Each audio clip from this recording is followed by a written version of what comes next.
Traveling through the Great Qin, I became Fu Su, who had soldiers but no courage, offending the first emperor by advising against burning books and burying scholars. I was sent to the border by imperial decree to assist Meng Tian in guarding the Great Wall. Unexpectedly, 2 years later, the first emperor passed away, and Hu Hai ascended to the throne, ordering the execution of me and Meng Tian. I originally intended to lead the troops back to reclaim the throne, but at that time the Xiongnu invaded the border, causing great slaughter to the people of China. Under the persuasion of Meng Tian, I instead led the army out of the pass to campaign against the Xiongnu, sweeping through the various countries of the western regions. 3 years later, Liu Bang led his army into Guangzhou, directly approaching the city of Xianyang. The Great Qin Empire was on the verge of collapse. The powerful minister Zhao Gao was also restless and anxious, forcing the killing of the second emperor of Qin, Hu Hai, to absolve himself of guilt. He then issued an edict with the imperial seal, announcing the abolition of the emperor's title, restoring the system of enfeoffment,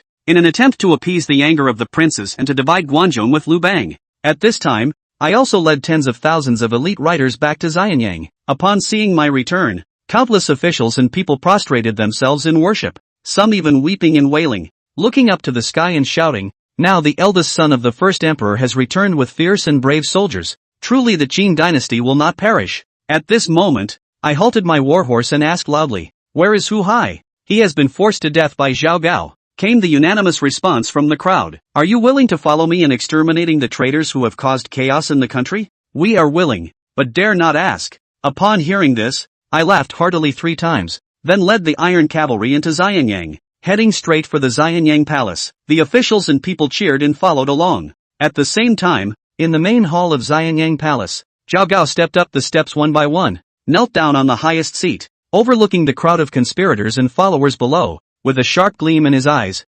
saying, "Why should kings and nobles have any descendants?" Upon hearing this, the people couldn't help but tremble, finally realizing the ambition of this favored minister of the first emperor, not just to be a powerful official, but to be the emperor. "Report! Urgent report!" At this moment, a eunuch suddenly rushed into the hall, startling Zhao Gao from his imperial dream, instantly showing a displeased expression. On the side, his son-in-law Yan Le saw the displeasure of the old Taishan, kicked the eunuch to the ground, and reprimanded, "It's not Liu Bang's rebel army, it's the first emperor's eldest son, Fu Su. He led the fierce soldiers guarding the borders back, and they have already entered the Xianyang palace." The eunuch, unable to get up, said urgently with a pale face. With the report, the sound of horse hooves had already come from outside the main hall, rumbling from afar to near, shaking the heavens and the earth. Yanlu was greatly surprised and asked in confusion, "Father, didn't Fu Su die outside the pass?" Zhao Gao smiled bitterly, no longer showing any trace of a powerful minister. "Yes. For several years he disappeared outside the pass with his army. I sent countless assassins to hunt him down, but after searching the western regions, he was nowhere to be found. I never expected him to still be alive." Clatter, clatter, clatter. At this moment, accompanied by the crisp sound of hooves, a rider entered the hall on horseback. "Where is Zhao Gao?" Zhao Gao looked up and his expression momentarily became bewildered. The person on the horse had a square face, wide mouth, short beard, wore a warrior's cap tied with red silk under his chin, dressed in black robes, covered with colorful lacquered iron armor, and wore cloud-patterned square-toed shoes. At first glance, he looked exactly like a painted general figurine from the imperial tomb, but in Zhao Gao's eyes, he thought it was the resurrection of the ancestral dragon, a return to his prime. He was so frightened that he quickly crawled down from his high position, kneeled in front of the horse, and exclaimed, "I am here, Your Majesty." I took down the halberd from my side and slowly extended it towards him, saying, "The imperial seal." Zhao Gao, trembling, quickly took out the imperial seal from his bosom and presented it with both hands. I lifted the halberd to pick up the imperial seal and placed it in the saddlebag, but before Zhao Gao could breathe a sigh of relief, I said, "Zhao Gao and his followers are to be bound in front of the Xianyang palace gate, publicly subjected to the 5 punishments, and their families will be sent to the western regions for exile." "Yes." Several black-armored Qin soldiers rushed into the hall like wolves and dragged Zhao Gao, Yan Lu, and others out of the Xianyang palace. Then, amidst the shock of countless commoners and officials, the execution began directly. "Fu Su, how can you be so cruel? Qin has used brutal punishments to oppress the people, leading to rebellions. If you do not learn from this lesson, Qin will surely perish under your rule. You tyrant!" Zhao Gao screamed and cursed incessantly. Seeing this bloody scene, the officials and commoners turned pale, as if they had been doused with cold water. Their excitement of welcoming the savior instantly vanished. The old Confucian officials who knew me felt as if their hearts had turned to ashes.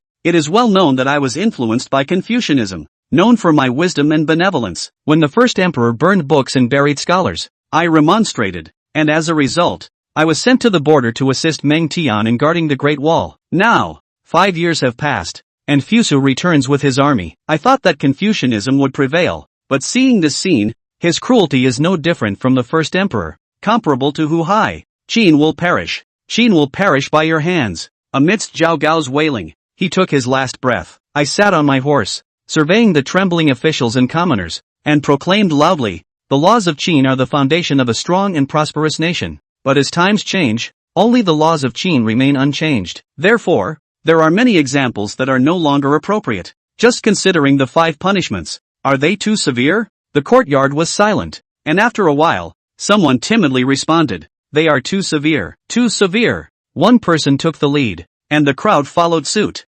shouting in agreement. I nodded. Look at the various states of Huaxia. All have become strong through reforms and perished by clinging to the old ways. Therefore, Xiangyang's reforms made Qin strong, leading to the annexation of Huaxia. Today, as I ascend the throne as emperor, there must be new laws to bring peace to the realm. By the emperor's decree, under the rule of the Qin Empire, those who violate Qin laws will have the 5 punishments replaced with labor, servitude, penal tattooing, exile, or execution. By the emperor's decree, under the rule of the Qin Empire, regardless of gender or age, those of humble status may receive land and protection under Qin law. By order of the emperor, wherever the Qin Empire is governed, 3 years of corvée service will be exempted, and the tax will be set at 10 to 1, and if there are any changes in the future, it can be reduced without increase. Later on, the details of the 3 orders will be added, and a tablet will be carved as an oath to summon the world. As the voice came out, a deathly silence fell outside the Xianyang palace. But when the people came back to their senses, the trepidation that arose from the bloody scene was immediately replaced by great rejoicing,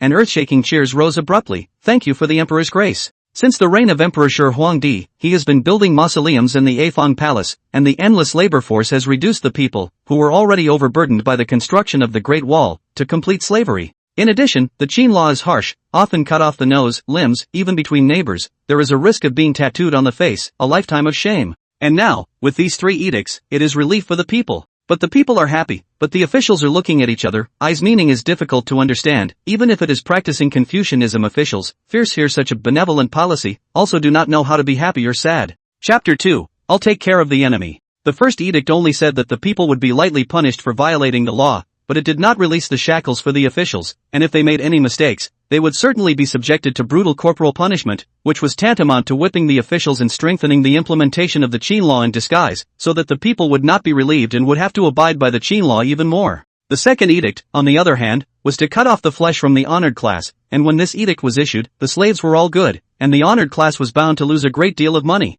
As for the third edict, it is pure nonsense, simply digging their own graves and digging the foundation of Great Qin. Your Majesty, Liu Bang's 100,000 rebels have entered Guangzhong in an attempt to take Xianyang. How can we build a wall to defend ourselves from the enemy if we exempt our people from labor? Lieutenant Wang Shang suddenly came out, stopped in front of Fu Su's horse, long bowed and asked, it may be ridiculous to say that Xianyang, the most shining giant city in B.C., which is without walls, rather like a metropolis in the latter days, is a fat sheep under the tiger's mouth once all the lords arrive under the city. Fusu's 10,000-strong Qin army might be able to withstand Liu Bang all the way, but not the several roads behind. Wang Shang this move, obviously to force him to withdraw the third edict, a waste of waste, the other 2 edicts, it is difficult to carry out. Fusu did not see the blame, but only asked, if I withdraw the edict, can the secretary have a proper way to protect the enemy? Wang Shang stagnated, but he was speechless. In the past 2 years, the Qin army has suffered a series of defeats, and the sons of Guangzhong have been depleted. His elder brother, Wang Li, had deployed the Qin army that had been defending the Great Wall to fight against the rebellion, but all of them were lost. In addition, Zhang Han in order to arm 200,000 prisoners of crime, slaves, but also empty Guangzhong copper and iron appliances. At this time Zhang Han Legion has been defeated, all cheap all the lords of the people. Even if he could, in a short time, re-enlist his soldiers, he had no instruments to equip them. She neither the law of the enemy, then go home early, according to the edict to release the slaves, the matter of the enemy, leave it to me. Fusu put down a sentence, then stepped over the remains of Zhao Gao and led his troops out of the city. But he was going to go out of the city to meet Liu Bang. Wang Shang wanted to stop but didn't dare, so he grabbed the reins of his rear rider's horse and said urgently, Meng Tian, quickly persuade the emperor not to be bent on having his way in burying the last foundation of Great Qin. The will of the emperor is not something I can shake, but you can rest assured that the rebel army of the district can be broken at any time. Meng Tian smiled and shook his head to comfort him, then turned to ask, is Meng Yi still alive? Not dead, detained in the heavenly prison. Then I would like to thank you, Captain Wang, for releasing Meng Yi, so that he can catch up with the army and make a pilgrimage to the emperor. Monty arched his hand in salute, then he snatched back the reins and urged his horse away. Wang Shang was furious, but there was nothing he could do. Finally, he let out a long sigh, looked at the officials and lords behind him, and said aloud, the emperor's edict has been issued, so it is enough for us to comply with it. Gather the slaves at home as soon as possible, and if you dare to have any delays or slacking off, don't blame the Qin laws for being unforgiving. Fusu led more than 10,000 Qin troops to Lantian to meet Liu Bang, and on the way there, the rules of the 3 edicts were promulgated, and the monument was erected outside Xianyang for officials and people to check. Another soldier held the edict and sent it to the counties in Guangzhou. Seeing that the emperor had made up his mind, the lieutenant Wang Shang had to release Meng Yi and then lead the remaining 10,000 guards of the royal palace in Xianyang to be sent to Fusu. Coincidentally, he had just delivered more than 10,000 forbidden troops to Fusu when Liu Bang's rebel army also killed Lantian. The Qin army urgently met the battle, but busy but not chaotic, soldiers thousands of abreast, with 1,000 generals as the leader, instantly formed 10,000 people in a large formation, waiting. Fusu led several generals to sit in the center of the army, and when he saw Wang Shang and Meng Yi arrive, he said, 2 ministers, lead the forbidden army to set up a formation for the battle. Your Majesty, why don't you build a camp and wait for the enemy to attack? Wang Shang couldn't help but advise. But Fusu did not talk much with him, he just raised his 1,000-mile mirror and began to check the enemy's situation. Nearly 100,000 rebel troops of Liu Bang were positioned at the bottom of Lantian Mountain, with war drums rumbling, shouting and killing, but no sign of attack. It seems that this Liu Bang's ministry only wants to raise prestige and deterrence today, and before exploring the realities of our army, it can't fight. After Wang Shang watched for a moment, his mind was relieved, and he said to the 2 brothers, Meng Ten and Meng Yi, who were beside him. Liu Bang thought that Guangzhou was empty, so he took advantage of Xiang Yu and Zhang Han to kill each other to hurry up the army to push Xianyang, and now he suddenly killed a well-armored Qin army, which is prudent and cautious. Meng Tian put down his 1,000-mile mirror and said non-committally, I see that the rebel soldiers seem to be tired, and the general leading the army is also full of frosty colors, so it can be broken. Wang Shang frowned, have the heart to ask how do you see? But suddenly saw Fusu raised his halberd, pointing to the rebel army formation, seemingly to seize the first attack, could not help but be alarmed. Your Majesty, the rebel army has a lot of strength, 10,000 cannot recklessly attack. I would like to lead the forbidden army to charge the formation, to create a war opportunity for your Majesty. Fusu looked at Wang Shang with surprise and laughed. Wang Jin's old general's children and grandchildren, let's leave aside how capable they are, but this heart for the country is really rare. Meng Tian and his left and right generals heard this and bowed their hands to Wang Shang as a sign of respect. But without waiting for Wang Shang to speak again, Fusu shouted sullenly, bed crossbow, 2 powder packets, 1 kerosene shell, continuous fire. Thud. Knock knock. Knock, knock. The sound of war drums rose suddenly, from slow to rapid, and seemed to have a rhythm. Dead water like silence of the Qin army, all of a sudden like boiling water. Front of the formation cracked open a channel, nearly 100 horse-drawn carts out of the front, tearing open the cover linen, is a rack of bronze-wrapped crossbow car, look exquisite and ancient. Wang Shang looked at the eyes of the light, the heart a little bit of peace of mind, said, this crossbow, the shape of the name, as big as a bed, the power must be extraordinary.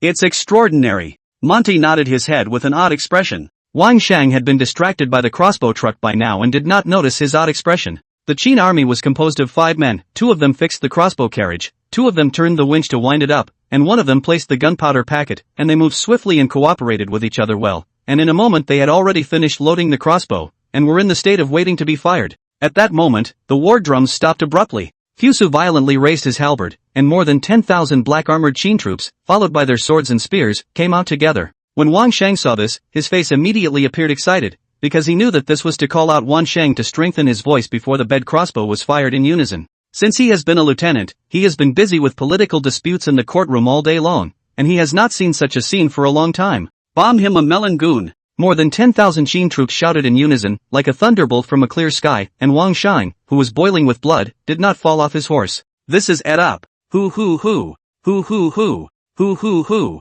Hundreds of gunpowder packets, smoking and whistling, flew out. Liu Bang's army formation riot, stone thrower is not a rare thing, spring and autumn time has been, but always bulky and heavy, neat and tidy siege is still possible, carrying the march is difficult as heaven. Now, the Qin army has deployed hundreds of sophisticated stone throwers for long-range strikes. The rebels, however, could only stand and be smashed, and were demoralized. However, after a few moments of commotion, a cavalry army suddenly killed out of the rebel formation, and ignored the crossbow carriages, charging straight towards the left flank of the Qin army. Your Majesty, the rebels are trying to test the realities, so we can have the forbidden army come forward to resist and show the enemy that they are weak. All of them are my people, they must not be wasted. Fu Su looked towards the nervous-looking forbidden soldiers and frowned as he rejected Wang Shang's proposal. And it was at this point that the powder packet finally drew a parabola and fell slowly and leisurely into the rebel formation. Boom boom boom. Boom boom boom. Boom boom boom. Earth-shattering explosions resounded through the rebel front, and a cloud of fire and black smoke rose up. Dismembered limbs and arms were scattered and flying in all directions, just like the end of the world. Chapter 3 seems to be the first emperor. The rebel cavalry that rushed out of the formation luckily escaped, but the horses on their hips were startled by the explosions, and for a while they were turned upside down, and actually collapsed without a fight. Wang Shang looked at the instantly collapsed rebel front, and could not help but be dumbfounded. What kind of sorcery is this? Boom boom boom. Boom boom boom. Boom boom boom. In answer, he was met with another wave of powder packets that fell into the rebel lines. This time the artillery fire extended forward to the center of the army. The 100,000 rebels completely collapsed, chaos like a pot of porridge, soldiers were terrified, horses rushed across the road. There is no need to launch the kerosene tanks, if too many are burned to death and wounded, they are all my loss. Fusa raised his halberd and ordered, saying, Meng Tian, Meng Yi, order you two to take the 2 wings of soldiers and horses, cooperate with this formation to detour and encircle this 100,000 rebels. I want to capture all of them. Here. The 2 veteran generals answered in unison, and at that moment each led the 3,000 heavy cavalry on the left and right wings, one on the left and one on the right, galloping out, like 2 giant arms, closing in on the chaotic rebel army formation. Wang Shang, you are ordered to lead 10,000 forbidden troops as a reserve, and to answer immediately if there is any discord. Sons, follow me to charge. Fusa left the forbidden army to Wang Shang, and personally led the center army of 4,000 heavy iron cavalry, furiously surging forward on the front, together with the light cavalry on both flanks, splitting and combining attacks. The 3 roads of Qin riders, like the wind swept away the clouds, instantly formed an encirclement. The rebels who had long been scared out of their wits by the divine punishment had no effective resistance, and wherever the iron hooves went, they threw away their armor and knelt down all over the ground. However, there is no lack of brave and resolute men under Liu Bang's account. Zhao Xin, Guiying, and other generals, seeing that the defeat had been finalized, immediately led their troops to take advantage of the encirclement had not yet been completely closed, trampled on their former comrades, and rushed out of the way, escorting Liu Bang, Zhang Liang and others, fleeing back to the direction of Wuguan. Another fierce general, Fan Kuai, with more than 10,000 elites, guarded the main road and set up a firm formation to break the back. Some rebels tried to join them, but they were all ordered to be shot to death with strong bows and crossbows in front of the formation. Bolden, lead your men to break this formation. Fusa saw that driving the chaotic army to charge the formation could not be achieved, and it was too late to wait for the crossbow to arrive, so he gave an order to one of the 1,000 generals in wolfskin behind him, saying, Here! Wolfskin 1,000 generals blatantly led the order, then raised the curved sword in his hand high, and let out a strange cry from his mouth, a woo woo woo woo woo woo. With his strange shout, more than 100 heavy horsemen then broke away from the brigade, scattering and rushing towards Fan Kuai's military formation. These more than 100 heavy cavalry, although they are black-armored Qin army equipment, the back of their helmets are tied with a wolf tail. The faces revealed in front of the helmets were also different from those of the Chinese people, either blonde hair and blue eyes, or high noses and deep eyes. And the riding skill is exquisite, incredible, blink of an eye has already rushed to the front of the rebel army. Fan Kuai stayed in the center of the formation, and when the Qin army's heavy cavalry approached to 150 paces, he immediately raised his banner and shouted, crossbow shot, shoo shoo shoo, ding, ding, ding. More than 100 black-armored heavy cavalry, treating the rain of arrows in the sky as nothing, only focusing on charging forward with their heads down.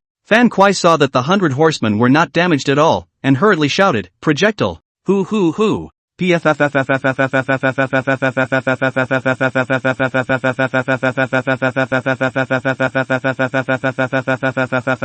Throwing weapons are powerful and heavy, armor is difficult to resist, even if the heavy riders have shields, can protect themselves, but cannot protect the horses. Immediately there will be a number of riders fell dead. But when Fan Kuai was relieved, those knights who fell to the ground only rolled, then climbed up again and continued to hold up their shields and charge with bravery and fearlessness. The heavy horsemen who had not yet fallen from their horses were already running to the front of the formation. Fan Kuai was secretly alarmed, knowing that once the military formation was disorganized, he was afraid that there would be no life today, so he gritted his teeth and drank, set up the spears and halberds. Whoa! Dense spearheads and halberd blades poked out from between the gaps of the sword and card players, turning the military formation into hedgehogs in an instant. The law of infantry warfare has no fancy, no matter step to step, or step to ride, nothing more than the enemy close to 150 paces of hard crossbow shot, close to 100 paces to bow and arrow, and then close to or javelin throwing axe, and finally arrayed in a physical fight. Fan Kuai had already exhausted his tricks and could only hope that his spear and halberd would be able to block these steel monsters. However, the heavy cavalry charge he expected didn't happen.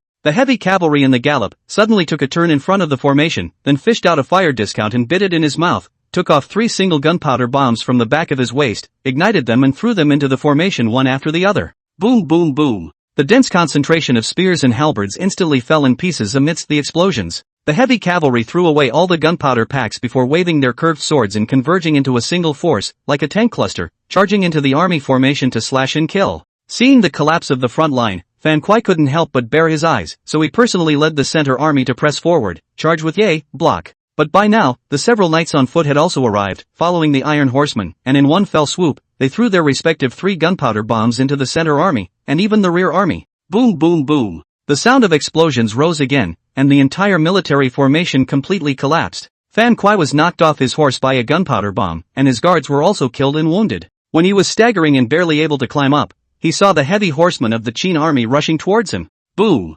Put! Fan Kuai was knocked backwards and flew out, spewing out a mouthful of blood when he landed and could no longer get up. However, while he was unconscious, he seemed to have discovered something, and looked straight at the stirrups under the feet of those Qin cavalrymen. This thing, it is really a good weapon for cavalry also. Late at night, Fan Kuai was woken up by a cold wind, opened his eyes to check and found himself tied to a stake and standing in the Qin army camp. Importantly, he had Xiao He tied up beside him. Fan Kuai grinned and said heatedly, "Old Xiao, you're in the rear overseeing the grain and prisoners, how come you've been captured as well?" Xiao He, full of aggrieved indignation, scolded, "You reckless man, how dare you come to ask? After the defeat of your troops, those who fled scattered and those who were captured, and no one notified me, so how could I escape from the Qin army's iron cavalry encirclement? Pei Gong has not rejoined you?" "No, perhaps they have fled to Bashu in a different direction." Xiao He didn't have the heart to say. Previously, when Liu Bang marched into Guangzhou, he had divided his army to occupy all the land of Bashu, so his speculation was not without reason. Fan Kuai, silent for a moment, smacked his lips and said, "Today's defeat, not the crime of war. The Qin army has the help of God's punishment. Men and horses are also equipped with iron armor. Who can expect Guangzhou actually have such an iron army sitting in the town?"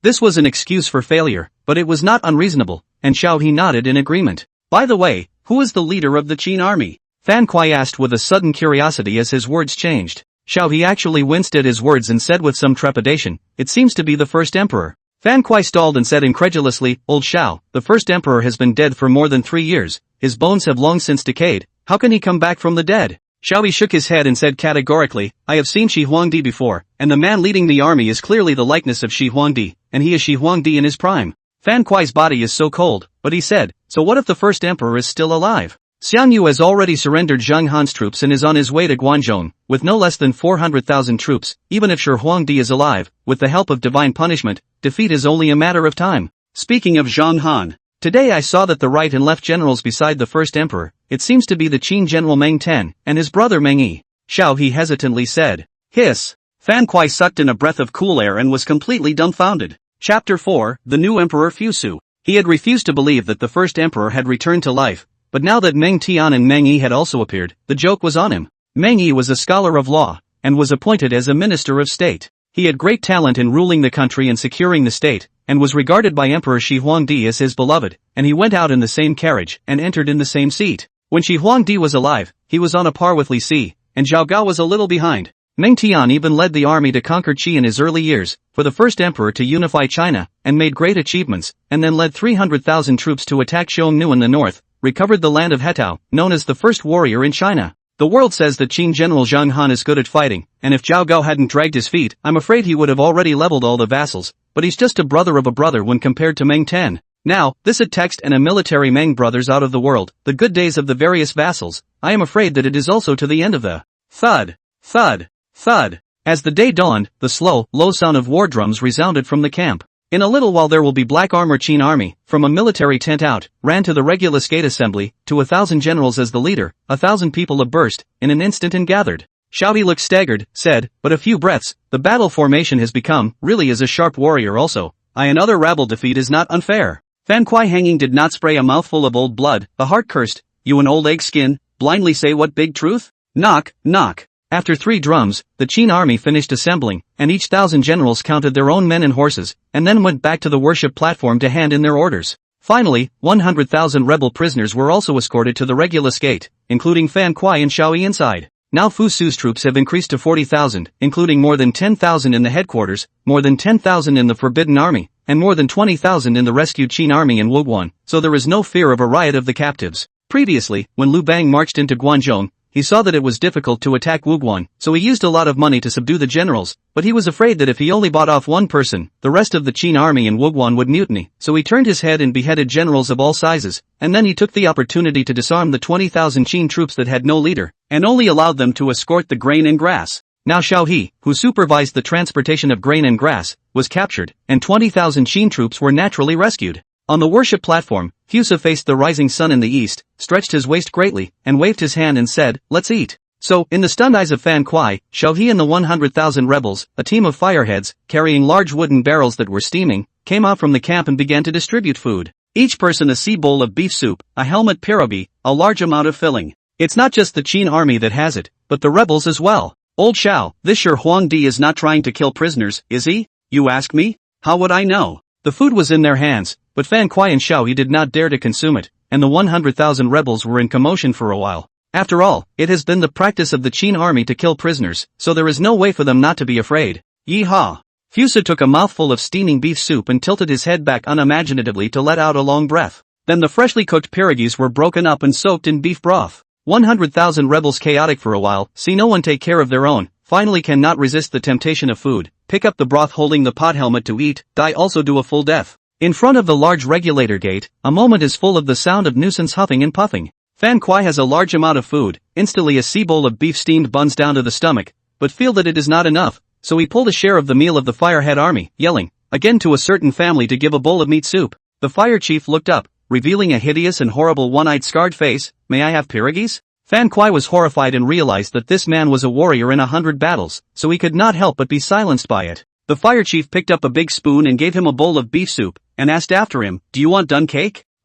Want. Fan Kuai nodded numbly. The one-eyed firebrand didn't say anything, and threw him another pierogi with his hand. The surrounding rebels see this, immediately surrounded up, have to that firehead army to ask for food, give me also to feast another bowl. Pressure pull also not eaten. Full. Sit the down at. The fireheads gave a low roar and swung a big spoon to beat them, waiting for the rebels to be honest before saying, who doesn't have enough to eat to raise their hands? I. Pressed and pulled. Us. Nothing left to eat, nothing to do, all a bunch of damn melon goons. The fireheads cursed under their breath, but their hands were unambiguous, serving soup with one hand and dividing the cakes with the other. Rebels eat people mouth short, can only nodded and wasted to compensate for the smiling face. Brother cooking meat soup, really delicious. Compared to elder brother, our army cooks, should be pulled to feed the dog.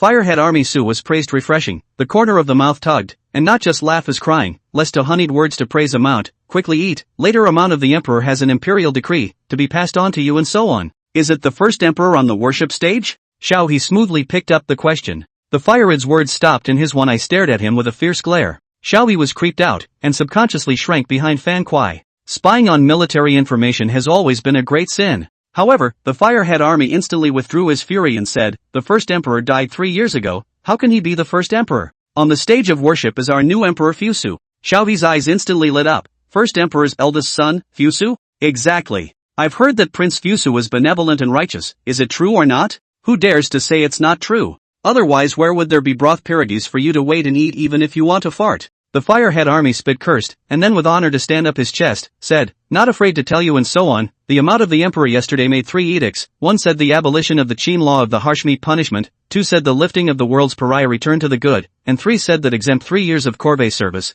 the spread of ding into the acres of Cheng fixed 10 to take at, these 3 edicts of the fine print, engraved monument standing in the salty city outside of the city, and in the future if the change, then can be light and cannot be heavy. In the middle of the idle chat, half an hour passed, and the Firehead army retrieved the cutlery and retreated like a tide, leaving 100,000 well-fed and well-drinking rebels waiting for Fusu on the worship platform to give the imperial order. Only, compared to the earlier panic, the rebels had more composure at this point. Or rather, the desire to live. Fusu was known for his benevolence and righteousness. He was sent to the border because he advised Emperor Shi Huangdi to reduce the number of killings, which is well known in the world. If we say that what we hear is not true, the 100,000 rebel prisoners today should have been treated harshly, but they were given the same meals as the Qin army. It is clear that he was a benevolent and righteous king, acting very differently from the first emperor, and not comparable to the likes of Hu Hai. Ahem. On the stage of worship, Fusu finally rose slowly and methodically, and the 100,000 rebel prisoners under the field saw it, and immediately held their breath and stared and perked up their ears.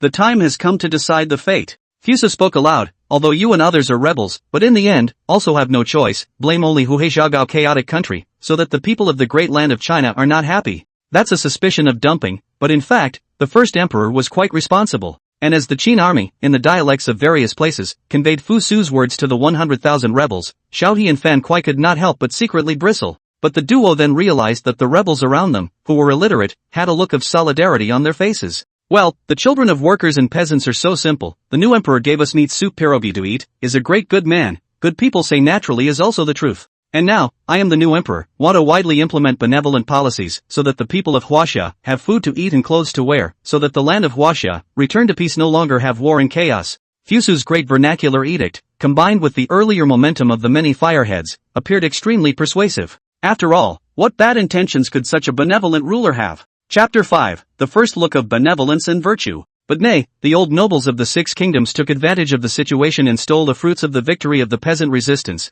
turning the peasant army into the capital for them to call themselves kings, and now, even if I abdicate and stop the army, I am afraid that they are going to attack each other and kill each other, so that there will be no end to the wars on the land of Huaxia. Fusu did not mention the previous faults of the Qin Empire, but only a Chinese, standing in the position of the peasant resistance, denounced the vassal's heart can be put to death. It's not a very clever technique, but it works well enough. He didn't expect that the rebels would all be turned into his own advocates by a flurry, as long as the meaning was conveyed, and sooner or later it would take root. Therefore, when he said at the end, he suddenly changed his words and said, the 200,000 Qin troops led by Zhang Han, only a small number of Guanzhong children, the rest are all the slaves and disciples of the various counties in the world, and there may also be the same hometowns here. With Zhang Han now defeated, they were rescued by various vassals, and by all rights should have regained their lives. But, last night came the military intelligence, the lord's shortage of food and grass, cannot afford to feed them, and fear that after releasing them, back to the Qin begging for food to serve, so they want to pit all the poor 200,000 slaves to death. Wow! The 100,000 rebels were in an uproar when they heard the word pit kill. They revolted in order to overthrow the tyrannical Qin. Now that Qin has Fusu, who is showing the first signs of benevolence and virtue, it is the various vassals who have become more and more brutal. If this is a joke, it's not half funny. Fan Kuai muttered with a twitching face. Xiaohi looked grave, shook his head and sighed. Nowadays, all the lords are obedient to Xiangyu, and that Xiangyu is a swarthy and violent person. Wherever he leads his army, there is always no destruction, killing 200,000 descending troops. He is definitely capable of doing it. Fan Kuai was completely speechless. And at this point, Fusu's big white lie continues, I can't let 200,000 poor people be pitched and killed, so I thought of using you to exchange prisoners of war with the lords. Wow! The 100,000 rebels were once again in an uproar. If Fusu had told them an hour ago that they could leave the clutches of the Qin army by exchanging prisoners of war, these 100,000 rebels would have been absolutely happy to fly in place. How could it be bad? But now, can leave Guanzhong, of course, is also a good thing. After all, the family are still in the old land of the six countries, but the heart cannot help but more than a trace of unspeakable taste. Seeing that the purpose had been achieved, Fusu said to Meng Yi, who was standing at the foot of the stage, Meng Yi, you go back to Xianyang to select more good debaters in vertical and horizontal streams, and then hurry to the battlefield of the Central Plains to discuss with the lords about the exchange of prisoners of war. I accept the order. Meng Yi left with a long bow. Fusu turned to Meng Tian, touched out half of the golden tiger talisman from his bosom, and said, Meng Tian, give you 7,000 iron horsemen, 70 crossbow chariots, supplemented by more than 10,000 forbidden troops, immediately rush to the Hango Pass to take over the duty of guarding the town, and I will settle the matter of Xianyang, and will be right afterward. There are 4 major gateways in Guanzhong, namely Daisen Pass, Wuguan Pass, Shaoguan Pass, and Hangda Pass. Daisen Pass guards the main road of Sichuan and Shaanxi, now occupied by Liu Bang. But after yesterday's defeat, Liu Bang's soldiers and horses were lost and fled into the land of Bashu, and he did not dare to go out of Chuan for a short time, nor did he have the ability to go out of Chuan. And Wuguan is located in the junction of Qin and Shu. Liu Bang marched into Guanzhong, walking as the Wuguan. Yesterday Fusu was ordered, draw Shaoguan's Qin army, went to recover the town. As for Shaoguan, the main defense is the Xiongnu, and the Xiongnu has long been plowed under by Fusu, and Bolden Shanyu has been captured alive and castrated, and is serving as a dead soldier under him, and the more than 100 heavy cavalry that broke through Fan Kuai's military formation yesterday were Bolden and Xiongnu aristocrats. Therefore, the top priority today is only the Hangdo Pass, where the 400,000 strong allied army of Xianyu's vassals is now advancing. I take orders. Meng Tian lifted his battle skirt to mount the worship platform and received half of the tiger talisman with both hands.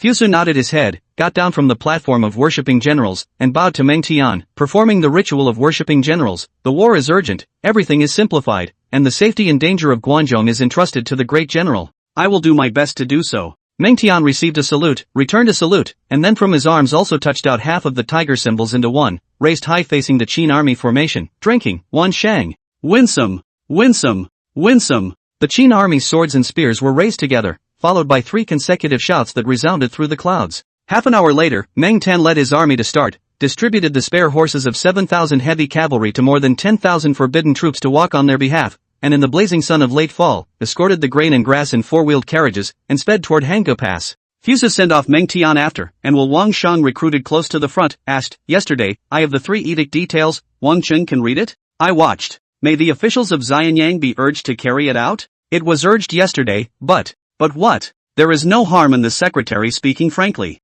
Your Majesty captured and destroyed 100,000 rebels like a palm. With this unrivaled martial arts as the foundation, there is nothing wrong with reducing the taxes and exempting the service. It is more of a benevolent policy to recuperate. But Wang Shang gritted his teeth and simply expressed his thoughts, but that policy of abolishing the pariah status is really absurd. The law of conferring titles for military service of the Shang ruler said that a person who beheads an armorer in battle can be promoted to the first rank, and be rewarded with 1 hectare of field and house and 1 servant. In the past years, the attack on the 6 countries, the Qin army of all the war heroes, are given a lowly status as slaves. If your Majesty lifts the lowly status, the sons and daughters of the blood fought to get the reward, is the same as being withdrawn for no reason. I fear that the hearts of the people are in great turmoil. His concern is not unreasonable. Military honors are the cornerstone of the Qin law, attracting a large number of immigrants from the 6 countries over the past 100 years, who aspire to be rich and powerful by virtue of their military service, and thus the Qin state is strong and united with the summer of China. Zheng Han was able to get 200,000 slaves to be used by Qin, and beat the vassals to a great defeat, also relying on the superiority of this system.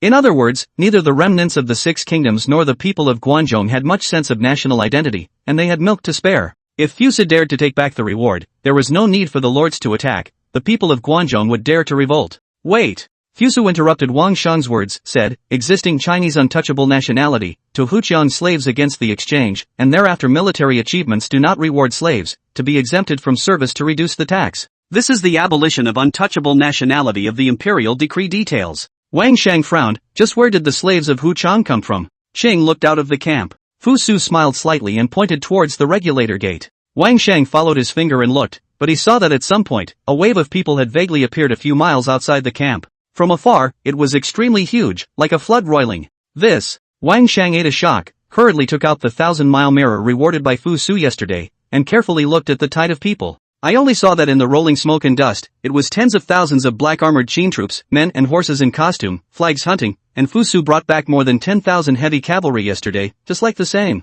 However, these tens of thousands of Qin cavalrymen only made up a small portion of the crowd. The rest are all high-nosed, deep-eyed bearded children from the Seychelles, with their arms confined by copper and iron chains, and regardless of gender, 100 of them, like walking corpses, drove herds of oxen and horses along slowly. The view of the shoulders and shoulders, boundless, fearing hundreds of thousands of people. Wang Qing, this 300,000 Huqiang young strong, can be enough to replace the Guanzhong lowly nationality, if not enough, when the world is pacified, but also out of the plug to catch. Fu Su's inquiring voice rang out, bland yet cold. Wang Shang winced and was momentarily speechless. At this point, he finally realized that the 3 edicts issued by Fu Su all had their roots and were not aimless. It would be rash of him to venture to oppose it without understanding the situation. What's that? At this time, the rebel prisoners in the camp also discovered the vast tide of people, and could not help but shout in alarm. When they saw that it was the Qin army that was escorting hundreds of thousands of foreign slaves, they were even more shocked and jaw-dropped. Chapter 6 New Laws. Today's Chinese people, although no national identity, but the foreigners, is the unanimous hatred, and the East barbarians West roam Southern barbarians North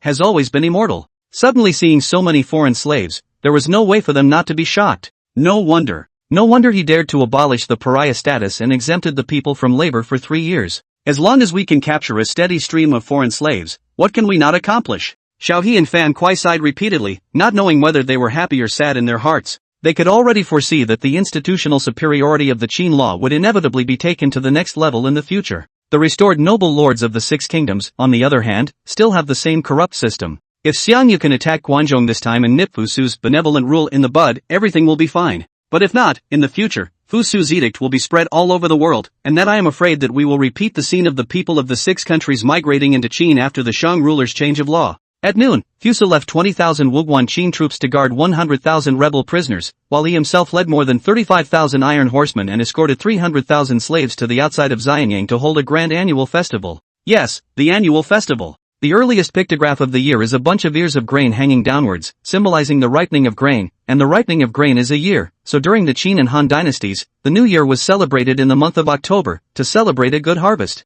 And the Qin-Han period in Guangzhou, warm and rainy land is fertile, river and canal irrigation is convenient, the vertical and horizontal zhangyi called Tianfu, earlier than the Sichuan Basin Tianfu name, Liu Bang rushed to march into Guangzhou. One of the reasons is that he wanted to seize Guangzhou large grain silo. On the other hand, the old land of the 6 kingdoms has been destroyed in the past few years, and it can't produce much food at all, the people are barely able to feed themselves, and it is difficult to feed the army to attack and conquer. Xiangyu wants to kill 200,000 prisoners. On the one hand, it is difficult to deliver food and grass, and on the other hand, it is really not able to afford to feed them. The officials and people in Xianyang have long known that their new emperor, Fu Su, has not only captured 100,000 rebels of Liu Bang, but also brought back 300,000 foreign slaves, as well as countless oxen and horses, so that Qin will not be in danger of breaking up the country for the time being. This is why the annual festival is organized with extra pomp and circumstance, to vent the long-standing repression. Is it said that there is no clothes, and the son with the robe, the king in the rise of the division, repair my gauntlet and spear, and the son with the enemy? Is it said that there is no clothes, and the son with the zephyr, the king in the rise of the division, repair my armor and soldiers, and the son with the line?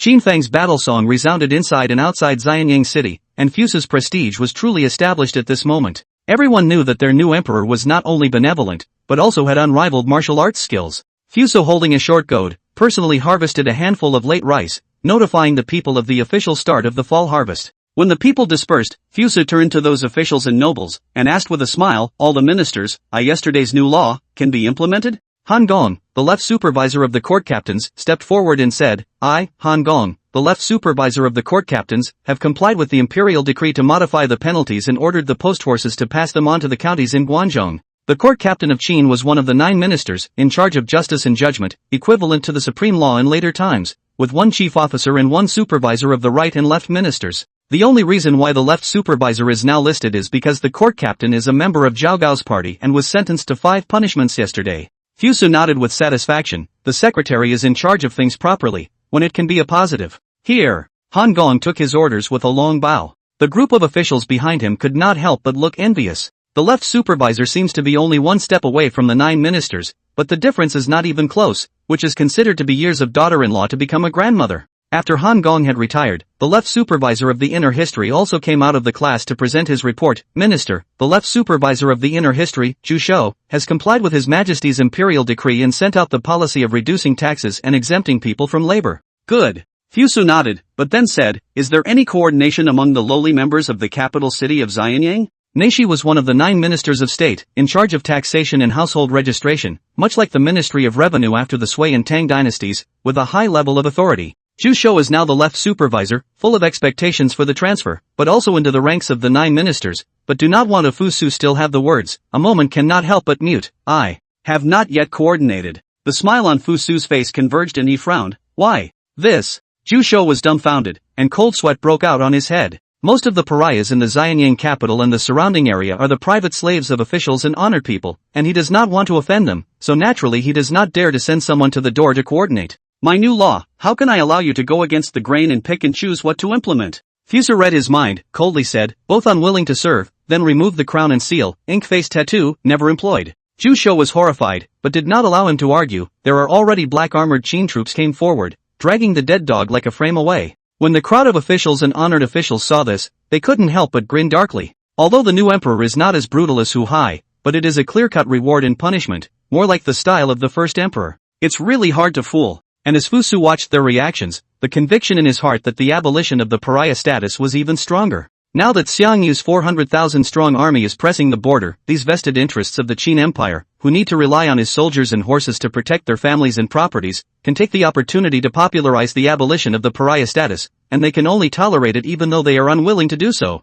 Otherwise, when the war stops, the process of abolishing the untouchability is bound to be as obstructive as when the Shang ruler changed the law. Today's China, the remnants of the six countries have suffered Qin for a long time, and it is conceivable that the situation of the vassals attacking Qin will not change in a short time. Although I have the Iron Horseman and the Divine Punishment to help me, even if I kill Liu Bang and Xiang Yu, there will still be Zhang San, Li, and Wang Erma Zi, who will continue to fight with Qin to the bitter end. After all, benevolent government is no longer good, but also to be believed. Want to let the six countries of the remnants of the people, to change the view of the great Qin, it takes time. And war is fought by attrition. If we don't liberate the slaves as soon as possible and convert them into reliable laborers and combatants, after my divine punishment loses its mysterious nature, those anti-Qin remnants of the six kingdoms will sooner or later grind great Qin to death. Fu Su slowly said what he had in mind, and then, regardless of whether the officials and nobles could understand, he ordered, the first army, the second army, the third army, listen to the order, each of you work together, immediately escort Hu Nu into the city of Xianyang, door to door to exchange for the lowly nationality, and then centralized into a good nationality and brought it to this place. Here. The three generals bowed their hands in response. Then, he led his 10,000 horsemen, each escorting a batch of Huqiang slaves, and swarmed away, leaving only 5,000 iron horsemen to escort Fusu, as well as countless oxen and horses in place. Officials and lords watched, but no one dared to come forward to advise. Fusu, see them honest, the frown also slightly stretched, said, I am not unreasonable. The edict although abolished the pariah status, but does not prevent the employment. All the ministers at home, if there are private slaves used smoothly, can now return home. To the soldiers will be recorded in the good name, and then with money and silk to hire as a food guest, it is also not impossible. As the saying goes, it's good to lean on a big tree, and the slaves in this era are not all living in dire straits. If they have the trust of the master of the house, they are actually more comfortable than the farmers. Even in the latter days, working for the rich and powerful is much better than the average office worker, one has to admit that. Fusu did not want to force something unrealistic, but as long as they were organized into the good name, they were the people of Qin, no matter they continued to serve the officials and honored nobles, or they were willing to accept the distribution of land for farming, to be blessed by the Qin law. At the same time, they have to bear the taxes in military service. And stable taxes and soldiers are the fundamentals of a strong country in these times. Your Majesty is well thought out, and I pay my respects. The officials and lords responded in unison, their faces gradually turning from cloudy to sunny.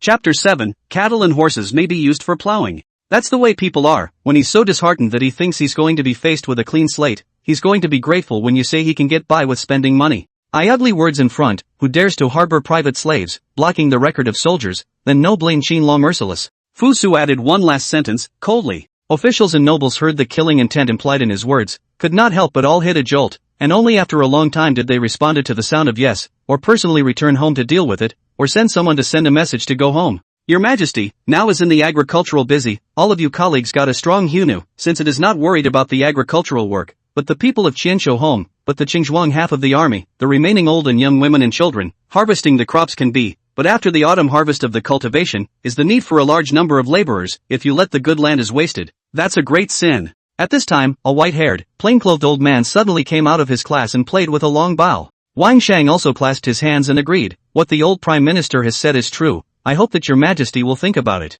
Fusu froze, and then he immediately found out information about the old man from the original owner's memories. This old man's name is Wang Guan, is a great scholar, is also Fu Su's teacher, but also the prime minister of the first emperor, but a person is a bit pedantic, and because of the petition to revert to the system of feudalism, by the first emperor, was removed from the official position, and only the remaining title in the body.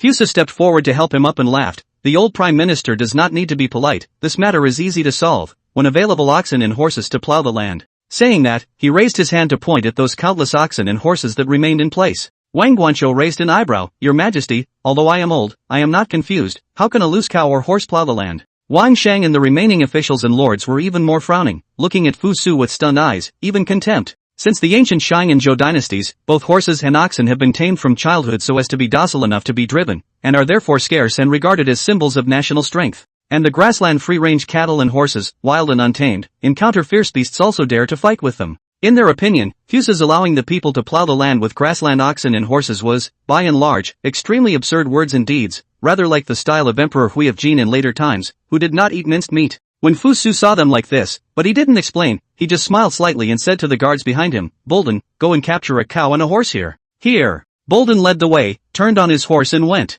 Running to the outside of the herd of oxen and horses, skillfully flinging the rope, lassoing a cow and a horse, dragging and pulling them to the front of Fusu's imperial chariot, where they were pressed to the ground by several iron-armored rexes. Fusu pulled off the bronze hairpin that bound his hair, and then felt out a match comparable to a small torch and struck it, scorching the bronze hairpin to sterilize it. A crowd of officials and honored officials looked full of confusion, but do not dare to ask, wide-eyed staring at each other. But also the official's eyes fell on the matches in Fu Su's hand, quite a bit out of shape, surprised. What is this thing? Actually a stroke that is lit, then the flint is 100 times more convenient. The name of this object is tinder, made from yellow phosphorus wrapped around the top of a wooden match, so that it will ignite with a scratch. Fu Su casually explained and looked at the official. What is your current position? That official knew that the gentleman before the disrespect hastened to fear long bowed. I, the right supervisor of the young government Mo Zhongxing, hope that His Majesty forgives me for the crime of disrespect. Xiaofu was also one of the 9 ministers in charge of engineering and construction, apparatus creation, equivalent to the Ministry of Public Works.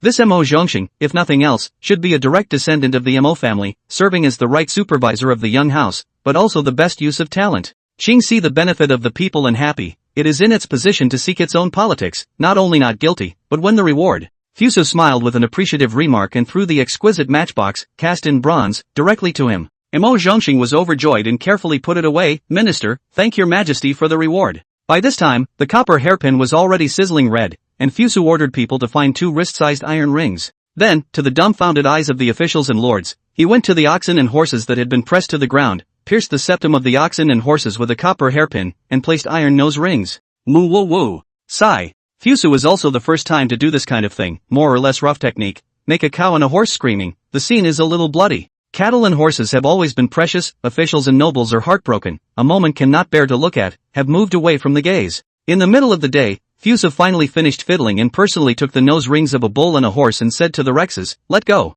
May not. Wang Shang was horrified and blocked the way. Your Majesty, please step back first, lest the livestock go berserk. I also ask your Majesty to respect yourself and not to risk your life. The officials and lords, led by Wang Guan, also spoke in unison to discourage them. Just kidding, Fu Su is not only their king, but also the only hope to defend against Xiangyu. In case there is a long or short, Great Qin will really be finished. All of them, who have a vested interest in the Great Qin Empire, one or the other, are going to become dead under Xiangyu's sword. No harm done. Fu Su just smiled and shook his head. The forceful men obeyed the imperial order, and ignoring the warning glances of the officials and lords, they let go of 1 ox and 1 horse and retreated. But a surprising scene then happened. 2 head of pain and violent oxen and horses, after losing the restraints, is actually in the hands of Fu Su surprisingly docile. Fu Su held the nose ring for a few steps, and a cow and a horse followed suit despite screaming in pain. This is wonderful. The officials and lords were jaw-dropped and wondered. The method is not difficult to understand, but like the stirrups, if no one points out the window paper, it is a blindfold.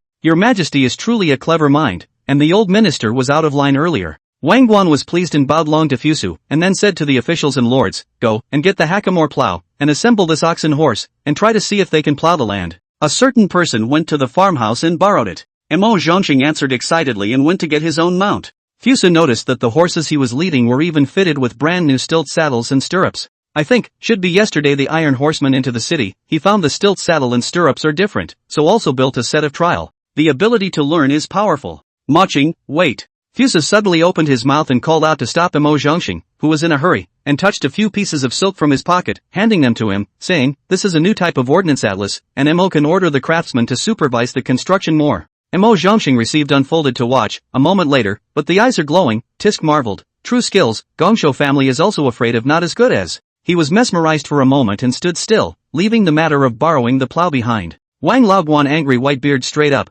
was about to rebuke him a couple of sentences, but was blocked by Fu Su. The old prime minister is not in a hurry. I have a new type of agricultural tools, I still need to draw out the charts, give him to go to supervise the manufacture. Saying so, he ordered the men to fetch pen, ink, and silk, and immediately began to make a drawing. After about a quarter of an hour, Mo Zhongxing finally came back to his senses, and Fu Su had already drawn a few drawings of farming tools. Mo Qing, ordnance supervision and manufacture is not in a hurry. This is a new type of agricultural tools chart. Can first make the lesser craftsman to make a set, bring it to the outside of the city to try. Here. Mo Zhongxing took the silk and was about to unfold it again to watch. Wang Laoguan couldn't stand it anymore and rebuked, little Majia child, don't delay. Chapter 8, what kind of artifact is it? Mo Zhongxing, faced with Wang Laoguan's exasperated and angry gaze, finally got up nimbly, tucked the silk into his arms, turned on his horse and galloped into the city. Humph, unbearable. Wang Lao Pavilion snorted coldly. Qin ruled by legalism, under the Confucianism and Mozambique to support it, because Zulong did not like the Confucianism of the feudalism, so Confucianism and the Mozambique was pressed head to head,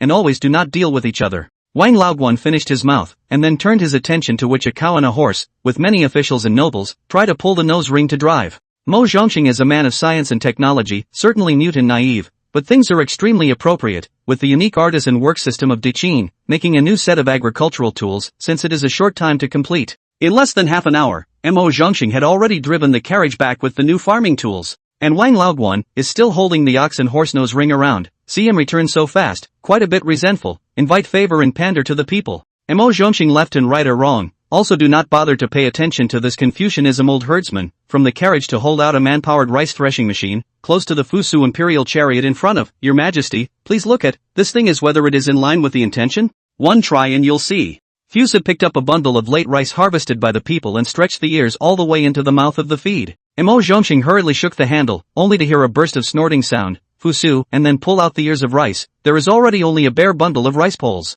As for the rice grains, they fall off early through the outlet below. In ancient times, this kind of rice with husk could be used to pay the land tax, and then pounded the husk with a pestle and mortar or whisked by a stone mill, then it was white and fine rice. Hiss! When Wang Laoguan and a group of officials and honored officials saw this, they could not help but suck in a breath of cool air in unison. Wang Shang was even more shocked and said, "What kind of artifact is in this box?" Since the Qin and Zhou dynasties, threshing rice after harvesting has been a laborious and lengthy task. If the family has animal power is better, traction stone roller, repeatedly crushed several times, in order to let the rice, rod separation. If you don't have animal power, you will have to beat the ears of grain little by little with a yoke or by clutching the stalks in your hands, so you can imagine how hard it is. But in front of this half a person high wooden box, but only two people collaborate, a person to turn the handle, a person will be the ears of grain into the blink of an eye has been completed threshing. This was truly no different from a divine artifact in the eyes of the crowd. Ministers, all of you, come and try.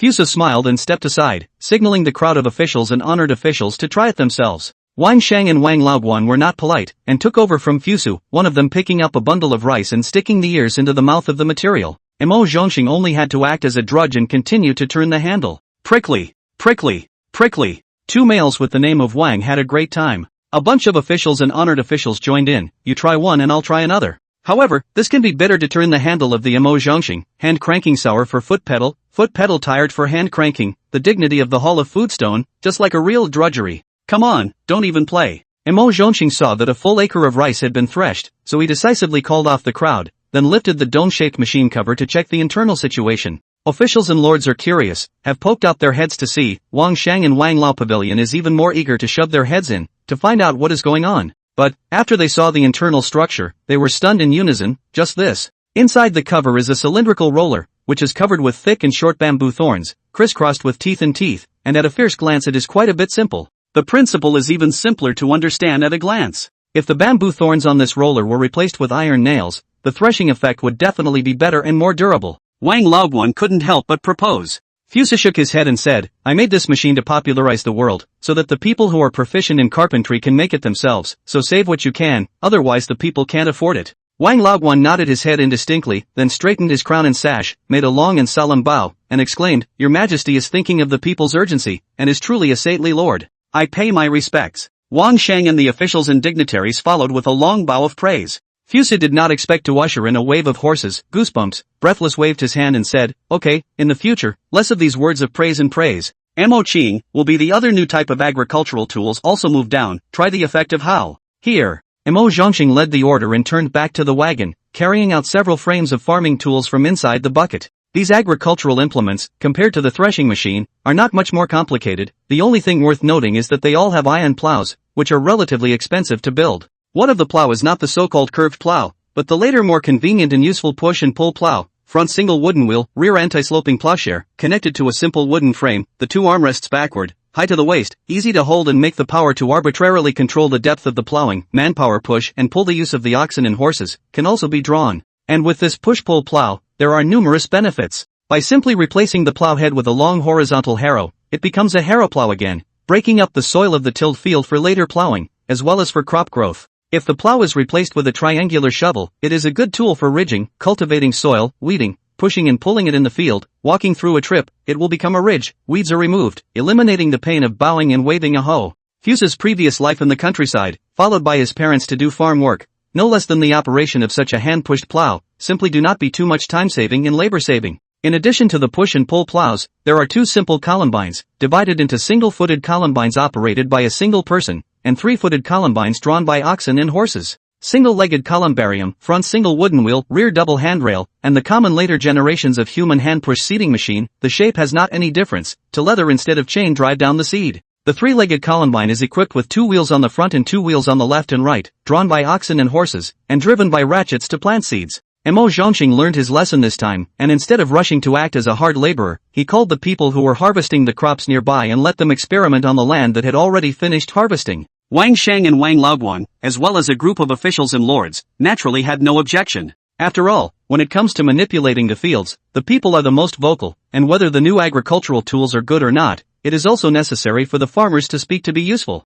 The people who were called were trembling, nervous and terrified under the watchful eyes of Fusu and the officials and lords, walking with smooth crutches. However, after they bridled the oxen and horses and each began to try out their farming tools, their nervousness and trepidation were suddenly thrown to the winds, and they were all too excited to hold on to themselves. I've been tending the fields all my life. Why did I think of putting a wheel on the front of the plow? This wheelbarrow with wheels can plant several acres a day, which is much more convenient than plowing the soil for planting. Oh my god, how did your brain grow? What kind of treasure can he make? Chapter 9. It works. When the village goes from house to house and builds a few frames, we will not worry about the farm work in the future. This melon goat, keep your voice down, don't let your honor hear, this is a treasure. Well, go home and secretly build it. The old farmers are happy to see the hunt, the new style of agricultural equipment, but has been playing up the idea of imitation. The gentle breeze blew in a rare coolness, and also blew the cunning words of the old farmers into the ears of Fusu and a group of officials and honored officials. The crowd all guffawed and cried. Wang Laoguan loudly scolded, the emperor designed the new agricultural tools, is to benefit the farmers in the world, why do you need to sneak imitation, in vain to make a laughingstock?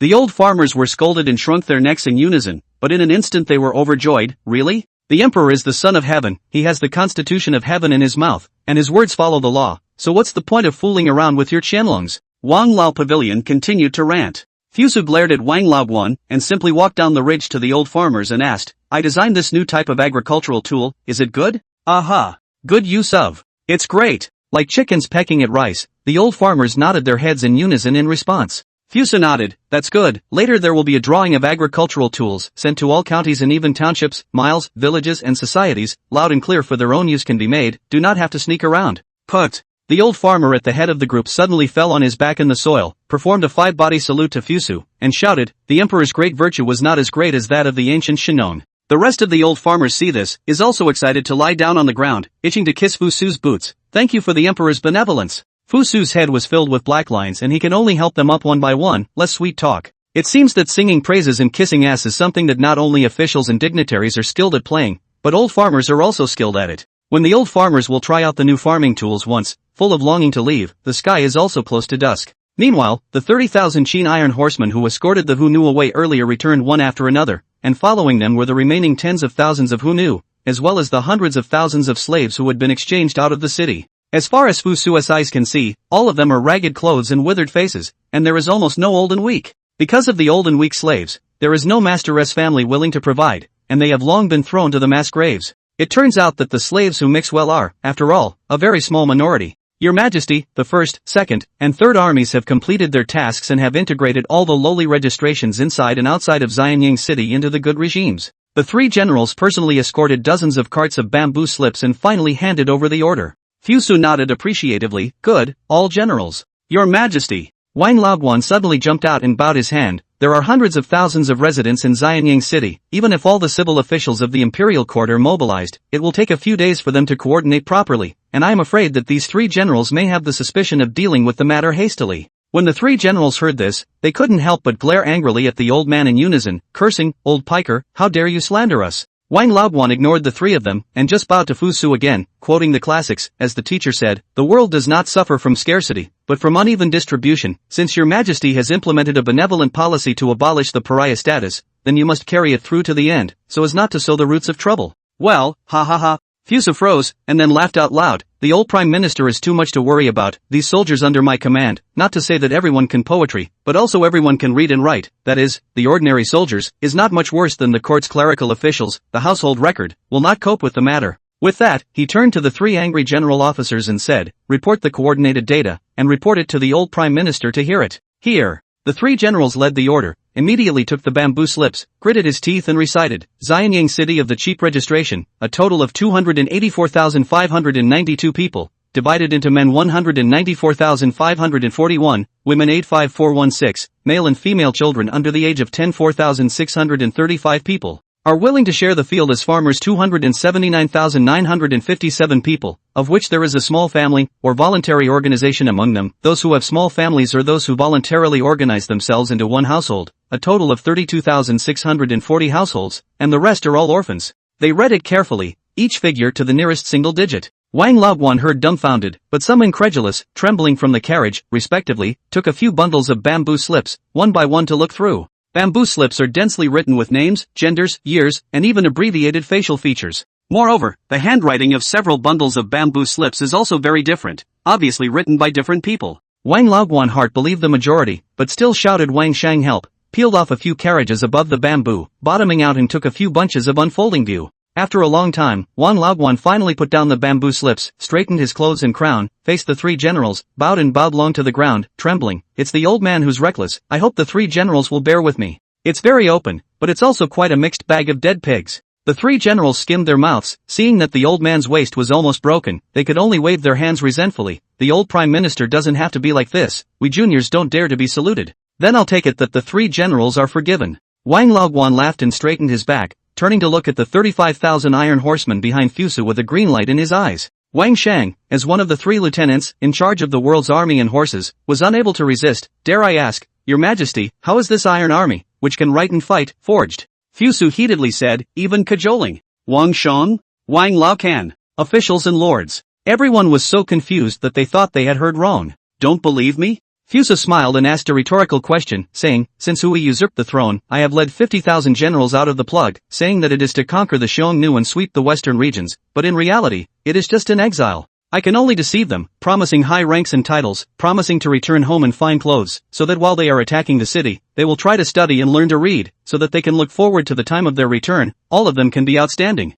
Now, the original 50,000 generals, only 40,000 out of the head, to be routed Xiongnu rebels. I should also fulfill the promise of the living for the official as a general, the dead posthumously rewarded, all shine lintel. When he said the last sentence, he was turning to face the 35,000 iron horsemen and roared out in anger. Thank you for your majesty's grace. 35,000 iron horsemen, in unison, answered the call, and their voices shook the heavens and the earth. Fusu retracted his gaze and looked at the dumbfounded Wang Shang and Wang Laoguan, and solemnly said, the two Wang ministers listen to the order. I am at your service. Wang Pavilion, revert to the position of Prime Minister. I go on a campaign during the period, by the secretary in charge of the court, supervise the Guangzhou county officials, to implement my 3 edicts. If there is negligence and slackness, the 9 ministers can also be killed. Here. Wang Laoguan straightened his clothes and bowed low to receive the order. Wang Shang, the 20,000 Qin troops coming down from the Wuguan Pass are left for you to shock guard the pass and assist the old Prime Minister in carrying out the 3 edicts. Here. Wang Shang followed with a long bow to receive the order.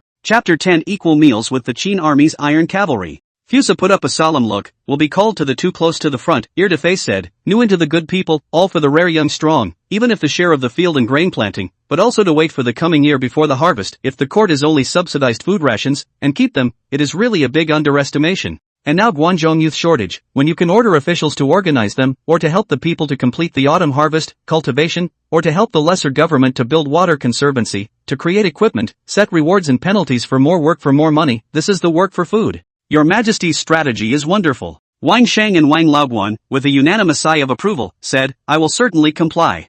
Fusa nodded, turned to take out the jade seal of transmission from his saddlebag, stamped the seal on a piece of white silk, and handed it over to the 2 men. In my name, send an imperial decree to Rinxiang and Zhaotua and Lingnan, and say that I have defeated the allied forces of the vassals of 500,000, and order them to lead the elites of the Southern Expeditionary Army to return to help, with the specific content of the wording to be left to the discretion of the 2 secretaries of state. When Zulong was alive, he formed 2 legions, one southern and one northern, to fight for Great Qin in the south and in the north. In the north is the Great Wall Legion, which has been defeated and totally annihilated by Xiongnu and all the lords, which also leads to Xiongnu holding on to a great victory and forcing Zheng Han's 200,000 slave army to surrender. In fact, in all seriousness, the real elite of the Great Wall Army is the 50,000 Guangzhou children in the hands of Fusu. As for the Southern Legion, it is the army of the southern conquest of the 100,000. It is more than the Great Wall Legion is even more voluminous. Zulong, in order to include South Vietnam into the Chinese territory, the first direct input of 300,000 people, see the war was blocked, then sent an additional 200,000 people to push the level of the last and then move over 500,000 immigrants, frozen 1 million people,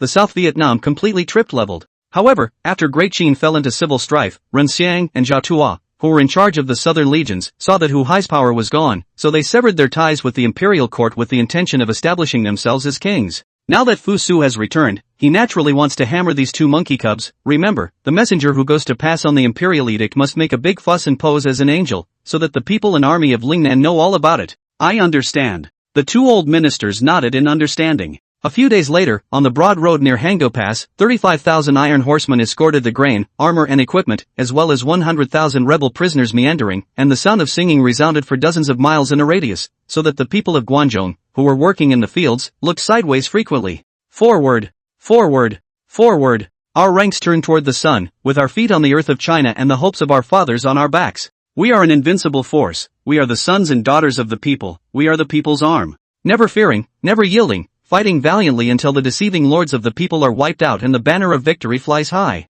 Listen! The wind is whistling the war drums. Listen! The warrior's song is loud and clear. Soldiers run to the battlefield in defense of their hometown at a neat pace. This play is His Majesty's army, isn't it? The post-birthday children are so spirited. His Majesty is very powerful, he can conquer the Huns in martial arts and make agricultural tools and literature, so we small farmers in Qianzhou can finally live in peace for a few days. I am afraid that I cannot live in peace. I heard that the lords of the 400,000 army vanguard has already arrived outside the Hango Pass. What are you afraid of? Do you know General Meng Tian? I'm telling you, he's the greatest warrior in China, and he's sitting in Guancheng now. Yes, now that His Majesty has also arrived with his army, with them here, even if the vassals come with 1,000,000, they will have no return. Amidst the whispers of the people, the army left behind loud and clear songs all the way and slowly entered the gate city of Hango Pass. The two brothers, Meng Tian and Meng Yi, had been waiting for a long time and were the first to greet Fu Su. See your Majesty. Fu Su rolled over and dismounted, and while moving his muscles, he said, the two ministers don't need to be polite, and quickly report the situation. Your Majesty, Xiang Yu, and the 400,000 troops of the various lords stay in the area of Xian and not far from here, and from time to time there are vanguards that come to the bottom of the pass to harass, all of which have been repulsed by my ministers. Today, the defenders of the Hango Pass, together with your Majesty's troops and horses, total more than 90,000. Meng Tan said succinctly. Fu Su nodded, the old general worked hard. Meng Yi followed also said, that Xiang Yu and the various lords' army lack of food, seems to really intend to kill the pawns to end the trouble, I and the good argumentative vertical and horizontal soldiers, and they rubbed their noses in it for a few days. In the end, it was Xiang Yu's subfather, Fan Zhang, who said that exchanging 200,000 descended soldiers with doubtful loyalty for 100,000 anti-Qin volunteers was a good deal, and that 100,000 would be better to feed than 200,000, so Xiang Yu agreed on the spot. Fan Zhang. Fu Su frowned and couldn't help but murmur, Xiang Yu with the assistance of Fan Zhang, that's just like being hung, we should be cautious in future battles. Your Majesty, those 200,000 descended soldiers, I have seen them, they have already been scared out of their guts by Xiang Yu, and even if they were to be replaced back, I am afraid they would not dare to fight against Xiang Yu's soldiers and horses. Meng Yi couldn't help but remind. There is no harm, I do not intend to let them participate in the war, so as not to have too many vassal spies, such as the exchange back, and only select the old Qin sons and daughters, organized into an army to go to Daisen Pass, to the remnants of Liu Bang pressure. The rest of the people are disarmed to return to the field, even if it is a spy, but also to allow them to plant 2 years of the land before, and so on. They start a family in Guangzhou, they will naturally be Qin people. Your Majesty is well thought out, as it should be. Has a date been agreed upon for the exchange of prisoners? No appointment has been made, and Fan Zhang wants to see the 100,000 prisoners before setting a date for the exchange. The old man is afraid that 100,000 prisoners of war, all starved of the wind, will not be able to be used for the change back. Fu Su smiled and spat out a sentence, saying, however, since he wants to see, then let him see. Meng Tian, immediately 100,000 rebels, escorted out of the customs wall outside the drill battle formation, so that the vanguard troops of the various vassals have a look. These days, 100,000 rebel prisoners, and the Qin army iron horsemen equal meals, many even eat fat, just drill up to lose weight. Here. Monty bowed his hand and led the way. At a slight inclination, he led the 50,000 defenders who had been raising their strength, and escorted the 100,000 rebels out of the pass for maneuvers. The rebels thought that they would get out of the trap today, and without having to be driven away at all, they went out of the gate with joy. However, when they see the situation outside the pass, but was head broke in a pot of cold water, no longer excited. Because inside and outside the shuttering walls, it's a completely different world. Along the way, the rebels had seen a good harvest with rice silos full of grain, plus Fu Su's policy of exemption from service and reduction of taxes, as well as the rapid spread of new agricultural tools, which revitalized the people of Guangzhou and made it prosperous everywhere. But now out of the Hango Pass, but the eyes are all desolate, abandoned fields, houses in ruins, only flocks of scavenging black crows, in the sky quacking strange cries hovering. The difference between the inside and outside of the barrier wall was so great that it felt like stepping from heaven into hell. Gobble. Fan Kuai swallowed a mouthful of saliva, forced his mind to settle down, and said in an astringent voice to Xiaobi beside him, "Old Xiaoa, I suddenly don't want to go back." Xiaobi was silent, just looking at the scene outside the pass in a daze. Chapter 11, The King of Western Chu. In the Xiang army camp. Xiang Yu is sitting in the middle of the camp, while his father Fan Zhang and his generals are discussing the exchange of prisoners of war. According to his calculations, exchanging 200,000 surrendered soldiers for 100,000 anti-Qin volunteers is a sure deal. Not only did it ease the pressure in the coalition army about military food, but it also exchanged back 100,000 living forces that were resentful of Great Qin, and most importantly, spread the name of the overlord's benevolence and righteousness. The slave pawns that returned to the defeat, morale has fallen to the bottom, not to mention the possibility of going back to be brutally punished by the Great Qin, has not been straight to mention. What's more, he and others have also placed some anti-Qin loyalists in the team. If Fu Su will break up these soldiers and horses into the Qin army, it would be a big favor to the allied forces. Just with the current Qin army generals acting, this possibility is negligible. The Qin army to still have some insightful people. Greetings, Overlord. The Qin army has brought our troops outside the pass. A messenger clad in armor flew into the tent. Xiang Yu's mind moved and gazed at his subfather Fan Zhang. The Qin army is still considered trustworthy. What does subfather think should happen next? Fan Zhang stroked his inch-long beard and said in a deep voice, "This matter is beneficial to us. The overlord should send a general to check it out, and at the same time pull out 200,000 descended soldiers for some drilling, already showing the allied army's vigor." As soon as Xiang Yu heard this, he said, "This is a very good thing to say." Then he instructed the generals in the tent, "Xiang Zhuang, you and go to the Qin army camp, visit our generals, and inform them that after 3 days, they will be replaced." Yes. Xiang Zhuang, who bears some resemblance to Xiang Yu, led the order and walked out of the tent. Xiang Yu thought about it and then commanded, "Where is Long Yi?" A swarthy, burly armor-clad man walked up and said back, "Your lord, Long Yin is here." Xiang Yu nodded with satisfaction. "You go to the allied camp and bring up 200,000 descended soldiers to drill a bit, don't fall down on our prestige. The dragon Yin lead the way." The big man received the military order, then went out of the camp. He is a fierce general in the army, do not understand those curved things, only know that the overlord gave the order, he will carry out just fine.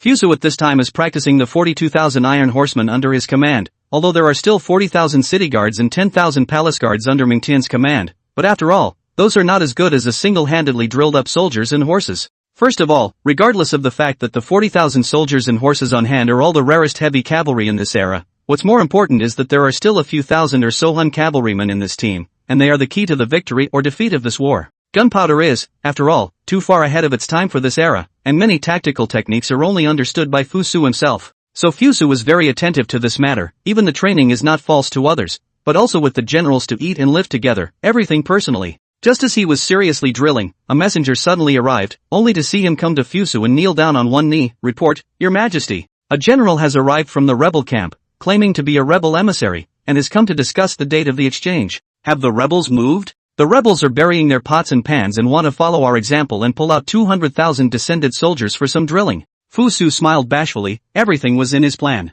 With 400,000 men and horses gathered in the ally camp, the people ate and chewed, and what was missing was very heavy. Now, in order to show his prestige, he even disregarded the crisis of grain storage in the camp and took out the already small amount of grain and grass to supply 200,000 surrendered soldiers. This move will surely trigger the dissatisfaction of the other lords. After all, their own soldiers are not always able to eat, but also have to share a portion of the surrendered soldiers. If not ordered by the overlord, I guess it will cause an immediate mutiny. Moreover, excessive consumption of the already small amount of food and grass in the allied army would definitely trigger panic among the allied soldiers, which would result in a decline in morale, among other things. This is considered unwise. And the party was originally sufficient food and grass, has not been treated that 100,000 rebels. This era of people are also very honest, received the grace will think of repayment, think the other side to accept this group of people, after the discovery of things are not as imagined, it will be very fun it. Just send the general of the army to receive them. Nah. After thinking about it, Fusa stopped thinking about the matter and he recruited his Wolfskin Dryad Bolden.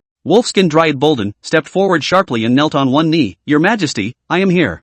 Fusa kindly said to him, "This time our army is weak and the enemy army is strong. If you want to win then you have to do very human method. There is a matter to you can? This matter crisis prudent." Bolden's face was cold as he held a military salute and said, "I am willing to serve your Majesty." In fact, Fusa, this trip is not necessary. The grassland race has always obeyed only the strong. As long as you are stronger than him he will always obey you. You lead the troops of this department to form a separate column and charge in an arrow formation. Nah. Xiang Zhuang entered the Qin army camp and saw from afar the 100,000 anti-Qin volunteers who were practicing. This is excellent. If it is 100,000 floating soldiers, it will take a long time to recuperate to form a combat force, with the reserves of the coalition army now, cannot afford such a load-bearing pressure. But if it is 100,000 strong warriors is not the same, just a little drill can be. I do not know that Fu Su in the end how to think, actually really willing to put this 100,000 soldiers back. This move is undoubtedly with the release of the tiger back to the mountain. Fan Kuai and Xiao He saw him long ago, but as a rebel general, they didn't dare to move without authorization.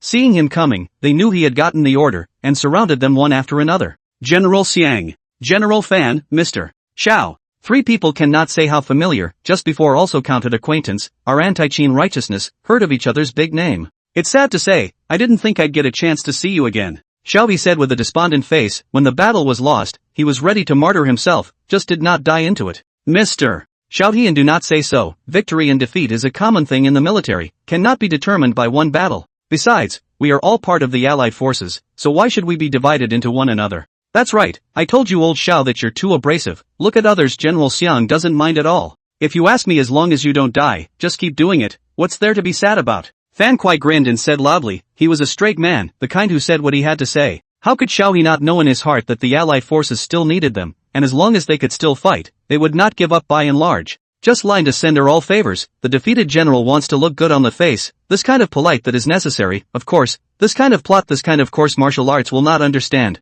General Xiang might as well review them in the army. They have not been treated harshly, and their battle prowess remains the same. Chapter 12 Establishment of Two Armies. Xiang Zhuang waited for this sentence, said more are false, only he saw what he can only make a judgment. He fell silent and walked into the army. The soldiers were still drilling, and when they saw the army generals Fan Kuai and Xiao He approaching with an armor-clad general, they did not think anything of it and still carried out their orders. Xiang Zhuang viewed some, but did not find thin and weak generals. He thought earlier that the Qin army is to make means, such as the strong generals on the outside, the thin and weak generals on the inside, so that the eye is naturally formidable and valiant, but in fact, the defeat is in the middle. I didn't expect to come in and see that I didn't see any skinny soldiers, all of them were alive and well. What does this mean? This represents that the Qin army really did not treat the captured allied forces harshly, but also gave them a full meal. This is outrageous. He was puzzled in his heart, and seeing that the two men were also the same anti-Qin volunteers, he asked directly, can Mr. Xiao solve my doubts? That Fu Su has never treated you and others poorly, why is that?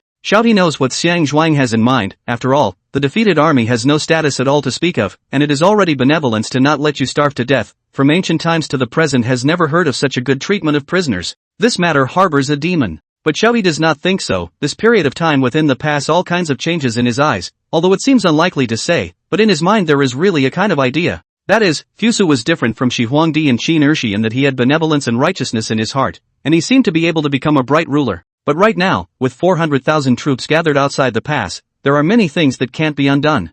I know General Xiang's misgivings, that the Qin army surprisingly did not harsh me and others, instead of clothing and food enough to give. In my opinion there are no more than two possibilities. For one thing, knowing that we are all loyal and righteous men, he wants to use such means to let us know that we will not be his enemy, and may even have planted spies in the army for other purposes. The second is that it is trying to break the will of the coalition forces through the act of treating prisoners of war like us well. Although Xiao He's guesses were not all correct, they were not far off. When he knew that although such behavior of Fu Su seemed feasible, there was an Achilles heel in it. That is to say, Fu Su was now besieged by 400,000 anti-Qin armies, and this 100,000 rebels in the 400,000 allied armies is just a little tiny ripple, which can only set off small ups and downs, and can't possibly play a decisive role. All such behavior is doomed to futility. If we can defeat 400,000 allied troops? Xiao He hurriedly stopped himself from thinking, and decided that his own thoughts were a bit ridiculous, although the Qin army is indeed very strong, and there is also the divine punishment such as a divine weapon. But the number of allied forces reached a horrifyingly huge 400,000, not to mention that the leader of the army was the invincible king of Chu Xiangyu.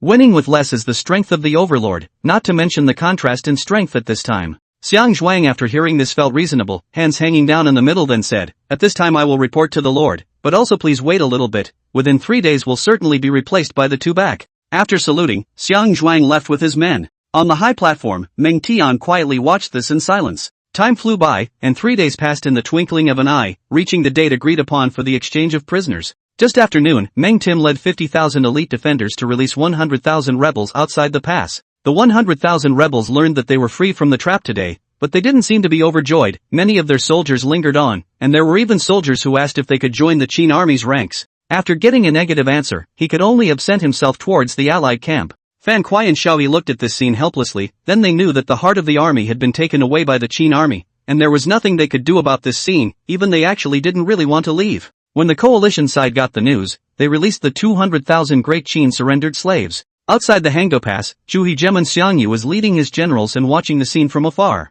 A vassal in the camp asked, "Should we send troops to attack Hangdo Pass while the Qin army is descending into the pass? This is reasonable, at this time to send troops, only to charge up to kill for a while. The defeated army will form a rout, swept Hangguan Valley, by then Hangguan is not within reach. Since ancient times out of the war, the most feared is the momentum of defeat, the defeat of the army, especially hundreds of thousands of troops defeated, which is no longer humanly possible to change." As the lords deliberated, they felt more and more that this plan was feasible. Only the overlord frowned and rebuked, "No. That Qin army treats me with sincerity, it is unrighteous to sneak attack with him at this time. I, Xiangyu, cannot do such an unrighteous thing." The lords still have ideas, but the king's reputation is too strong, and the moment he opened his mouth, he blocked the lords' mouths, and even though they are not angry in their hearts, they can only mutter in their hearts. And so the last chance for a Union victory was let go. More than 200,000 soldiers until the middle of the night to enter the Guanzhong, the team bustling, continuous square more than. When Fu Su was watching, he saw that the soldiers' morale was so low that they couldn't even lift their swords, and most of them were as thin as wood and withered, so he knew that this was an almost ruined army. He recruited imperial historian Meng Yi and instructed, although this 200,000 strong army has an ugly appearance, it is also a rare and sturdy force, as long as it recuperates well. You will select the old Qin sons and daughters among them, form an army, and choose a general to lead it to the land of Bashu, to find the remnants of Liu Bang. The rest formed two armies, one called the Plowing Army, responsible for reclaiming the good and barren land within and outside the pass. The other army is called the Infrastructure Army. This army will be established first. When the time comes I will have great use for it. Here. Meng Yi bowed his hands and led the way. Fu Su established the two armies for a purpose. In this era, when armies were on the march, the supply of military food was a big problem. Hundreds of thousands of troops on the march often need a consistent number or even more than the number of people to transport food and grass. A march not only in vain to consume food, but also missed the time of cultivation. The plowing army was for this purpose, and he decided to set up the plowing army where the army was stationed, so that it could farm on the spot, thus eliminating the problem of food delivery, and it would not take up a lot of labor. The infrastructure army is even more important: build bridges and roads, connecting the east and west, north and south,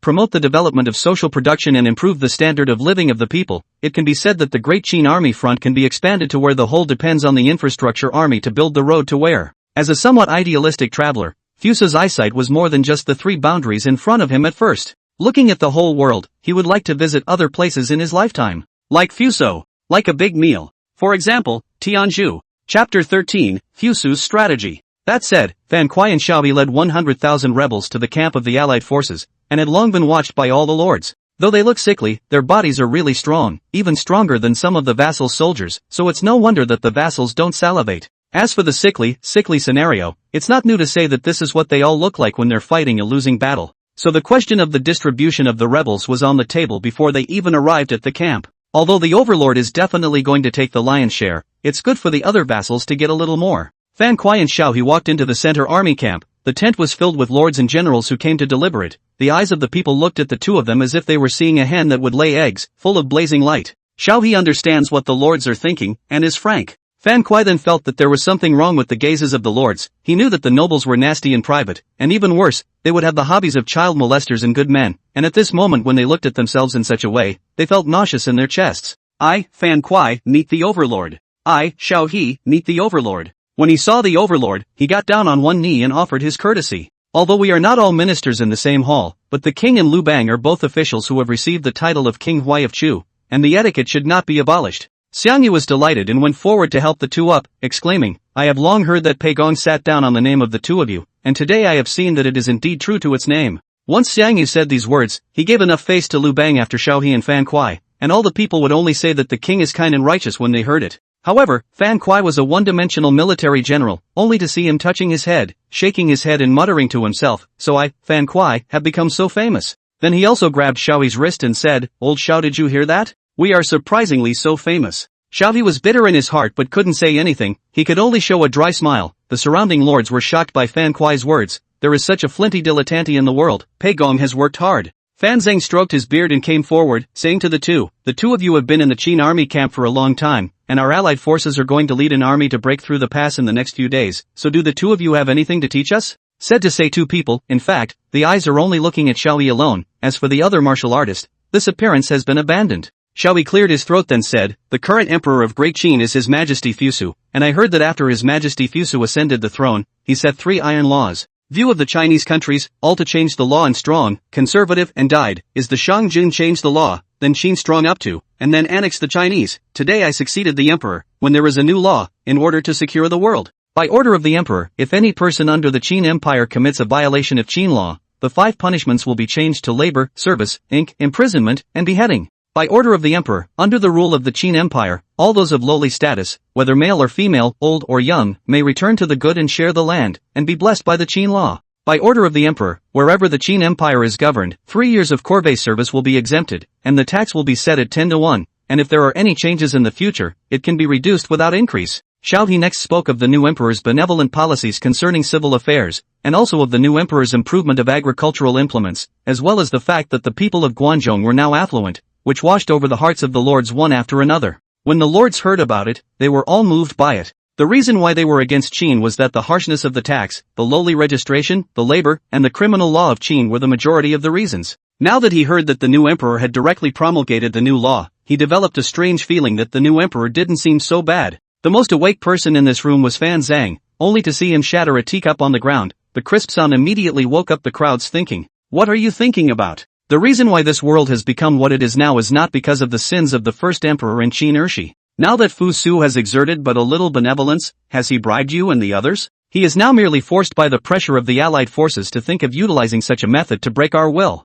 If we retreat, we are falling for his trick. The world is in shambles because of their family, so everything will end with their family's demise as well. The breaking of the porcelain made the crowd awake, and Fan Zhang's words really made everyone wake up. Who knows that the new emperor's current appearance is not a disguise, and who can guarantee that the future days will definitely change for the better? And even if the general pawns are not enough, they, as the main generals of the anti-Qin army, want to get preferential treatment can only be a fool's errand. Apart from overthrowing the great Qin regime, they simply had no way out anymore. When the lords were greatly assured in their hearts, they spoke out to capture Fusa's youngest son and judge his sins with their own hands. Seeing that the group was energized and the army was available, Xiang Yu ordered, 3 days later, take the Hangguan Valley. Between the hilarity of the crowd, the 100,000 rebels were divided cleanly, and after the lords left, Xiang Yu saw his subfather Fan Zhang frowning with a pensive look. Then he asked politely, Yafu just now for us is a great cheer for the people, now the frown is not spread, but what is the problem? Why don't you tell me about it? Fan Zhang thought about it, some of it is definitely can't be hidden, so he simply said it. Overlord knows that the military food in the coalition army has been consumed, so he came today to discuss this matter. So, Xiang Yu also made a difficult task, want him to go to the battlefield to charge and kill the enemy. He is self-efficacy, but if he let him deal with the political affairs, looking for military food and so on, it really is to kill him. He knew well the ability of his subfather, and if he could make his subfather even frown, it was obvious that the situation had reached a very critical point. And the subfather has a plan to help me? I've got the top, middle, and bottom here. The best idea is for the allied forces to disperse, and each of them will be responsible for their own rations, and I will have my own way of supplying our army with food. The middle strategy is to immediately attack the Hangguan Valley. I heard that the court of Xianyang is rich. As long as we take the Hangguan Valley, the army food will have a source. Xiang Yu frowned. The upper strategy is definitely not desirable. So many lords gathered here, if they disperse here, in trying to gather so many soldiers and horses, it is almost impossible. However, the middle strategy is also certainly not work. He has promised many vassals before, agreed to wait for them to arrive Qi together to capture Xianyang city, together with the Commonwealth. How can the king of Chu go back on his word? Don't I need to lose face? Having come to this point, he can only choose the next best thing, so he asked, what does the next best thing mean? Fan Zhang sighed. He knew the final choice was like this, but the next best thing is really the next best thing. The next strategy is for the lords to each bear their own military rations. Chapter 14 The Death of Military Food. It is said that let the vassals to bear their own military food, but this place is not the vassals of the fiefdom, and the vassals obviously do not have the ability to change their own food out. The final result can only be the local people suffered only. Xiang Yu would obviously be aware of this calamity. He pondered with a grave expression on his face and finally said, let the lords each bear their own military rations. On the following day, Lu Bang's old army, which had just joined in the coalition, was ordered to go with the troops to a certain place to collect military rations. Everyone was a bit puzzled. Shouldn't the quartermaster be in charge of things like collecting military rations? Since when are ordinary soldiers responsible for this? To come to the place to know, said that the collection of military food, in fact, but is the people's forced robbery of grain stocks. This time of the year the people have long turned over the tax, the rest is only enough to make ends meet. If they will be robbed of grain stocks, the consequences of how to be almost can be imagined. Although this kind of thing is not unheard of before, but since they have seen the Qin army that kind of discipline, and the people of the autumn without offense style, they know as a soldier, the original some things should be done there are also some things should not be done. For a while, there was a constant stream of soft-hearted soldiers disobeying military orders, and the consequences of disobeying military orders were severe, as it would be setting a negative example for the other soldiers. When the soldiers returned to the camp in the evening, after word of mouth, they realized that there were still quite a lot of people who disobeyed the military order, and the vast majority of them were Liu Bang's old troops who were released from the Qin army. The lords didn't take it seriously. There's no such thing as a war where people don't die, and a death can only mean that they have a bad life. Xiao Er is 15 years old, a soldier. Usually he is a rather cheerful person. Today he has been silent since he returned to the camp. The captain who was roasting the campfire thought that he was marching for the first time and was timid, so he sat down beside him and said, "What kind of appearance is this for you? Fighting is like this, it's either you die or I die. The more afraid of death, the easier it is to die."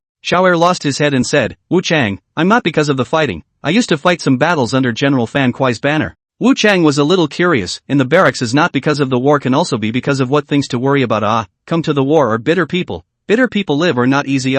What's troubling you? And if you tell me, I am after all many years older than you, so let's see if I can teach you. Wu Chang, what do you say to the people who have been robbed of their food by us today? How are they going to survive? How to live? Who cares how they live? This is the way of the world. We don't even know how to live ourselves. How can we care about them? Today we are robbing people we don't know. If one day we meet our own family and friends, will you still lay your hands on them, woodman? Would Chief silent for a moment and then sunshine a smile, you this doll where to come so many questions? Can't get down on any, when the soldiers but for a mouthful of food, our life is like a stalk of grass, who will care about the life of the stalk of grass? Since ancient times when the soldiers are like this. No, it's not. Not like this? I heard His Majesty the new Emperor's teaching one day, and he said that behind those who serve as soldiers stand the people, so we don't serve in the military to get promoted and become rich, but to protect the people on one side. The people gave birth to us and raised us, we are the people's sons and daughters. You melon goon, you haven't been tricked. Those high and mighty people love to use such flowery words to deceive people, I've experienced a lot. No, His Majesty the new Emperor is not like that. Under his rule, the soldiers and the people get along well, and I've even received eggs from the people. Speaking of His Majesty, the new Emperor, Xiao Er's eyes were glowing with light, as if he had seen a giant in hope. Sons and daughters of the people. Wu Chang didn't sleep well all night, and all night he had the whole sentence in his head, which took root in his heart like a magic spell. On the following day, the military order came down, as yesterday, continue to search the people's settlement, and then seize the grain and grass, has been used for military purposes. Just today there was a dreary atmosphere in the army, and there was a quiet increase in the number of those who responded negatively and disobeyed military orders, some even refusing to carry out orders in their entire squad. Such a thing quickly caught the attention of the lords, and for those who dared to rebel against their orders in such a way, they were directly executed by military justice without mercy. For a while, the hearts of the Allied forces were in turmoil, and everyone began to panic. Fan Zhang had known that this would be the outcome, but there was nothing he could do in the face of such a thing. Xiao He and Fan Kuai are walking back and forth in the tent with a sad face. They already know what happened in the camp,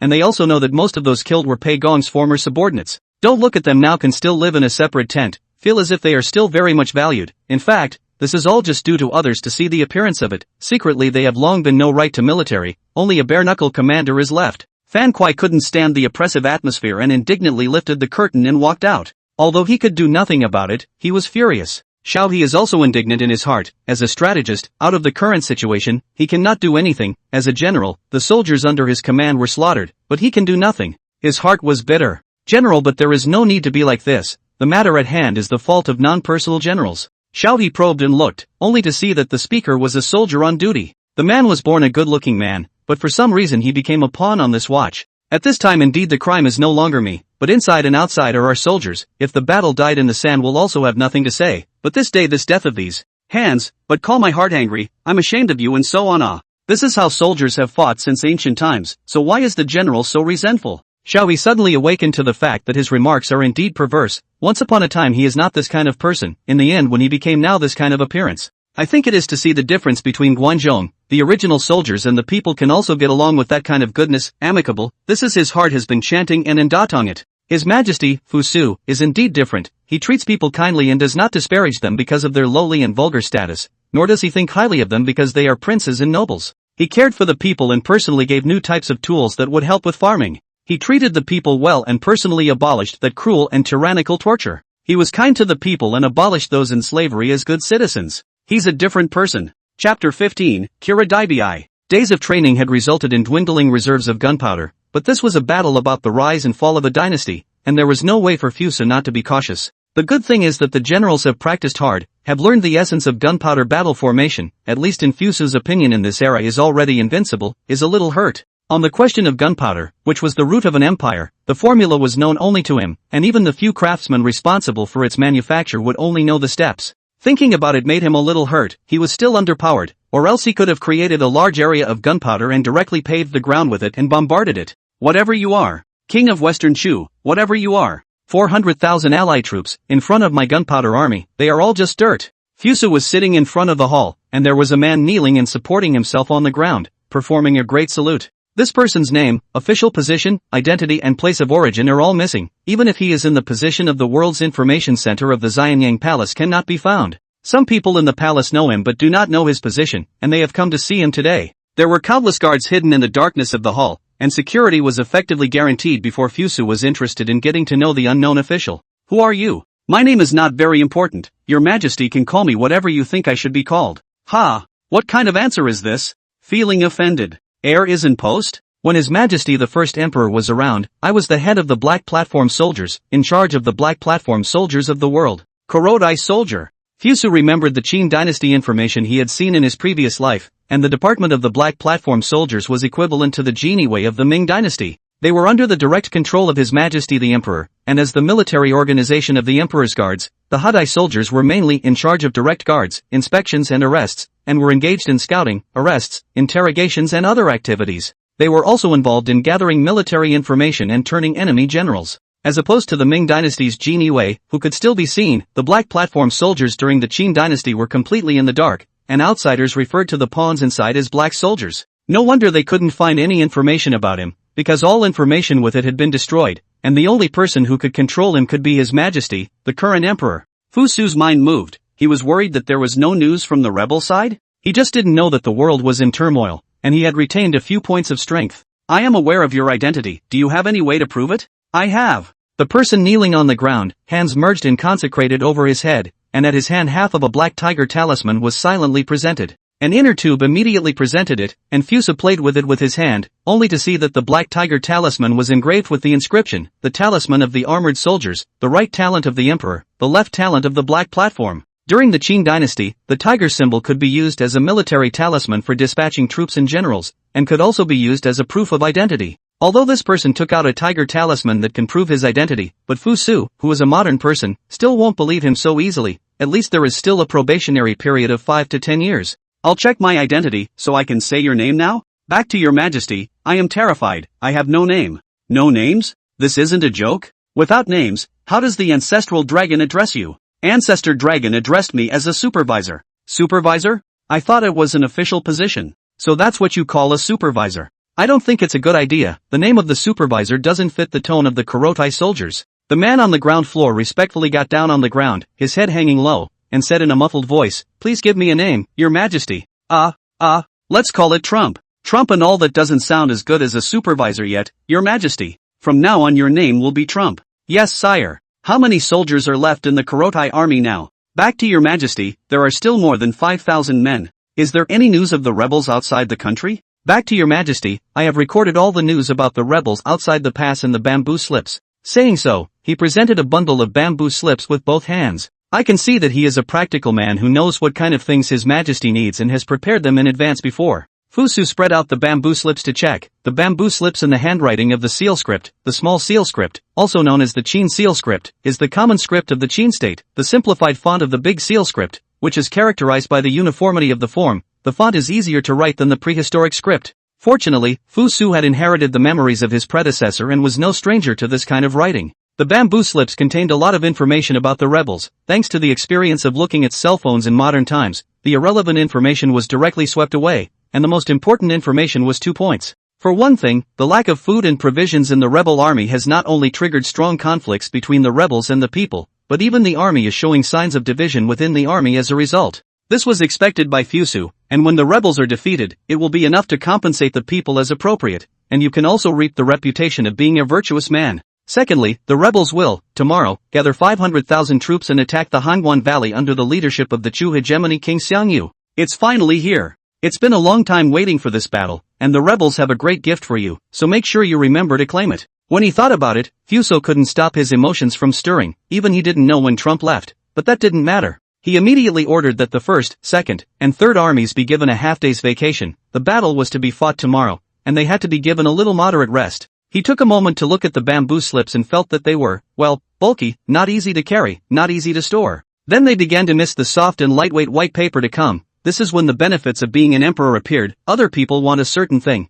It can only think about it. The emperor is different. He can not only think for himself, he can also find others to think. I, Mo Zhongxing, bow to your majesty. Moshing, get up. Thank you, your majesty.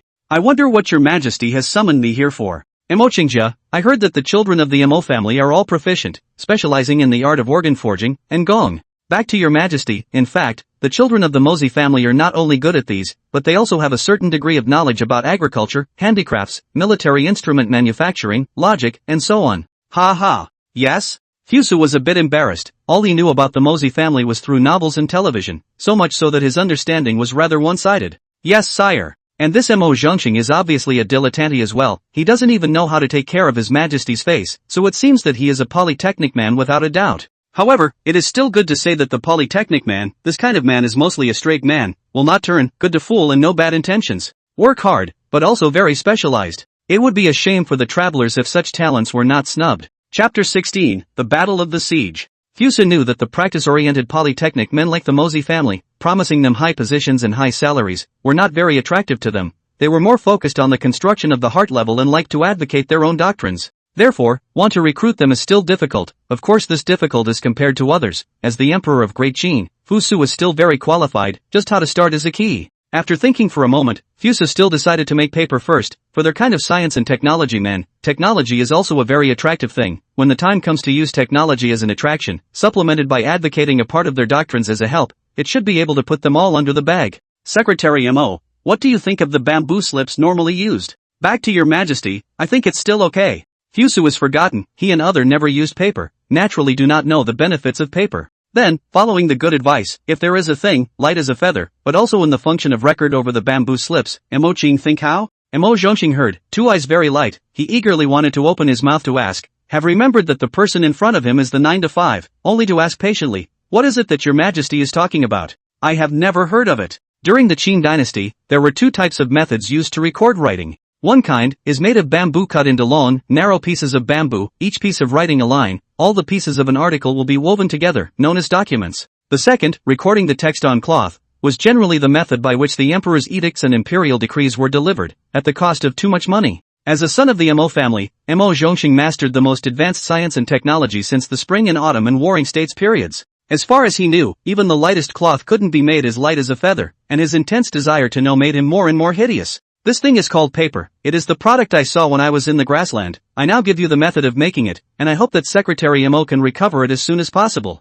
Fuso didn't know paper making at all, and the limited knowledge he did know was what he usually saw while surfing the internet, and it took a lot of time to do this in an experimental way. As a 9 to 5, how do you consume your time on such trivial matters? So a toolman with a strong sense of scientific research would be perfect. Mo Zhongxing did not question why there was paper on the grassland. He thought that since his majesty said there was such a thing, then there must be such a thing, and now he only wanted to know how this divine thing was made. Seeing that Fuso wanted to record the divine objects, the inner officer immediately offered the bamboo slips and carving knives, and then Fuso saw that these two things would be senseless, he would not use it well. Waving his hand to remove these two, the inner official looked terrified. He didn't know why his majesty was angry, all his behavior was in accordance with the rules of the court. Present the quill, the cloth, and the inkstone. Nah! This was not the Xianyang Palace, and it was not easy to find all these objects in a short period of time, but the chamberlain still led the order to go down, and it was the basic quality of a qualified chamberlain to satisfy any of his majesty's requests. After half a minute, Fuso drew the memorized paper-making technique on top of the cloth,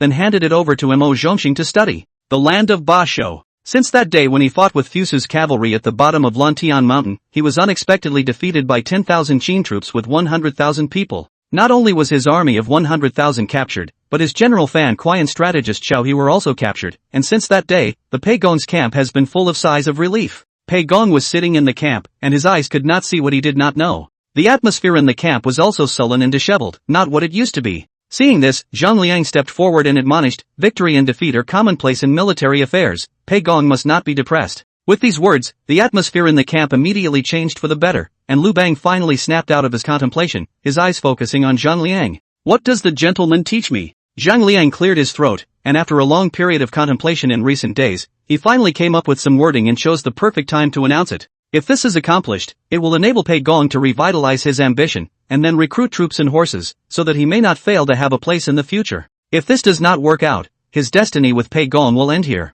Although our army has been heavily attacked by the Qin army, but the world's power is in us, even if that Fusu struggle will be of no avail. Now the king is leading a coalition army of 400,000 troops to Hangzhou Pass. This is the courage of the world. Even if that Fusu's heavenly army is in the world, it can't be stopped. I hope that Pei Gong to reorganize the ambition, recruiting troops and horses, the next day to be a vassal and worship the prime minister may not be. Mr. has a point. Sir's words are deafening. Sir is really resourceful. Some remarks down, Pei Gong's heart also recovered a lot. He looked at Zhang Liang, tears in his eyes, said with deep emotion, we are full of heart in the grip. Actually do not want to be that Fusa child knocked down to this point. Today fortunate Mr. Words, only to make us like the purest enlightenment. Liang and I are like Yin of the Shang and Zhang Shang of the Zhou. We must not be without each other. I hope you can help me to regroup, and I'm willing to share my wealth with you. After a good deal of talk, Pei Gong and the land of Ba Shu began to recruit again. Successful people, the reason why they can be successful is because of unremitting efforts and unwilling to admit defeat. Coalition camps. Knowing that tomorrow was the date of the attack, the lords began to discuss the siege today. Everyone knows that there are more than 100,000 defenders gathered in Hangzhou Pass, and there is bound to be a hard battle to be fought if they want to take it. There are a few lords gathered here, and in order to let their troops die less, there are a few who are passive and afraid to go forward, while the rest are all holding the idea of sending you to death and letting me enjoy the happiness. If it wasn't for the overlord's pressure, the coalition army that was created would have only fallen apart in an instant. Why should my army go first? Why not yours? Your troops are all infantry, and still good at building siege implements, so of course yours have to go first. My troops are good at building siege implements, not sieges, and I'm low on troops, so what if I can't attack then? The camp was full of all kinds of excuses and resignations. Enough! A furious cry shook the four directions. The camp was quiet, they don't recognize others, but Xiang Yu is not someone else. He is the king of Western Chu, the man of great power. What's more, he's an extremely trustworthy person. Tomorrow when we attack the city, half of my Xiang family's army will come out, and you will come out with the remaining half, capture the Hangguan Valley, and the wealth of Guanzhong will be shared with you. The king's speech was still very intimidating, and the vassals didn't dare to be sneaky, and quickly finalized the attack on the city. Chapter 17, The Death of Xiang Jun. At 3 o'clock on the following day, the allied forces began to bury their pots and pans to make food, and for a while the smoke curled up and filled the four directions. On the valley of Hakan, General Meng Tian held a telescope and took it all in. He is the defending party, acting naturally more convenient, not to mention the Hangguan Valley is the world's number of majestic city, not that you say you want to knock down can be knocked down. And how many days of preparation, the materials for defending the city were already sufficient, so even if he faced the 400,000 troops of the allied forces, he didn't panic. With his military order, the soldiers and horses defending the city began to bury their pots and pans, and both sides were ready for a battle. Regarding the matter of defending the city, Fusa still believes in Meng Tian, not only because he is a number of famous generals of the world, experienced in fighting to throw you a few streets. The most important point was that Fusu did not know how to fight defensive battles, so if he were to take command instead, it would be a pleasant surprise if the city that was supposed to be able to defend suddenly failed to do so.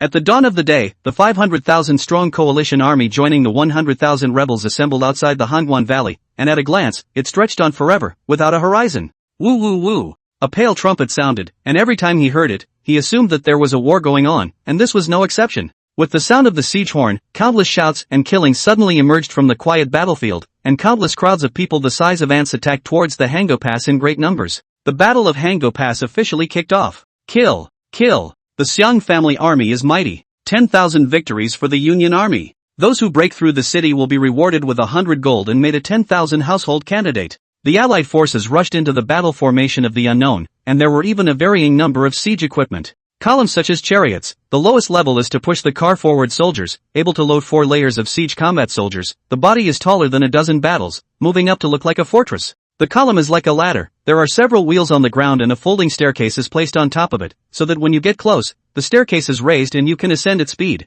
And nesting carts, wooden mantles, etc. etc. However, the first to launch an attack is still known as the Thunderbolt car, stone-throwing car, only to see a piece of large stone, under pressure, thrown up, and then quickly landed on top of the position. Qin period, such a stone-throwing car technology is not mature. Throw the stone can hit the target, all depends on luck. Smashed into their own people is also a common occurrence. As for your question as to why the Union Army did not pour kerosene on the stones so that they could execute a fire attack, all I can say is that the Union Army did not even have enough supply of military rations, so there is no need to hope for any other complementary ones. The battle entered a white-hot stage from the very beginning, with soldiers from both sides going back and forth, and a layer of corpses had been piled up under the Hangguan Valley. The most aggressive of the Allied forces is the invincible Xiang's army, which is as fierce as a dragon, but wherever the Xiang's army is attacking, the pressure on the defense will be doubled. As a last resort, Meng Tim had to call up the sharpshooters in his army and started to take care of the Xiang's army by naming them at regular intervals. The Xiangjia army suffered heavy losses. In the camp of the Allied forces, one order after another was continuously transmitted to the vassals through the messengers.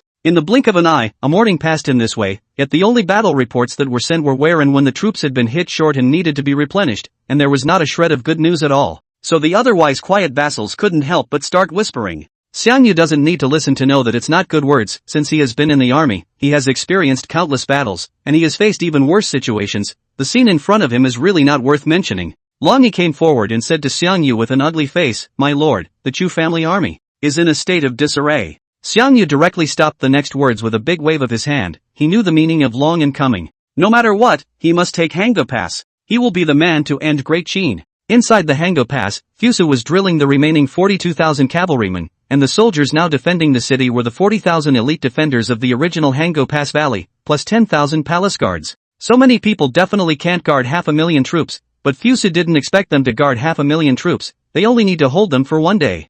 Fusu rode a date red warhorse and stood in front of the gallant cavalry array, and when he saw their eyes, Fusu knew that this was the army he could rely on the most. The enemy is beyond the wall just a stone's throw away, they are 500,000 strong, are you afraid? Fear not. The enemy has the world-famous Chu Ba Wang Xiangyu, are you afraid? Fear not. Those 500,000 people have caused the death of countless people outside the Guan, and now they are going to enter the Guan, and they are going to take away everything we have, are you afraid? Fear not. Fear not. Fear not. With their morale uplifted to this point, they had nothing to fear. Tomorrow, I will lead you to attack and establish an unparalleled success, do you dare? Wansheng!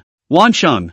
Wansheng! The Qin army's swords and spears were raised together, followed by 3 consecutive cries that resounded through the clouds. As the night gripped the city, the siege gradually came to a close. During the Qin Dynasty, the people were undernourished and the vast majority of them were nightblind, so going to war at night has always been a major military taboo. So as night fell, today's battle of the siege gradually came to an end. In less than a moment, the sound of the Allied army sounding the sound of the Golden Retreat, whistling the Allied army, with a depressed lonesome, slowly returned to the barracks. Like a wounded beast, licking a section of the wound only makes it more ferocious. Today's battle, for Meng Tian absolutely cannot be said to be easy. The battle to the Xintime, used to defend the city of mixed stone, logs and other artifacts, has been exhausted. The latter battle all depends on the generals of force of blood and courage, for which he constantly rotated off the injured, tired generals, will barely hold the city not to lose. Speaking of which, he underestimated the Xiang family army which has the name of Invincible. They are really fierce, and one of them can be enough to replace 5 other rebels. In today's battle, although there are not many casualties, the generals are exhausted, and this is the beginning of the scourge.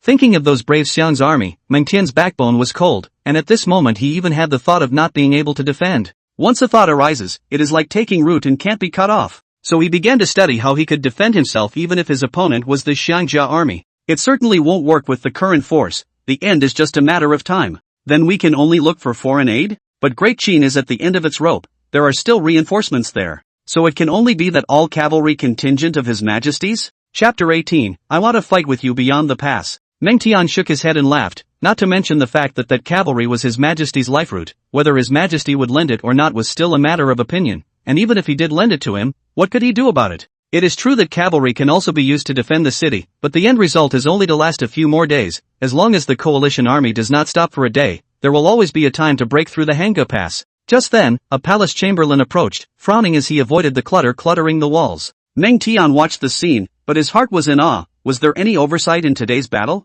Why did His Majesty's inner officer come? That inner official walked to Meng Tian's front, but said with a smile, General Meng Tian, His Majesty has something to summon? Meng Tian had doubts in his heart, so he asked, why did His Majesty summon me? We dare not speculate on His Majesty's mind. I trouble the general to come with me. Meng Tian came to the middle of the hall. He was about to salute, but Fusu already stopped him. General Meng Tian has worked hard today, but sit down and have a meal before. After Fusu finished speaking, he sat down in the main seat, and Meng Tian also didn't say much and directly found a seat to sit down. The palace meal, served, was not sumptuous, but the dishes were fresh. After eating his meal, Fusa stretched his muscles and said, I have decided to lead my army out of the city tomorrow to fight the rebels to the death. Meng Yi had been fighting in the army for decades, and it was reasonable to say that there were not many things in this world that could surprise him anymore. But now he was surprised again. The new emperor actually said he would lead his army out of the city to fight the rebels? Although previously, when he was at Lantian Mountain, the new emperor did have a battle record of 10,000 cavalry charging against 100,000 rebels and winning a great victory. But how can Pei Gong's army be compared to the army of the king? I am terrified. And ask your majesty to take back your order. General Monty doesn't think highly of me? From the army to fight for dozens of years, can be compared with the Xiang family army has not been there. Today the power to defend the city is still insufficient. 10,000 cannot be so child's play.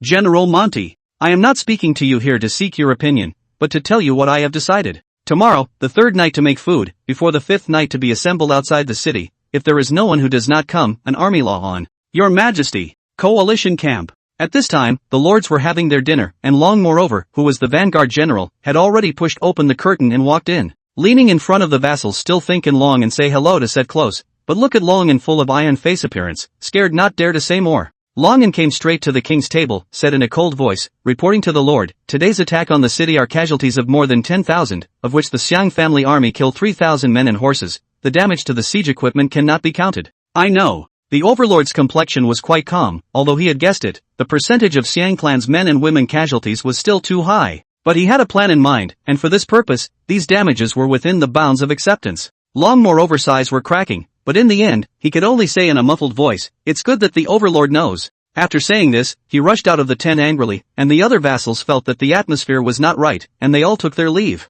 They have lost more soldiers and horses, but the number of people lost is divided proportionally, so that when you do the math, you will find that there is not really much more. But Xiang family army is different, that is the army of the king's headquarters, the sons and daughters of Jiandong who went to war with the king back then. Seeing that the others had left, Fan Zhang came to the table and said sorrowfully, Yura, General Long and didn't mean to rush you, don't mind it. It was only after a long time that Xiang Yu's voice rang out, is that how Yafu thinks of you too? Although I do not know what you think in your heart, but just want to tell you, the soldiers under the army is our foundation. The foundation is not firm, everything is an attic in the air, hope you know. Feather nose. Fan Zhang saw the king's expression, and knew that this admonition was useless. He had been with the king for so many years, and knew that the king was the kind of person who would not care about anything after deciding to do so. Then admonition is as a courtier's duty, success or failure is actually just doing your best to listen to God's order. By the third watch, smoke rose from the camp, and by the fifth watch the Qin army, totaling nearly 100,000 men, was already neatly arranged under the Hanggu Pass. The scouts heard the news and hurriedly transmitted it to the allied camp, which exploded. To say that the Qin army war power, that is indeed not bad, hanging general vassals that is indeed no problem.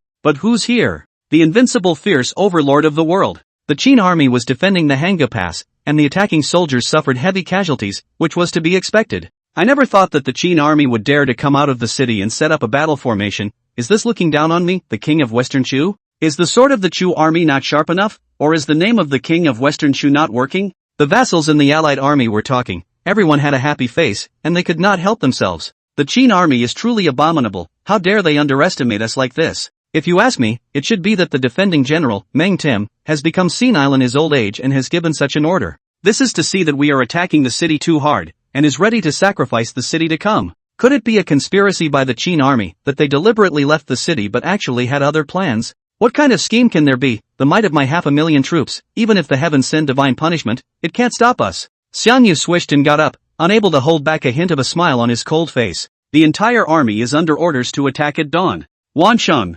Wansheng! Wansheng! The coalition army chanted 3 times, sweeping away yesterday's disillusionment and morale. On top of the upper slope, Fan Kuai, Xiao He and Han Xian were watching this from afar. After that day's conversation in the camp, the 3 of them could no longer tolerate the atmosphere in the allied army, and leading some soldiers who were willing to follow them, the 3 of them fled the camp. The 3 had wanted to enter Guangzhou and assist the Qin army in defending the city, but as the battle approached, they never found the opportunity. And that's how we got to the present scene. This Qin army doesn't know why. It even abandoned the city walls and set up a battle formation in order to engage in a field battle with the allied forces. It really doesn't know how to die. Fan Kuai spat out with a straight face. He had always looked favorably on General Meng Tian. How did he know that the other party had given such a foolish military order? Xiaobi was also full of helplessness. He had thought that he had met a bright master and was planning to help him ride the wind, but now it seems that everything is going to be broken. Among these people, only Han Xian was indifferent. His understanding of Fu Su all stemmed from the exchanges between the two, and although he was curious about those new policies, the extent of his curiosity was quite limited.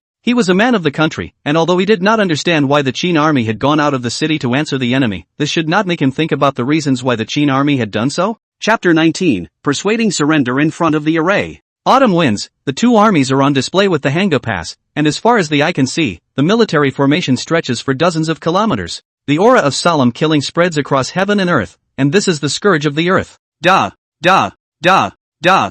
As the day dawned, in front of the two armies' formation, a rider suddenly came rushing in from a distance. Between the battle array, the atmosphere is as solid as substance, only the sound of the horse's hooves of that one rider, trampling. Xiang Yu, the king of the Western Shu hegemony, wearing a bright silver armor, riding a horse and holding a halberd, standing in front of the 500,000 troops, the might of this glance when the world is unparalleled. Normally speaking, no one would wear such a windy armor on the battlefield, mainly because the more windy the armor is, the easier it is to attract the attention of the enemy, and the more pressure it will bear when fighting. But the king of West Shu is definitely different. He is the brightest light on the battlefield, he is the deserved overlord of this era. Seeing that the rider was about to charge over, but surprisingly no one among the ally forces floated, they believed in the figure at the front, that was their god. Xiang Yu flipped his wrist, the halberd turned up in his hand, and finally the blade pointed straight at the incoming general. A strong sense of depression passed away. Although the coming general was a general who did not fear death, he could not control his mind at the moment and did not dare to be reckless in front of the overlord.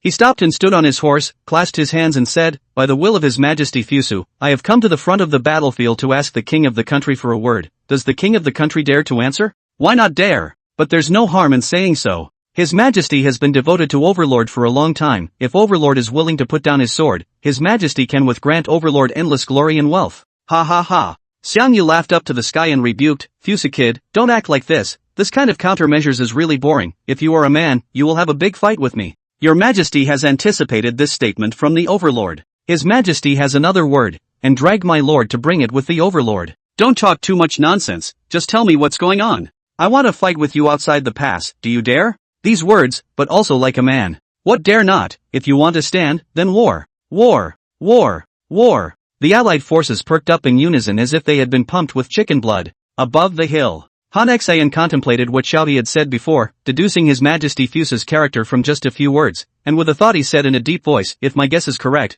the commander of the Qin army side now should not be Meng Ten." Not Monty? Xiao He's brain is more intelligent. Hearing these words at once thought of some kind of possibility. Fan Kuai was much worse, he was still rambling. Who else could it be if not Meng Ten? Does Great Qin still have a general who can fight? Indeed, it's not Meng Tian. Xiao He had figured it out and affirmed in an aggravated tone. Fan Kuai didn't care much about the man named Han Xian, and he heard that he had the experience of drilling through other people's crotch, which made the grumpy Fan Kuai very shameful. If he had been faced with such a choice, he would have taken those pouncers across the street and beat the hell out of their moms. However, he still listened to Xiao He's words, and since Xiao He said so, then it seemed that the truth should be like this. I remember Mr. Xiao once said that the Great Qin army seems to have a weapon that looks like the divine punishment. Precisely, the reason why my 100,000 strong army quickly collapsed that day was because it encountered the might of that divine punishment. In that case, I probably know who the commander of the Qin army is now. You mean? That's right, it's His Majesty Fusu that you've been longing for. Xiao He turned his thoughts around and realized the truth.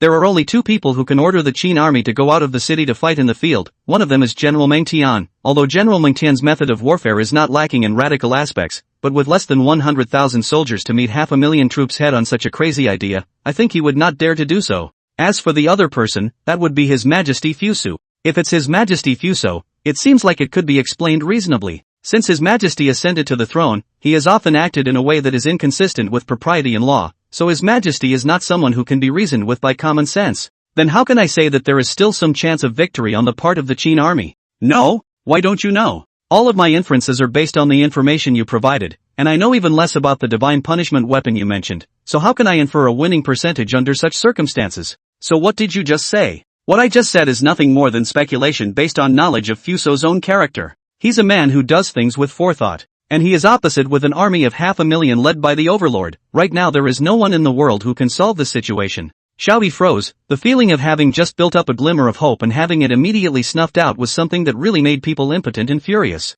However, he also knew that what Han Xian said was right, and that the current situation had indeed reached a point where it could not be solved. Fan Kuai was listening to the side of the clouds. No one can understand is not something that is known from the beginning? Why do these two people still need to discuss for a long time before coming to such a conclusion? Are all the readers so slow? Fan Kuai silently spat in his heart and decided that in the future, his own son should not read too many books, lest he would be stupid. That one rider returned to the Qin army's battle formation. Fu Su sat steadily on top of his warhorse, unsurprised by the overlord's response. The reason why he sent someone to ask, in fact, there exists the meaning of recruiting the surrender, with the courage of the king of the hegemony, coupled with his stabilizing rear, the road to contend for the world will inevitably be smoother. Sure enough, it was rejected in a single breath, and only such a person can be called a bully, to the point of rigidity and strength rather than bend. Then the halberd in his hand was raised, beat the drum. Knock, knock. The war drums rose abruptly, their sound loud and urgent. At the same time, one by one, the guarding soldiers at the bottom of the Hanguan Valley to form a column of formation. Each column of shield soldiers must be arranged after a column of lancers, so repeated will be composed to let the four sides of the shock of the Qin army formation. Woohoo! In the allied camp, the horn to launch the attack sounded. At once there is like a flood of rebels swarming, because the rebel generals are too many, the quality of the soldiers are uneven, the good square formation is hard to form a straggler-like pattern. They burst out with intense enthusiasm, they all viewed victory in a certain way, but they all hoped that the one who finally captured Fusu would be their own candidate, and the military honor that could be gained would be something that could drive a person crazy. It is ironic to say that the lords each deplored the harshness of Qin's military law and the harshness of its criminal law, and then turned around and used that harsh military law themselves in their armies. Xiang Yu frowned as he looked at the scattered ranks of the allied forces as if they were stragglers. Such a team would have been court-martialed by him on the spot if it had been led among his men. But it was the lords of all parties who led the procession, and it was not clear whether it was his fortune or misfortune. Chapter 20, Charge the Formation. Like a torrent of rebels, the rebels densely rushed towards the square formation of the Qin army, and then shattered into countless blood splatters like seawater hitting a reef. One after the other, the vassals were not afraid of falling into the hands of others, and their mouths also read, those who capture Fu Su alive will be rewarded with thousands of gold, and 10,000 households will be rewarded for their service. Hearing the lord's promise, the generals were even more frantic, and then the pawns who rushed ahead had been blocked, and the others couldn't fly over even if they were in a hurry. Wind! With a command, the dense as raindrops of arrows issued a whoosh sound riding the wind up, flying to the rebel position and fall like rain. That rain of arrows came and went. In the blink of an eye, they left a field of dead bodies in front of the formation, and many of them only had time to let out a miserable scream before they were no longer silent. The allied forces that were not shot at, retreated in fear, lest they become the next person to lie down, all of which reminded them of the fear they once felt when they were dominated by the Iron Horsemen of Great Qin. Kill! There was another shout among the Qin army, and the spearmen guarding behind the shield soldiers thrust their spears out in unison, so the front of the formation was cleared of any leakage. Seeing the allied gates of the vassals that were routed like a tidal wave, the overlord was very dissatisfied. What on earth had he done to be with some little cutie like this? Formed a coalition army. Long moreover, you lead 3,000 men to supervise the battle at the rear. My lord will lead the way. As soon as Longan pulled the reins, he charged into the scattered coalition army with 3,000 cavalrymen,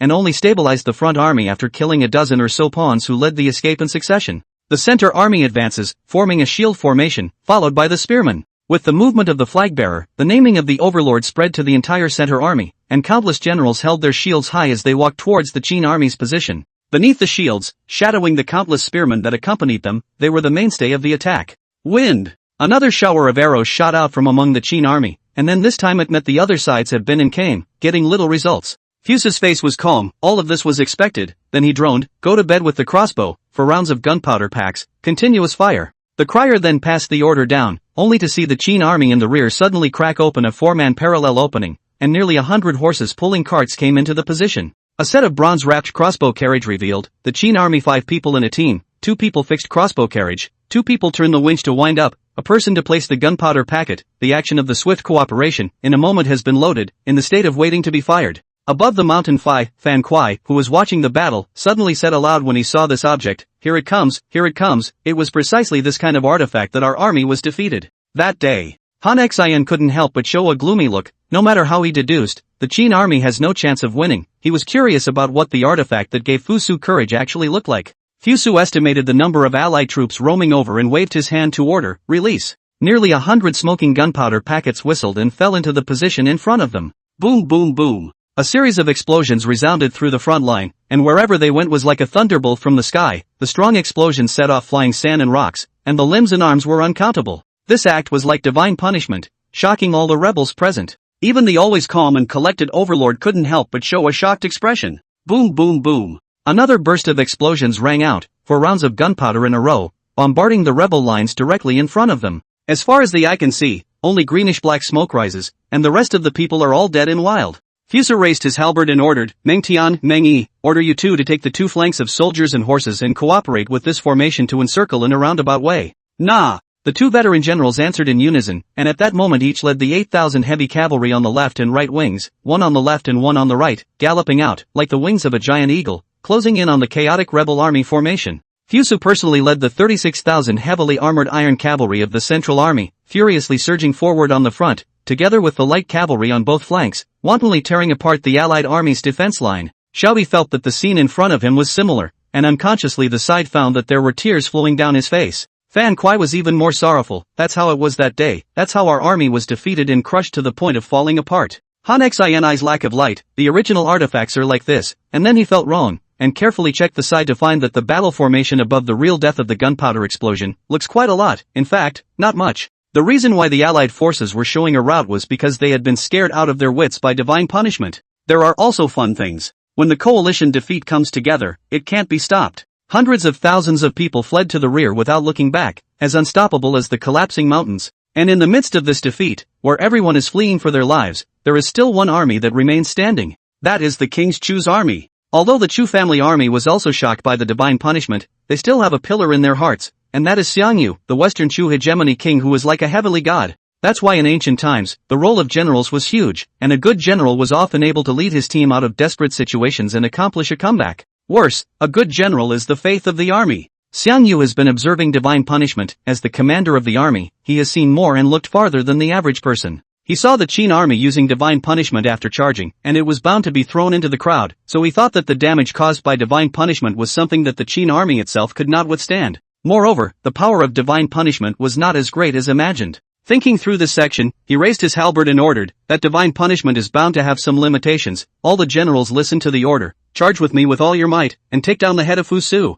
Nah! A loud shout rang out, just as back then at the time of the Battle of Julu, when the whole army was caught in the trough of death, it was also such a person who shouted follow me to charge, and then crushed Zhang Han's 200,000 Qin troops. The scene was similar to today's. They had won once with the overlord, and they were bound to win once more, of which they had no doubt. With a command, Xiangyu rushed towards Fusu's cavalry with the remaining 50,000 cavalry, and although they were constantly dispersed by deserters on the way, they quickly rallied again, determined to the core. Fusu had long ago discovered this group of people. The other rebels were all routed, only they were like a boat against the current, still firmly and unquestioningly rushing towards the side. Worthy of being the overlord Xiangyu. Even with such adversity, there are still so many who follow him. Where is Bolden? Wolfskin 1,000 military guards impetus rushed his horse and came forward. I am here. Fusu pointed his halberd towards Xiangyu's army and ordered, you and your troops will disperse that army. If necessary, you can use the tactic of returning together. Nah! Bolden led the way, and a few thousand riders of Han soldiers then crossed the crowd and followed.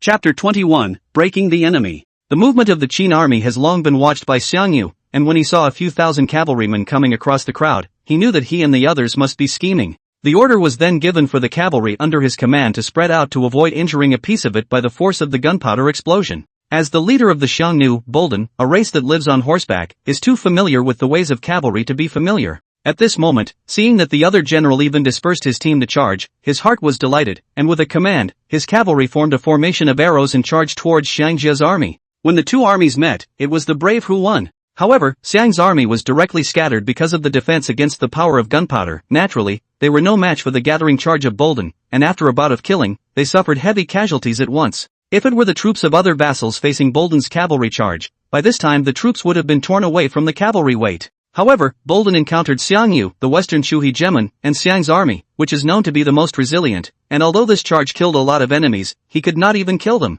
The battlefield was at a stalemate. Xiangyu saw countless Jiangdong's sons and daughters die with their heads held high on the way to the charge, yet he remained undaunted, and eventually stopped Bolden's charge hard with his flesh and blood. At that moment even he, whose heart was as solid as a rock, couldn't help but be filled with palpitations. He gritted his teeth and stopped until blood flowed from his gums. He knew that he must not be soft at this time. The only way to reward them was to gain the final victory. Xiangyu then ordered his troops to merge together. Now that both Bolden's Xiongnu army and Xiangyu's Xiang clan army are fighting in a battle, if he uses divine punishment at this time, it will be a lose-lose situation. Moreover, he had calculated that using divine punishment required an ignition time, and with both sides now fighting in one place, there was no time to ignite the gunpowder. Eating this one team would be a big loss, but as long as they could gather the secrets about divine punishment, it would all be worth it. Boom boom boom. A violent explosion suddenly rang out among the encircled Bolden army formation. Every time an explosion sounds, there will be uncountable Xiang family troops dying together, blood raining down, remnants of broken arms splashing and scattering, leaving only a black smoke, rising in curls.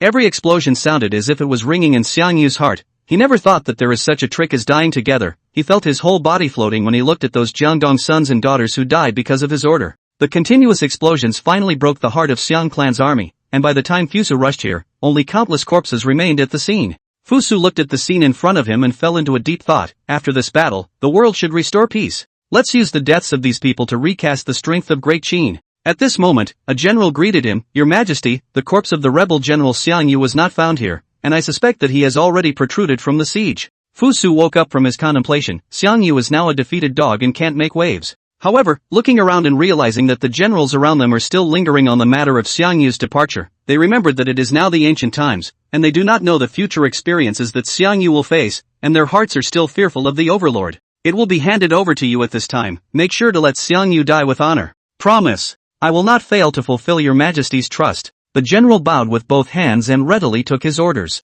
Fusuin could not look at such a scene. He does not like to kill people, just have always had to kill people, and now that things have finally come to an end, it was decided that in the future to kill less people. Above the hillside, the trio of deserters watched the entire battle destined to go down in history. His Majesty Fusu has the demeanor of ancestral dragon back then. This is what Xiao He said. A great man should be like Xiang Yu. Surprisingly, such a great man can't defeat His Majesty Fusu. Then His Majesty Fusu is the real hero. These are the words of Fan Kuai. The power of heavenly punishment is as terrifying as it is. But if the battle is all over, then what should I do with my national talents? This was Han Xian's thought. Sichuan. After a period of recruiting, Liu Bang's army gradually recovered to 25,000 men, although it is still far from its peak. But being able to gather so many men in such a short period of time also shows the extraordinary strength of Liu Bang's army. Not bad for a man who could be Kojo in later times. On this day, deliberations were underway in the military camp, and since retreating to the land of Bashu, the sources of intelligence had been affected. They now only know that Xiang Yu and his 400,000 strong army are gathering outside of the Hanguan Valley, but nothing else, and are now discussing when they should send their troops in order to get a piece of the anti-Qin business.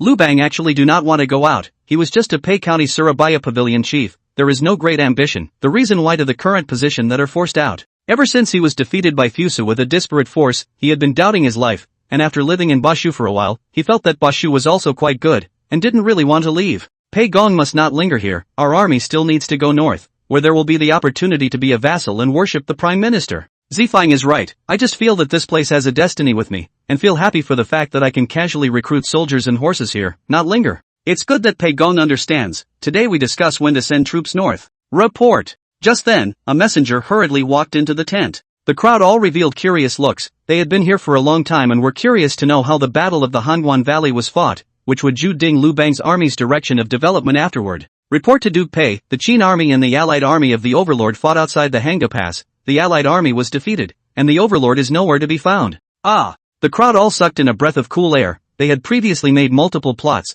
They just hadn't prepared for the fact that Fusu would win. In their thoughts, the coalition army gathered 400,000 people, and there is also the king of the war and other warlike people as a general, although that Fusu was indeed a little difficult to deal with, but also will not be the coalition army's opponent, where it is thought to be such a result. Seeing that the messenger was still not retreating, Chowing found it strange and asked, "Why are you still not retreating?" "General, a Qin army of 50,000 men is moving from Hanzhong County in the direction of our army." "Ha!" The crowd is again a sigh of relief. Previously also thought of Ru and go to the Hanguan Valley, so as to share a little benefit. Who knows that the Overlord and 400,000 allied forces are so inexplicably defeated. Now a Qin army coming from Hanzhong County is coming this way. This side is coming over to eliminate their back road. Liu Bang looked at Zhang Liang in a chirographic manner. "What can you teach me, sir?" Zhang Liang let out a long sigh. His eyes turned to the public opinion map in the barracks, and after scanning it for a week, the last thing he locked on was Izhou County. Chapter 22, Paper Making. The rain ran slowly down the eaves of the house, starting with a single drop and gradually forming a thin line. At this time, more than a month had passed since the battle at Hango Pass. In the Battle of Hango Pass, he defeated the king of Western Shu and 500,000 allied troops, and collected more than 300,000 captives, shocking the world. At this point in time there is no slightly larger rebel forces in the world, and the remaining stars will only disappear in the river of years. The biggest thing that happened during this time is that Bolden didn't die on the battlefield. Even though it was such a critical situation, he still survived and is now living quite well. Then there was that Xiang Yu, who was rescued by his own soldiers that day, and he had sent a general forward to capture him, and finally the cavalry chased him to the valley. After a fierce battle, Xiang's army fought until the last man, and finally Xiang Yu killed himself. The story of a generation of overlords draws to a close. And the 3 laws he had enacted, revising the criminal law, reducing taxes, and eliminating pariah status had all been well enforced, and he could feel that Great Qin's national strength was in the midst of a rapid recovery. In the Kirin Hall of the Xianyang Palace, deliberations are underway. Fusu was sitting on top of the high platform, and the remaining 3 dukes and 9 ministers were all arranged in a neat line.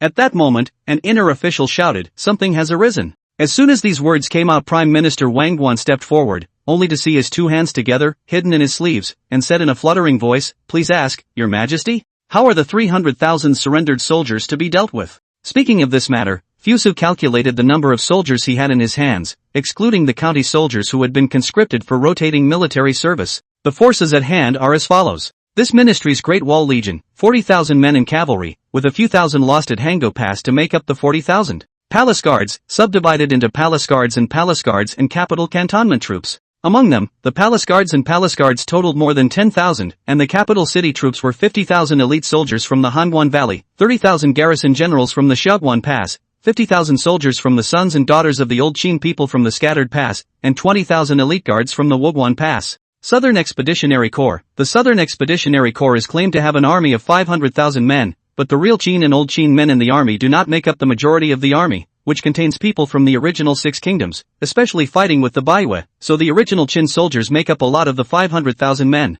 Especially after the army pacified Baihui, Emperor Shiguangdi issued a military order for the army to stay in the local garrison. After more than 10 years, many people in the army have been half military and half civilian in nature. According to Fusa's speculation, the remaining elite is estimated to be less than 200,000 people. Counting all these troops together, it was only 400,000 troops, and the palace guards as well as the capital cantonment army were the defense line of Xianyang City, which could not be mobilized. In this way, even if he added the 200,000 troops of the Southern Expeditionary Corps plus 40,000 men of his own headquarters, the Great Wall Corps, the total number of living forces that could be mobilized would only be 240,000. Such a troop strength was too little for an empire like Great Qin, which was why he would rather put up with the rebels eating for nothing all the time than letting them go. As for Zhang Han's more than 100,000 criminal armies have been divided into cantonment armies and infrastructure armies. Fusu tightened his scattered thoughts and inquired, "What does the Prime Minister mean?" Wang Pavilion admonished, "Soldiers, the country's major events, the life of the dead, the way of survival, cannot be ignored. Today, although the following is safe, but cannot be ignored, I hope that Your Majesty draw its elite as soldiers, the rest of the demobilized back to their homeland." Fusa thought that these opinions were very good, i.e., solving the problem of the lack of soldiers, and sending away those who ate idle food. But these rebels were themselves people who had rebelled, and putting people back so easily would only make the court look too benign to be deceived. After all, Fusa was a person who has experienced the information explosion inculcated in the latter days, and he had an idea with a frown: take half of the elite from the rebel army to join the Great Wall Legion, and place the rest into the 3 counties of Hangshan, Changsha, and Lushu, and never return to their hometowns. Never return was a rather serious criminal law in ancient times, and the 3 counties of Hangshan, Changsha, and Luzhou belonged to the land of Jiangnan, and the addition of so many people was bound to stimulate strongly the development of the area. As a man of the latter days, Fusu naturally knew the potential of the land of Jiangnan, and raised the bet in advance in order to let it develop quickly. "Nah, Your Majesty, I have something to report." The Prime Minister Wang Guan had just retired when a person immediately stepped forward. When Fusu fixed his eyes on him, it turned out to be Mo Zhongxing, the right eunuch of the young house. Wouldn't Mo Zhongxing say that he was, lulled into a false sense of security, entrusted with the task of making paper to go? "So it's Secretary Mo, what's the matter?" "Back to Your Majesty, I have already manufactured the paper," said from the sleeve out of a stack of brown-colored paper, presented. "Ministers in the court see this thing you're talking, do not know what is it? There are internal officials will immediately to fetch." Fusa took the paper in the hand and caressed it. "This yellow paper surface is very rough. The thickness is only slightly better than the cloth. Such paper in the latter part of the world are no one to see the substandard products. But in this day and age, this is the world's most advanced paper-making technology and an invention that spans generations. With paper it was possible to print books in quantity and open the minds of the people." Fusa distributed the paper and showed it to the ministers and lords as well. "Look and see, gentlemen, this is the paper invented by the Mo Qing family, and with this paper, there will be no need to use bamboo slips for future writing. Ministers have long been fed up with the suffering of bamboo slips, only there is no other tool to replace it, so they have to continue to use it. When they heard that there is such a substitute for bamboo slips appeared, they have revealed a curious look.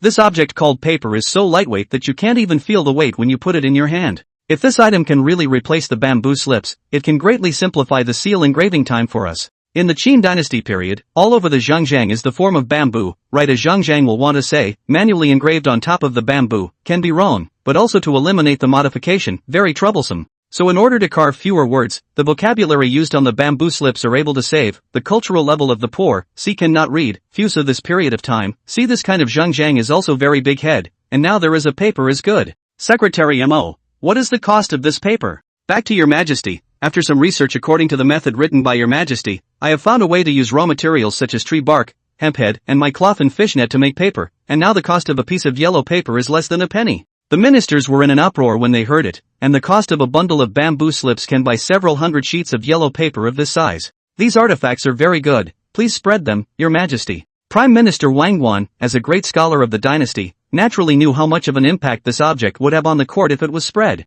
First of all, there is a new carrier for the way of recording, completely eliminating such complicated objects as bamboo slips. Secondly, it facilitates the dissemination of knowledge. Chapter 23 The Rebel's Letter. During the Qin Dynasty, the will of the emperor, though important, was not supreme. Often that even if you are the emperor, forced to give a decree, but under the ministers and nobles do not comply or in yang disobedience you can be very troublesome. Good thing that after this month of honing for this kind of palace fighting, Fuso already has some insights. What do you all think of the Prime Minister's straight talk? Even if one agrees in one's heart, one has to consult everyone and give the ministers some sense of participation. That's a very good thing for the Prime Minister to say. This is a good thing for the country and the people. This is heaven blessing my great Qin. The ministers applauded, they had long been fed up with the tediousness of bamboo slips, and now that there was a more convenient paper, they naturally would not stop it. Fuso sat steadily on top of the high platform and proclaimed in a loud voice, Mo Zhongxing accepts the decree. I, Mo Zhongxing, accept the decree. I order you to take the post of the head of the Shaofu, responsible for improving and building paper, and spreading this technology, and make sure to do it as soon as possible so that my great Qin will no longer suffer from bamboo slips.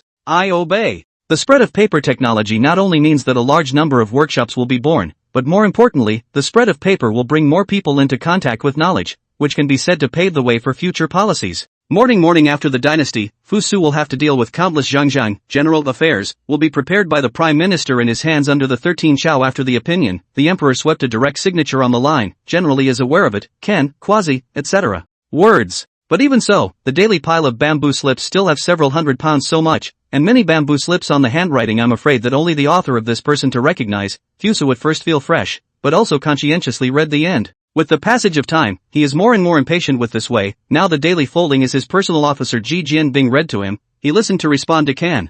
Fuso heard of the latter days there are many emperors can be many days or even many years do not go to court is fine, he do also want to do so, but Qin is just now stabilized, the political situation is not so stable, he pondered for a moment the risk of their own so do, and then gave up the early retirement plan. But even so, if he really wanted to view 600 pounds of Jingji a day like the first emperor, he would go crazy. It was good that Fusu was a man of the latter days, and after such a long period of familiarization, he was now comfortable in handling political affairs. He called 3 internal officers, one person read a zhangjiang, this processing finished immediately start the next, so that by virtue of his rapid brain operation, daily 2 hours will be able to finish the zhangjiang. This day after dealing with the zhang Fusu stretched his back, although he was all ears over the finish, but such a long time to consume brain power, is also very tired well. Thinking that his side was so tired, he asked, how has the Prime Minister been doing lately? Ji Jianbing bowed and said, back to your majesty, the Prime Minister rests only at dusk every day, and if it's busy on any given day he will also postpone the time. The time of dusk, or 7 to 9 o'clock in modern times, and the time of the daily morning court was, or 9 o'clock in the morning in modern times.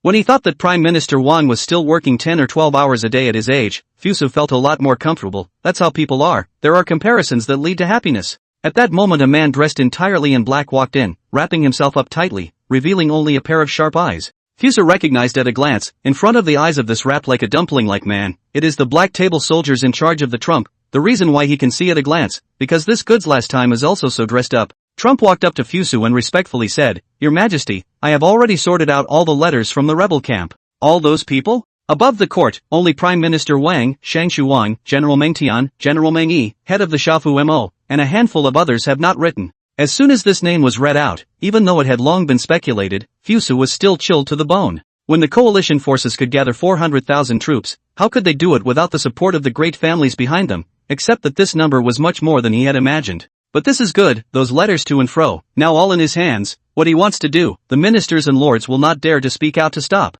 You have done well in this matter, do not publicize it, and say to the outside world that the letters have been burned.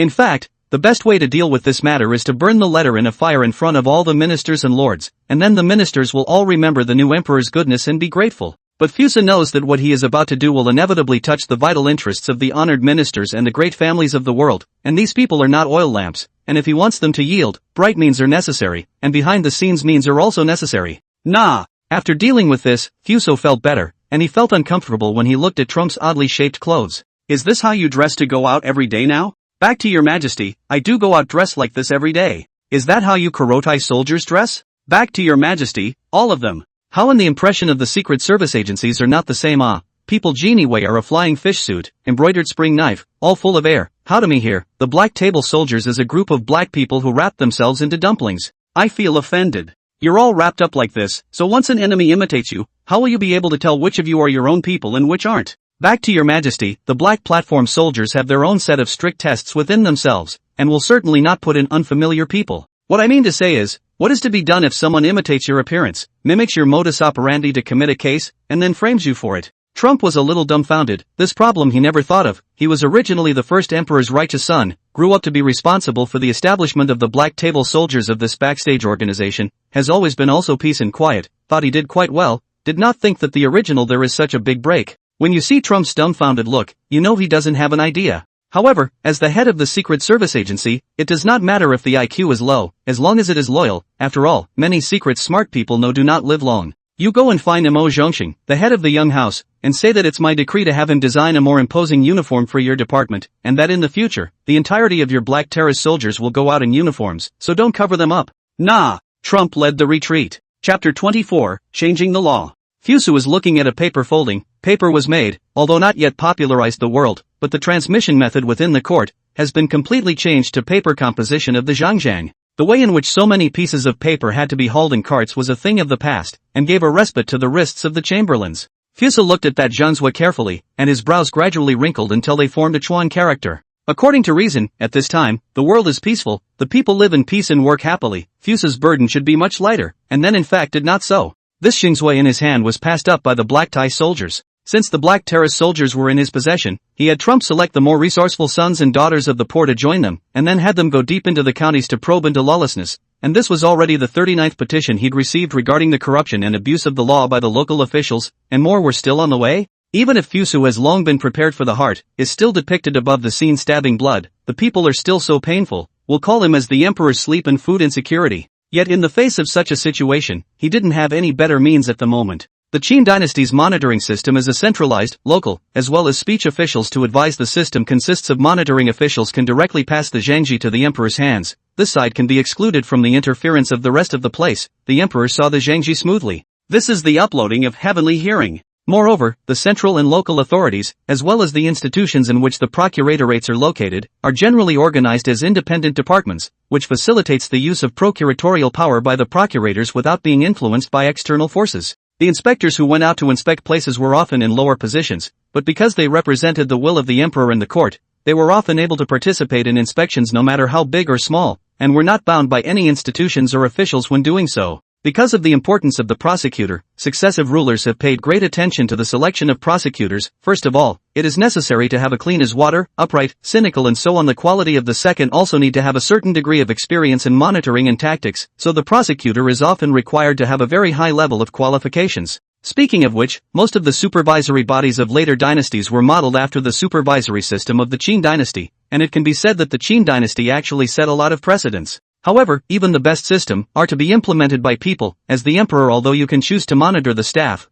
but the monitoring of the staff is the ministers and lords recommended, especially at the end of the Qin Dynasty. This monopoly is particularly serious. Speaking of which, it is important to mention the 6 ways to become an official in the Qin Dynasty. Levy can be said to be the most suitable for the time of a way to select officials. The specific operation is the prime minister after hearing, learned that there is such a talented person, they will be arranged in the department to do things. If you do a good job, you can be nominated to officially get the position. And then not only the prime minister could, but the high officials could, and so could the emperor, except that the emperor, after all, was always in the palace, and this facilitated less contact. For example, Li Si, the prime minister of Qin, followed this career path, starting his career as a eunuch in Qin as a subordinate of the prime minister Lu Buwei. There is also the selection of talents at the county and prefectural levels, and officials from all over the world can provide a list of selected talents. which is found in the Qin Dynasty, is the legendary 9-piece system. Recommendation: if conscription is a way to promote talents to the high officials of the Prime Minister, then recommendation is a way for middle-level officials to recommend talents. The incumbent officials could not only recommend others to become officials of the same level or the next level, but they could also recommend them to become officials of a level higher than their own. This act of getting yourself a superior is also very powerful. However, there is also a flaw in recommendation. That is, if the person you recommend commits a crime, you will be implicated and basically be removed from your position. So this one has always been very cautious. War merit: according to the Qin law, even slaves and pariahs can be knighted by splicing war merit, which is why everyone has the impression that the Qin dynasty emphasized military merit above all else, because it was the fastest and the most straightforward way for the poor masses to step into the aristocracy, bar none. Nasu worship is actually the selling of an official title. Self-recommendation. Self-recommendation is relatively easy to understand. The most famous than manhwa self-recommendation is a kind of self-recommendation of their own way. For example, the Qin Prime Minister Zhang Yi, Fan Zhu, Kaizai, etc. are following this path to enter the civil service. Renzi: it was the practice of high officials to recommend their sons and daughters to become officials, which was a relatively common career path in the Qin dynasty. It was also stipulated that under certain conditions, a son could inherit his fallen father's honorary title. For example, Meng Tian's first career was also a light of the family shade, and the son of Li Si, the prime minister of the Qin dynasty, held a high official position. It seems that although there are many ways, however, in this era of monopolization of knowledge, the only thing that actually represents the interests of the people is military service, and you need to be strong and healthy and have a good life to do so. It is true that there were quite a few people who supported Fu Su when he was the crown prince before, but those people only hoped that Fu Su could abolish the harsh criminal laws and implement a benevolent government. But that doesn't mean they'll allow Fu Su to make a big move to appoint virtuous people and clear out the corruption in the court. After all, no one's bottom is clean. In their minds, the best way is to choose the applicable people, properly find out some problems, that is, to give face to His Majesty the Emperor, but not too much damage to the interests of the nobles, and then you good and I also good past it. Fu Su, after all, only became emperor more than a month, and the dynasty has not yet cultivated their own forces. If bent on forcibly recognize the clean people to monitor, I am afraid that by then just find out what has been silenced. Of course, if he was given time to slowly cultivate his own forces in the court, he could indeed achieve that in time. But when he thought that he didn't know how many other people were living in the midst of water and fire, Fu Su felt that he couldn't bear it anymore, and that he had to reach his goal as soon as possible. No expense will be spared for this purpose. However, since ancient times, the change of law is cruel. The former Shang Yang, followed by Wang Ongxi, Zhang Zhuzhing, and so on the case, are cautioning us to change the law. Be careful. In order to prepare for such a scenario, he had to be ready for anything first. Fu Su organized his thoughts and asked, "Where has the Southern Expeditionary Corps arrived?" Trump, following the instructions in support of His Majesty Fu Su, had secretly developed the power of the Black Platform soldiers, which had already yielded great results over this period of time, and it could now be said that he had eyes in every state and county under the sun. It's just that the intelligence about the land outside of the pass can't be developed for a while. He was more content than he had been before when he was out of shape, so he also cherished the opportunity and honor that His Majesty had given him. Back to Your Majesty, General Ren Xiang is seriously ill, and General Zhao Tuo has already led his generals into Sanchuan County and will arrive in a few days. Fu Su was glad in his heart that he was lucky that the Southern Expeditionary Corps was recalled before the death of General Ren Hui. According to history, after the death of General Ren Hui, Zhao Tuo cut off Lingnan and established the South Vietnamese state. Luckily, it's not too late. Chapter 25: Xian Yu's Department. In the prison of the court officer. The court captain's prison can be said to be the heavenly prison during the Qin dynasty, and those who can be imprisoned here are the kind who have committed great crimes and are waiting to be executed, and ordinary criminals are not qualified to enter here, so it is also known as the death penalty prison. The prison cell is now overcrowded, with the main members being the various vassals in the rebel army, as well as the defeated generals of Xiang Yu's ministry. It's time to eat, it's time to eat. In the prison cell, the voice of the jailer came, also adding a little bit of popularity to the silence like a ghostly place. Ingbu climbed up with difficulty from the haystack, slowly climbed to the food placement. His heart was happy. Today's meal is quite plentiful. Not only there are grains of rice, surprisingly there are some hard vegetables. He couldn't help but shout in delight, Jinwu, wake up, today's meal is not bad, get up and taste it." At his cry, a pudgy, dirt-covered man in the next cell sat up, and he came to the food in a daze, and devoured it as soon as he had it. The others in the prison either heard Ingbu's shouts or the jailer's shouts, and came to where the food was placed, picked up the rare meal and began to devour it. It was the best meal they'd had since entering the brig, and it finally made the prison a little more popular. The two were both officials under the overlord formation before, although not very familiar but also considered to know each other. In the prison for many days has been familiar with each other. After eating, suddenly had some strength, so leaned on top of the railing, began to chat. Ingbu was in better spirits, and he was a bit more cheerful, so he opened his mouth first. The food is so good today, I'm afraid there's something going on? Chen Wu lazily leaned on the railing and said breathlessly, I once heard that among the prisons, they would give the prisoners before they die a good meal, and also let them make a full death on the way to the Yellow Springs. Ingbu's heart was shocked upon hearing this, secretly saying that it has finally come? Although he had long known that there would be such a day, when this day came, his heart was still very reluctant. It's not so bad, from the time we became soldiers, we should know our destiny, all these years following the overlord to the north and south, the scenery has been, the trough has been, it's not a loss, just did not die in the battlefield is a bit of a pity. Chen Wu said in a self-deprecating manner, his face filled with sighs. Ingbu's face was filled with sadness, because although he wasn't afraid of death, he didn't want to die either, and although he knew it was also delusional, sometimes he just couldn't help but think about it. At this time there is a team of Qin army with spears walking with a dignified gait, the people in the prison cannot help but have to look. This is the first time since they escorted them in to see a Qin army soldiers come, suddenly attracted everyone's attention. The soldiers came to a stop in the center, and a man who looked like the head of the cell looked at the people in the cell and said, this is Ingbu and Chen Wu. Then the cell door was opened, and two separate people escorted Ingbu and Chen Wu out, slowly moving away. There was a lot of talk in the prison, but in the end, it didn't affect the people outside. Ingbu and Chen Wu were brought to a room that was unusually bright and shook both of their eyes. It was hard to see clearly, then found a person in front of him sitting in the upper seat, face clear and cold, temperament is not angry and dangerous, as if born to be the master of this world. Neither of them had ever seen Fu Su's face, and when they saw this precious man, they felt that he was more of an emperor than a hegemon. Fu Su sized up these two men, and his mind was recalling the history of these two men.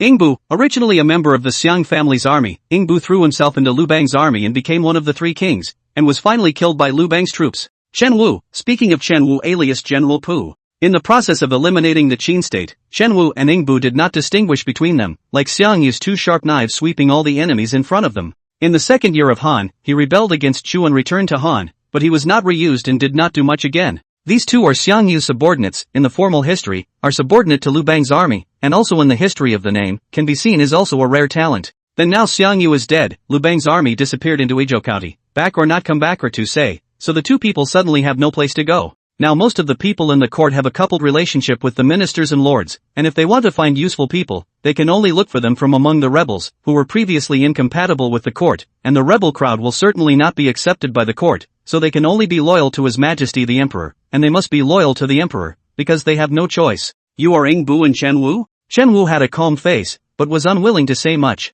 Ingbu was a bit more flexible, so he returned, I am Ingbu, and he is Chen Wu.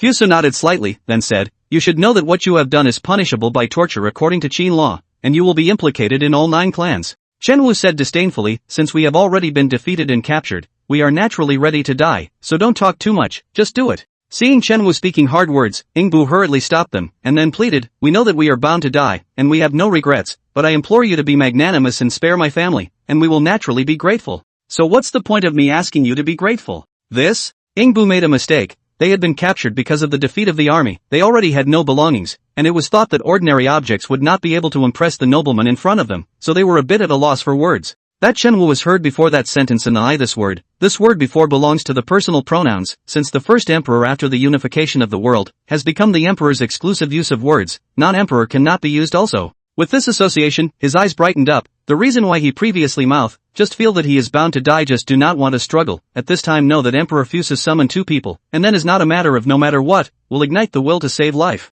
Then, kneeling on both knees, the whole man fell to the ground and shouted, we are willing to do your majesty's bidding. Ingbu was in a difficult situation, suddenly saw Chen Wu make this big salute and was still a bit puzzled. When he heard Chen Wu's words, he realized that the person in front of him was actually His Majesty Fu Su. The entire group was, at once, occupied with disbelief, surprise, trepidation, and trembling, and reacted for half a day before falling to the ground and shouting, we are willing to obey your majesty's commands. You and other good recuperation, after a period of time will be used to you and so on, by then and do not let me disappointed. Ingbu and Chen Wu were overjoyed and answered in a loud voice, promise. Fusu immediately happy, Pei 2 generals have indelible effect on his plan, the next step is to let them become the actual power of the generals, this step is a little difficult, still need to plan a good deal. Chapter 26 Lu Bang's Department. There was an inn where a trio of deserters were sitting in a room discussing matters. That said, since the 3 of them had participated in watching the entire situation on that day, where King Chuba and his 500,000 allied troops were brutally beaten, they had resolved to join the Great Qin camp and add their strength to the prosperity of Great Qin. Then the reality is not so simple after all. Of the 6 ways of holding office in Great Qin, the most suitable for civilians are self-nomination and military service. However, now that the world has been stabilized and there is no more fighting, military service is not a good thing. On the point of self-nomination, Fan Kuai and Xiao He was previously an officer of Liu Bang's department, and then even joined the coalition army, which is the nature of a proper rebel, did not arrest you have been benevolent, but also want to be an official, dreaming to come a little faster. As for Han Xan, he was a commoner, and even had the lifelong title of crotch humiliation, so he could only become an official if his ancestors' graves were smoldering. So after mixing into Xianyang City for more than a month, the three of them wasted their time in this way. Xiao He sipped a cup of turbid wine with a bitter smile and sighed, in vain, we regard ourselves as good material, but we can't even be an official? Han Xian color is much calmer, so many years what kind of insults he has not experienced, and now the small scene in general. And at most his official position was just to the point of being a pawn guarding the camp, which was still technically a pawn, so there wouldn't be that huge sense of fallout that the other two had. And of course precisely because there was nothing to lose, he would stay in Xianyang until he succeeded. Because that's what he believes in. Fan Kuai said loudly, what does it matter, if you don't stay here, you have your own place to stay, the big deal is to go back to Pei County to kill pigs, you can still starve yourself to death. Before Fan Kuai joined the army, he was a pig killer, an old craftsman, not worth mentioning. I heard from Pei Gong the day before yesterday that they had gone south to Ezhou County. Ezhou County? Fan Kuai frowned, even a rough man like him knows that Ezhou County has lush grass and trees, and the local natives do not submit to indoctrination and often cause nuisance and trouble. How could so many capable people in Pei Gong's camp not know that they were forced to do so?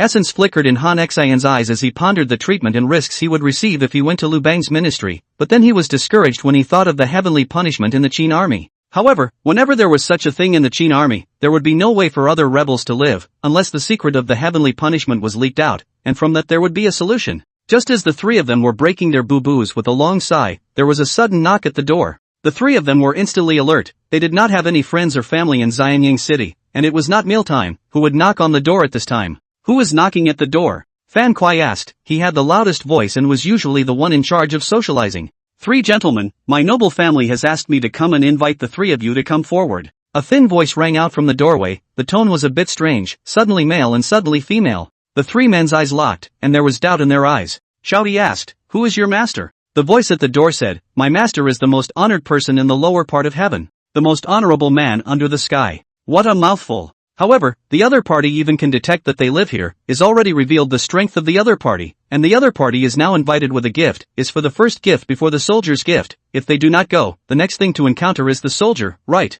The 3 of them were all smart people, and immediately realized that they actually had no choice, so they rectified their mood and decided to meet the so-called most honorable person under the sky. The doorway opened and a boy stood there, his skin was fair and there wasn't a hint of fuzz at the corners of his obviously manly mouth. Xiao He was in the end the son of the family, and he had a guess when he saw this person. They followed the boy all the way, this time is already night, in addition to the night watchman, there will only be left to patrol the city pawns, the boy do not know what identity, just show a token, will let him and other unimpeded. And then resume a section. Xiao He secretly calculate should have entered the inner city, and then looked at Han Xian, the two looked at each other, they know, only Fan Kuai is still looking around. Walking into the East Square, where all the people living here are officials of the dynasty, so it is also known as the East Noble Square, implying that the people living here are all noble. Finally the boy came to a large mansion stopped in front of the mansion, before the mansion stood 2 stone lions, the mansion door is also covered with iron nails and red paint, it is precisely the appearance of a high-gate mansion. Xiao He looked up, only to see the top of the plaque is written on the Mo house, and immediately have a number in mind. The Qin can use stone lions to suppress the door of the aristocracy will only be that the 3 dukes and 9 ministers of the genus,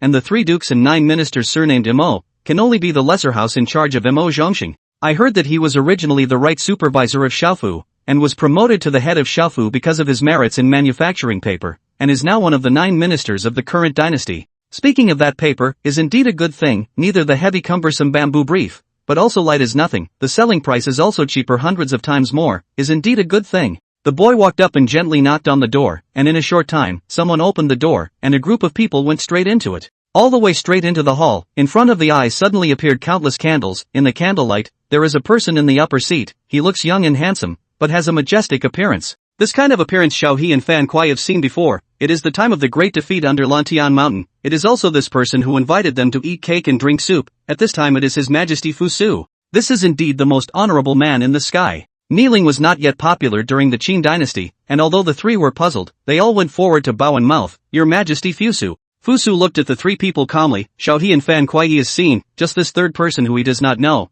but also not in a hurry to ask, please sit down, the time is just right, a little bit later the food will be cold. The three are full of fog, their whereabouts are exposed, such as His Majesty wants to kill them also do not need to be so troublesome, now can get His Majesty Fusa summoned, it represents countless opportunities, full of ambition also have the opportunity to carry out. The thought of it stirred up the mood, and the appetite got better. After eating and drinking, immediately there are beautiful maids to clean up the tables and tables. Han Xin looked hot, he did not experience this, so he felt that this kind of life is what he aspires to. At this time Trump walked in from the inner hall, he went to Fusa's ear and whispered, "Your Majesty, that third person is named Han Xin, this person's reputation is not favorable." When Fusu heard the name of Han Xin, his heart was suddenly stirred up, so this person is the famous military immortal Han Xin, rumor has it that this person's art of war is divine, Liu Bang can take over the world, this person is a great credit. He thought that this person followed Liu Bang department to go to Ezhou County, but he did not expect him to be under his own eyes, it is really dark under the lamp. Chapter 27 Dialogue in the Hall.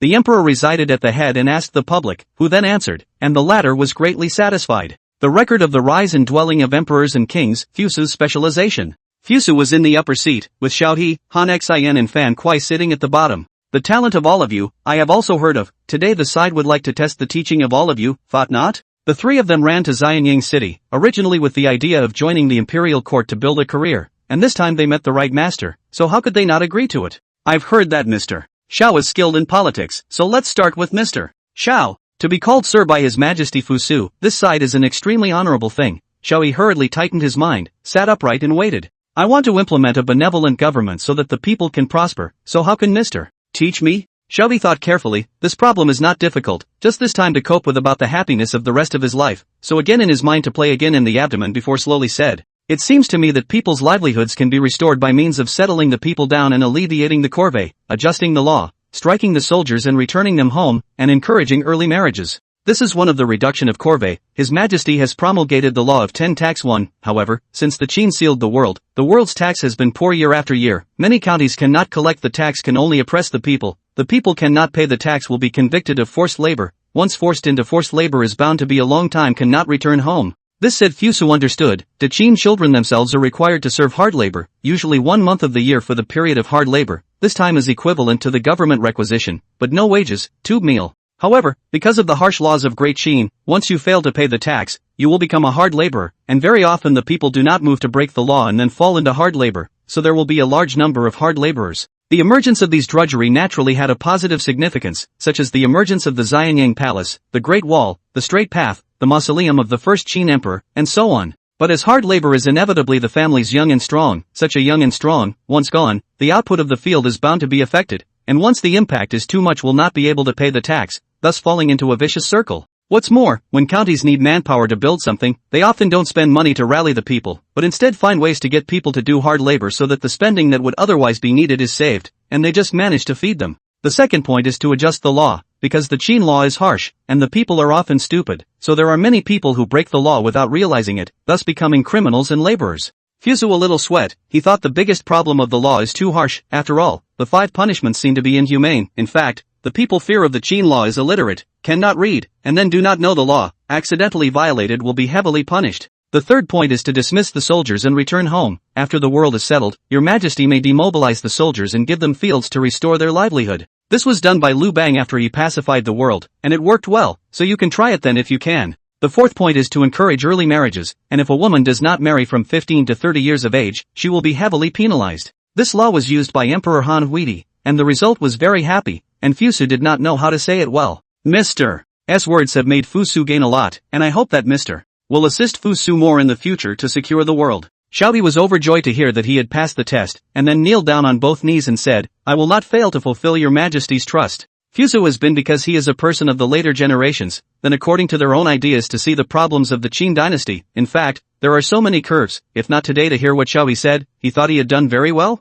Fusu began to examine himself and decided that he must not underestimate the ancients. After interviewing Xiaohe, it was time to interview Fan Kuai. Fortunately, Fan Kuai was also known to him, and he solved the problem in a few words. The last is to interview the soldier fairy Han Xin. At this time Han Xin has not yet made a fortune, looks like flat, but Fusu know his power, will not be like Xiang Yu and Liu Bang those frivolous with him. Sir, is Han Xin? Han Xin was trembling a little, it was the first time he had seen the most honorable man under the sky, and the man spoke to him kindly, he was trembling all over. Back to Your Majesty, my humble servant is none other than Han Xin. What does Mr. Hansen have to teach me? Han Xian is worthy of being a future soldier immortal, so little time has stabilized over. He thought about it and then decided to start from what he is good at. According to my opinion, the general situation of the world is already very clear. As long as your majesty gives me a large army, starting from Guangzhou, lifting Yan and Zhao in the north, and striking Qi in the east, the world can be returned since then. As soon as Fan Kuai heard it, he knew that this little boy Han Xian started to brag again. He actually has the ability, but he just likes to open his mouth too much to say big words, and said everything as if it was within his reach. Fusu, however, knows that Han Xian really did not say big words. The history of Han Xian is also so told Lu Bang, and then really did. But Han Xian's nature is a big problem. He is too easy to only talent bullying pride, so that the last cause of Lu Bang's jealousy. Your words are indeed good. May I ask how many soldiers you need? More grass is better for you. Fusu smiled. The original more is better phrase is from here on. Returning to the palace at night, Fusu lay on top of his bed and began to summarize the gains and losses of the trip. The biggest gain of this trip is not Han Xian, but the Prime Minister Xiao He, who is worthy of being a Prime Minister, not only proficient in political affairs, familiar with the law for all aspects of the world, or very knowledgeable. Most importantly, he is a rebel. Want to stand firm in the court must rely on Fusu, which is destined to become a rival with the ministers and nobles. With such a talent who is familiar with civil affairs and well versed in politics, Fusu will have someone to discuss with when he executes his plans, so that he will not have to promulgate a policy that he thinks is beneficial to the people, but in fact, it is not suitable for this era at all. This sort of thing is quite possible. After all, Xinhua is a column. As for Han Xian, this person's military talent is witnessed by the world, but the reason of his character is also can't not be prevented. The history books say that he was in the ambush of Xiangyu, deliberately not to pit Lu Bang, and finally Lu Bang gave him a title, but also the troops are given to him to lead him to agree to lead the troops to fight. So many years of experience tells Fusu, the history books are not necessarily true, but Han Xian, this person only talent bullying is possible, how to suppress his character but also good use of his ability, this is the most important issue. Fusu's eyelids heaved at the thought and he fell into sleep. Chapter 28. The Southern Legion. Since ancient times, Guangzhou land is cold. This time is already in the fall. The cool wind came, will teach people cannot help but pull tight clothing. Hanguan Valley is flat, since ancient times is a place where soldiers must fight, with today in this place again facing the descent of 200,000 troops. Fusu was sitting quietly in the middle of the Great Hall, surrounded by the civil and military officials of the dynasty. Today was the day when the Southern Conquest Legion returned to the capital. In order to show his respect to the two generals Renxiang and Zhao Tua, Fusu decided to personally go to meet them outside the city. Your Majesty, Generals Renxiang and Zhao Tua have entered the pass. The palace guards delivered the news to the top of the Great Hall, and Fusu opened his tightly closed eyes and said to the ministers with a smile on his face, the two generals have entered Guangzhou, so all of you go forward with me to greet them. In unison from the court came, no. So the court full of civil and military ministers, led by Fusu, walked out of the splendid Xianyang Palace, and the main road of Xianyang City had long been filled with palace guards who maintained law and order. Countless people looked at the man in front of them with tears in their eyes who led them to wealth and power, and I don't know who suddenly shouted, Your Majesty Fusu. The slogan Your Majesty Fusu was raised fervently in the city of Xianyang. Fusu looked at the people's heartfelt support. The heart is also very happy, but also feel that everything he did is worth it, followed by the ministers and nobles are different faces, some good, some bad very. Fusu waved his hand and headed towards the outside of the city. Although the people were important, what happened there was more important, and he was able to prioritize. Coming to the outside of the city, from afar, he saw two horses riding at a high speed, and the smoke and dust that rose in all directions along the way flew out with the cold wind. When they got closer, the two men side dismounted, handed their horses over to the forbidden guards, and walked quickly to Fusu's heels. When Fusu saw the drooping appearance of the leader, he knew that he was General Renxiang. He was only 42 years old, but he looked so old. In the latter days 40 years old was just entering middle age. I, Renxiang, pay my respects to His Majesty Fusu. I, Zhao Tua, pay my respects to Your Majesty Fusu. The two secretaries of state quickly please rise. The two secretaries of state are the pillars of the country. I can never afford to lose the two. At first, Fusu was actually very spiteful in his heart, having to speak such deep words to two middle-aged men that he didn't know, but when he saw the aged appearance of Ren Jiayang, he was only moved in his heart. General Ringclamor almost consumed his life in the cause of the southern expedition, and such a man deserves to be admired. Ringclamor wanted to speak, suddenly could not help but cough, but also almost fell down, next to the Zhao Tua early preparation, immediately helped up. When Fusu saw this, he also rushed up. He had long heard that Ringclamor was sick, and when he saw the mighty horseback riding today, he thought he was cured? It turned out to be all pretend. The old general should not be angry, quickly summon the eunuchs. After a lot of fussing, General Ringclamor was carried to the Imperial Hospital for treatment. In the Kirin Hall, Fusu was at the top, and all the ministers were present. In the hall, Zhao Tua, who was in full armor, presented the tiger talisman with both hands. The inner officer presented the half of the tiger symbol. Fusu got his hands to play with it. The tiger symbol is written, the symbol of the armored soldiers. The right is only the emperor, the left is only the conquest of the south. Out of the army, must give the tiger symbol, for military orders, and then return to the capital, then return the tiger symbol, has been shown to return. Fusu Heart is very happy. Tiger talisman to hand. The 200,000 to conquer the South Legion has been held in the palm of his hand. With this, his plan to pacify the world can be opened as soon as possible. Today General Rin Xiang and General Zhao Tuo returned from their expedition to Lingnan at the head of the Southern Expeditionary Corps. Do you all have any chapters of reward? At these words, Prime Minister Wang Guan and Imperial Captain Wang Shang looked at each other, and Wang Guan stepped out and said, "Back to your Majesty, General Rin Sun is highly decorated and can be recognized for the position of supervisor of the Imperial servants, and General Zhao Tuo can be recognized for the position of left supervisor of the Imperial servants." Taisu was one of the 9 ministers, whose duty was to be in charge of the imperial horses of the palace and the state's horse administration, which looked like the Ministry of War of the Qin Dynasty, yet the function was too different. The former head of the imperial servants and the left and right supervisors had already been executed by Zhao Gao, so they could be rewarded directly. When Fusu saw that the others had no objections, he knew that all the ministers had already deliberated, but he, as His Majesty, was the last to know, which made it fun. I appoint General Rin Xiang as the head of the imperial servants, in charge of the imperial horse of the palace and the state horse government, and grant him the rank of marquis, with a reward of gold seals and purple ribbons, and an annual salary of 1,000 stones. I enthrone General Zhao Tuo as the left supervisor of the imperial servants, granting him the position of grand concubine with an annual salary of 900 stones. Thank you, Your Majesty. Zhao Tuo kneeled on both knees when he received the reward, already showing his gratitude. Your Majesty is wise. After the morning court, Fusa came to the imperial hospital. At this time, General Ringclamor has already taken medicine to lie down. Fusu recruited the imperial physician and asked, "How is General Rin Xiang's body?" That imperial doctor's surname is a famous medical officer in Xianyang City. Because of his great fame, he was called into the palace to become an imperial doctor. Imperial doctor, he lowered his head and said, "Back to your Majesty, General Ringclamor, this is the cold into the body, coupled with the body overworked to injure the internal organs. The minister and other is no way." Fusu heard this result is not a surprise. The history of General Ringclamor is in this year died of illness, just because of his arrival, changed some of the flow of history, to the final result is still the same. Do whatever you can to make sure General Rin Shang spends the ride afterward well. Nah. Returning to the palace, Fusu instructed his inner officers to bring in Mo Zhongxing, the head of the young house. Mo Zhongxing hurriedly came and made a bow with both hands. "Greetings, Your Majesty." Fusu said enthusiastically, "It's Minister Mo who has come. How is the paper matter being handled?" "Back to Your Majesty, the production of paper is on track, and according to Your Majesty's instructions have gone to the counties to open branch factories." Fusu was most concerned about this matter. As long as the paper spreads out, the development of culture will certainly have a great progress. I am going to set up a research base specifically for researching something that has not yet appeared. Do you think the children of the Majia family will be interested? Cold sweat broke out on Mo Zhongxing's forehead, and he stammered, I don't know, those senior brothers and uncles of mine are different from me. They were oppressed back then, and they wouldn't necessarily be willing to serve as an official in the dynasty as it were. This matter is also the trouble caused by Shi Huangdi and Li Si, who burned books and pitted scholars in that year, offending all schools of thought. This matter, you speak with them, you say that I will give them enough space, they can do whatever they want to do, I will not interfere, as long as the things I need to make for me. Research dogs and all that, the most they want is not to have enough money and then do whatever they want. How could Fuso not know that?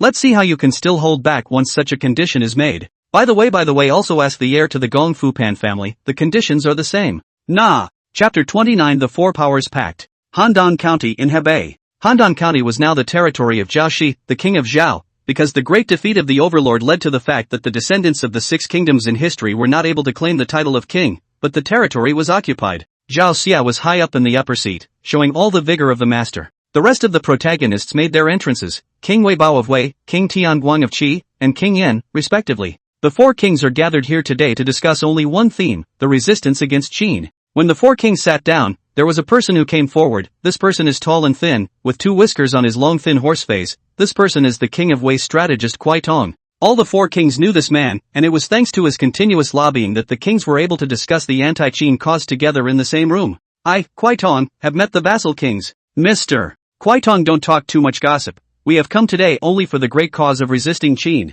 The king of Wei said impatiently. Ever since he learned that Fusu had expanded the Great Wall Legion and then incorporated the 200,000 strong Jiangnan Legion, the king of Wei had not slept well once. His territory is in Sanchuan County, Fusu's northern expedition. He is the first target to be attacked, so he is the most anxious among all the vassals sitting here. The king of Wei is not in a hurry, but wait for me to tell you the advantages of resisting Qin one by one. Seeing Kwai Tong say this, the king of Wei can only be patient, who let Kwai Tong as his strategist. All the vassals have also shown interest in the look. The reason why they formed the anti-Qin alliance is just because, according to the Qin law, there is no such title as vassals. They want to retain their current position, can only resist the Great Qin, and the Great Qin even the king has defeated. Obviously not a family of power cannot be fought against, so everyone will be gathered just to protect themselves. When Kwai Tong saw the curious looks of the lords, he rejoiced in his heart, but on his face he did not show any emotion and said, although that Fu Su's little son defeated the overlord and 500,000 allied troops, however, the matter of the people in the world opposing the harsh criminal laws of Great Qin is there for all to see. If the Qin law is not changed, the riots will not stop, and this is one of the sins of Great Qin. The lords nodded their heads one after another. The harshness of the Qin law is well known to them. The reason why there are peasants' revolts is that the law is so harsh that it kills people. Fu Su's youngest son is new to the throne. His wings are not yet full. The forces in the court yield to his force, but they may not be willing. The ruler and the ministers are not in harmony, centrifugal separation, and this is the second of the sins of Great Qin. Little Mr. Fu Su abused the law by pardoning slaves and untouchables, leaving the world's aristocracy with no one to use them. This is the third of Qin's sins. There are 3 points. It can be illustrated that the Great Qin internal and external problems, contradictions, seemingly flourishing, but in fact, like a blazing fire cooking oil, the slightest carelessness will be reduced to ashes. We are discussing the anti-Qin policy. Today listen to Mr. A word, only to understand that previously even a leaf blind, have Mr. Such great talent. Why worry about the Qin army's trouble? When the lords heard what Kwai Tong said, they immediately felt very reasonable, and thought to themselves that they got Kwai Tong too late, so much so that they lost the best opportunity. The Qin army has gathered 400,000 troops today with that divine punishment weapon. How are we going to stop it? The Yen king said with anxiety. The king of Yen was the descendant of Prince Dan back then, and then the decline of the Yen kingdom over the years had eliminated the king of Yen's boldness as well. The lords were not happy with what they heard, but they had to admit the truth of these words. The reason for the great defeat of the hegemon and the 500,000 allied troops had long spread with that great battle, and one of the most striking things was the artifact that had the name of divine punishment. Rumor has it that it was this artifact that led to the defeat of the allied forces, and that even the king's bravery was no match for it. The sitting lords have a number in mind. They have a counting one. Then the king of the king is very far, that God even the king of the king can be defeated, not to mention that they are less than the generation. The little bit of courage that the vassals had just raised was immediately overshadowed by that divine object. The lords don't have to worry so much. I've already had the method of dealing with it in my mind. I'm just waiting for you all to form an alliance, then I'll tell the lords about the method. When the lords heard his look of conviction, they were suddenly rekindled with the hope of victory. After some proper deliberation, the 4 vassals formed an offensive and defensive mutual aid alliance in Handan City, agreeing that if any of them was attacked by Great Qin, the other vassals would send troops to help him. Historic City, the Covenant of the 4 Kingdoms. Xianyang Palace, the Palace of the Unicorn. Fu Su sitting quietly in the upper seat. This time is already in the fall. It is the time of busy farming. The civil and military officials in the hall stood in unison, but they saw Fu Su's absent-minded appearance. Your Majesty? Your Majesty? Fu Su woke up with a start, but it was the voice of the Prime Minister Wang Guan. Fu Su straightened his posture. Why did the Prime Minister call me? Your Majesty, the posts of Bang Chang, the internal historian of the cornucopia, and the diners have been vacant for a long time, so I hope that Your Majesty will make a decision sooner rather than later. Oh, the original is to position to come. That day Hu Hei and Zhao Gao know that life is not long, so he killed many ministers. Fu Su on the throne but has not been enthroned. Today will be mentioned in the hall above. Is there a candidate for the position of internal historian? I recommend Bao Sung Hong, the right supervisor of the internal history of corn ruling. Bao Chenghong. This person Fu Su a little impression, is the old Qin nobles. Family power is very large. Yet it was precisely because he was an old nobleman that he was not in Fu Su's consideration either. Bao Chenghong in position to rule the corn within the history of the left monitor, in the absence of a supervisor in the case of the department itself is dominated by him. Just the position of one day is not determined. It is not counted as one of the 9 ministers, so he quietly visited the Prime Minister. Are there any other candidates? By saying that, His Majesty is not satisfied with the candidate. The Prime Minister frowned. Soon will be the fall harvest. The post of the internal historian of the corn is very important. He is concerned about the tax revenue of the Great Qin this year. A good supervisor of the internal historian of the corn can easily solve a lot of problems. Yesterday, Bao Chenghong did find him, but also sent a gift, but he did not accept. This recommendation is not out of selfishness. The left supervisor of the internal history of corn ruling, Yong Si Miao, can be appointed to this position. In the Qin Dynasty period, recommending people to serve, or will choose to recommend people who specialize in the majority, such as the rule of corn in the Department of History, will only recommend this department in the candidate to serve. Cross-sectoral recommendation is still relatively small. With a calm face, Fu Su asked, do you all have a candidate to recommend? This is still not satisfied. The Prime Minister Wang Pavilion face a little white. He did not know why he recommended the talent Fuso not choose. To know that the autumn harvest is imminent, the position of the internal history of the rule of the corn must be a proficient in this way to the appropriate candidate. Ministers began to discuss, since His Majesty rejected the Prime Minister's candidate, then is it possible to fill in their favorite candidate? You know that it is the internal history of corn, one of the 9 ministers in charge of the empire's money bag.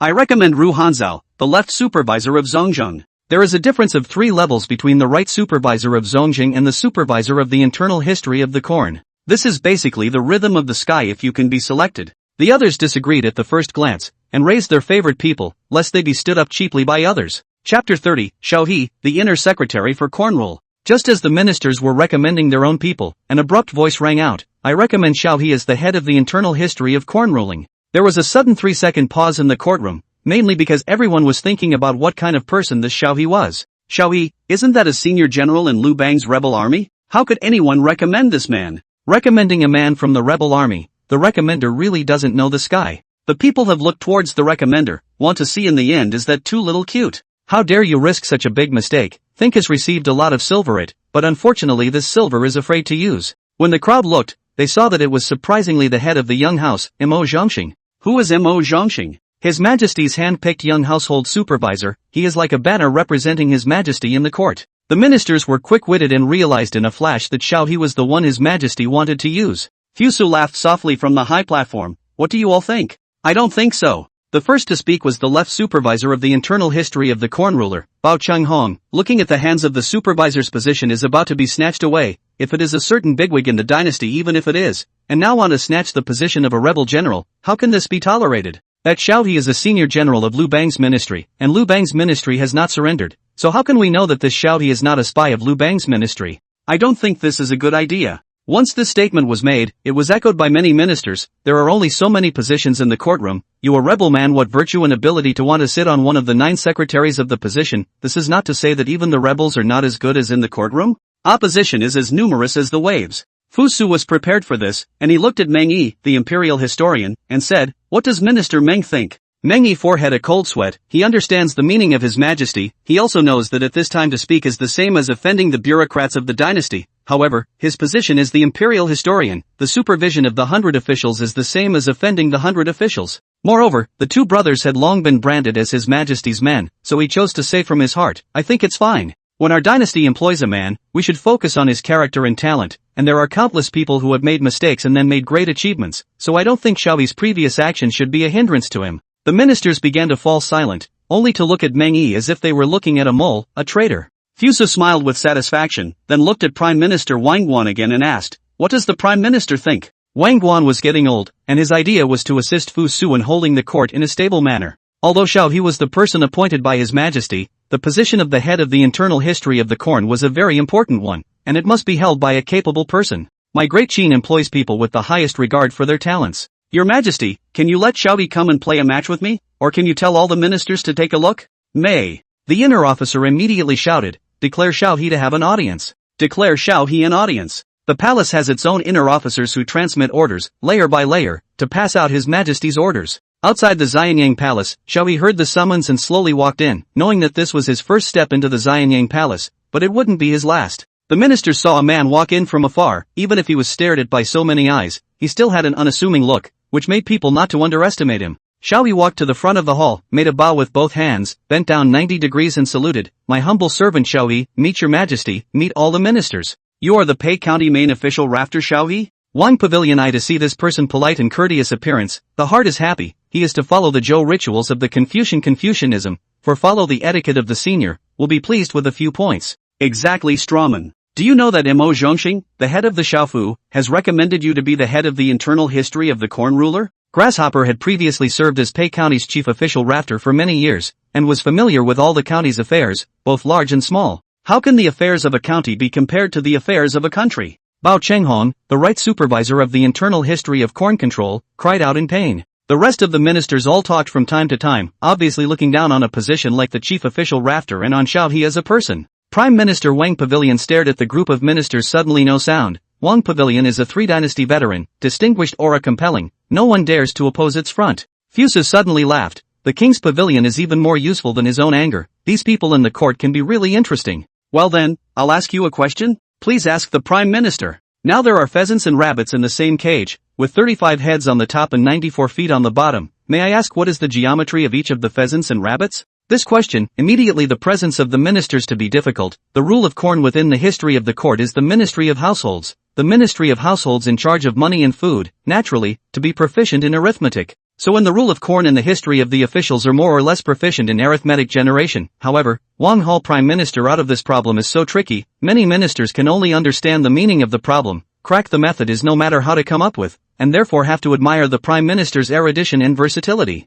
Fu Su heard the title suddenly laughed, but it is the chicken and rabbit cage which is used by children in later times to open up their minds. Although this method in later times any person can tell the answer and the method, but in the period of the Qin Dynasty, this kind of method should belong to the secret art, right? It seems that building schools and improving wisely is a matter of urgency. As soon as the topic came out, the ministers showed cautious colors, and the military generals, once they heard it, had the self-awareness to give up the idea of torturing their brain cells, except for some of the civil ministers who were still racking their brains. Bao Cheng-hong is also a member of the secret calculations, although the Prime Minister said that the topic is out to Xiao He to do, but if the topic is too difficult Xiao He cannot do it, and he did do it, is not to prove that he is more powerful than Xiao He. The position of the director of the internal history of the rule of corn is more suitable for him to sit. It is this kind of thought, Bao Sung-hong in the first time began to think, and then this problem is surprisingly far from the conventional problem. He vaguely feel that he can calculate, but it will take a lot of time. Wang Pavilion smiled and enjoyed the complicated gazes cast by the crowd. This kind of crushing from the aspect of IQ was more intoxicating than money and beauty. 8 pheasants and 5 rabbits. Hearing the sound, the crowd looked over, only to see that Xiao He actually answered, and so quickly. The crowd turned their heads to look at Wang Guan. This question was from him, so he must know the answer. At the same time, in the back of their minds, they were also thinking, how could someone calculate the answer so quickly? It must be a blindfold. Wang Pavilion's smile slightly flooded, and then paused. This question is not his idea, but with the previous Rujinashi supervisor of casual conversation, explored out, he remembered that the previous supervisor at that time to answer out how long it took to come. It must not be that fast. Chapter 31, The Enthronement Ceremony. The next morning, before dawn, there was an inner official at the door calling out softly. Fusa touched his still swollen head, and heard clearly that the person who called was his personal internal officer Ji Jianbing. Count Jianbing, for people know the importance of light, nothing will never dare to disturb for no reason. Fusu spit out 2 mouths of gas to get up and lean directly on the edge of the bed. Come in. The tightly closed door opened all of a sudden, and before Fusu could come to his senses, there were already more than a dozen palace maids slowly walking in with objects in their hands.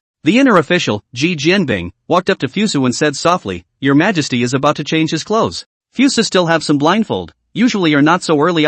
Today is what day? Back to Your Majesty. Today is the day to hold the enthronement ceremony. The enthronement ceremony. Surprisingly, it's the enthronement ceremony. Fusu's head suddenly cleared. Today was surprisingly the day to hold the enthronement ceremony. Taking advantage of Fusu days, Ji Jianbing hurriedly commanded the palace maid to change clothes for Fusu. A dozen palace maids took turns to dress and organize Fusu, and the objects in everyone's hands were used on Fusu's body. Fusu can only move like a puppet, until dressed, standing before the bronze mirror to take a look. A black dragon robe with gorgeous accessories, wearing in the face of Juinshio Fusu body is indeed very good. The Qin Dynasty honored black, so the dragon robe was also black. Lidu Xianyang Palace, full of civil and military personnel have been waiting for a long time. Fusu sat on the imperial whiskey. There will be 32 palace guards leaning under the imperial whiskey. The inner official, Ji Jianbing, shouted, Rise up. Along with this came the unanimous congratulations of the civil and military officials. Long live His Majesty Fusu. Then 32 palace guards lifted the imperial Chu steadily out of the Xianyang Palace. After the imperial Chu, civil and military officials in accordance with the array in order to follow the imperial Chu, surrounded by countless palace maids, inner officials, forbidden guards follow.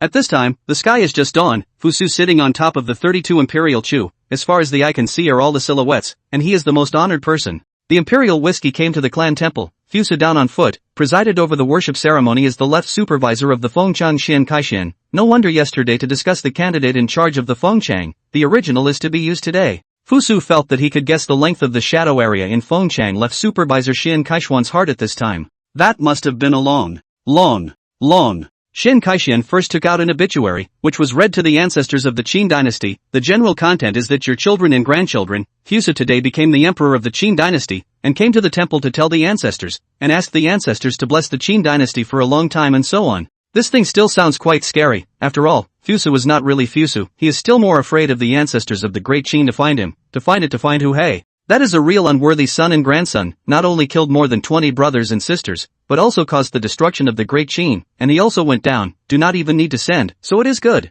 Fusu led the civil and military officials to kneel down in front of the ancestors of the great Qin, and so on 3 times, the ceremony was completed. Then he returned to Xianyang Palace in a 32-passenger imperial chauffeured carriage, followed by civil and military officials on the way, with flowers fluttering in the air, making him look very impressive to outsiders. As a person of the latter days of Fusu, I do not know how many than this grand scene, so he did not have a good and unimpressive feeling, only feel the pandering and wasteful, but he also knew that the enthronement ceremony is necessary to hold. You will only experience this kind of extravagance once, and you will find it tolerable. Speaking of the heart after the recognition, feel better, after all, the previous life to see the grand scene is indeed extraordinary, but those grand are given to others, and now this grand scene belongs exclusively to Fusu 1. When you leave, you take the north gate, and when you come back you take the south gate. At this time has come to the hour, the people see this lively, have come to watch, suddenly the streets and alleys are clogged with people coming to watch. When Fusu saw the people who were blocked by the forbidden guards, he raised his hand and waved at them while following the example of the head of the ladder.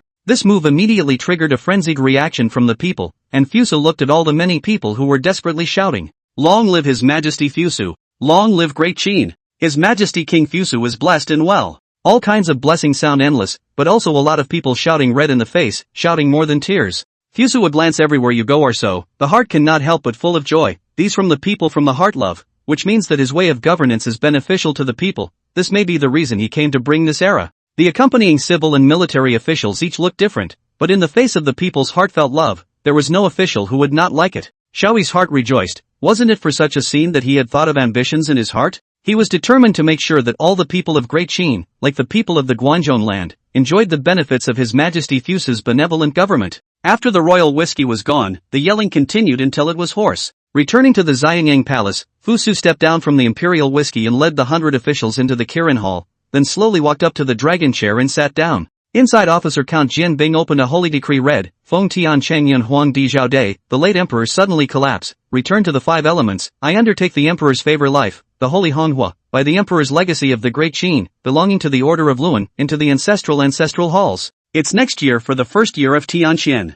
Amnesty for the whole world, and the people to start. All matters of cooperation are listed hereafter. The 100 officials kneeled down and shouted, Long live His Majesty Fusu. Generally the ceremony of enthronement is held up to here, then it is considered to be over. At this time, His Majesty Fusu said a few beautiful words, and then the civil and military officials can take a half-day's rest after they are off duty. I today ascended the throne as emperor, deeply feel the people's poverty, specially given exemption from the law of hard labor, the people owed years of hard labor all exempted. In granting exemption from the law of Qin, the following crimes of theft, not as good as within the regulations of the labor service. The civil and military officials looked at each other in dismay. Such a major change in the criminal law is needed to consult with the civil and military officials before it can be promulgated, and now the new emperor took advantage of the enthronement ceremony to directly announce the world. What else can it be? Public defiance in this great hall, isn't it a slap in His Majesty's face? Among the civil and military officials, the only one who could punch His Majesty in the face was the Qin Dynasty veteran Prime Minister Wang Guan, who had enough seniority in place.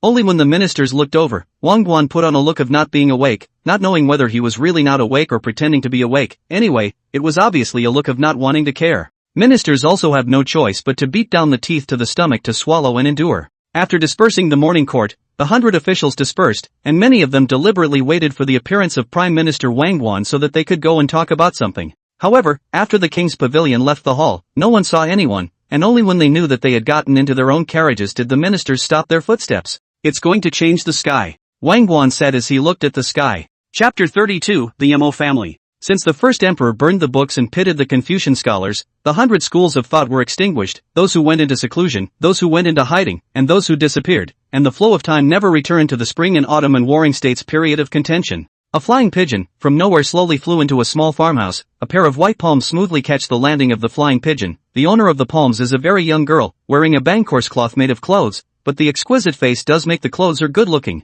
The little girl gently stroked the feathers of the pigeons, and casually took out a handful of crushed chestnut rice on the palm of her hand. The pigeons have long been tired and hungry, see the chestnut rice will peck directly. The flying pigeon's hard beak gently pecked on the little girl's little hand, tickling it, and instantly elicited a silver bell-like laughter, soft and tickling. Yule, for what reason are you laughing? A voice came from inside the inner room, and then the door of the room opened, and a man with a country face walked out, and although he was wearing a rough coat, his face was full of a majestic look. Father, it's a flying pigeon letter from senior brother Zhongxing. Mo smiled and removed the letter from under the flying pigeon's feet. Then with light lotus steps, he came to the side of the country-faced man and handed the letter over. The country-faced man was Mo Jianda, the great son of the Mo clan of this generation. Mo Jianda received the letter and took a look. His face suddenly changed, and he voiced out, "Yule, quickly go to the ancestral hall and ring the alarm bell, and gather all the elders." After saying this, he hurriedly walked out of the small courtyard, not knowing where to go. It was the first time that Mo Yuk had seen her father so flustered, and although she didn't know what was going on, she obeyed her father's instructions and rang the alarm bells that signaled a major incident.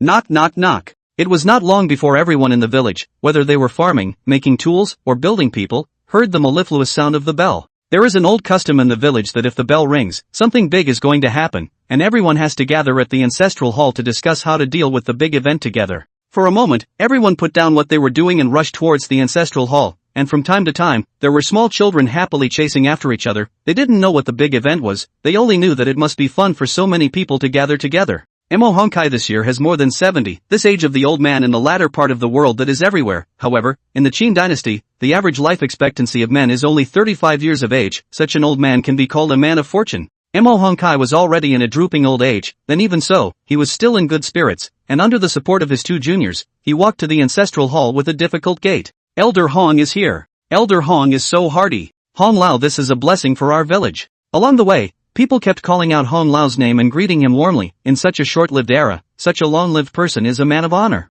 We all believe that Hong Lao is a person blessed by heaven, that's why he can live so long, so we all want to talk to him and get some blessings. Mo Honkai sat in the upper seat of the shrine, opened his hazel eyes, and asked, "Who was it that rang the alarm bell?" Mo Yu lay on Mo Honkai's lap and softly said, "It's Yule, old ancestor." A trace of doting flashed in Mo Honkai's cloudy old eyes as he said affectionately, "It's Yule, why are you ringing the alarm bell? This thing is not something that can be casually knocked for fun, ah?" The crowd is already accustomed to the fact that Hong Lao favors Mo so much, not only because Mo's father is a great son of the Mo family, but also because Mo himself is pretty and affectionate. "Old ancestor, Yule wouldn't dare to just ring the alarm bell. It was my father who asked me to ring it. He received a letter from senior brother Zhongxing today, and after reading the letter, he left the house, and now he doesn't know where he's gone. Before he left, he asked me to ring the alarm bell." Mo said with a sobbing tone in his words, even about to burst into tears. "So it was Jianda who made you knock." "Jianda is steady in nature. Since he made you do it, there must be his reason, and what's there to be sad about? Your father has only gone to look for some people, he will be back soon."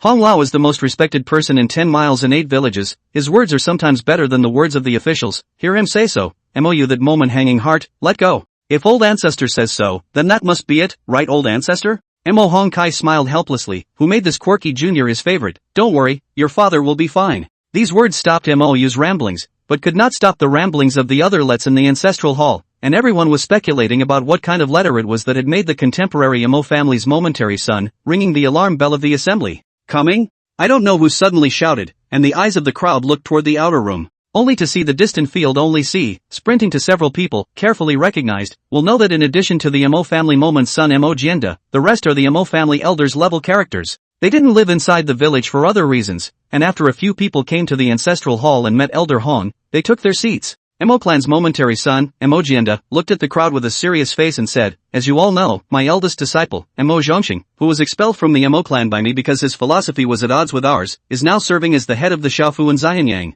The crowd suddenly clamored and then exploded with a roar. In addition to the several Mo family executives who had long known about this matter, the remaining Mo family children still knew for the first time that an official of one of the 9 ministers had appeared among the original Mo family. "Quiet." Elder Hong put his cane in his hand and the voices around him fell silent. But by looking at the gleam in their eyes one could tell that all of this was only temporary. What is he doing with this message? The person who spoke was Rui Jialiang, one of the elders of the Mo clan. Not all of the disciples of the Mo family were surnamed Mo, although the first momentary son was Mo Zhai. However, the subsequent generations of momentaries were all outsiders, and all of them were brought together to follow the philosophy of the Mo family. Mo Jianda's face was a bit hesitant, but finally said that the present day His Majesty Thusu was preparing to establish a research base for researching new things that have not yet appeared. This is quite in line with the concept of the famous ghost in Tianji. Just what is this research base for? The person who spoke was Min Qi, one of the elders of the former Chu people's Mo clan. The letter didn't specify, except that he said that if we were willing to submit, His Majesty Thusu would be willing to give enough money and food support and not interfere with us doing research. These words immediately caused another outcry. If one can do research quietly, who really wants to carry a hoe and go down to the fields to plant? Chapter 33, Mo Yuck. Do you know that if you want to take it, you must choose with it? That Fusu was willing to give us such a superior price, must have something to ask for. Ask yourselves, what virtue and what ability do you have to bear such a well-being? The crowd was awakened by Hong Lao's loud shout. It is said that there is an old man in the family as if there is a treasure. They were almost blinded by the high rank and fortune. Fortunately, there was Hong Lao at the critical moment. So what is said in the heart is false. Not necessarily. I heard from outside that His Majesty Fusu made 3 pardons, exempting labor, reducing taxes, and abolishing slavery, and he even defeated the overlord and 500,000 ally troops outside of the Hanguan Valley, which made him famous. When he was still the crown prince, he had a reputation for benevolence and righteousness, so if it's really His Majesty Fusu who has summoned him, it's indeed possible. This person was Gu Haomiao, responsible for contacting the other Mo clan children scattered around the world, and was quite well informed, and was also one of the elders. Mo Jianda mouthed some bitter, not out of the world for a long time that so many things have happened, just his Mo family has been excluded, the Mo family has declined. When things are not decided, let's take a vote. Those in favor of going out raise their hands. Mo Jianda was the first to raise his hand. The candidate who raised his hand to vote was only qualified by a few elders. Mo Jianda raised his eyes to see that there were 2 more people who raised their hands other than him, plus him there were only 3, the vote did not pass half. This represented the failure of the resolution. Mo Jianda also do not know what is in his heart at this moment. Maybe there is disappointment, maybe there is celebration, maybe there is relaxation. A variety of emotions stirred together is complex. The vote is clear, it was rejected on the way out. Once this statement was made, the surrounding Mo clan children erupted into a strong discussion. However, they knew that even the strongest discussion would not help. The Mo clan had a strict discipline, and once the vote was decided, it could not be undone. At night when everyone dispersed one by one, Mo Jianda and Elder Hong stayed behind. Go and offer incense to the ancestors. Mo Jianda was brought up by Elder Hong, and looking at his face, he could tell that he was not in a peaceful state of mind. Mo Jianda lit 3 incense sticks, knelt on top of the futon, and respectfully cola 3 ringing heads. You made a decision? Yes Hong Lao, I made the decision. I want to visit Xianyang. Do you realize that you are the great son of the Mo family, and that you have to consider for the countless children of the Mo family? Mo Jianda's face showed a struggling look. As the leader of the Mozi family, he was carrying the lives of countless Mozi sons and daughters on his back, which meant that he needed to be steady in any of his actions. He was reminded again of the defiant roar that came from the mouth of his last vantage point as he took his hand before he died. The forefathers started at the end of their lives, and formed the Mo family because of their similar aspirations. Now the children of the Mo family have succumbed to this place in order to take refuge, plowing and cultivating the fields, and have they forgotten the words of their forefathers? I am a great son of the Mozi family. If I only stare at the acres of place in front of me, then the Mozi family will sooner or later fall. Today I want to go to Xianyang and seek the great Tao, but also please support Hong Lao. Mo Jianda knelt down on both knees, and at this moment he was not a great son of the Mo family, but just a person who was looking forward to a faraway place. That's just it. If you want to go, then so be it. As long as I'm still alive, I can keep the Mo family safe. Thank you Elder Hong. Mo Jianda solemnly bowed out his head 3 times. In the room, Mo Jianda was packing his own luggage when suddenly the curtain was opened, and it turned out to be Mo Yu walking in. Mo Jianda couldn't clean up even after a beat on his hands and asked, "How did you get in here?" Mo Yu walked to the bedside and sat down, looking at the clothes scattered on the bed. He already had a guess in his heart, but still inquired, "Where is father going?" Mo Jianda stroked his daughter's dark hair and sighed, "Yule, father is going to make a trip to Xianyang to see your senior brother Zhongxing?" Mo Yu showed a sad look and sighed in a depressed manner, "Is father leaving me alone at home alone?" As he spoke, he revealed a look that he was about to cry. Ever since his wife passed away, they were left with only father and daughter to depend on each other, and they have never been separated in all these years. If it is to leave his daughter at home, Mo Jianda cannot make up his mind. If he takes his daughter with him on the road, he does not know if the road ahead is a straight path. Mo Yu saw his father's hesitation and softly said, "Father will then take me with him. It's good to have a caretaker on the road, and my daughter is also an adult." During the Qin Dynasty, it was common for women to marry early, and there were many who were already married and had babies at the age of 14 or 15, so it is understandable that Mo Yu calls himself an adult. In that case, my father will take Yule forward, only the way is hard, need to learn to endure. The next day, under the watchful eyes of the whole village, the father and daughter silently left the place where they had lived for more than 10 years. This fall in Xianyang was particularly cold, and Fusu was sitting in the dragon chair fuming when Renxiang, the newly appointed head of the imperial servants, died. Historically, Renxiang died this year, and it is true that there are some histories that even he cannot change. The greatest achievement of Renxiang's life is the unification of Lingnan, and the establishment of the next 3 counties of Nanhai County, Guilin County, Xiang County. The Lingnan 100 land returned to the Great Qin All. The day of General Ren's memorial service? Fusu appeared to be talking to himself, yet the chief of internal officials, Ji Jianbing, knew that this was an inquiry with him. Your Majesty, it is tomorrow. Just as well, let me go and give him a ride. Dong Wifang Renfu. Run House was draped in the white color of Suho overnight, and among the cries and wails were the main mother and the youngest child of the Rin family. Fusa came to the spiritual platform, hands together, made a bow. This is the highest level of etiquette. The mother of the Lord pushed the little child will immediately kneel down on both knees, to kneel and bow. According to the etiquette of the Qin Dynasty, there was no need for kneeling and bowing, and even in the case of an audience with the king, it was only necessary to make a bow. Fusa looked at the main mother. She was only in her 30s, and already her temples were graying and her face was pale. To know the Qin Dynasty period, although the average life expectancy of the people is not long, but that is only for the commoners and slaves, as a nobleman life expectancy is naturally much longer. But look at that Ren house's main mother, it is surprising that she is already a dying look. Then he looked at the youngest child, who was but 14 or 15 years old, an age at which she was still a naughty child in the latter days, and who already had to bear the burdens of the family. And of course he didn't ask General Rin Shogun why his children were so young when he was so old. In this era, because of substandard healthcare, poor doctors' skills and other reasons, the survival rate of newborns are very touching. The most intuitive feeling is that Kangxi is the Qing emperor, 55 children only 28 live to adulthood, and this can be seen. Grand Rin Shua, son of Rin Clamor, the rank of a marquis with an annual salary of 1,000 stones. Thank you, your majesty. Widows and orphans kneel and worship. Chapter 34, The Harem. Autumn. Day by day, the weather is gradually cold. Fusu finally realized that the original emperor is also to add clothes. He remembered that when he used to watch ancient costume dramas, the emperors used to wear a dragon robe, and then they could walk around with a big sable draped over them, and now he realized that underneath the dragon robe was originally spiced up. The weather is gradually turning cold, but the good thing is that the Kirin Hall is, after all, the place where all the ministers go to the morning court, and the firewall has been burned long ago, and the temperature is not too low. This year's fall is this cold, to be thought of in the winter will only be even colder. The ministers are still fine, but the people suffer. I view the weather as getting cold. I fear that the people of the world can to protect against the cold. All of you have a law? Your Majesty, you can order the people to make warming stoves as well as soup tureens and other artifacts, which are the best for keeping warm. Fusa glanced at Yi Jianyuan, the right supervisor of Dienka, who was making a big speech, another ignorant official who does not eat meat, and incidentally made a note of those officials who showed their approval. All of them are raccoons of the same hill. The water can move the boat, also can overturn the boat. You as an official of the court, indeed this is not no civil affairs, is the people's woe. Come on people, this person will take down, depose his official position, relegated to the common people, never employed. Yi Jianyuan was speaking eloquently, and faced with Fusu's sudden anger, his face was full of confusion, and it was only when the palace guards framed both of his arms that he came to his senses, and bellowed out sharply, Your Majesty, I'm unjustly accused. At this time, the officials of the Department of the Guests just woke up, have come out of the column, for Yi Jianyuan plea, and then the civil and military officials. There are constantly people out of the column as Yi Jianyuan plea, in a short period of time has exceeded the half of the dynasty. Yi family is the old nobility in the Qin dynasty. The dynasty has received the favor of the Yi family cannot be counted, so there will be a person has something to do, half of the dynasty out of the situation.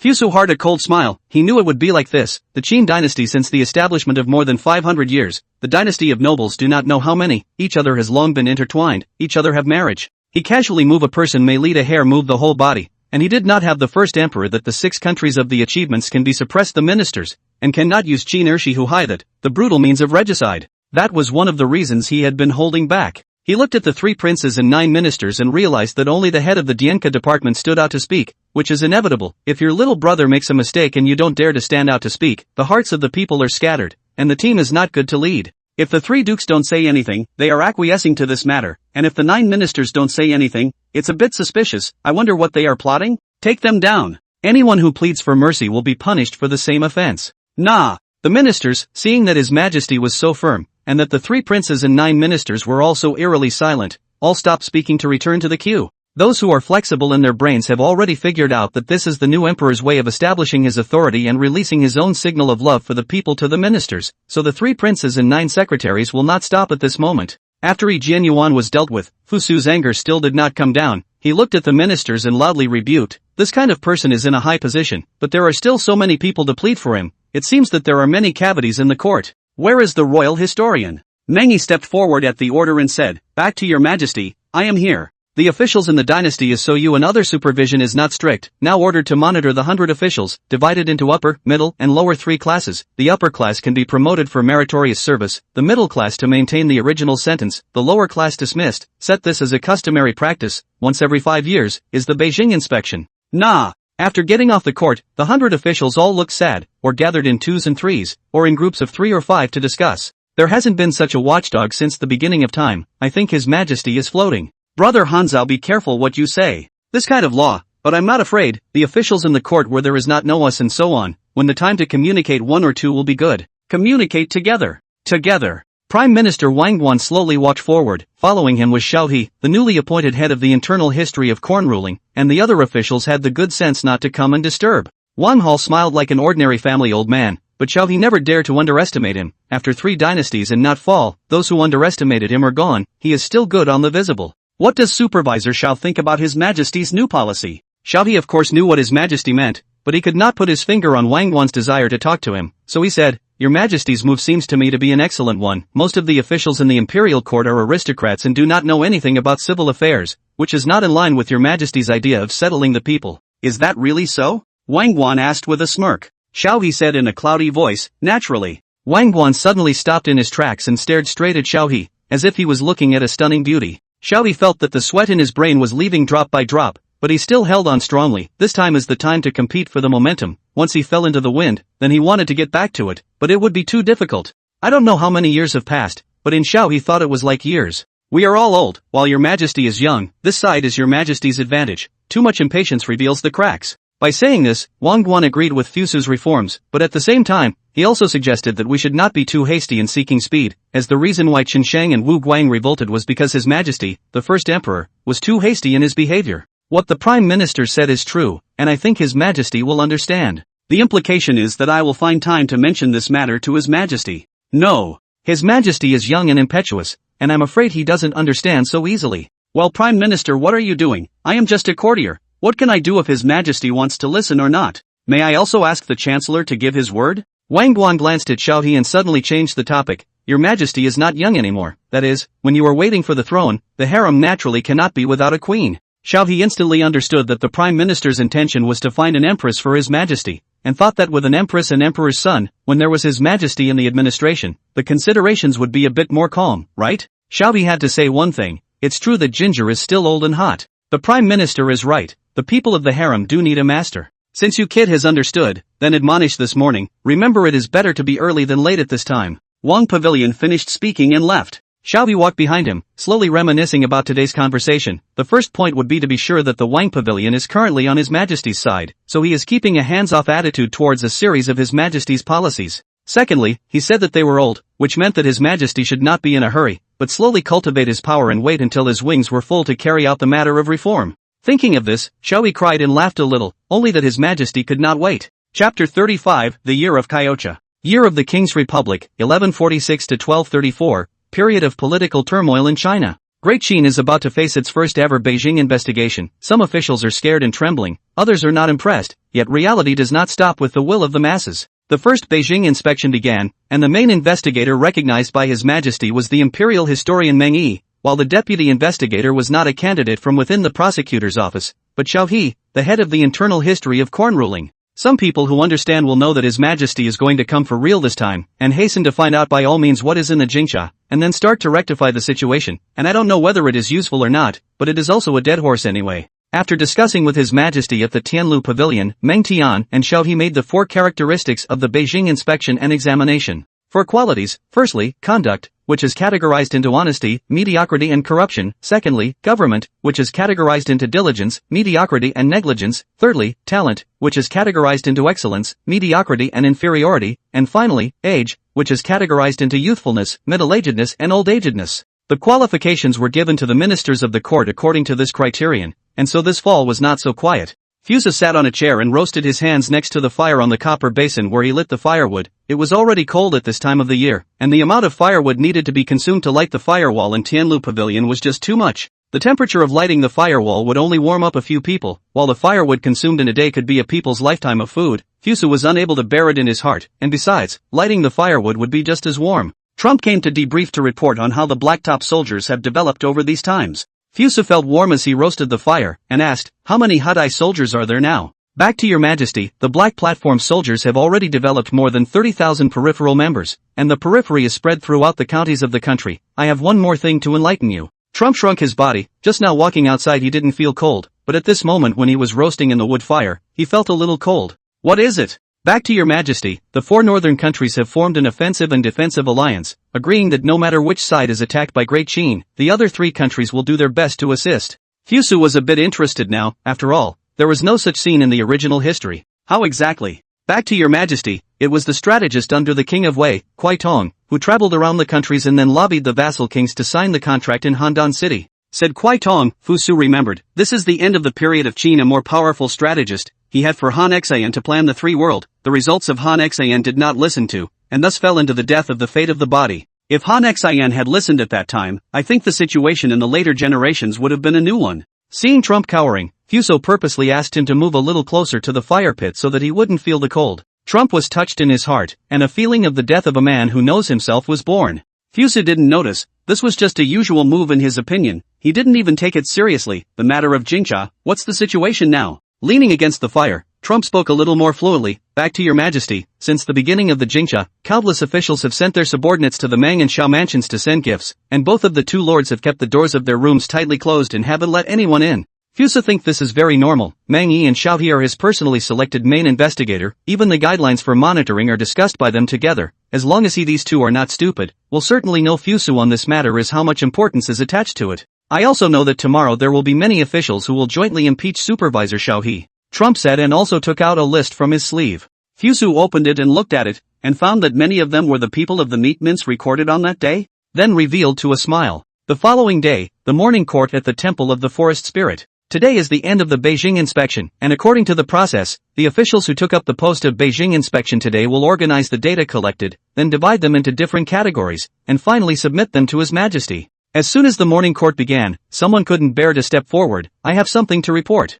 Fuso looked at the man, had a good idea in mind, and asked, what is the matter of enlightenment? Bao Chenghong, the right supervisor of the internal history of Cornucopia, bowed and said, I impeach Xiao He, the supervisor of the internal history of Cornucopia, for being corrupt during his tenure as the internal history of Cornucopia, and for being suspected of oppressing his subordinates. I ask for your majesty's scrutiny. This matter is very interesting. We must know that the impeachment is divided into 2 kinds of things. One is the procurator heard that there is such a thing, and then can be impeached. This kind of impeachment, although there is a suspicion of catching the wind, but does not rule out the possibility that itself is the truth. There is another kind of impeachment is the real name system. Xiao He has only been in office for more than a month. There is a subordinate real name impeachment. We must know that no matter in which dynasty, being impeached by his own subordinates is a matter of immortality. With a face as flat as water, Fusu asked, do you know the consequences of impeaching your superior by your subordinates? Bao Chenghong said without being humble, I know. Just then another official stepped forward. I impeach Xiao He, the head of the internal history of corn ruling.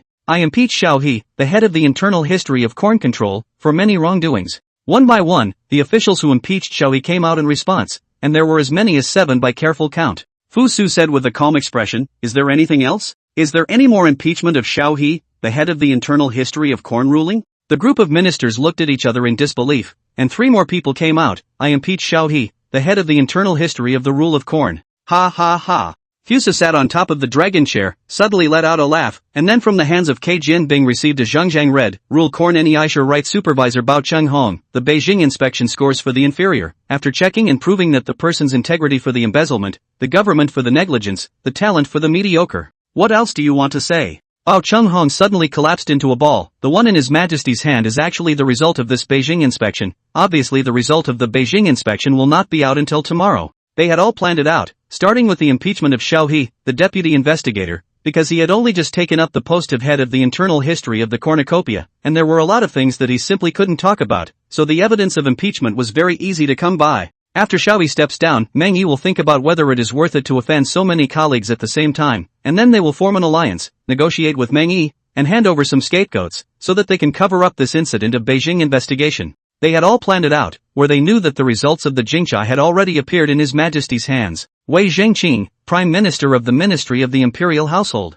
Chancellor of the Court Ministry, Jim Tianyi. Every time Fusa read a name, there was a minister dropping to the ground, and finally more than 20 people were read out. Fusa Moreed is also angry, read the last person as the Zhangjiang thrown to the ground order, such as the state of the moth. For many years, I do not know how many people ate the people's people fat and cream, pass my instructions, into the Black Table Soldiers' prison, by the Black Table Soldiers in charge of Trump interrogation. Thus, the Great Qin Black Platform soldiers made their first appearance in front of the civil and military officials. Chapter 36. The Hadaibing jail was a new object, and the former Hadai Bing Yaman was not just responsible for collecting information and probing for intelligence. Since Fusu ascended to the throne, first clarifying the internal rules of the Hadai soldiers, then pointing out the duties of the Hadai soldiers, and not only expanding the personnel to over 30,000, but now entrusting him with the heavy responsibility of interrogating the 100 officials, Trump felt that his official life had already reached its peak. The newly constructed dungeon carried the scent of fragrant earth. It was not a pleasant smell to say the least, but Trump didn't care. His Majesty trusted him so much, he was bound not to let His Majesty down. Yesterday just out of prison, today he came to the Black Table Soldiers' prison, personally interrogate the officials of the Beijing investigation of corruption, which has its own thoughts. Because His Majesty had imprisoned so many high-ranking ministers in the court at once, not only had Xianyang City been in an uproar for the past 2 days, but the news had spread rapidly to other places. This is naturally the reason that there are people who take this opportunity to discredit His Majesty, but also the reason that the news is too shocking. Gossip everyone likes, not to mention the gossip of the court, so much so that the information spreads so fast. In the mouths of the common people, this kind of thing is just a pastime after tea, but in the eyes of those who have the heart, this could be changed and modified into the fact that His Majesty Fusu is tyrannizing the government. After all, public opinion propaganda, rumors are more popular than the truth, and in this era of Qin, there is no such thing as a rumor, so once the news spreads out, His Majesty's tyrannical government is afraid to sit down. What's the easiest way to break breaking news? That would be to break another, even more explosive news story. So there was only one thing he had to do, and that was to get the jailed ministers to plead guilty to their actions as quickly as possible. For this reason, he was afraid that his interrogation techniques were not up to scratch, and he deliberately gathered a number of good interrogators from the field and lined them up. However, the results of the interrogation in these 2 days made him very dissatisfied. Those officials knew that they would be doomed if they confessed to the crime. So no matter what methods he used to conduct the interrogation, they all refused to confess to the crime. Although there was no such thing as human rights in Great Qin, but all of the people in the prison were all prominent officials of the dynasty, and the abuse of punishment could easily be described as condescending, so there had been no significant progress in his interrogation. His Majesty is under great pressure to hand over the guilty ministers to the Black Tablet jail instead of the court captain's jail. Why is that? It's not because I'm afraid they'll collude with each other and then clear each other's names. There has been no progress on his side, and how can he stand up to His Majesty's trust? So these 2 days he not only ate and lived in the prison, but was even more anxious to be on fire. At this time, a subordinate said to him, "Your Excellency, we can't think of a solution. Why don't we bail out the ministers in the court?" Oh, Trump heard, felt as if he had a grasp of what was going on, but wasn't quite sure, and asked, "How so?" "My lord, those who are in the dungeon are nobles, and the ministers of the court are also nobles, and what the nobles fear the most is known only to the nobles themselves, so we only need to ask a few questions through the ministers to find out." Trump's eyes lit up at the fact that these words made so much sense, so he looked at the subordinate in front of him and said, "Who are you? What position are you in now?" The subordinate kneeled and bowed. "My name is Mo Cha, a jailer of the Black Platform Soldiers' Jail." Trump didn't even think twice before saying, "Just stay out of the slammer and come to me as an offering." "Thank you, Your Honor," Mocha said respectfully. Next to the jailer reveals an envious expression, although there is no specific official position, but can't help that he is the supervisor valued person. As long as you can get the appreciation of the supervisor, future promotion and wealth is not a matter of minutes. He would like to introduce himself, but also know that he is not that piece of material. After the two men conferred in more detail, Trump walked to the Black Platform Soldiers' Jail to enter his own carriage, which traveled on a verdant stone-paved avenue aimed at Dongguifang, Fong, where the dignitaries lived. Trump came to stop at the entrance of the Shao House. Although there are many officials in the dynasty, but there are not many officials who are suitable for questioning, and now it is known that His Majesty's party has the imperial historian Meng Yi, the Lieutenant Wang Shang, and the ambiguous attitude of the Prime Minister Wang Pavilion is not good for evaluation, and then it is the Director of the Internal History of the Rule of Corn, Xiao He, and the Director of the Internal Government, Mo. Zhongxing. After counting only the head of the Internal History of the Rule of Corn Xiao He is the most suitable, so he gently knocked on the door of the Shao House. When Xiao He came to Xianyang City with Fan Kuai-han Xan and others, although he could not be said to be alone, he did not have any extra money, so even when he became such a big official as the 9 ministers, the place where he lived was still rented. And because the bottom is too thin and with other nobles do not get along, even the servants, but also only invited 3 or 2 only, counting can be said to be the most shabby 9 ministers in the dynasty. Even so shabby Shao House, Xiao He treats people but also give people the style of the big families, enough to see his knowledge and means. The two belong to different yamen, although they belong to the pro-royalist party together, but usually have no contact, so after tea Xiao He asked, "Special supervisor to come for what?" Well, Shaw actually thought that the last name Tay was weird too.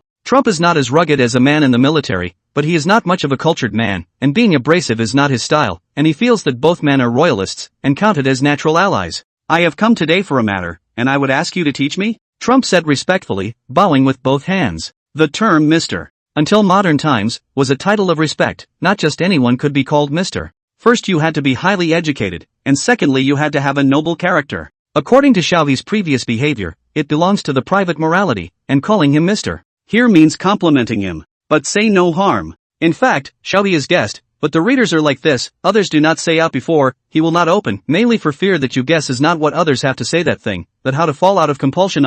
As you know, Mr. His Majesty is very angry about the Jingcha incident, and has decreed that more than 20 court ministers be imprisoned, and His Majesty's decree is to produce results as soon as possible. But barring that, there has been no progress on my side for 2 days now, and having heard of Mr.'s talent, I have come to ask Mr. to teach me. It's come down to this, Trump couldn't care less about the incompetence argument, a brainwave of it all. Xiaohi pondered for a moment, not that he didn't know how to solve the problem, but he was mentally calculating the gains and losses of doing this. The reason why the officials in the court are reluctant to confess is that you can't find any evidence, and you can start from that side. I'm not going to lie to you, sir, that's something we know, but what exactly should we do? You interrogate the officials, and naturally they won't talk for their own benefit, but you can question another group of people. Who? Privateer. Chapter 37. Although the criminal law of corruption in the Qin Dynasty was exceptionally cruel, by the end of the Qin Dynasty, the great families had long since summarized a set of effective corruption laws. First of all, check corruption will have to have physical evidence, and in the Qin Dynasty period of the toiling masses used the most or barter way, as the lowest layer of the circulation of copper, at this time also be used as a weapon. Although silver can be used as money, but because of its value is relatively high, so it is unusual that no one will take out to use. Among the great families, only bronze was collected in case of corruption. This was because bronze could be made into weapons, and generally nobles had private soldiers in their homes, and it was in accordance with Qin law to arm them. And many of the families have been around long enough at the end of the year that trying to find out if the weapons they've been arming their private soldiers with are now embezzled or if they had them before is an impossible task. There was no such thing as registration of private soldiers in the Qin Dynasty at that time, so you couldn't even check, which is exactly the problem Trump is having now. Since there is no evidence, it is obvious that many officials are known to be corrupt, but no evidence can be produced, so naturally they cannot be convicted. Of course, the Qin Dynasty period will not necessarily be more emphasis on evidence, just do not value the evidence of this kind of thing in the face of the civilian use can be just. What if the person facing you is an official of the court, especially in the period when there are still this many officials staring at you? If you want to not talk about the evidence, how can they confess? Trump was enlightened after getting guidance from Xiaohi. The officials naturally wouldn't confess to the crime because of themselves, and it wasn't good for him to use a slightly more brutal criminal law on them to avoid being attacked. But those private soldiers were different. Although the weapons made from the money obtained from bribes were being given to them to use, the ownership of the weapons still belonged to the nobles and they only had the right to use them. Normally speaking, private soldiers are still very loyal. This era is about the death of a soldier. Many slaves are valued by the nobles as private soldiers, and their status is quite a bit higher than ordinary slaves. But since His Majesty Fusu entered Guangzhong, not only did he extend his benevolence and defeat the allied forces of the hegemony, but he also exempted them from labor and pariah status, and these nobles have never replaced those slaves who were private soldiers for fear of exposing them and ushering in trouble. No one is born willing to be a slave, they just couldn't before, and now that they are given a chance, they prefer to be civilians. After obtaining this method, the results of the interrogation were unusually rapid, and no matter how tough-talking they had once been, they were all at a loss when they were ruthlessly exposed by their own private soldiers. They were just following the methods of their ancestors, but they didn't want to become their ultimate demise. After getting the confession, Trump couldn't wait to come to Fuso's side and bring up the sonata. Fuso plainly read the Zhangfang. Above is the evidence of the crimes committed by each official and signatures and pledges, the content of which is really shocking. In fact, how can the list of corrupt officials from the Jingcha only these only? This is the list he deliberately selected after screening, that is to scrape off a group of court moths, and will not lead to administrative mechanisms paralyzed. The results to be achieved by this Jingcha affair were already enough in his opinion, and any more would have to be too much. Make this confession known to the world, and order the General Secretary to be sure to disseminate it to the counties. I want the spirits and demons of the whole world to see that I am punishing the corrupt officials. Nah. In this case, only the first evil will be executed. Those who have committed evil in their families will be equally guilty, and those who are innocent should not be implicated. Nah. Then put out the word in private that I can write off what happened before, but the law of the land that I have set up is something that everyone must carry out, and no one must slack off. Nah. Once this notice was posted, it immediately shook the court. Countless officials chilled in their hearts, and no longer dare to deceive the court's laws and orders. The people of the world cheered, although they do not know what kind of corrupt officials His Majesty got rid of, but as long as it is a corrupt official to the end of the law, they are all happy. The cruelty and variety of the criminal law before Great Qin was enough to give those who saw it nightmares every day. Since His Majesty Fusu's law, most of the world's criminal laws became labor, service, imprisonment, and beheading. Among them, beheading is the highest level of capital punishment law. The Qin recently peace, the death penalty is not much, but today is not the same. Today at dawn there are 24 or so prison wagons from the black platform soldiers' prison out. The people don't know the officials, see more than 20 prison cars just pointing, and then I don't know what kind of people spread in the crowd. Immediately there are many people recognized, these people are exactly the corrupt officials found out by the Beijing investigation. The crowd was in an uproar, and many of the people spontaneously found some rotten vegetables and threw them in the faces of the corrupt officials, and there was no lack of rotten eggs and other biochemical weapons among them. After a while, a prison wagon was emitting a foul odor. Most of the officials each have a tightly tensed face, even if they received a rotten vegetable leaf, they do not change their color. There are also a few who are as if their faces are ashen, as if their souls have already died, and what stays in the prison wagon is just a corpse. When the prison car around the city, watching the people is already a sea of people, the prison car line to the Xianyang gate, corrupt officials have been kneeling on the execution platform, waiting for the hour, immediately beheaded. Hundreds of people were theorizing down there, but all kept relatively calm. Mou was also among the crowd. She saw the solemn atmosphere above the execution ground felt new and strange, and asked, "Father, what's going on up there?" Mou Jianda as a vantage point is naturally seen such a scene. He pulled Mou through the area and then said, "That kind of scene is too bloody, not suitable for a girl's family to see." The two of them went further in, then arrived at Xianyang City. Xianyang City according to the division, the top half belongs to the Xianyang Palace. Leaning on the left is the royal hunting ground, leaning on the right is the royal fishing ground. Going downwards, there are two workshops. The left is the market workshop for buying and selling things, and the right is the East Noble Workshop, which is inhabited by officials and nobles, and the two of them are aiming at the East Noble Workshop. Along the way the novelty objects, novelty scenes to see the Mou dazzled, forget to return, not to mention her, is to think that they have seen the world of Mou Jianda, but also by the Xianyang City of these novelties fascinated. Fortunately, most of the people have gone to watch the execution, the road is not crowded, otherwise they too like this, there is a real possibility of getting lost. It was hard to come within the Donggui Fong, here to no novelty objects, only high family, jeweled buildings. Mou looked from side to side with stars in his eyes, and said with his mouth, "I must live in a house like this in the future." Mou Jianda looked and did not say anything. Such words are like when we were a child to see all a skyscraper. So said I want to build one when I grow up. It's full of childlike wonder. Chapter 38, Vacation. The storm in Beijing Cha is slowly passing. Fusu realized that there are so many people above the court, less than 24 surprisingly did not have any impact, when he thought it would be empty. It was the end of the year, Fusu was fuming, the ministers had gotten used to His Majesty's fuming, and His Majesty knew all the important things anyway. Ji Jianbing Yan said, "There is something to report." Xiao He then stood out. His trip was not to make things happen, but for the matter of the autumn tax collection of the government office of the inner history of the rule of corn. As a position in charge of the internal history of the corn, the autumn harvest tax things should have been reported, but the Beijing investigation was arrested in the internal history of the corn officials more, so the investigation of the organization of the tax thing was delayed.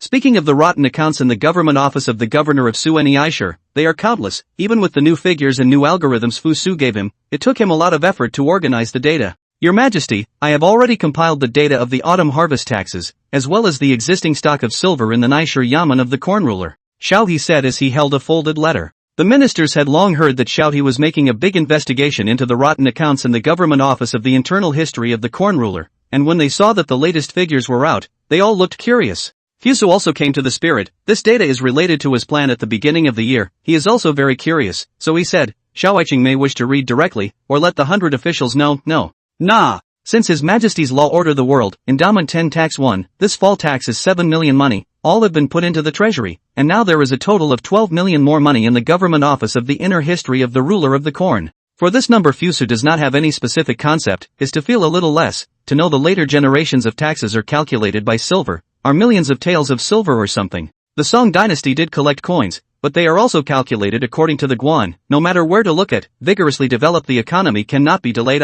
After the ministers heard this figure, all of them did not have the slightest reaction, which made Fusu or not good to make comparisons to see whether this data is good or not. This is all the aftermath of the Jingcha. I think it will take a long time to recover. Since everyone is silent, let's get off the morning court. Today is the 28th day of the Lunar New Year. There was no such thing as a holiday during the Qin Dynasty, but there was when Fusu came, and after today's morning court, an internal official came to notify us. Except for the officials who are on duty at the Yamen, the rest of the people who should be there are on vacation for 17 days, from today until after the Lantern Festival. Ministers just heard the news is all a face of confusion. They work for so many years, the first time to hear that there is even a vacation this kind of argument, but the vast majority of officials are grateful, can lie down and also pay wages. What else is there to say? So the waxing moon of the 36th year of Great Qin, the floating hearts of the ministers finally settled down. Today is New Year's Eve. Xianyang Palace has long been decorated, symbolizing the Chinese red lanterns hanging all over the palace. That is, today Fusa finally slept a lazy sleep. Because today there is no morning court, no official business.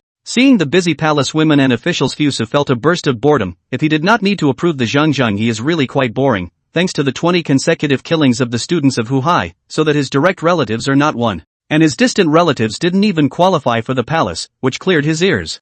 Fusa sat in the Tianlu pavilion and stayed in a daze, working every day. Suddenly all of a sudden he was idle, but he didn't know what to do. If you are in the latter part of the world, naturally there are countless means to kill your time, but in the Qin Dynasty, Fusa feels quite bored. To build a bike to ride, or not, this day is too cold, this day to ride a bike that is suffering. To not find the music of the songstresses to come to the palace dance, to help the fun, Fusu thought, or forget it. People year-round also on New Year's time to take 2 days off. You also wanted people forced to work. Be careful of people rebel. Thinking about it will be the time of lunch. Fusu looked at the lunch, eyes bright, suddenly came up with an idea. According to the customary list, the New Year's Eve palace is to give a banquet, will require some officials of high enough rank to go to the palace to attend the banquet, has demonstrated the emperor's love for his subjects. However, this year, the court full of civil and military officials, waiting for the right and left, cannot wait to come to invite the inner officer. A question to realize that this year, His Majesty simply did not prepare for the dinner thing. The main thing is to look at this group of bad old man all year round, even if, New Year's Day also want to see this group of bad old man. Fusu feel heart diaphragm, so cancelled the dinner.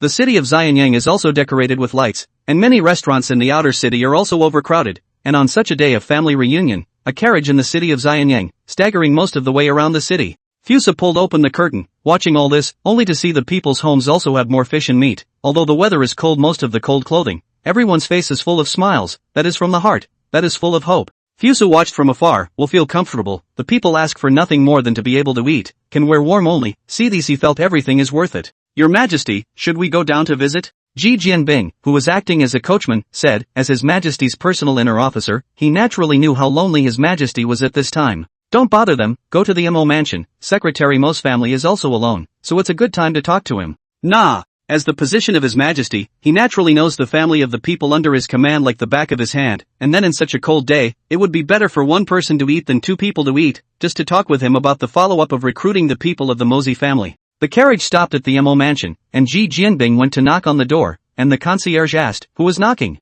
Ji Jianbing replied, someone from the palace. As soon as the concierge heard that it was someone from the palace, he knew the gravity of the situation and immediately went to report to his master. Not long after, Mo Zhongxing came over. He was also a bit strange. It was this time of the day, His Majesty hadn't even prepared a dinner party. Who else from the palace would come to his residence? It was only when he saw Fusu on the carriage that he bowed and bowed, Your Majesty. Fusu looked at Mo Zhongxing's face strangely, with surprise and astonishment, in which astonishment was the majority, and asked curiously, why are you so surprised? Could it be that you have a golden house at home? Back to Your Majesty, this is naturally not the case. No, what are you afraid of? Quick, have someone move the things in the carriage in, I got a good thing, try it together later. Fusu finished speaking and directly walked into the door of the Mo mansion, completely not treating himself as an outsider. Mo Zhongxing hurriedly chased after him. The things naturally had subordinates to get them. He was still thinking about how to explain to His Majesty the matter of his master and sister. Chapter 39, Hot Pot. In the hall of the Mo mansion, Fusa saw a man and a woman from afar, pointing at the luscious figure in the distance, and questioning Mo Zhongxing, well, how dare you say you don't have a golden house to hide a woman? Mo Zhongxing had a big sweat on his face and said with a bitter smile, Your Majesty has misunderstood, those are Unchen's master and sister. A son of the House of Mercury? Yes. Fusu eyes a turn, suddenly said, since it is not your golden house to hide, a girl will not blame you. Today to your home to eat, is considered to be disturbing you, so later we regardless of the courtesy of the ruler and subject, only to friends to the theory. Mo Zhongxing's face was full of difficulties, but at that time, under Fusu's coercion, he still coyly agreed. Fusu's heart was greatly determined, this kind of science man or something is the best to bully. Then the two of them walked into the house. The Qin Dynasty period is concerned with eating in separate seats. The larger the family, the more revered this etiquette. So when Fusu came in, what he saw was 3 people at a table each. Mo Zhongxing hurriedly went forward to introduce, that big man with a country face named Mo Jianda, that girl with pretty eyes that can talk named Mou. The introduction to Fusu was just a nobleman. At this time, the subordinate sent up the thing Fusu brought, a copper basin, not the same as a face basin, and I do not know what is the purpose.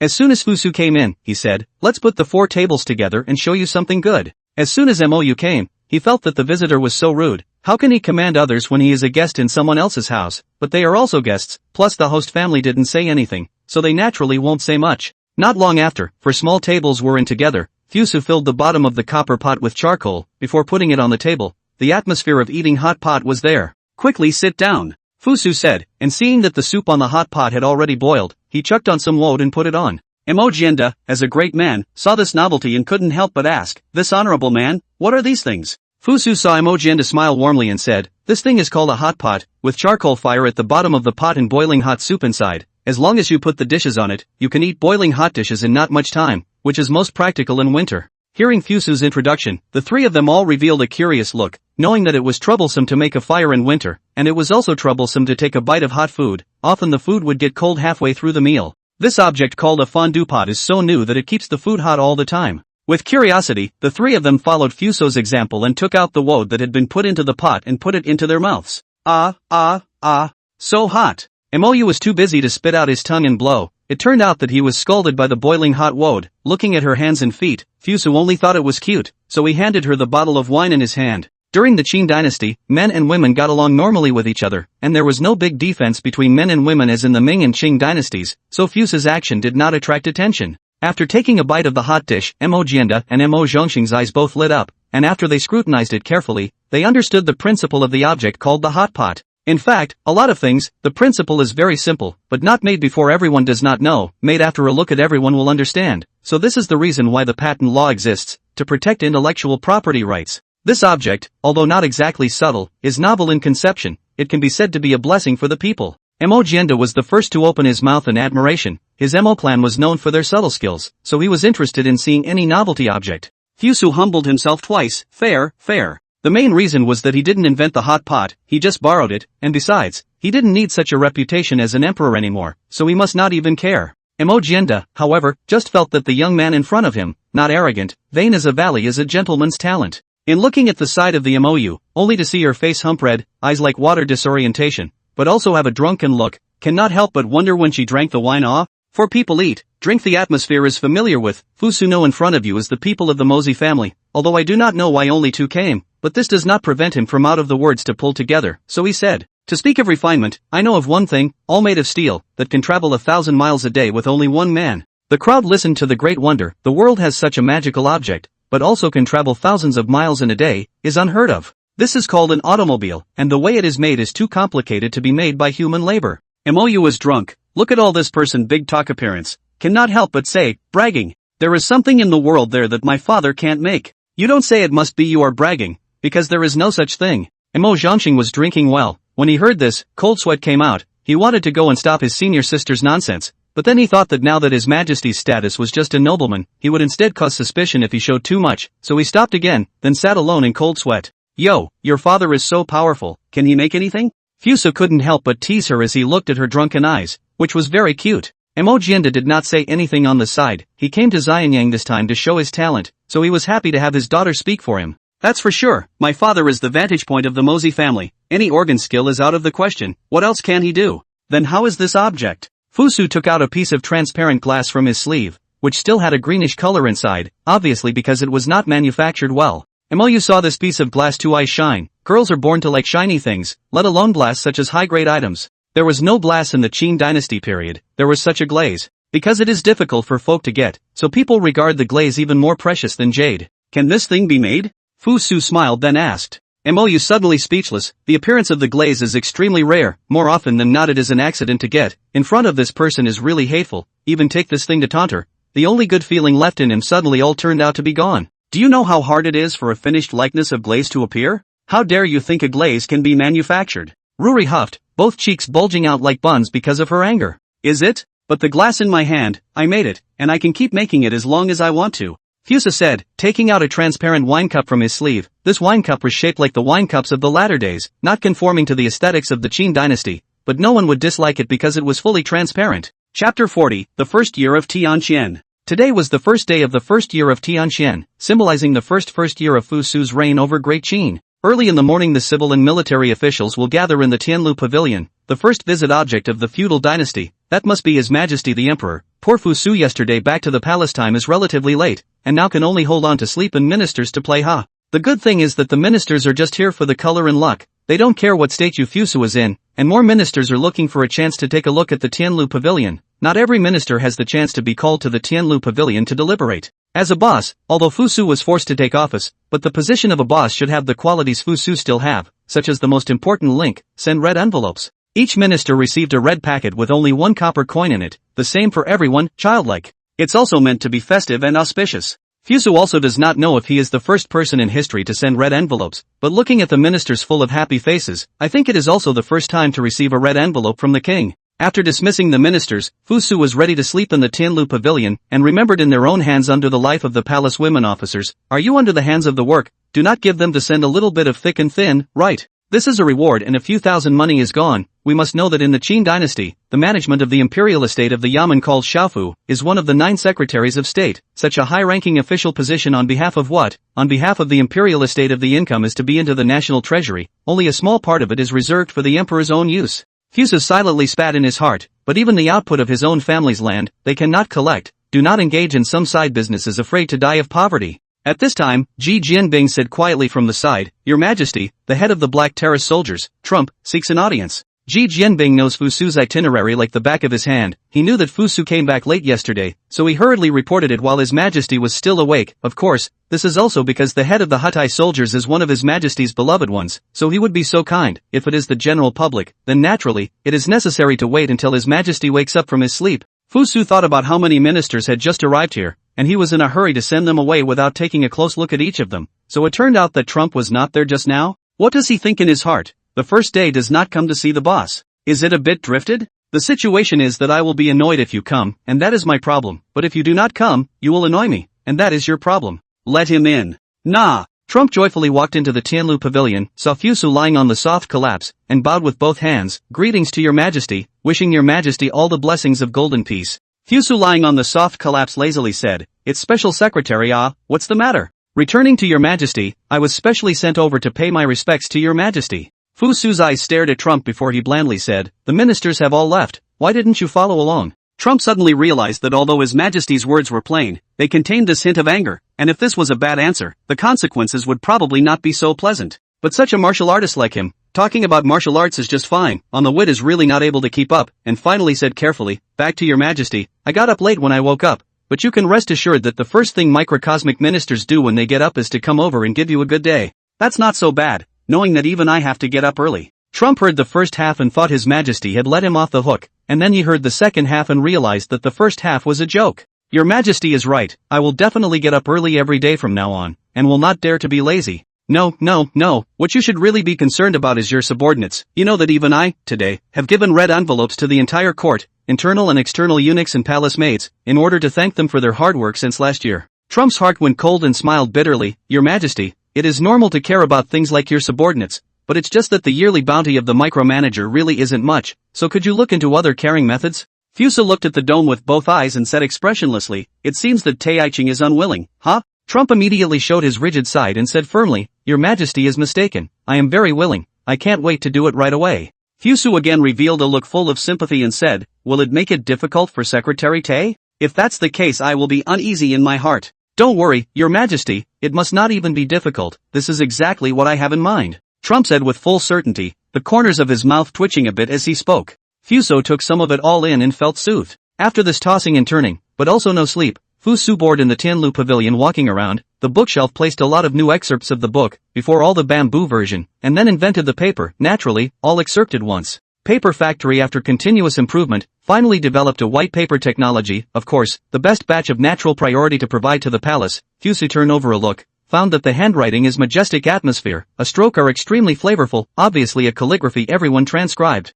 Book font if the courtiers see, will call a good font, not only force robust and powerful, brush strokes between is the charm of supery, is already self-contained, enough to open a school. However, Fu Su's knowledge of fonts is limited, and in the latter part of the world has seen too many high works, so in his eyes, the font in front of him is just a little bit good-looking, and there is no peculiar feeling. He saw that although paper was made, but now the books are still hand-copied as the main mode of dissemination, hand-copied on the copyist's learning and literacy have high requirements. The new Chinese dictionary why there will be so many Tony, many of them are copying the book, copying the wrong copy. That's why engraving and movable type printing are extremely important, and both are technically demanding enough to be developed even now in the Qin Dynasty. It was just as well that he could still make a little money with these two techniques. The thought of it cheered Fu Su up, that man could still not have a little money, let alone His Majesty the Emperor. Just although the technology is known, but there is still a shortage of skilled craftsmen to make it, Fu Su thought of last night in the Mo house met, the Mo family magnate Mo Jianda and his daughter Mou. Mozi even came to the city of Xianyang. It means that he still has the intention of entering the world. After all, in the latter part of the Mozi has been silent for more than 1,000 years, to the modern era to be unearthed, if you can naturally not let such a school, silent in the Qin Han period.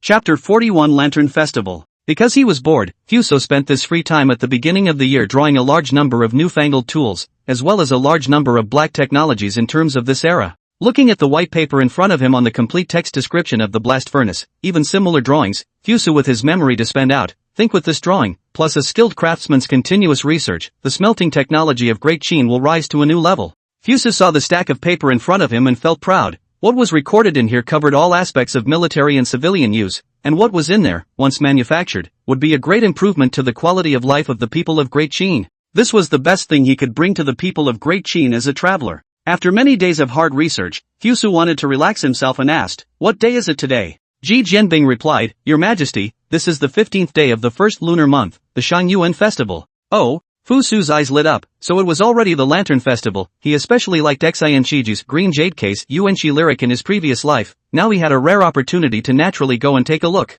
Before the evening, Xianyang City is full of colorful lanterns. The Qin Dynasty has not yet said that men and women, so to the day of the Midyuan festival, there will be countless restless men and women hand in hand to swim together in the Weishui River, put lanterns. If there are those who see eye to eye, they will also leave each other's names, and then let their families propose marriage, and finally make it a good thing. In ancient times any way to increase population growth was valued, so there would be a lot of courtiers and soldiers to maintain law and order on the day of the Shangyuan festival. Merchants value this opportunity and have hung lanterns above their stores to celebrate the occasion, while some have written lantern riddles for people to guess in order to solicit business, to name a few.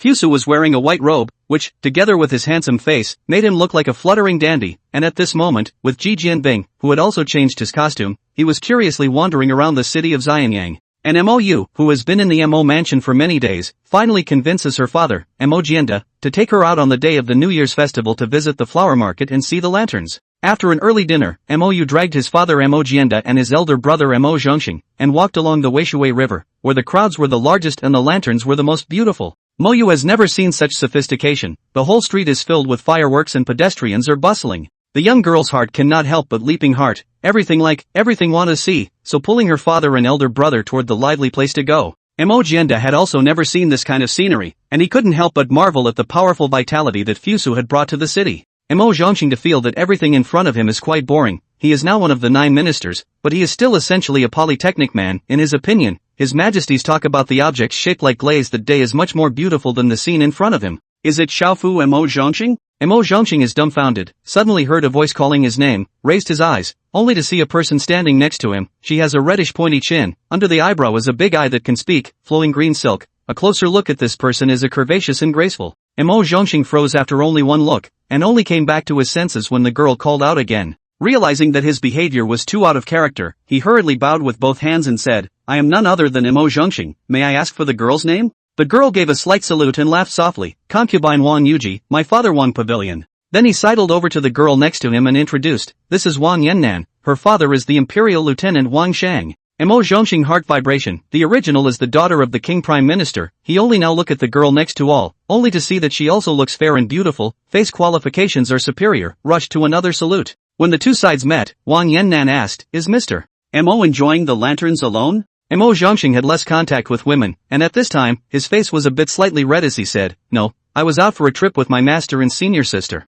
Said before reacting, master and sister where to go, rushed with a burst of eyes to look for, with great difficulty to see in the distance, their father and daughter are standing in front of a store guessing lanterns it. This foolish appearance caused a burst of light laughter from Wang Yuji and Wang Yannan. The two of them have a noble family, and since they were young, they have encountered elites who can speak well. And the first time they saw this kind of dull and clumsy polytechnic man, they only found it amusing. As Wang Yannan's bosom friend, she realized that Wang Yuji had a crush on the doll Mo Zhongxing at the very first moment, so she said, "In that case, why don't we form a group and go on a trip together?" Mo Zhongxing felt his face burning when he looked at Wang Yuji's playful figure, which was an unparalleled experience in more than 20 years, and was just thinking about how to continue, when he heard Wang Yannan's proposal, and instantly agreed to it, and his face turned even redder when he agreed to it too quickly, triggering the gentle laughter of the ladies' group. Moyu looked at the delicate patterned lanterns in front of her. Two eyes are going to put out stars, all the lanterns. Her favorite is the painting of the Jingwei bird of the one, is too beautiful, but the store said that the lanterns are not for sale, and only given to those who guess the right riddles. So she was curious to open the puzzle. Words can be fellowship to play a word. This? Moyu thought about it without a clue, then involuntarily turned her hopeful gaze to her father. Jin to look at this situation, will know that the daughter was difficult. I swept through the puzzle but frowned, although he is the great son of the Mosey family, but the most research is still the problem of science. Guessing the riddle is not what he is good at. But looking at his daughter, she was very fond of that lantern, and just when he was in a difficult situation, a voice suddenly rang out. Isn't that a ho word? The word ho, yes, isn't that exactly a ho? Jinda looked towards the direction of the voice in surprise, but he saw a jade-like fluttering gentleman standing there, the same nobleman who appeared on New Year's Eve. Mo's complexion was a bit unnatural. She drank a bit too much on the night of New Year's Eve and then argued with this person. After waking up the next day, he blushed to the point of not being able to breathe at his own behavior the day before. She had been so bold as to reach that point that night. It was like the great Qin version of a social death scene. But she genuinely liked that lantern, and at this point she couldn't be bothered to think about it, and looked straight at the shopkeeper. The shopkeeper stroked his beard and laughed. This gentleman's guess is right. The bottom of the riddle is indeed the word he. However, the lantern that this girl wants is a rare item, so she still needs to guess 2 more riddles. Chapter 42, Memories. Fusu followed Mou's eyes and instantly saw that striped and gorgeous, superbly painted Jingwei reclamation lantern. This is not that the shopkeeper cheated with him, but this lantern is in excellent style. As we all know, good things will naturally be more expensive. It is at this time Mo Zhongxing with a group of ladies came to this side, just heard the words of the shopkeeper. The people are educated people, have revealed a look of eagerness to try. Mo Zhongxing looked at Fusu's warning eyes, and knew that Fusu did not want to let his identity exposed, but had to be quiet and slowly have been on the things that might happen. The shopkeeper saw so many handsome men and beautiful women in gorgeous clothes came to guess the lantern riddle, although he didn't know their identities, but the onlooker effect had been triggered. The store surroundings were full of people who came to watch the fun. Some of them came to see the beautiful women, some of them came to see the handsome men. As for guessing the lantern riddle, it wasn't important. Only this wave of heat. He left the other stores more than a few streets, so also no longer hesitate, directly put forward the puzzle. Handsome, love to dance, dancing flowers, joyful and free, play an animal. This riddle to not very difficult, the shopkeeper just said. The people have an answer. Only Mou is still thinking hard. Look, Mo Zhongxing would like to do the answer, because Mou is his sister, he is naturally qualified to answer for his sister. Just before his words were out of his mouth, he saw Mou smiling happily and said, I know the answer, it's a butterfly, right? The shopkeeper smiled and exclaimed, this girl is very smart, the answer is exactly butterflies. Then the third question is next. If you answer correctly, you can carry this lantern away. It was only then that Mou noticed the group of ladies standing around her. If it was usual, she wouldn't care about these two people, but today I don't know why. She suddenly wanted to become a bit more ladylike, so when the shopkeeper asked her, she just asked and nodded. The shell is hard, the shell is brittle, for sisters sleep across the wall, from childhood back to back, covered by a lumpy blanket. Beat a kind of fruit. This question out of the crowd have frowned. They are all erudite, for a moment, but also cannot figure out what the riddle is? Only Fusu smiled because he knew the answer. Seeing the frowning looks of the crowd, the shopkeeper revealed some smiles and said, this riddle is a bit difficult. If you all can't guess it, you can also choose other lanterns to take away. This shopkeeper is also shrewd. Even out of a very few people in this era can guess out of the puzzle, can guess out of the inevitable. Rich experience of people cannot. This is also the reason why he has no fear. It's walnuts. What? The shopkeeper thought he had misheard and couldn't help but ask again. Fusa put his hands on his chest and said with confidence, I say, the answer is walnuts. When this statement came out, the crowd all revealed puzzled looks, but when they saw the shopkeeper's defeated look, they knew that the young man in front of them was saying the right answer, and they all clapped their hands and applauded. Mou received the lanterns, even if he had to pretend to be a lady. At this time he couldn't help but show a joyful look. Seeing that there is no fun here, the onlookers dispersed, and Wang Huiju asked, what is this walnut that Mr. Fong said? Seeing everyone showing a curious look, Fusu was not only a bit pleased, then explained, walnuts are unique to Yang County, there is no such thing anywhere else, you have never seen it before, so naturally you can't guess. It was only then that the crowd came to their senses, cursing the shopkeeper's treachery and looking at Fusu's eyes became different. A knowledgeable person is naturally welcomed. Walking ahead, we encountered some more beautiful lanterns, and this time the crowd pitched in and finally won a lantern for each of the parade's crowded groups. Everyone's lanterns were different, in different shapes and colors, plus this group of people, the men were handsome, the women were gentle and pretty. Standing in a group, they attracted countless people's attention.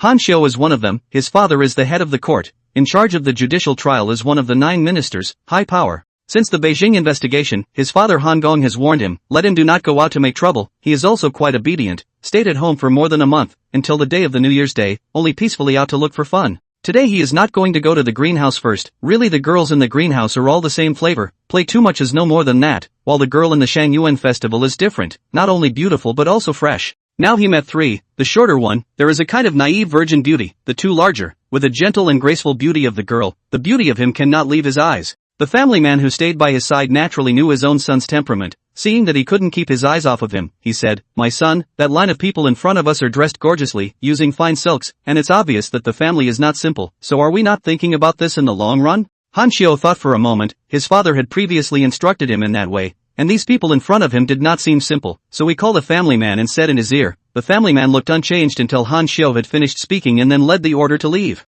Looking at the departing house guests, Han Xiu cracked a cold smile. None of the things that he, Duke Han, had his eye on could run away. Fusu and his party were carrying lanterns and laughing, but also enjoyable. The main reason is that Fusu has the experience of the later life. Casually say something new and strange can cause everyone to marvel at the eyes. With that said, the group came to the edge of the weir. Lantern customs vary from place to place, and on the Xianyang side, the lanterns are put into the Weishui to represent good weather in the coming year. When you put in the lanterns, you can also say what you want to say, too, which can be the thoughts of your loved ones or the remembrance of those who have passed away, etc., etc. The 2 ladies put the lanterns into the water, and then their eyes closed, and their mouths recited words, rather like the latter days wishing on a cake. The weak candlelight shone on them, adding a soft flavor. Fusu sighed next to the MOU. She put the tattooed Jingwei fill the sea lantern into the water, hands together, mouth devoutly chanting. Because of the proximity, Fusu heard part of it, which was a prayer that her mother, who had gone long ago, would be happy and joyful in the other world. Fusu suddenly got a little sentimental. He looked at the lantern in his hand, contemplated for a moment, and then put it into the water. Looking at the lantern slowly drifting away, a lot of memories suddenly came up in his mind. Memories of his past life that were hidden deep in his heart. Memories that he once thought he had forgotten forever, but never thought they would surface at this time. So goodbye mom and dad, I'm doing fine here. Do not miss. Chapter 43, Han Xiu. After the lanterns are released, you will have to part ways. The latest to come up with this is the servant girl group duo. After all, no matter how much they both are also a big girl, the difference between men and women should still be observed. The latest to speak up was Wang Yannan, who was a bit more cheerful and had a bit of a big sisterly demeanor. Mr. M.O., Miss M.O., Uncle M.O., and this gentleman, let's say goodbye at this point. The house is strictly gated, but I don't dare to stay longer. M.O. Zhongxing had some reluctance in his heart, but still forced a smile and said, "It is already a blessing to be able to travel with the 2 girls today, and one must not expect too much." These words were reasoned and justified, which made Fusu look high at M.O. Zhongxing. He thought that this uncomprehending polytechnic man was a nerd type who would only make jokes. Fusu feel in front of these 2 beautiful women, extraordinary temperament, behavior and demeanor are with an aura. This aura is not the average family can be cultivated out of, not those who are in charge of the real power of the aristocracy cannot be. However, when I think of M.O. Zhongxing is now one of the 9 ministers, it doesn't matter, at least it's already a good match. Hey! I've worked my ass off for Great Qin, and I have to be concerned about their marriage. At this moment, Fusu felt that he could definitely be selected as the best boss of Great Qin. After all, he had done more work. While he was thinking wildly, there was a sudden panic in front of him, and if he looked closely, he could see that there were a number of soldiers from the court's office rushing this way. Fusu had a premonition that it was coming at his own group, and looking into the distance, he only saw Ji Jianbing and a few dressed-up palace guards anxiously looking this way, obviously clueless about such an unexpected situation as well. Fusu gave a look to K. Jianbing, telling him and the palace guards to be at ease. He wanted to see what exactly was going on. The soldiers of the court's government office pushed aside the crowded crowd and came towards this side with a clear goal. Because the crowd was too dense, and the soldiers' methods were rough, the riot was triggered in this way. Servant girl group 2 people eye smart. Look at the soldiers' look will know that they do not have good intentions, but they travel in order to be more convenient. They will be home to the military generals transferred away, and now a moment cannot be found back. Although the 2 of them were the first daughters of a great family, they were still essentially 2 weak women, and at this time, seeing such a rough scene, their faces turned a little white in fear. Seeing their frightened appearance, M.O. Zhongxing naturally stepped in front of them and loudly rebuked, "I am M.O. Zhongxing, the head of the Shaofu. Who are you people and what are you doing on this trip?" The pair of pawns had a hard time squeezing over. Then they heard someone call himself the head of the lesser house, and they couldn't help but hilariously laugh, and the captain at the head of the group even said disdainfully, "Just you still dare to call yourself the head of the young house, knowing that the head of the young house is one of the 9 ministers,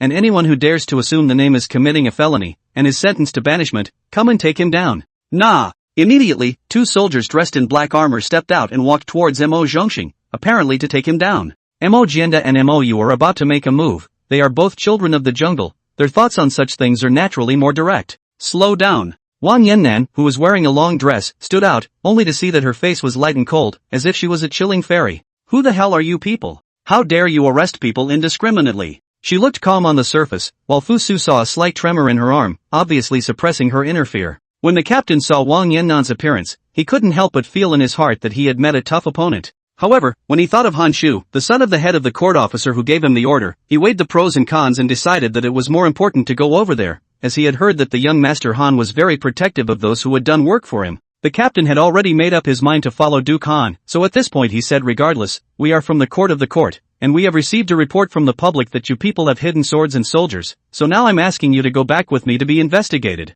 His Majesty, the first emperor, collected all the soldiers of the world and used them to cast 18 bronze figures, and there is a law in all the Qin laws that the people are not allowed to hide their swords and armies. But the reality of the situation we can all see, the front of this group of people, male and female, handsome, all temperament, is extraordinary. How can such a person to hide the sword in the body? What is the desire to add a crime is not a problem, no more than that. A bitter smile appeared on Wang Yannan's face, but she forced herself to suppress it and said, you said that someone reported us for hiding swords. Who is this person? We can confront him face to face. You must think clearly. My father is the current Lieutenant Wang Shang. The surrounding crowd was in an uproar, not realizing that one of the women involved in the incident was the daughter of the imperial captain of the dynasty. Things are so explosive now. That captain's face turned white. He didn't expect that the person he wanted to take down was actually the daughter of the imperial captain of the dynasty. Such a thing. Not to mention him, even his top boss wouldn't dare to give such an order. And the person in front of him is the daughter of the lieutenant. Then the man who claimed to be the head of the lesser government just now may really be the head of the lesser government. So this wave of his consecutively offended two court officials. This behavior is simply digging a good pit for himself.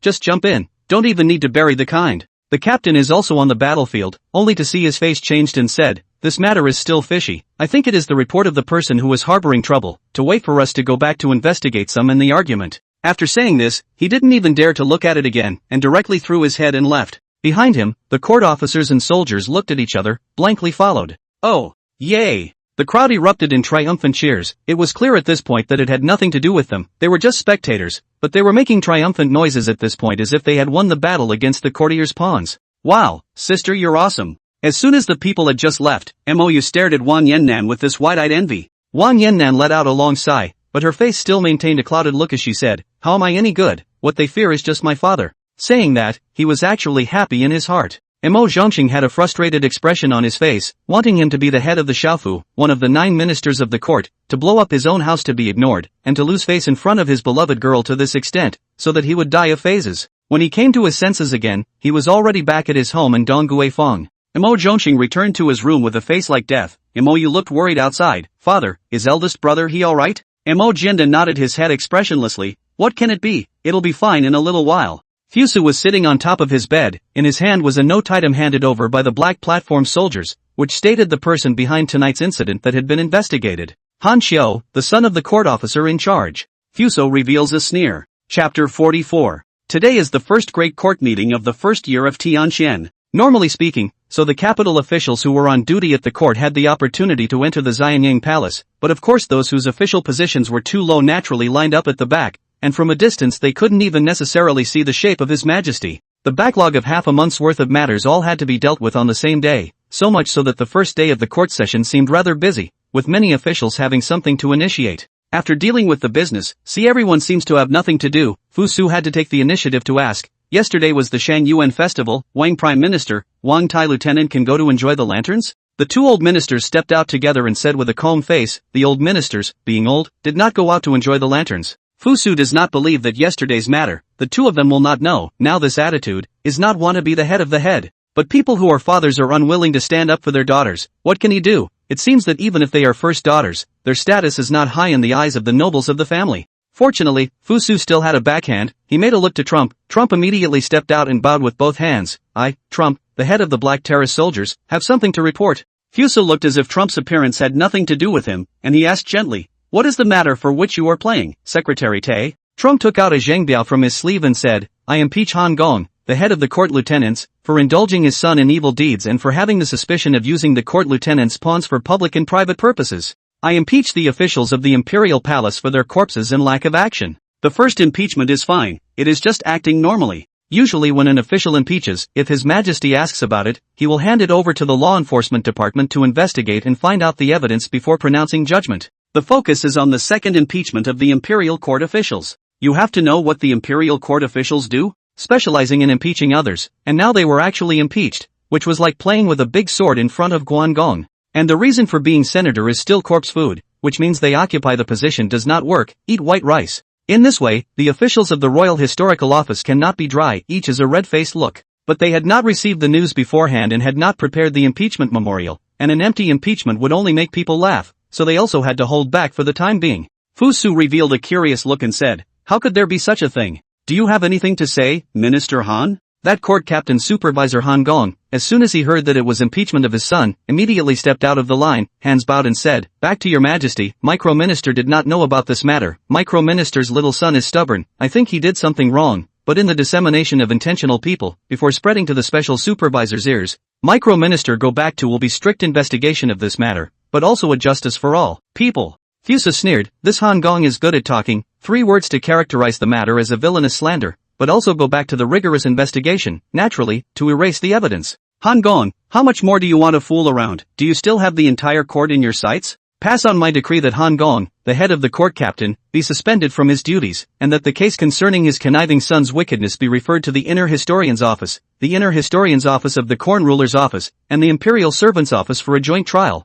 Fusa had a fit of rage, but it was just a play in front of the ministers, apparently to set the tone of the case, the Great Qin version of the 3 divisions. "Nah!" The 3 department heads responded in unison. After bringing down the morning court, the heads of the 3 departments got together to talk about it. Among the 3 departments, the Eniaishur Yamen was the lowest in rank and was headed by the Eniaishur County Magistrate Shizei. The Eniaishur Yamen for the rule of corn appeared to be headed by the Superintendent Xiaohe, and the Taisu Yamen appeared to be headed by the Taisu Left Supervisor, General Zhao Tuo. After the death of the head of the Imperial Servants, General Ren Xiang, there has been no new head of the Imperial Servants to come to power, so now it is the left supervisor who is temporarily taking over all the duties. The 3 dealt with the Xianyang Palace, then sought a restaurant on the side of the road to sit down in a private room, and slowly drank a round of tea. Xiaohe looked at the appearance of the other 2, Xiaohe drank tea and they also drank tea, Xiaohe put down his cup and they also put down their cups, as if acting out another pantomime. Xiaohe looked in his eyes and knew that these 2 already looked up to him, not only because he was the highest official among those present, but most importantly because he belonged to His Majesty the Emperor's close confidants. His Majesty wants to investigate this case, and has named 3 magistracies for joint trial, which means he wants to get to the bottom of the matter. Since neither the Imperial Household Office nor the Imperial Household Office has a prison, let's first summon the suspect Han Shou to the Imperial Household Office for imprisonment, and start the trial together tomorrow. The words are said to the 2, but in fact asked for Shizai Shizai for a county of the county, in the latter part of the world has been the highest administrative officer of the provincial level, but he is the most miserable than his management is the county of the internal history. Eniaishur County has Xianyang City and Xianyang Palace in its jurisdiction, which has been the place where power has been concentrated since ancient times, and Qin does not have a municipality yet, so theoretically speaking, Xianyang also belongs to the scope of his administration. However, the problem came, the nominal supreme administrator, in Xianyang City, although it is not to say that he is a brother among brothers, but there are quite a lot of those who can bully him, especially such a fight involving the 9 ministers, is he able to control it? So he had long since set his mindset, just like Zhao Tuo, the Taishu Left supervisor next to him, they would do whatever the superior officer said,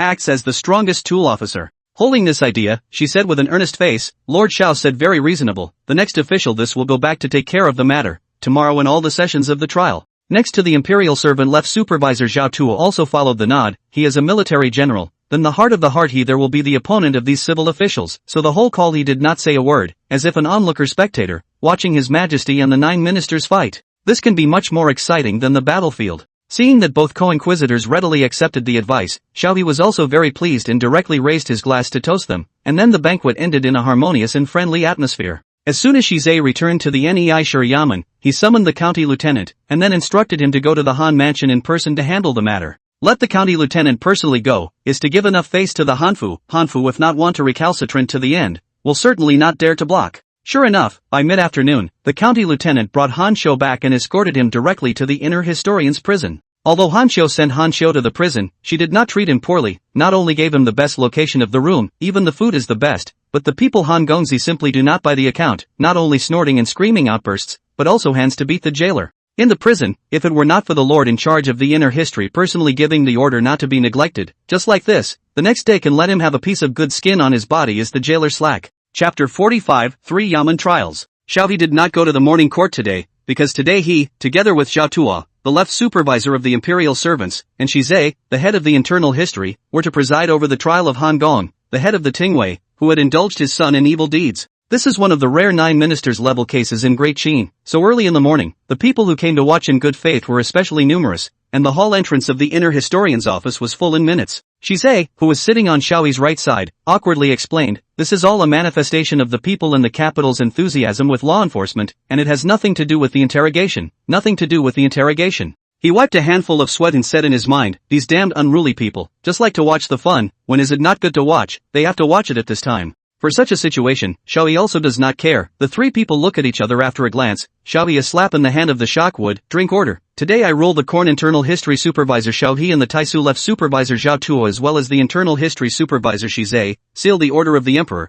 The main trial of the Court Lieutenant Supervisor Han Gong connives at his son to do evil a case, now start. Mighty. Take suspect Han Xiu. Nah. Immediately, a soldier brought Han Xiu, who was dressed in prison clothes, up. Han Xiu is a skin with a plan. Last night in the prison someone tipped off. After thinking about it all night, he is calmed down, so today to bring him to the public hall, although the face looks a little haggard, at least the behavior and demeanor has been appropriate. There was no kneeling law in the time of Great Qin, it was for more ministers and civilians. There was no such talk for criminals. Han Xiu's face changed, but he still endured and knelt down. Xiaoyi slapped the shocking wood and drank. Is the man under the hall Han Xiu, the son of Han Gong? It was the first time that Duke Han had knelt under the hall to listen to a trial, and it was a bit of a novelty to feel this way, but he managed to calm himself right away and said, "Yes, Strawman is none other than Han Xiu. Even if it's the rightful owner, then it's fine." Xiaoyi again tapped the shocking wood. "Some people have accused you of driving the soldiers of the court to commit murder. Can you plead guilty?" Han Xiu driving the court soldiers this thing, long ago was not the first time to do so.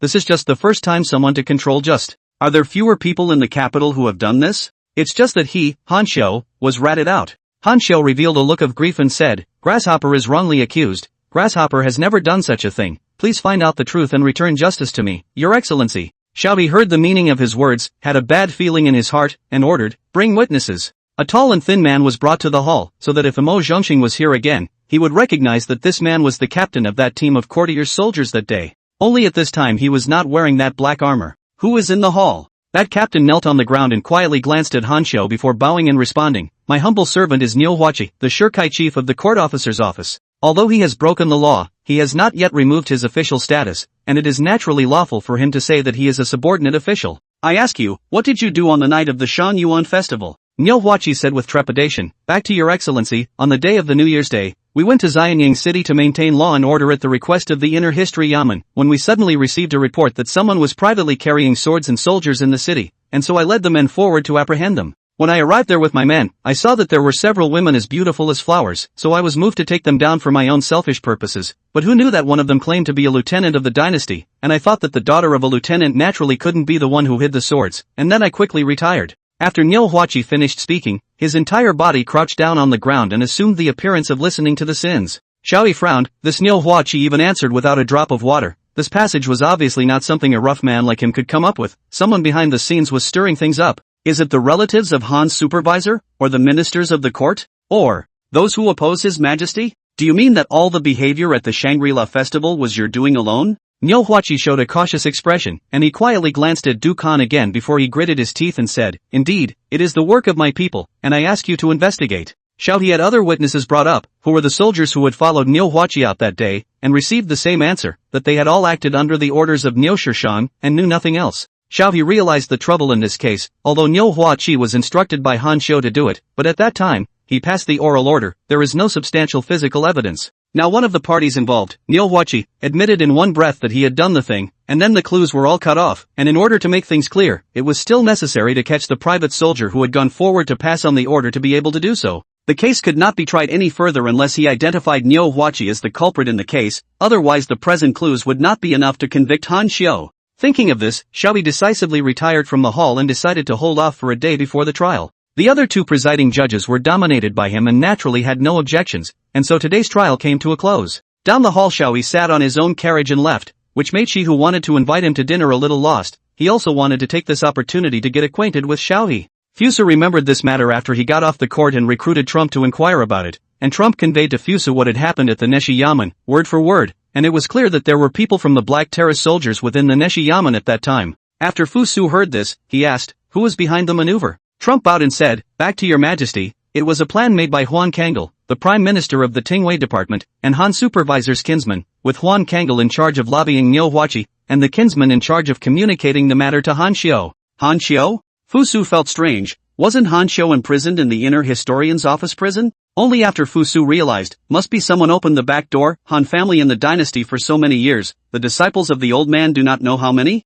For example, the court minister eunuch Kong Lu is his hand to promote up, so it is understandable that someone to show goodwill. Where's the privateer who was responsible for delivering the message? The private soldier who delivered the message has been saved by our Kurotai soldiers during his execution, and is now in the Kurotai soldiers' prison. Fu Su looked at Trump with admiration. This matter was handled quite perfectly by him, thought for a moment then said, "Xiao He knows what I mean. If there's still no progress in the interrogation tomorrow, you'll hand over that private soldier to Secretary Xiao." Nah. Trump was a bit proud of the fact that the look His Majesty gave him was appreciative, which meant that His Majesty recognized his abilities. Also remember to look behind the scenes, who else is secretly helping the Han family? I need to know. Nah. Chapter 46 Xiao Qingtian. When Xiao He returned to his mansion, he locked himself in his study. He silently totaled the details of today's incident in his heart. The more he thought about it, the more difficult it became. The person behind it must be someone who was familiar with the criminal law. His every step was very sophisticated. Surprisingly, there was not a single crack. Now that I think of myself at that time as a light enemy, yesterday received the order, should be interrogated overnight, so as not to give the other side to take advantage of the opportunity. And now I think of it, regret is too late.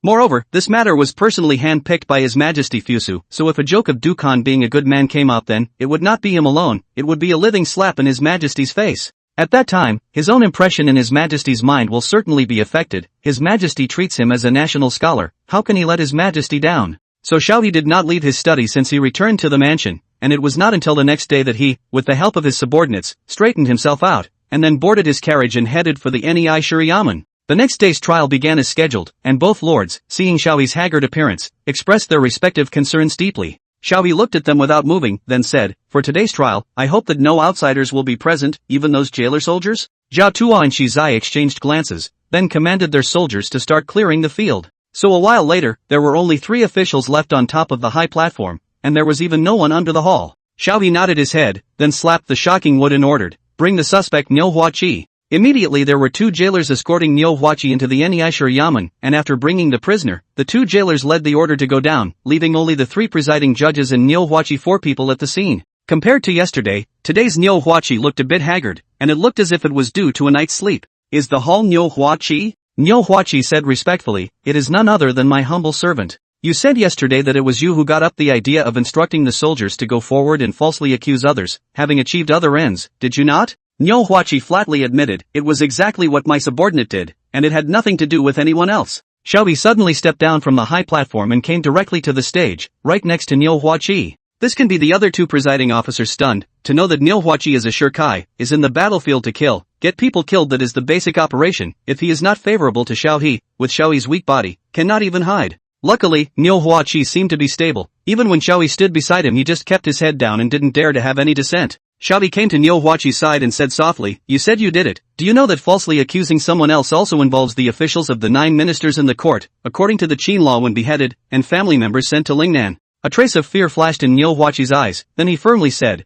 "I know that the matter is indeed the work of my subordinate, and I only ask for death." Xiao He did not react when he heard this. He walked around Niu Huaqi's 3 times and suddenly bent down and said, "I know that the Han family promised you that as long as you confessed to your crimes, you would not be in trouble with your family, and that they would be given a sum of money to make their lives better. But you know what? The privateer who sent the message, he's dead." Niu Huaqi's eyes suddenly widened, looking at Xiao He dead on. Xiao He's position just blocked the other 2 presiding judges' vision, or let them see Niu Huaqi's current appearance. They would definitely stop this trial immediately. Even after being looked at so hard by Niu Huaqi, Xiao He still laughed as he said softly, "I am Xiao He, one of the 9 ministers of the current dynasty, the head of the internal history of corn ruling, and I'm sure that you are aware of this. But what you don't know is that old husband is someone who was on His Majesty's side. The crime you've committed is indeed serious, but if you're willing to spill the truth, old husband is willing to plead on behalf of your family and absolve you of guilt by association." Niu Huaqi's mind turned 100 times. Finally thinking of His Majesty Fu's long-standing image of benevolence and righteousness, he asked, "Is your excellency really willing to intercede for my family?"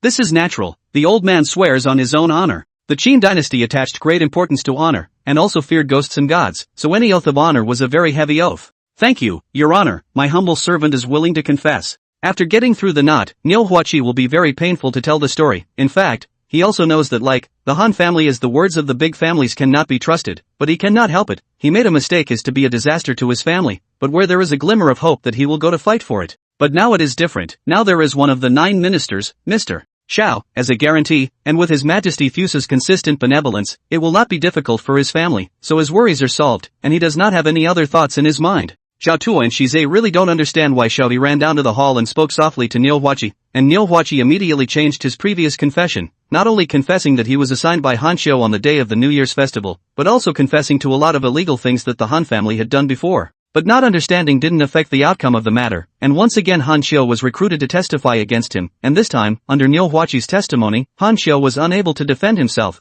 and finally had to admit his guilt. Finally, under the trial of Xiaohui, Han Xiu broke the defense, not only recited the mistakes he had made, but also said something about the Han family members had committed the law, so Xiaohui Chen Sheng pursued the Han family members all recruited for interrogation. This matter was scrutinized for 3 whole days, and after the 3rd day a folded letter from Xiaohui was handed to Fu Su. Fu Su opened it and looked at it. It contained detailed records about what happened during the trial, and the Han family's sins. Although he had long ago informed the Black Table soldiers that he knew what was going on, he still read it patiently. After reading Fusu while his forehead thought about it, said, "Pass my will, Han family evildoers are in addition to the penalty of beheading, innocent people exiled to Lingnan, cattle Huaqi is in the beheading, their families shall not be implicated." Another grant to Xiaohui, head of the internal history of corn control, the title of hairpin curling, and an annual salary of 150 stones. Announce it to the world. Nah. Once Fu Su's decree was reached, it immediately attracted the attention of the people of the entire Xianyang city, and after the ban news was passed on, the whole people were calling out straight away,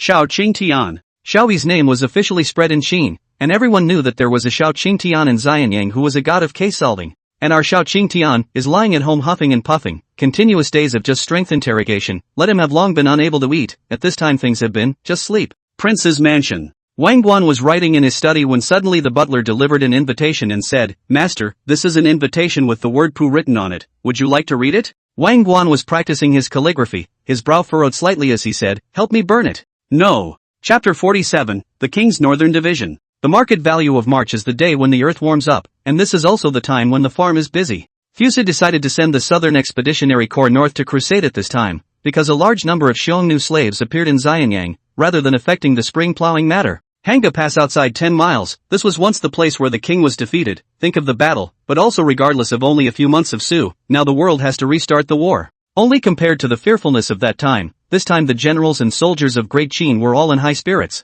10 miles outside of the city, the pointing platform was set up, where a group of senior generals of the Southern Conquest Legion gathered to wait for His Majesty Fusu's decree. Before the decree came, a carriage slowly arrived at the schoolyard under the protection of a team of palace guards, and on the carriage was none other than the protagonist of the trip, Fu Su. Han Xian looked at all this, his heart silently said, the first emperor His Majesty travels, most like a grand scene, not only the entourage of many people, and travel must sit in the bronze regulator, has shown its style. His Majesty Fu Su is just the opposite, if not accompanied by palace guards, just look at the carriage, I'm afraid that people will think that it is a certain family's son traveling, it is really too low profile. As His Majesty Fusa stepped off the carriage, the generals of the army, led by Han Xian, immediately bowed with both hands and shouted, "Long live His Majesty Fusu." Then the sound spread, and there were countless generals shouting, "Long live His Majesty Fusu." The sound was thick and loud enough to shake the clouds, startling countless forest animals, and small birds in the forest. Han Xian silently sighed, His Majesty Fusa's prestige in the army was even higher than he had imagined, not enough he then admonished himself that he could do it too. Fusu and the army generals shook hands one by one, there was no such link. Not enough. Fusu was a man of the latter days, naturally know how to improve the goodwill. The most notable is that, after shaking hands after the generals are all red-faced, a look cannot wait to immediately go on the mountain of swords under the sea of fire posture. Speaking of which cannot be excited to the generals do not want to die look, traditionally traveling before the point of generals, most are a holy decree on the end of the matter, rarely has His Majesty himself appeared on the scene to inspire the soldiers, not to mention that His Majesty does not mind him another course, willing to shake hands with them, is shaking hands in this way a little strange. In the period of the Qin Dynasty and even in the later dynasties, the main way of saluting was to make a bow, and shaking hands was a Western etiquette, but Fusa didn't know that, and he thought it was quite good, but of course it was now a feudal dynasty, and as long as His Majesty liked it, it was alright. Climbing up to the pointing platform, there was a bronze basin with several incense sticks on it, and underneath were the 3 sacrifices used for praying to the gods of all parties. When Fu Su looked back, he could see countless neatly arranged Xuanjia generals, along the ground, swooping away from a distance, as if they had dotted the ground with a black fabric.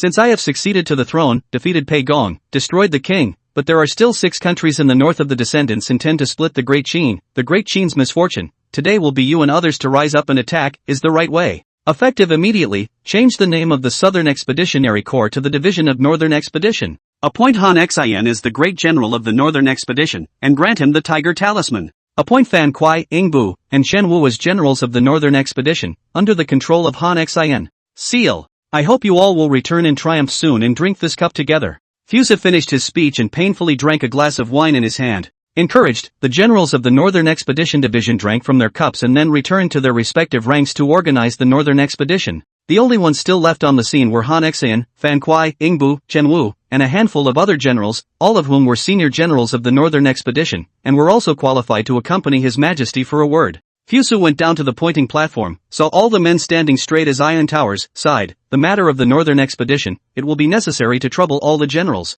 That Fan Kuai was the most straightforward and said bluntly, don't worry, Your Majesty, this time our army not only has sufficient armament, the men and horses are all elite, what's more important is that the momentum is like a rainbow, and it will surely be like a breakthrough. Fan Kuai's words were naturally correct, it was just that generally such words should be said by the highest general in the army, and now that they were said by Fan Kuai, the atmosphere was a bit awkward. Fusu looked at Han Xian with some curiosity, wanting to see what kind of reaction he had after being robbed of his words. Only see Han Xian slightly smile, a mouth cover said, General Fan is right, this time our army not only occupy the timing, location and people and the merit, pouring out the rebels is only a matter of days. Although Han Xian was smiling, but Fusu still saw a hint of anger in the bottom of his eyes, obviously not as calm as on the surface. It turns out that Fan Kuai also has this effect, but it can be used to suppress Han Xian and prevent his mind from jumping. He said to Fan Kuai, General Fan's loyalty and bravery is something that I have heard of, as the saying goes, a brave man needs to be equipped with good horses and colts. I have a 10,000-man gunpowder cavalry under my hand, they are the loyal and brave men who defeated the king of the hegemony at the first time, so I'm going to give them to you, General, please don't let me down. All the generals were shocked when they heard this, they had long heard of this loyal and brave cavalry that had defeated the overlord, only that this was the cavalry belonging to His Majesty's personal guards, and they couldn't even see it when they looked at it at leisure. I didn't expect that His Majesty would give it to Fan Kuai, I heard that there are tens of thousands of cavalry in that army. Since Fan Kuai could get it, of course they could do the same, all of them were thinking about how to discuss with His Majesty about the allocation of cavalry. Fusu didn't even have the idea of distributing that cavalry, the reason why he gave part of it to Fan Kuai was just because Fan Kuai was able to suppress Han Xian, so no matter what those generals said in the back, Fusu didn't let go. So only Fan Kuai got the gunpowder cavalry in the army of the Northern Expedition, which made him even happier, and he felt that His Majesty Fusu must have treated him differently to give him such an important cavalry troop, and he secretly vowed that he would not fail His Majesty Fusu's trust. Woo! Woo! Woo! Accompanied by the sound of a pale trumpet, the ranks of the division of the Northern Expedition began to draw up their camps and move northward, and because of their excessive numbers, it was not certain that they would all be able to move in a day or two.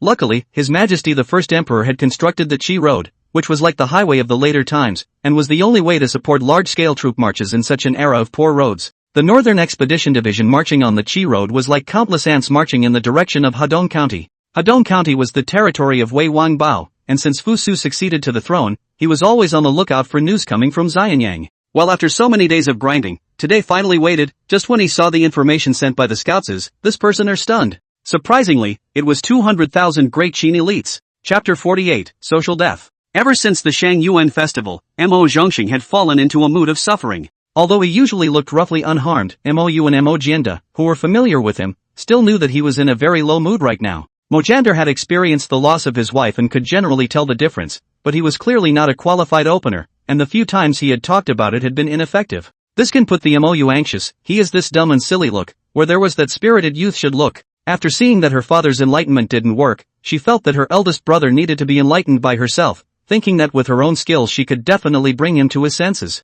On this day Mo Zhongxing returned home after his duty, without having to ask he knew that he was in his study, because his behavior of going to his study after returning home had been going on for many days. Mo Yu knocked on the door and then pushed it in, not giving Mo Zhongxing time to react at all. She had done this before, and those senior brothers who were disturbed all looked annoyed, and some of them would even hide some unreadable booklets. But Mo Zhongxing was unresponsive style, his eyes looked straight in front of him. However, there was nothing in front of him. Mo Yu grabbed the side of Mo Zhongxing's shoulder and shook it vigorously and said, "Eldest senior brother, I am Mo Yu. Dinner is ready." Only then did Mo Zhongxing wake up as if from a dream, looking at Mo Yu next to him. He said breathlessly, "It's from little sister, have you eaten yet? You guys eat first. I'm not hungry yet." Mou said with a helpless face, eldest senior brother, you say this every time you eat, you haven't eaten for many meals. Mo Zhongxing said as if he was in a state of delirium, it's not a problem if I don't eat, I don't feel hungry yet. Seeing the big brother this look, Mou feel a little deflated, she grew up with less experience, far less than the latter generation of young girls can talk,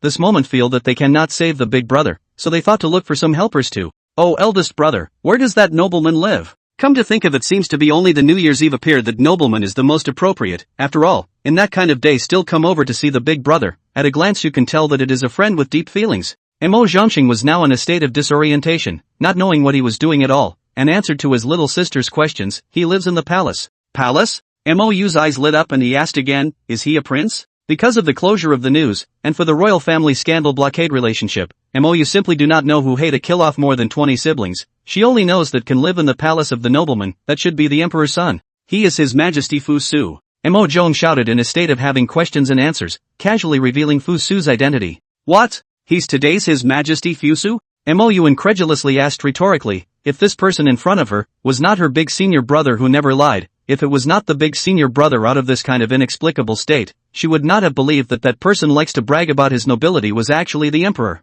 Mo Yuk felt cheated, and on the principle that she could not be cheated alone, she told her father the truth again. Mo Jianda also looked dumbfounded after listening, he now understands why that night Mo Zhongxing's expression was a bit odd, so that when you think about it, you will be right. Fusa see these days on the morning court, Mo Zhongxing are a look of God, side guess that he has not come out from the day of the matter inside, such a thing, to say big is also big to say small is also small. If it is the latter's experience more, it does not matter, but look at his appearance, as if there is a deepening of the situation, which can be very bad, after all, early Fu Su's plan, he is a very important part, in line with the principle of being a good boss, Fu Su decided to personally go to enlighten him.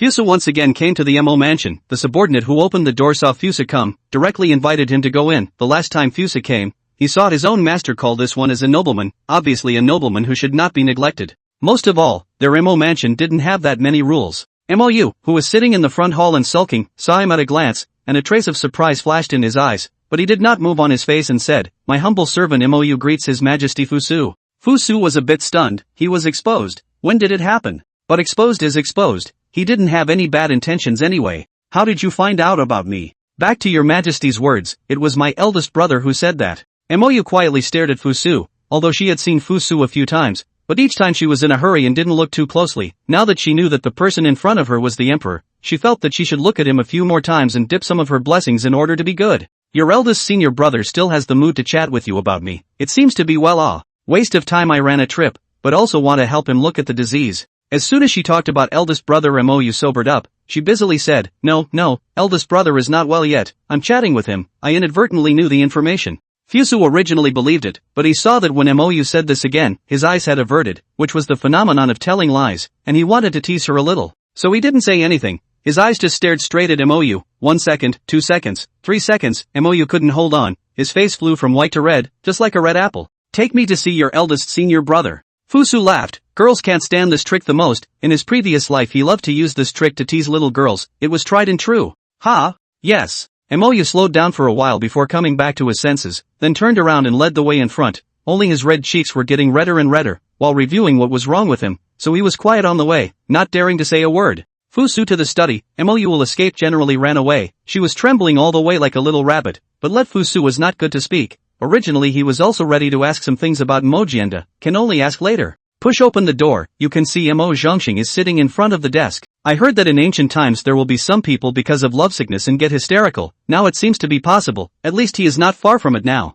Fu Su walked in front of Mo Zhongxing and suddenly asked, what is that girl's name? Mo Zhongxing was originally wandering around somewhere, but suddenly the pupils of his eyes focused and he spat out, her name is Wang Yuji. Said then realized that it is not right, how can the girl's name, casually tell outsiders, fixed eyes, but see Fu Su a smiling face full of look at him, face is still hanging I have seen through the smile. Mo Zhongxing felt that he was facing a large social death scene, and the witness was still His Majesty. Chapter 49, The Defeat of King Wei. The news that the Great Qin Southern Expeditionary Corps had been renamed the Division of Northern Expedition and had already traveled north had already been passed on to Zhao Yan, and Qi through the hands of Wei Wangbao. However, because Wei Wangbao's territory and Xianyang are too close to each other, even if the three countries form a coalition army and then rushed over to support, the speed is too late. Unless Wei Wangbao was able to withstand the northern division of 200,000 troops for more than a month, it is still possible. Wei Wangbao other no, self-knowledge is still there, with his this point of troops and horses, how to block the great Qin 200,000 elite, but as the king of the country, it's a bit inappropriate to give away your land without even blocking it, so he decided to listen to the advice of his strategist Kwai Tong and try to block it first, and then retreat with his troops and unite with the armies of the three kingdoms when the matter is not feasible.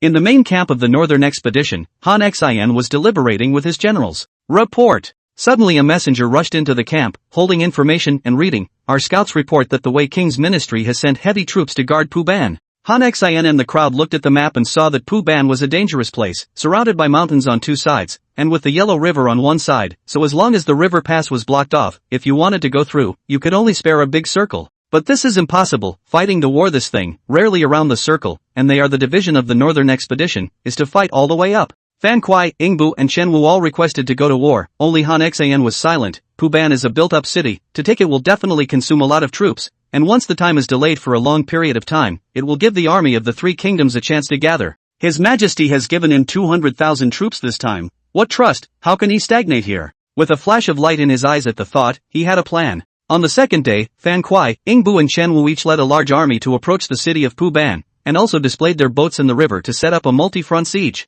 The defenders in Puban city were already small, and even more so, they were attracted by the situation of siege from many sides, not realizing that an ambush army was instead advancing from Xiayang, crossing the river with wooden pots and barrels instead of boats, and entering directly into Yi, the capital city of the state of Wei. At this time Wei Wangbao also thought that the northern division is trapped in the city of Puban, want to break the city at least need 10 days and half a month, to be until the city gate shows decadence, and then run is not too late, but also in the allied forces to occupy a place. After all, everywhere, it was all about strength. Could you be the same as a monarch who didn't defend his city for a day and a monarch who stood firm for days and finally retreated without standing? Because Wei Wangbao thought so, and so did the defense generals of Ani, so even though the battle had come, the gates of Ani were still open, only the flow of people in and out was a bit depressed. Such a phenomenon is natural. After all, the people's greatest fear is war, and it is normal that they are not willing to come out and move around when it comes to war. At the Yellow River outside of Ani, Han Xian gathered a few thousand soldiers and horses. To say that Wei should really be defeated, there were no soldiers defending the Yellow River, so much so that Han Xian easily led a few thousand people to cross the river and go ashore.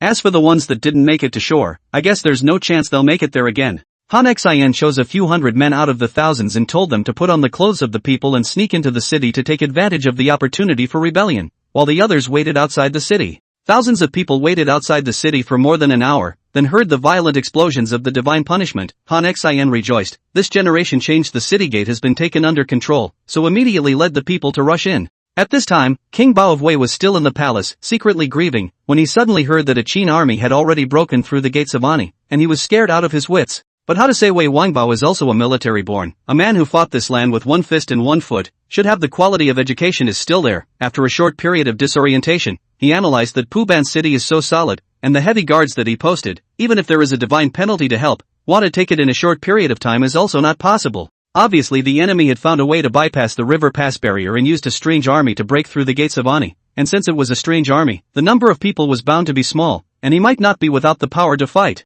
Thinking of this, he immediately summoned all the palace guards to be organized into an army, and personally led them to the gates of Ani city, wanting to annihilate the incoming enemies with the city gates. He did not know that his every move was watched by Han Xian, who put down the telescope in his hand. This object called telescope is indeed a weapon of the military. Across such a distance he was able to see the actions of the Wei army clearly. The enemy has been ambushed. Proceed with the plan. Nah. Several generals took orders and then left. When Wei Wangbao personally led the palace guards to the city gate of Ani, he saw that there were still a large number of soldiers fighting at the entrance of the city, and the scene in front of him was already very clear. There were not enough soldiers to serve as a strange army, so taking down the city gate would be a bit of a struggle. He didn't think much about it, and hurriedly ordered the Forbidden Guards Legion to go forward to support them, and the vast Forbidden Guards headed out from the middle of the main road to the entrance of the city. Suddenly some objects with black smoke were thrown out from the dwellings on both sides, and then smashed among the legions, who thought they were under attack and made a mess, before they could recover. Boom boom boom. A burst of explosions sounded like divine punishment, and the human bodies blown away by the explosions were seen everywhere in the streets,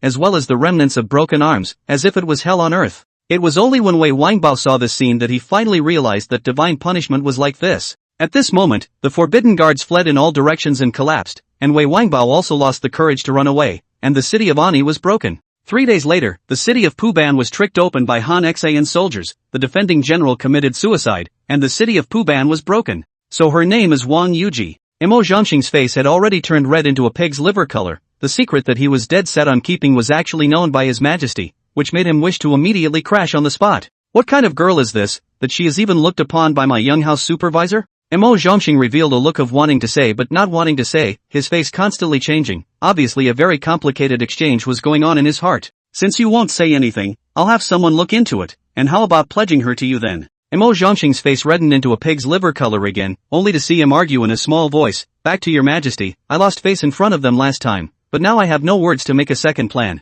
Surely a good man of this age nah. After Fu Su thought about it he could only be persuasive. He sat down in front of Imo Zhongxing and said in a serious tone, do you know what you have to do to pick up your face when you've done all the face? Even more honorable ways? Imo Zhongxing asked with both eyes glowing, back to your majesty, what should I do? It's simple, just help me make what's on top of the drawing. Fu Su took out a drawing from his bosom, and the drawing mountain was clearly written, blast furnace steelmaking. Chapter 50. The next morning's court. Only after Fu Su observed Imo Zhongxing's complexion and realized that he had indeed improved did he let go of his heart. Although yesterday snubbed him, let him and his master and sister together to engage in this blast furnace iron, although there is selfishness in it, but with another thing to divert his attention to the law, but after the exemption of a good law, at most, when he is accomplished, and then to give him a marriage will be good. When Fu Su thought like this, he felt that he was a top-notch boss, even the wives of his subordinates were prepared for them. Was there such a welfare in this world? Your Majesty? Your Majesty? When Fu Su heard Ji Jianbing's voice, he knew that he had lost his concentration and hurriedly calmed down and asked, what is it?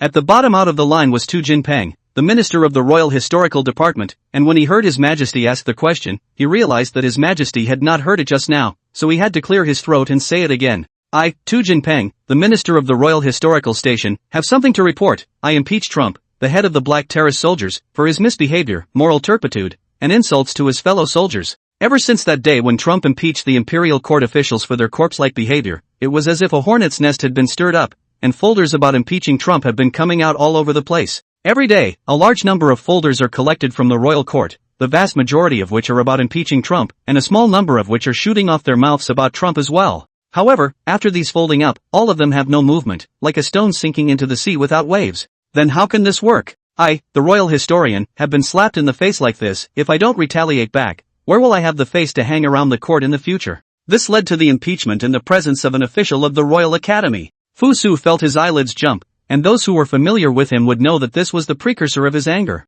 Are there any other ministers who want to impeach together? Fu Su asked flatly, as if he didn't care. This action, naturally, cannot be hidden from some of the old and cunning people, but after all, such people are not many, and also more understanding. The officials who also belonged to the imperial court looked at each other in dismay, and then a few more stepped forward to join the impeachment queue. Fu Su was a little disappointed after reading it. It was a little less than he expected, but it didn't matter. A few royal historians are pillars of the dynasty. The Han family has committed so much that no one cares about, yet some people are staring at the gaze of the black stage soldiers. It seems that all of you are just upright officials. In this case, we'll let the black platform soldiers to check the details of all of you, if there is corruption and abuse of the law in accordance with the law to do it. If the family is innocent, it will be sent to the counties to patrol a bit, just to monitor the morale of the local. Nah. Trump immediately out of the column should be too. He is in charge of the black table soldiers. Grasp the world news, naturally know that there are countless Zhangjiang in the impeachment of him, although he is in accordance with His Majesty's will to do things, but with so many Zhangjiang impeachment for the first time,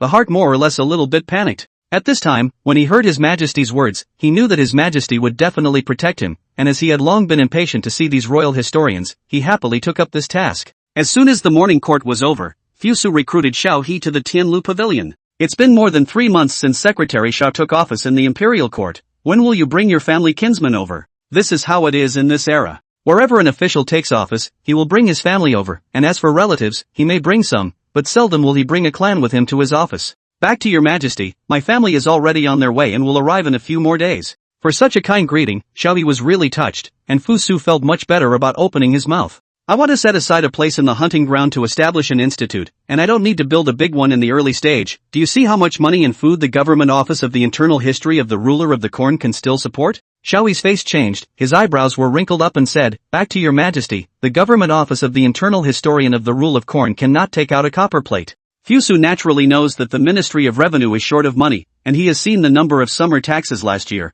but shouldn't His Majesty be accommodating in what he wants to do? Ahem. Fu Su pretended to cough. It's like this, I established this department in order to research some technologies that will benefit the country and the people, part of which can also be used for commerce, and later enriched the government office of the internal history of corn ruling. Generally speaking, when His Majesty speaks to you like this, how about you give some face and reveal more or less? But Xiaobi was unusually resolute. He revealed a bitter smile and firmly said, Your Majesty, the government office of the ruler of the corn in Yaishur has run out of money and food, and in order to support the Northern Expedition campaign, the Great Wall Legion has not been paid for a month. Fusu realized that the original Ministry of Households has been so difficult, have begun to default on military pay. Good in Guangzhou did not go through the war, all over the storage of food is still very sufficient, but you cannot send food as military pay.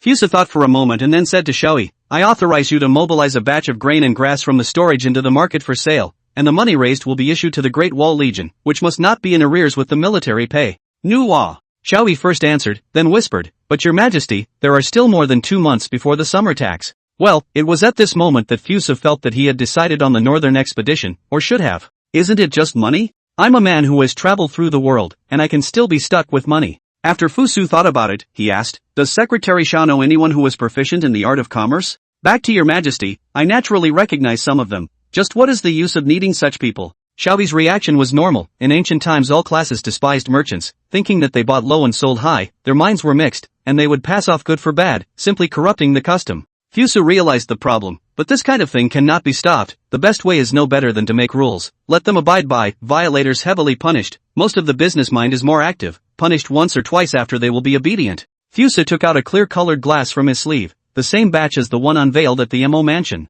Xiaobi's gaze was instantly attracted. He had never seen such a clean and pure glaze. It was intoxicatingly beautiful. Secretary Shao, how much do you think this item can be worth? Xiaoyi's face changed. He heard Fusu's words and thought that Fusu wanted to sell the treasures in the palace. Such treasures, I think more than $100,000 can naturally be raised.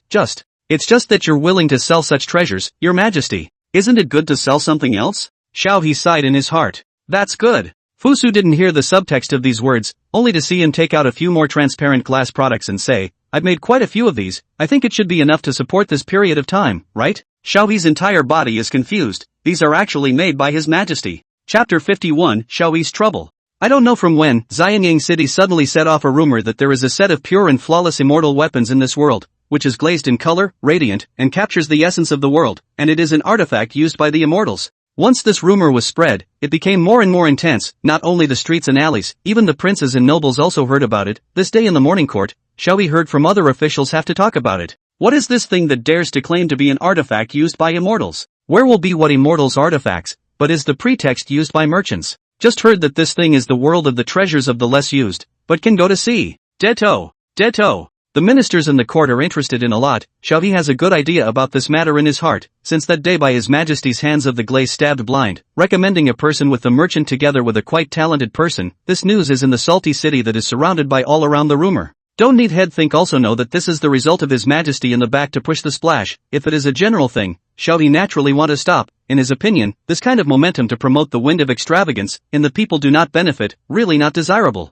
But this time, His Majesty's starting point was to make up for the deficits of the Jisu Neishur Yamen, as well as the arrears of the Great Wall Legion's pay, which made it really impossible for him to open his mouth, so he had to listen to the situation. After the morning court, courtiers out of the Xianyang Palace in 2s and 3s, along the way are enthusiastically discussing what the immortal weapons actually look like, said the rise, but also did not forget to pull out a few descriptions of the records from the ancient books. The Great Qin period was very reverent for the way of the immortals. Shi Huangdi worshipped the immortals so much that he sent the founder to the sea 3 times, bringing up a trend that triggered a nationwide fervor. And even if His Majesty Fusa did not show this preference now, who can say about what will happen in the future? Xiaoyi was originally prepared to walk alone. Just out of the Kirin Temple will hear from the Prime Minister Wang Pavilion call. Look back, not only the Prime Minister Wang Pavilion but also the royal historian Meng Yi as well as the Lieutenant Wang Shang. Surprisingly, it is the 3 princes gathered. Xiaoyi was still puzzled by the fact that the sale of grain from his own warehouses had been exposed, but he had only just begun the operation. However, his side of the action has just begun.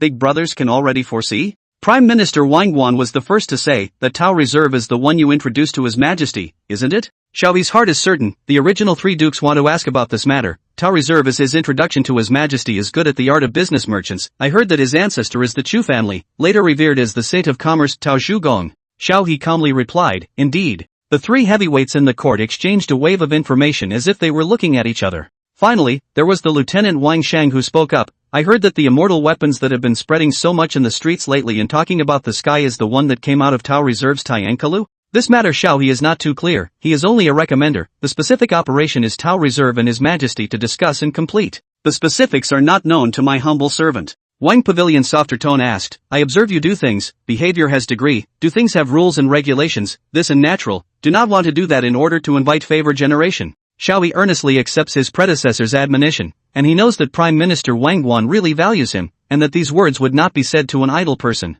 Ahem. Seeing that Wang Guan was getting sidetracked with his words, Mang Yi couldn't help but cough and admonish him for the purpose of his trip. After Wang Qin finished those, he shut up and didn't say anything, which meant that if you want you go ahead and say it, I won't say it anyway. Meng Yi looked at this one or two of them do not speak, as if a temper tantrum like standing here, this is not good, was interested in people saw, tomorrow the court should be passed a message, said the hall of the three dukes where young people blocked to speak. Meng Yi cleared his throat and said, Supervisor Xiao, you are His Majesty's close vassal, and since His Majesty has gone a bit overboard with some things lately, you are also responsible for advising him or her not to be too hasty. Xiao He was glad to be taught. Seeing these two people getting further and further away from each other, Wang Shang finally couldn't take it anymore and said bluntly, we're going to see that auction, go get 3 tickets for that over. Shaw was dumbfounded just for this. In fact, he does not know, because the publicity is too much in place, and the auction site has limited seats. Tao Reserve has long been sold to the sky, and now the price of a ticket of the day on the black market has risen to 500 copper, and there is still the market without price.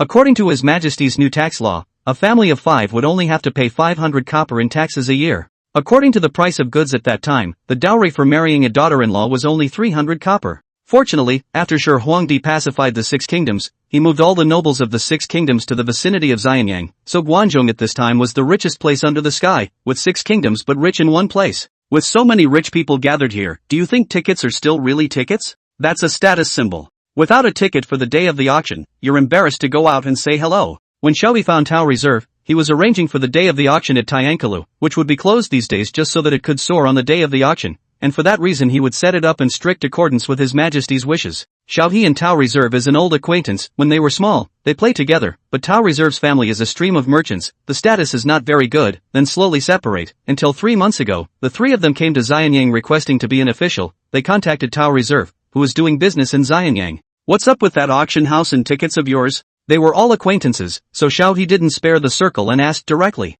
Tao Reserve first made a bow, and then said excitedly, all thanks to the blessing of Xiao Supervisor's recommendation. After meeting His Majesty I realized that the original Sky Law actually have this kind of business law. It is to let me open my eyes. This life has no regrets which. Xiao He frowned and said, there's no need to thank me. It was His Majesty who inquired with me and I raised the recommendation. I didn't intend it to be like this. Xiao He is not the kind of person who would take credit for anything. This auction is what it means when the price is right. Tickets is the threshold, the world's rich and noble families so many, and I have only this big Tiankalu. If you do not set the threshold, when the time to let some idle people run in instead of beautiful. Xiao He has been a local official for so many years, and immediately figured out the meaning of it. Just Tao Reserve he is aware of. The book did not read a few books, where it will be such a thing. You mean His Majesty taught you? Yes. Your Majesty is exactly learned. Shaw is a little troubled. Chapter 52, Sentiments. If there was any news that could make the entire Xianyang city boil during this period of time, it would have to be the fact that there were immortal artifacts to be auctioned off at the Sky Guest House.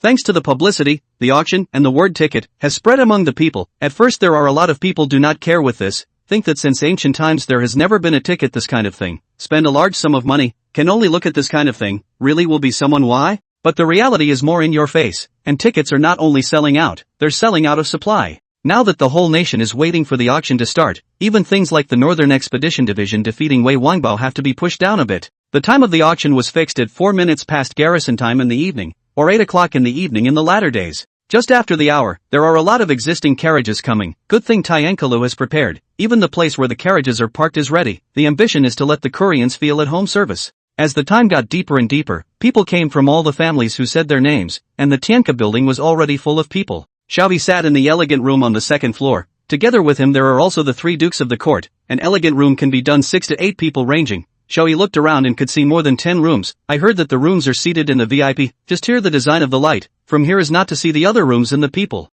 Fusa took Mou and Mo Zhongxing to sit in a private room, and was going to invite the family, but Mo Jianda wanted to concentrate on the study of blast furnace steelmaking, so he directly refused. Mou was a little shy, since that day in Fusu had locked eyes. She would blush when she saw Fusu. Fortunately Fusu was thick-skinned enough to directly ignore it. The 3 men were now sitting in the private room boredly knocking on melons, waiting for the auction to begin. Suddenly Fusu's eyes lit up. He saw the group of ladies he had seen on the day of the Shangyuan festival, and at this time the two of them were still carrying a male with an outstanding temperament, and the three of them were walking in a knot. The location of the elegant room was limited, and what kind of people were sitting inside Fu Su knew very well, so when he saw the three people at this time, he knew that they could only be seated in the lobby. The environment of the lobby was naturally much worse. Fu Su pushed aside Mou, who was watching the drama, pointed at the three people in the lobby and revealed a noble smile. See those two sisters down there? Mou fixed his eyes, immediately recognized that it was the two sisters of that day, and immediately had to greet the eldest brother over to see. Fu Su hurriedly stopped it, then said, "Don't tell your elder brother yet, we'll give him a surprise later." Mou's eyes lit up, then raised his head and looked at Fu Su suspiciously and asked, "What kind of surprise?" The corners of Fu Su's mouth rose slightly as he laughed. "Look, how boring it is for your eldest senior brother to sit there alone. If you go down and invite the three of you up here, wouldn't he not be bored anymore?" Mo Yuk flashed a smile of realization, so reasonable, and then poofed out of the booth. Mo Zhongxing looked at all this woodenly. His brain was simulating the way a blast furnace makes steel at this moment. Mo Yu came to the lobby and saw the two sisters at a glance. Women as beautiful as them were rare even here. Then she ran over affectionately. "Is it the two sisters?" Wang Yu recognized her as that person's senior sister at a glance. She looked at Mo Yu happily and said, "Ah, what a coincidence. Why are you here? Where is your senior brother?" It was the other two people who also saw Mo Yu. Wang Yannan was a delighted expression, while that airy gentleman was unmoved. "Eldest senior brother, ah," Mo Yu said with a slightly saddened look. "He got sick at the front end of the time and couldn't even eat." Then she quietly observed that Wang Yuji firstly blanched her pretty face and then revealed a panicked look. This reaction is right, at least it proves that eldest brother is not in unrequited love. So she backtracked and added, "But he's much better now, he's upstairs in his private room now, let me take you up there." Wang Yu did not even think to follow, but only took 2 steps before realizing that he was a group with friends. To go is to agree. Wang Yannan took everything in stride, so she turned to the male next to her and asked, "Would Mr. Meng like to join us in the private room?" Meng Dongzi is the son of Meng Yi, named Meng Xingji. Meng Yi's intention is to let their generation of young people more close to close, but Meng Dongzi is not willing to he is more willing to play with his friends in the fox. Meng Xingji heart secretly happy, but on the faces to show a trace of difficulty look said, "This is afraid is not good, after all, this girl's senior brother just invited you too. I rashly go up, I'm afraid it is not good, how about this goodbye?" Seeing Meng Xingji's mind is made up, Wang Yannan is not to say more, and then the three of them climbed the steps to the second floor to the elegant room. Meng Xingji saw the trio disappear before he clenched out a fist hard and gave a happy look before joyfully sitting down with his friends. Fusa saw this scene from above, and immediately felt that this male, quite interesting. The three of them came to the private room, and when they pushed open the door, they saw Mo Zhongxing, who was sitting in the room in a daze, and Fu Su, who was sitting by the window getting high on melon seeds. To them, Mo Zhongxing, who was fuming, did look like he was sick, and Wang Yuji's eyes were a little red, and he looked like he wanted to say something but didn't dare to. Fusu was the most annoying is the dog blood love drama. According to these two, such progress, this kind of love can still talk about a year. So he said, "The best fuel is charcoal and coal." The group of ladies revealed a dumbfounded look, while Mo Yu and Mo Zhongxing revealed the original look. Mo Zhongxing had just resolved a doubt in his mind and wanted to ask a question when he suddenly saw that dreamy figure, and his entire body wouldn't speak. Fu Su sighed, the rest still needed to be done by them, then called Mo Yu and Wang Yannan to the window to get high. The auction was about to start at this time, and on the high platform in the center of the restaurant, the dancers who were originally dancing went down, even the music stopped. Tao Reserve wore a large red garment, which Fu Su had asked him to wear so as to be conspicuous. Then holding a sound amplifier made of wood he ascended the high platform. "Good evening, ladies and gentlemen." As soon as this statement was made, some pushers began to applaud, and those who found it refreshing and facetious began to applaud as well. At this time, Meng Yi is sitting on the edge of the window. He has been watching his son. I did not expect a blink of an eye on that table or gone. The issue of safety and security, he is not worried. At this time the auction is about to start.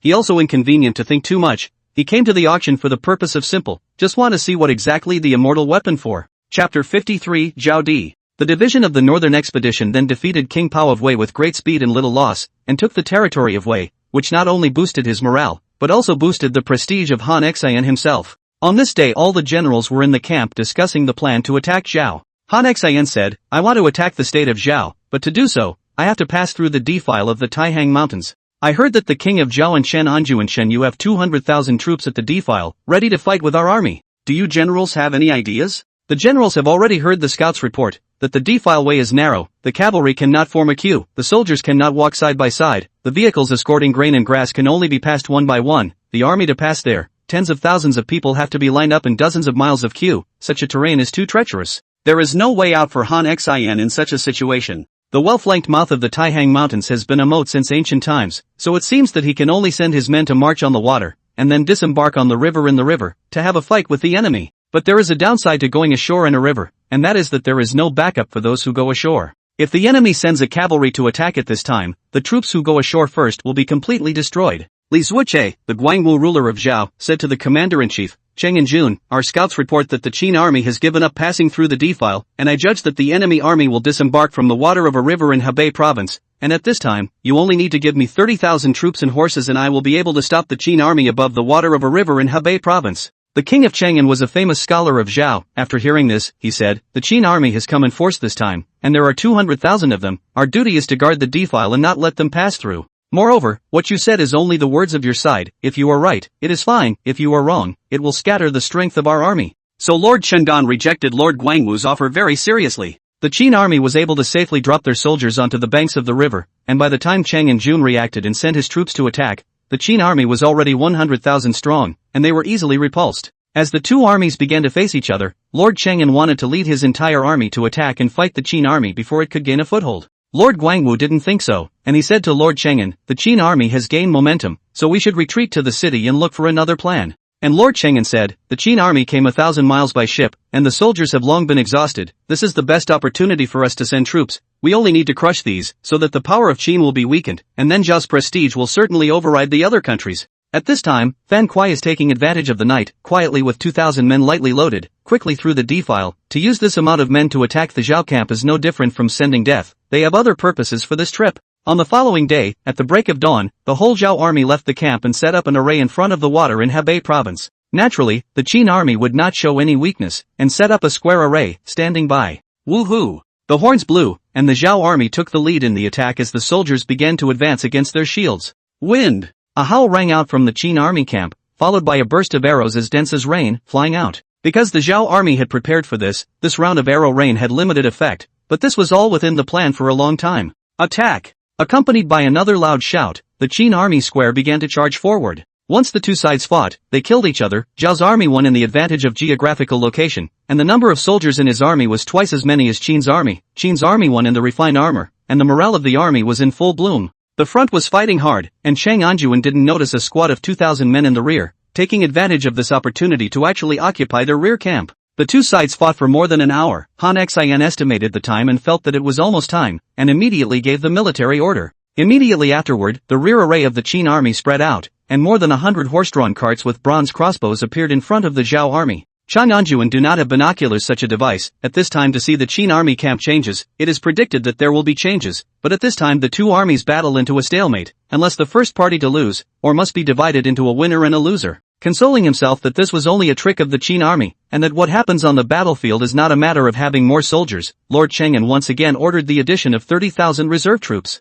Boom boom boom. One by one, black smoking explosive packets flew into the Zhao army, bringing with them the call of death. Have you ever seen divine punishment? Cheng Anjuan did not believe in the past. He was studying Confucianism. Confucius told everyone to respect the ghosts and gods and far away. He has been respecting quite far away, respect to think there is no more. It wasn't until he saw the human body that had been blown up 3 meters high that he realized that divine punishment was like this. After the divine punishment, the Zhao army fell apart, and even the beheading of several men by Lord Guangwu could not stop the defeat, so he had to gather his troops and horses and prepare to return to the camp for a temporary rest. But when they returned to the camp had changed hands, and it was covered with Qin army banners, and the trenches, which had been repaired for defense against the enemy, had now become weapons for defense against their own. With a wolf in front and a tiger behind, Zhao's army really collapsed, and the 200,000 strong army dispersed in all directions, no longer a climate. Han Xian then ordered the famous Ing Bu and Chen Wu to lead an army of 50,000 to capture the palace of Zhao, and he led the rest of his men to pursue Zhao's army commander Cheng and Jun. Half a day later, Cheng Anjuan was besieged on the banks of the river Yushui, and died in the battle. A day later, the palace of Zhao was broken, and King Xie of Zhao was captured alive. So in less than a month's time, the armies of Yan and Qi that rushed over to support them were still halfway there. Wei and Zhao were already broken one after another. The situation has been finalized. Han Xian met with Li Zuoche, the Guangwujun, who had been imprisoned, and he had already heard Li Zuoche's advice to Cheng Anjuan, and if Cheng Anjuan had listened to any of it at that time, then the situation today would have changed very differently. Han Xian sat down in the camp and personally poured a cup of tea for Li Zuoche and said, I have heard that Mr. Li's stratagems are outstanding, and the side would like to ask if there is a way to defeat Yin? That said, in fact, for defeating Yan, Han Xin is still very confident, and this is just for the sake of the examination and teaching. Li Zuoche drank a mouthful of tea and said calmly, a defeated general cannot speak of courage, and a minister of a fallen country does not dare to speak of politics. As a captive, where am I qualified to talk to you about such important matters? Han Xin took a sip of tea and said with a bitter smile, if Lord Chang'an had listened to Mr. Cheng's advice, it's still a toss-up as to what the situation would be now, and I'm genuinely asking for Mr. Chang's guidance on me? Li Zuoche saw the sincerity of Han Xin's words, and believed, anyway, now the country has been defeated, what else is called? Li Zuoche thought for a moment, and then said, General, if this moment to cut Yan will fall into the next, at this time although the morale is high, but the generals and soldiers are physically and mentally exhausted, for many days in a row to meet the war has been aversion to war. It would be wise to repair the soldiers, pacify the land of Zhao, care for the orphans, posture for an attack, and then send a lobbyist to lobby for the best. Chapter 54, The Sword of the Son of Heaven. All of you here are honorable people, and I don't think you'd like me to talk too much nonsense, but there are a few lines of nonsense that I can't help but say. One of them is the process of auctioning. Auctioning is a new thing, so lest members forget too much, I will reiterate it once again. The goods to be auctioned will be placed on the counter for you to taste, and if any of you feels like it, you can bid for it. The merchandise will be listed with a reserve price, i.e., the minimum transaction price, and an auction price,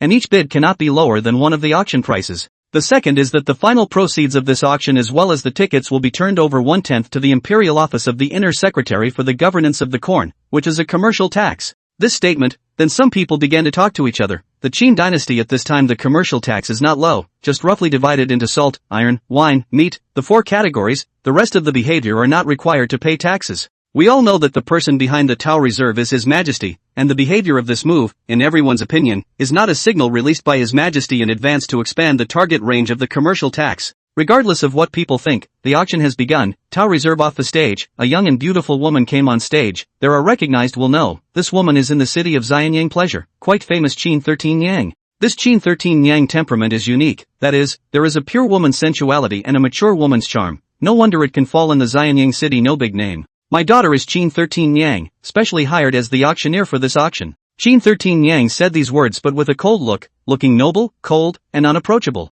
Fusa know a lot of young people eat this set, coupled with her original identity is not very good. At this time I do not know how many young noble sons under the scene are red-eyed. A look cannot wait to immediately go up to favor her look. The first item came up on the stage and was served on the high platform by what was thought to be a coolly dressed young girl. It was a blood-stained bronze ancient sword with an intricate Chuan inscription on the blade. Qin 13 Yang revealed an icy look and said, this is called the Sword of the Son of Heaven, which is the sword of Xiangyu, the king of Western Shu, who fought for his whole life, and died in Hulugu Valley in the Battle of Hanguan Valley, and before his death, he used this sword to cut his own throat and died. The base price of the Sword of the Son of Heaven is 500 copper, and each call shall not be less than 100 copper. The king of West Shu was the hero of his time, although he lost the battle in the end, but he still couldn't hide his heroic nature. The sons and daughters in Guangzhou who worshipped him didn't know how many, at this time, when they saw his saber, many of them showed their red eyes. I'll offer 1,000 copper. I offer 1,500 copper. I'll offer 3,000 copper. The bidding was still going on, but this spectacle was a sight to behold for both the 3 dukes and Xiao He in the elegant room. They are all well-read people, a lifetime of fighting and killing do not know how many rounds, or for the first time to know a king's and marquis' sword can be sold at such a high price, and so many people rush to want. Wang Sheng suddenly some heart heat, to know his position as a lieutenant, nominally the highest military commander of the Qin Dynasty, the house more or less a few weapons of famous generals of various countries, he has always been to do with the collection, did not expect to turn out to be so valuable. Wan Pavilion suddenly said, what do you think about such a thing, Supervisor Xiao? The 3 dukes looked at the Prime Minister's words with the flavor of the examination and teaching, although I know that the Wang Hall has always valued Xiao He, but this kind of teaching with the meaning of the examination and teaching, is not like treating the subordinates to more like treating the students. Xiao He thought seriously, then replied, I think this is a very good move. In the past, the sons of the 6 kingdoms extended for an unknown number of years, the wealth of their families is incalculable, rather than letting such wealth hoarded in the hands of the nobles of the world, it is better to flow into the people, adding to the wealth of the people. The wealth of Guangzhou is known to the world. In later times, Liu Bang was able to take over the world and occupy the land of Guangzhou, and the money he wanted to have, the food he wanted to have, and the people he wanted to have occupied a large part of the relationship.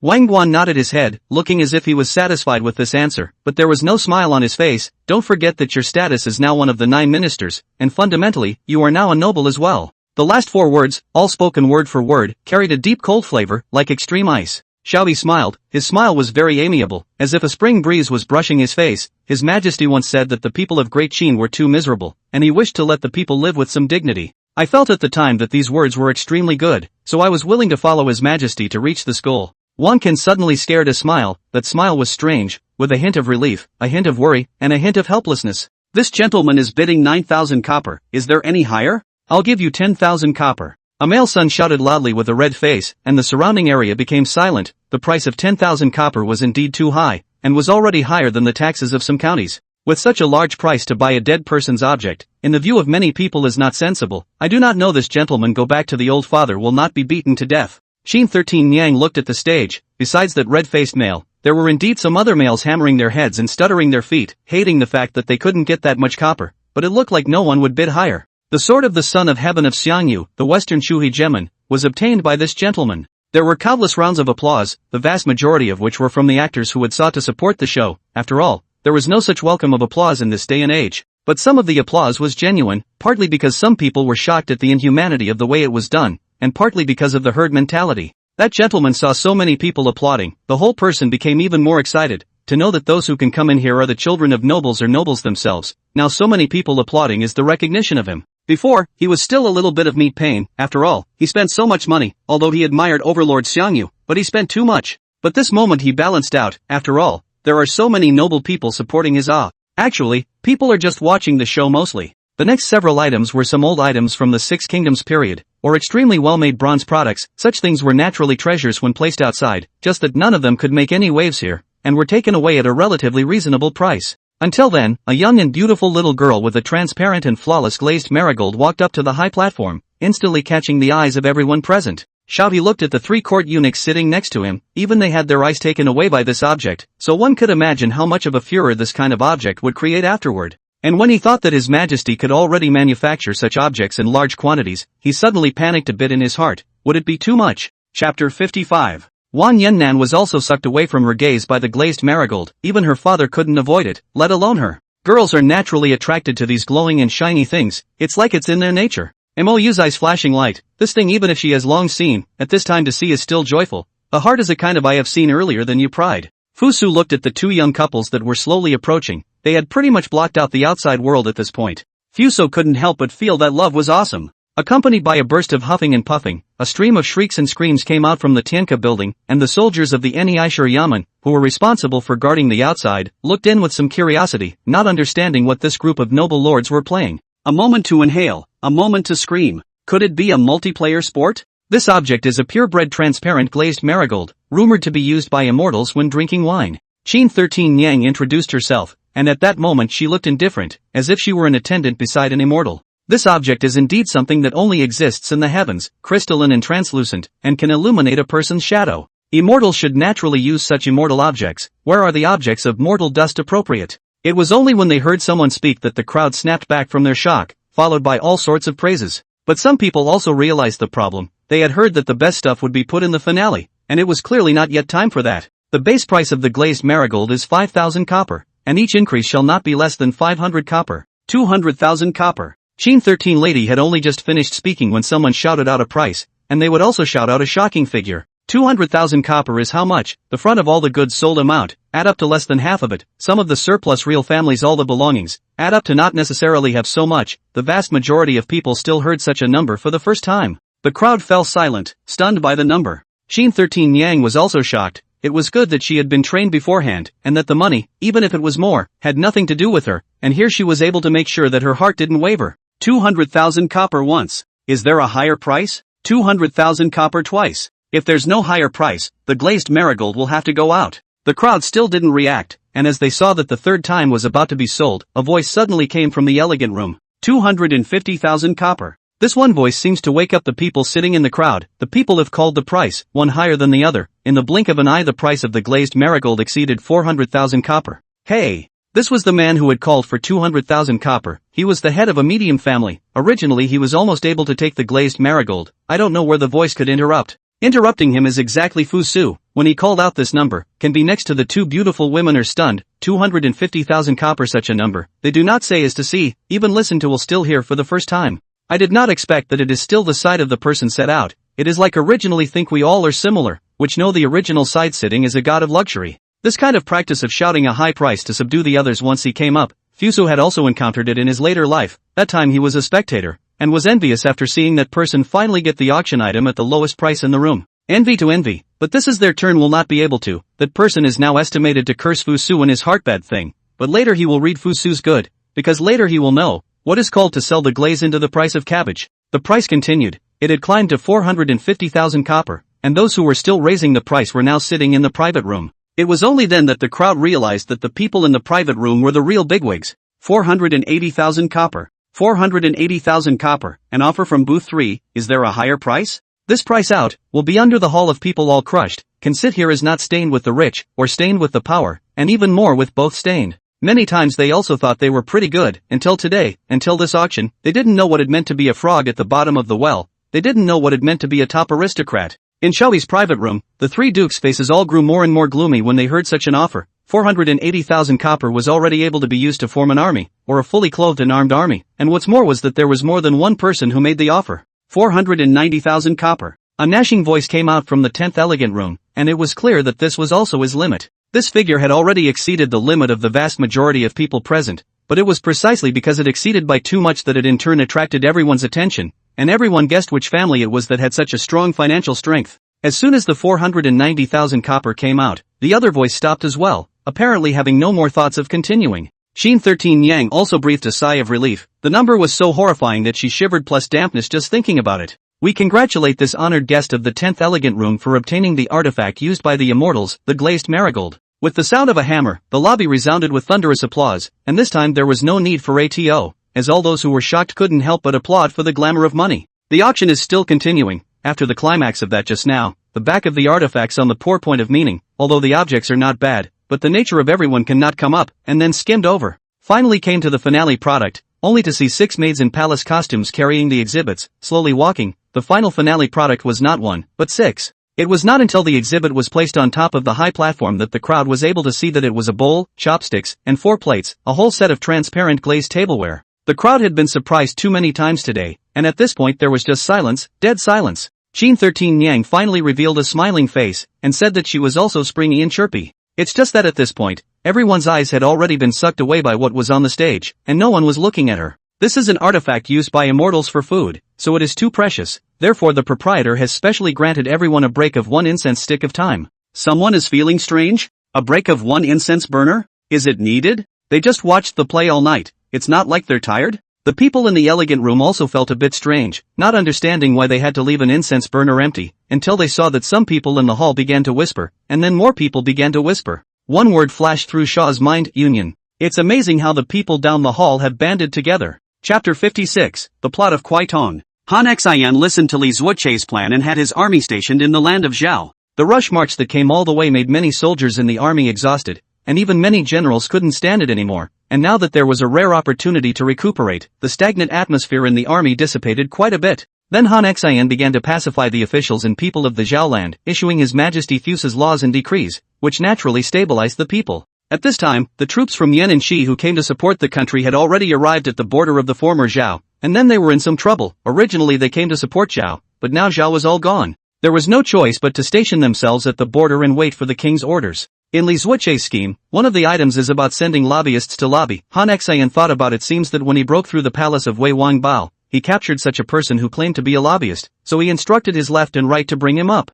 Up this person, tall and thin, the corners of the mouth and 2 mustaches, it is a force to promote the 4 countries to join forces against the Qin strategist, Kwai Tong. As soon as he saw him, Han Xian asked, I've heard that you're a lobbyist, now there's something I want to give you to do? I wonder if you have the guts. Kwai Tong was locked up in prison I do not know how many days, and now there is an opportunity will certainly not let go, so he said, the great general, but say no harm, small people naturally do their best to do. I fought all the way here, first captured Wei land and killed the king of Wei, and then captured Zhao land, killed Cheng and Jun and captured Zhao Wangxia, and now my soldiers are a bit tired and need to rest for a while. But I want to attack Yen again, but Yen is not an easy place, so I want to send you to lobby, what do you think? Kwai Tong's heart thought carefully, and then said, Great General wants to talk about surrendering Yen, in my opinion is not difficult. Great General this time but more than a month to break 2 countries, I do not know how many people in the heart of the shock. I see that Yen, from the king to the generals, are all nameless people, just give me some time, and when I publicize the great general's achievements, I can take Yen without wasting a single soldier or a single pawn. There are just some words that I personally want to say to the great general. Han Xian couldn't help but be a little curious about what he wanted to say as he looked at him with confidence. what do you have to say to this general? Kwai Tong revealed a shallow smile and said, Great General is a general of Great Qin, so you must be familiar with Great Qin's military merit system, right? Qin's military service system, divided into 20 levels, as long as there will be killed military service, the benefits of military service is too much, not only can enhance the title, but also exempted from hard labor, to the highest person is able to control a side of the land. Han Xian frowned, what are you trying to say? Kwai Tong also no longer ambiguous, bluntly said, in accordance with the Qin's military system, even if the great general has made such a great achievement, the last but can only be sealed marquee position, sealing but 10,000 households. Great general think this is enough? Kwai Tong finished and did not speak, leaving Han Xian to sit alone in the camp. The next day Kwai Tong then embarked on the road to Yin lobbying. Traveling, Han Xian stood on top of the city wall to watch him far away, between the eyebrows one with a hint of sadness. How long is a stick of incense? Long when you're bored, short when you're busy. The auction was suspended for an incense stick of time, not realizing that it was this incense stick of time that made the final result constant change. Qin 13 Niang stood on the high platform. She felt that this moment might be the most glorious moment in her life. The richest group of people in the entire Guangzhou were watching her. She felt that she would never have such a glorious moment in her life again. This feeling made her entire body tremble, and she did her best to shout loudly, the base price of this set of immortal feeding artifacts is 500,000 copper, and the minimum price shall not be less than 10,000 copper each time. The reserve price was so high that it was even higher than the previous sale price of the glazed marigold, which was already appallingly high. The crowd's scalps were numb, and it felt like they were not conducting an auction, but rather a big gamble, the kind that spelled out their family's fortune. 550,000 copper. Each word was uttered like a shout, and you had to push hard to say the number. 800,000 copper. The scene was like a battlefield with red eyes of killing, obviously a calm atmosphere, but shouting out the momentum of the sandfield. Knock knock. Fuse's private room surprisingly came knocking on the door. Everyone turned their heads to look. Even Mo Zhongxing and Wang Yuji who were in love were affected by the atmosphere and came to the window to watch the show. Honorable guest, excuse me. My master would like to ask if you have the will to form an alliance with him and auction that immortal's artifact set together. After the crowd heard the words, they all turned their gazes to Fu Su. Those who don't know his real identity know that he is the only one with money here? Those who knew his identity were watching how he was going to answer. Without even thinking about it, Fusa said, there is no will. The man at the door didn't get angry after hearing that. He just said that he was disturbed and left. Let's all come together in tandem. It's going to end up in my pocket anyway. The thought of it put Fu Su in a better mood. There was another tussle, and the price on the field was already up to 1,000,000 copper, and every number spoken now represented a new record. 1.5 million copper. Then as a new price appeared, immediately a few more people collapsed in dismay. They could no longer afford to bid higher. The people before them were like that. It was just that it was their turn now. 1,100,000 copper. A voice that appeared out of nowhere rang out and raised 50,000 copper in one breath, seemingly unstoppable in its aura. Several more groups in this zone have fallen, and they too are losers.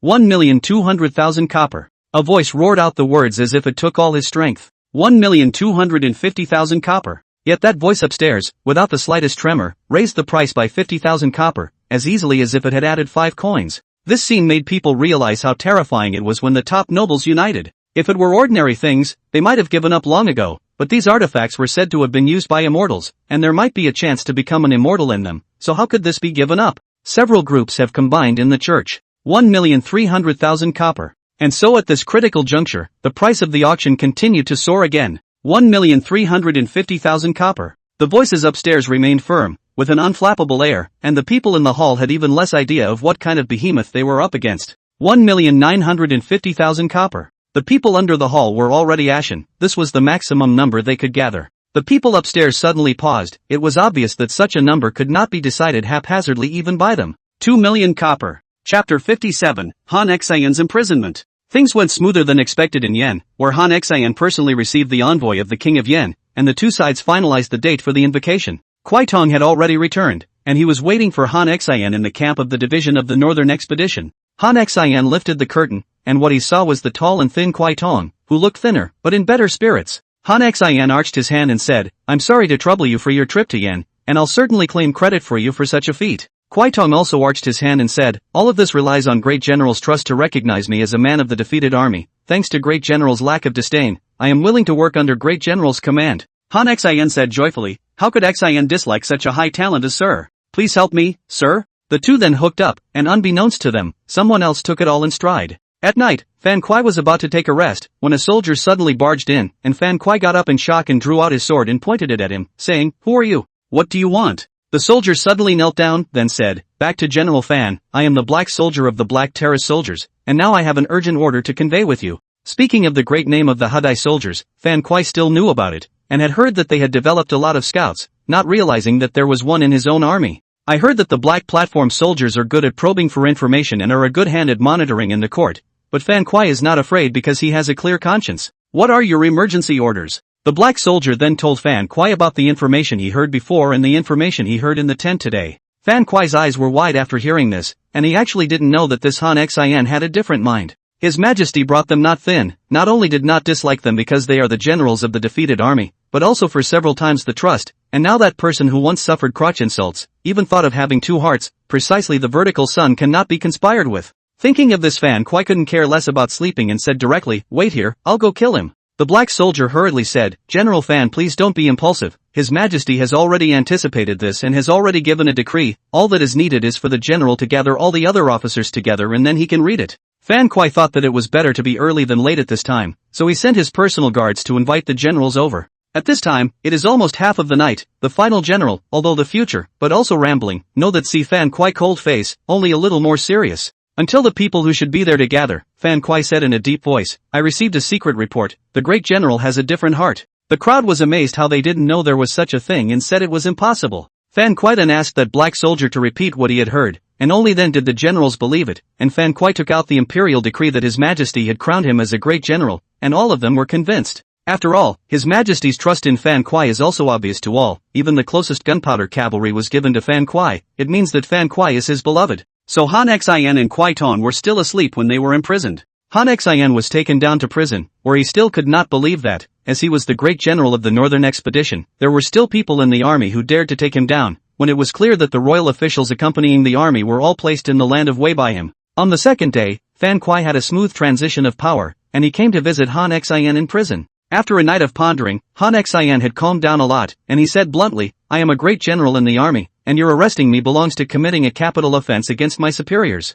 Fan Kuai said calmly, "I know. I just don't understand that His Majesty trusts you so much and appoints you as the great general of the 200,000 strong Northern Expeditionary Division, why you still don't know enough and still think of betraying him." "I didn't? Don't you talk nonsense?" Han Xin said angrily. "I have evidence here." Fan Kuai told Han Xin word for word what the black soldier had heard. Han Xin suddenly laughed after hearing this, and he said, "Shouldn't I? I've defeated Wei, I've broken Zhao, I've said I'll surrender Yan, and I'll immediately force Qi to surrender. I've made such great achievements, shouldn't I have better needs?" Fan Kuai was silent. He didn't know how to convince Han Xin, and he also knew that he couldn't convince Han Xin. After all, he was just a rough man. Fan Kuai approached Li Zuoche, a military general who only knew how to fight and kill things, and heard that Li Zuoche was a powerful person who almost defeated Han Xin, so he came to seek his advice. Li Zuoche does not care who was the great general of such an army, he only needs to hold the people of Zhaoland from being poisoned. So he said to Fan Kuai, "The 4 countries have ambushed 3 of them, and Qi is no longer a powerful country. There are 2 ways, one of them is that the general can send a lobbyist to lobby. If Qi agrees to surrender, then the war can be avoided. If Qi is unwilling to surrender, the great general can send Yan's old army forward to attack Qi, and then the northern expedition divisions will surround it together, then Qi will surely be defeated." Fan Kuai thought it was very reasonable, so he found a very famous celebrity in Zhao and went to Qi to be a lobbyist. The whole Qi had long been scared out of their wits by the terrifying strength and speed of the Northern Expeditions Division, and when they heard that a famous scholar had come to lobby for them, they agreed to surrender after a little bit of reserve. With the surrender of Qi, the rebellion of the lords since the end of the Qin Dynasty finally came to a perfect conclusion. At this point, stability was finally restored to the world. Fan Kuai received the latest flying pigeon message from His Majesty Fusu to move the kings and grandchildren of the nobles on the old land of the 4 kingdoms into the land of Guanzhong. This was something that Shi Huangdi had done, and it felt good to see that Fusu was following up on it now. When the figure of 2 million copper rang out, many people had the unreal feeling that they were dreaming. However, reality was still cruel. Along with Qin 13 Yang's hammer sound,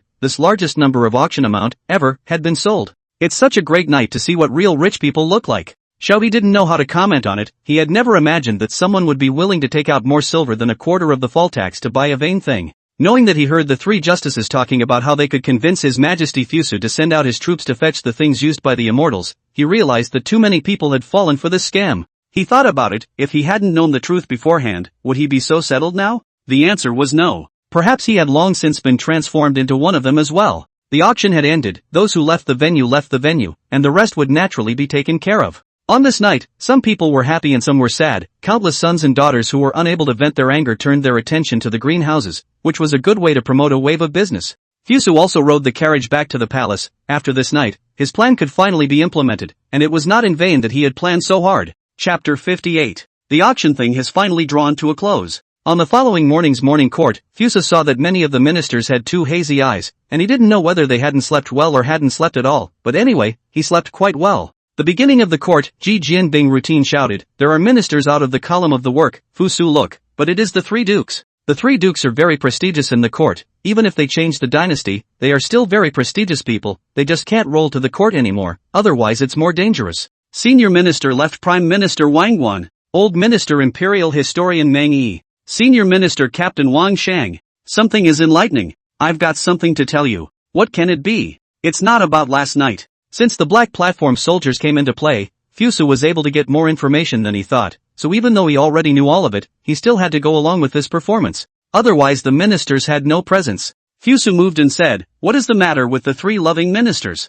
But is there something big happening? This majesty does not follow the rules." The three princes glanced at each other, and Prime Minister Wang Guan said, "Your Majesty, there is indeed something big happening. Yesterday, at the Tiankala, we witnessed a luxurious auction, and the most notable thing was that someone dumped his family's money for that so-called immortal weapon, and I would like to ask your Majesty to order that the so-called immortal weapon to be taken into the palace, so as not to cause any vendetta or damage." Wang Shang and Meng Yi played together, all one meaning. This is what they discussed yesterday. Regardless of whether it is an immortal weapon or not, it is best for it to be included in the palace. The minister's color changed a bit. If it is a general political affairs, any one of the three dukes stepped forward, there will be a group of people will follow and agree. But today, the three dukes stepped forward together and put forward a request. The ministers were strangely silent. Because we all know one thing, if this thing is outside, although it is more difficult to see again, but at least there is still a way. But if this thing once entered the palace, then in want to see will be really difficult. I would like to ask the ministers what they mean. Normally when the three dukes say something together, His Majesty can skip the ministers and decide directly, but Fusu won't.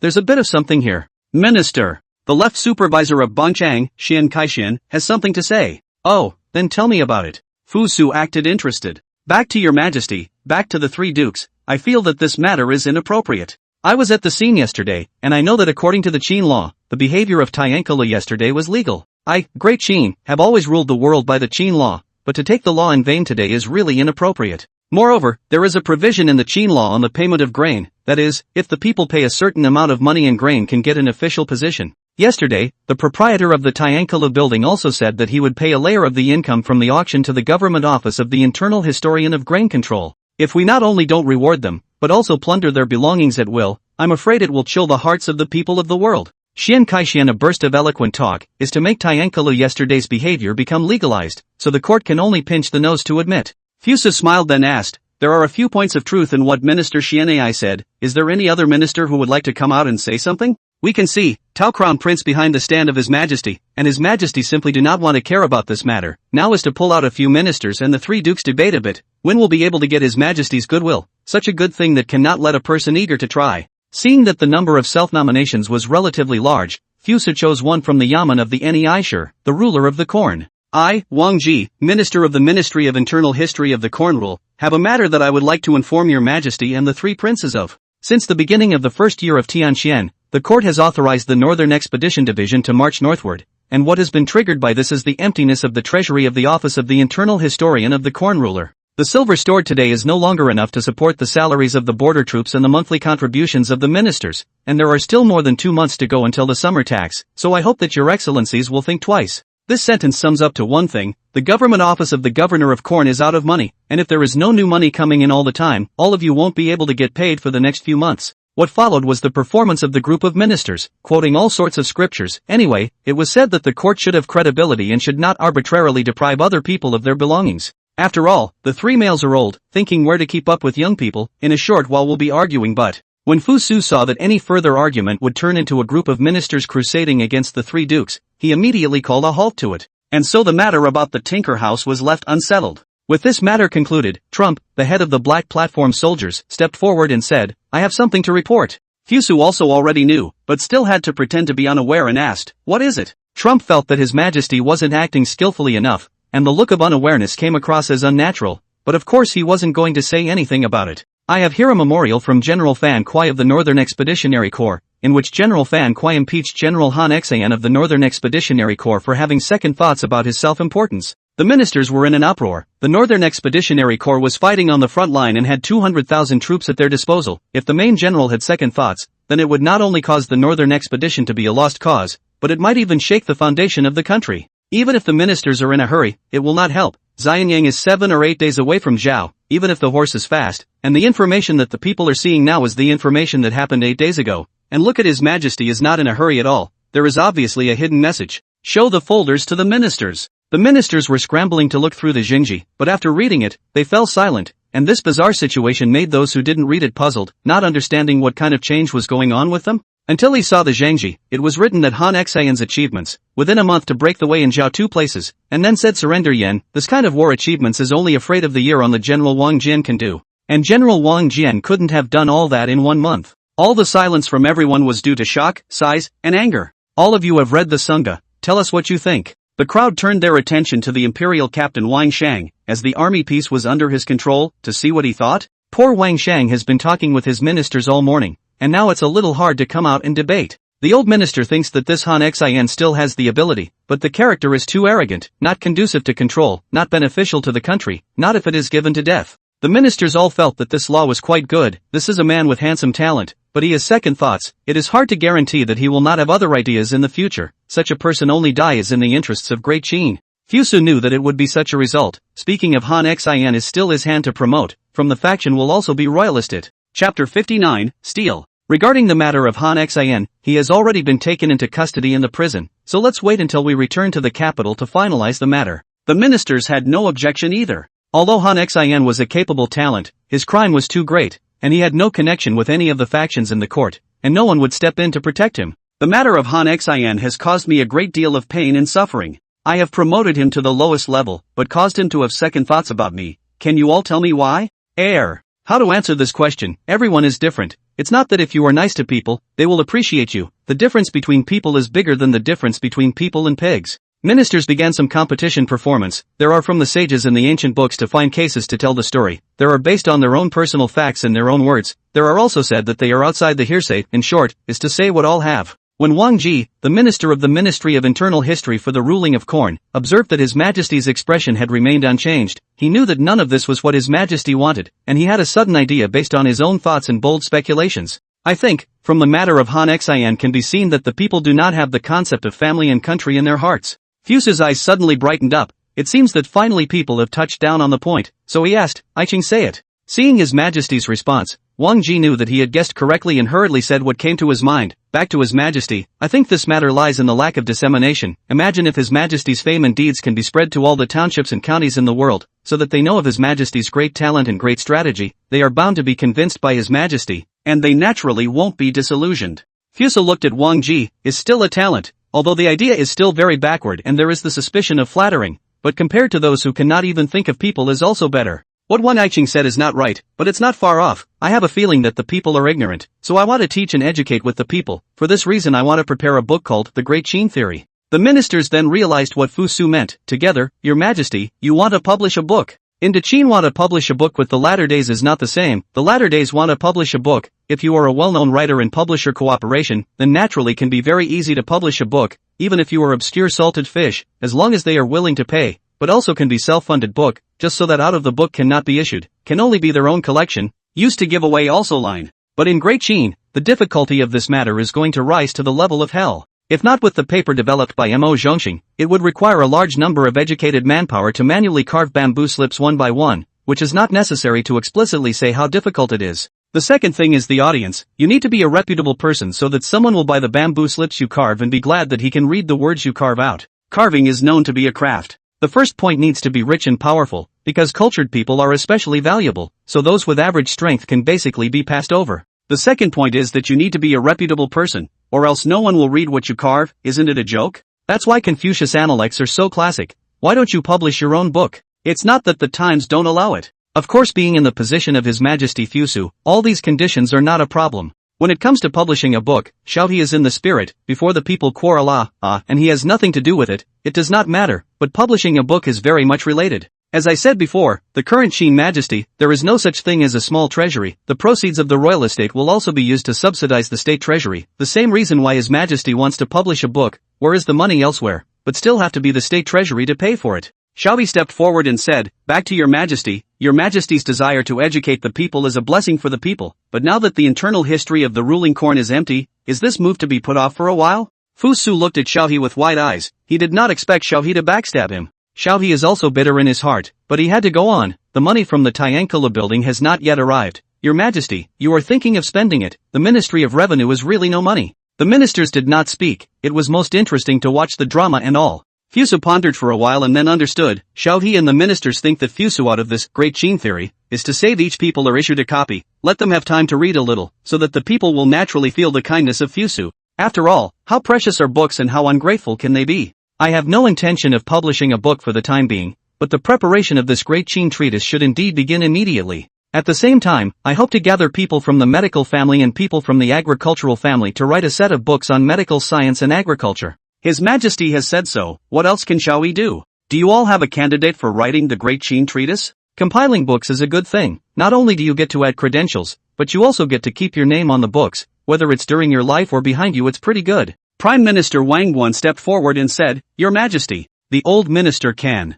Fusu nodded and said, "Then the Prime Minister will be the chief editor. Wang Ji, the Minister of the Ministry of Internal History of the ruling court, will be the deputy editor, and you will decide on the rest of the candidates." Nah. Ministers look at Wang Ji's eyes show envy. Get the approval of His Majesty. As long as this book is well compiled, in the future do not worry about not be promoted. Why they did not think of this point at that time. This early morning court talks about a little too many things. Not long Fusu heard the news from the Mo mansion. It turned out to be the high furnace steelmaking technology has made progress. Recently, there has been a change in the Mo mansion, that is, the original building, suddenly appeared a pointed building. There is no empty space will also emit black smoke. But such a thing is happening in people's homes. You look at the strange also cannot control, not to mention that we are all court officials, weekdays head up, not see the head, but also not to make too much of a stalemate. When Fusu entered the black smoking fireplace, the three men of the Mo clan were arguing over the brightly glowing piece of artifact, and at a glance Fusu saw that it was a piece of steel with a relatively low carbon content, when in any case it had already left the realm of iron and entered the realm of steel.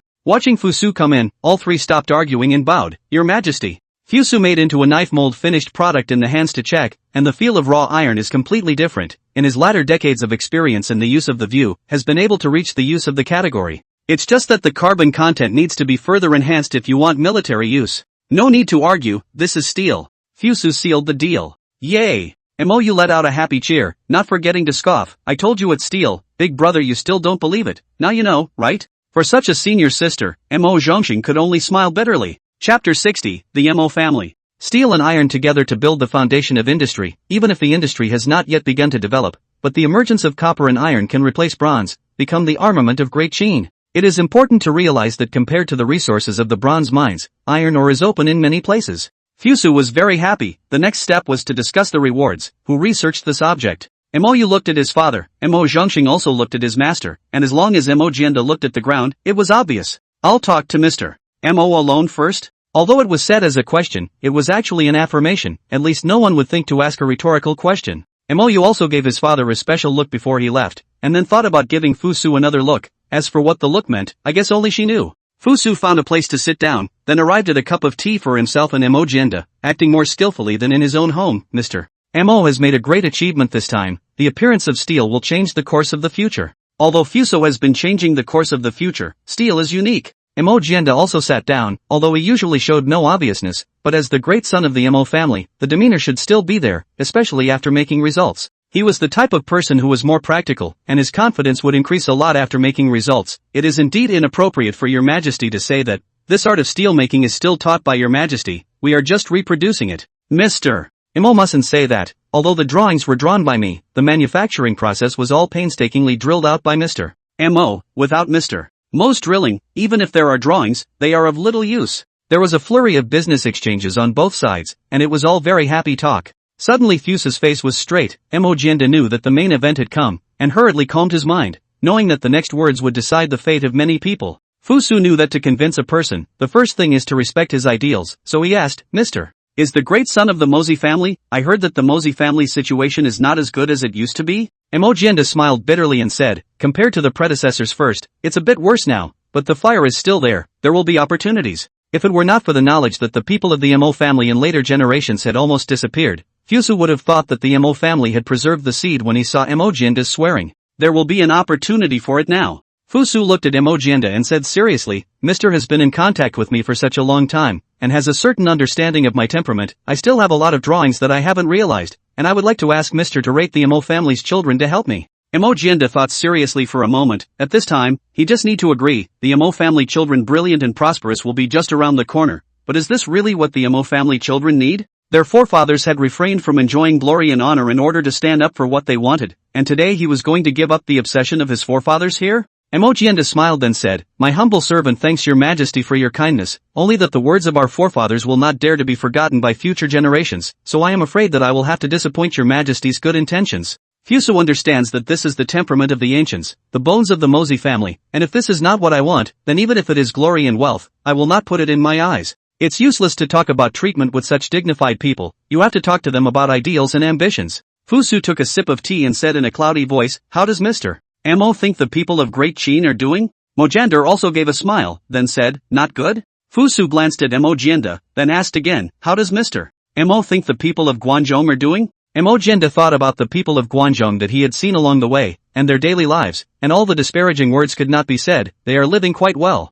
I want the people of Great Qin to be as well off as the people of Guangzhou. In fact, Fusu's purpose is to make the people of Great Qin live better, just now said no one believes, can only be realized step by step. Mo Jianda first heard such an ideal, their Mo family children are mostly the bottom of the people were born, naturally know the suffering of the people, if you can make the people of Qin are as good as the people of Guangzhou land, which should have done the predecessors also cannot do it. Might do? I assure you, it will be done. Mo Jianda had light in his eyes at that moment, and he knelt and supported himself on the ground and said, May I see that day with your majesty. Fusu was happy in his heart, the sons of the Mozi family were finally included in Langzhou, which solved the problem of the human source of the first batch of researchers. Fusu then pulled out a piece of white paper on which some oddly shaped rune molds were drawn, and on it was written in large letters cement room. So the first director of the Institute of Great Qin, before he even took office, had already begun to study the materials used in the construction of the institute. At this time in the vicinity of the imperial village, there are tens of thousands of people in the open pit wasteland. Suddenly there is a fast horse came at a fast pace,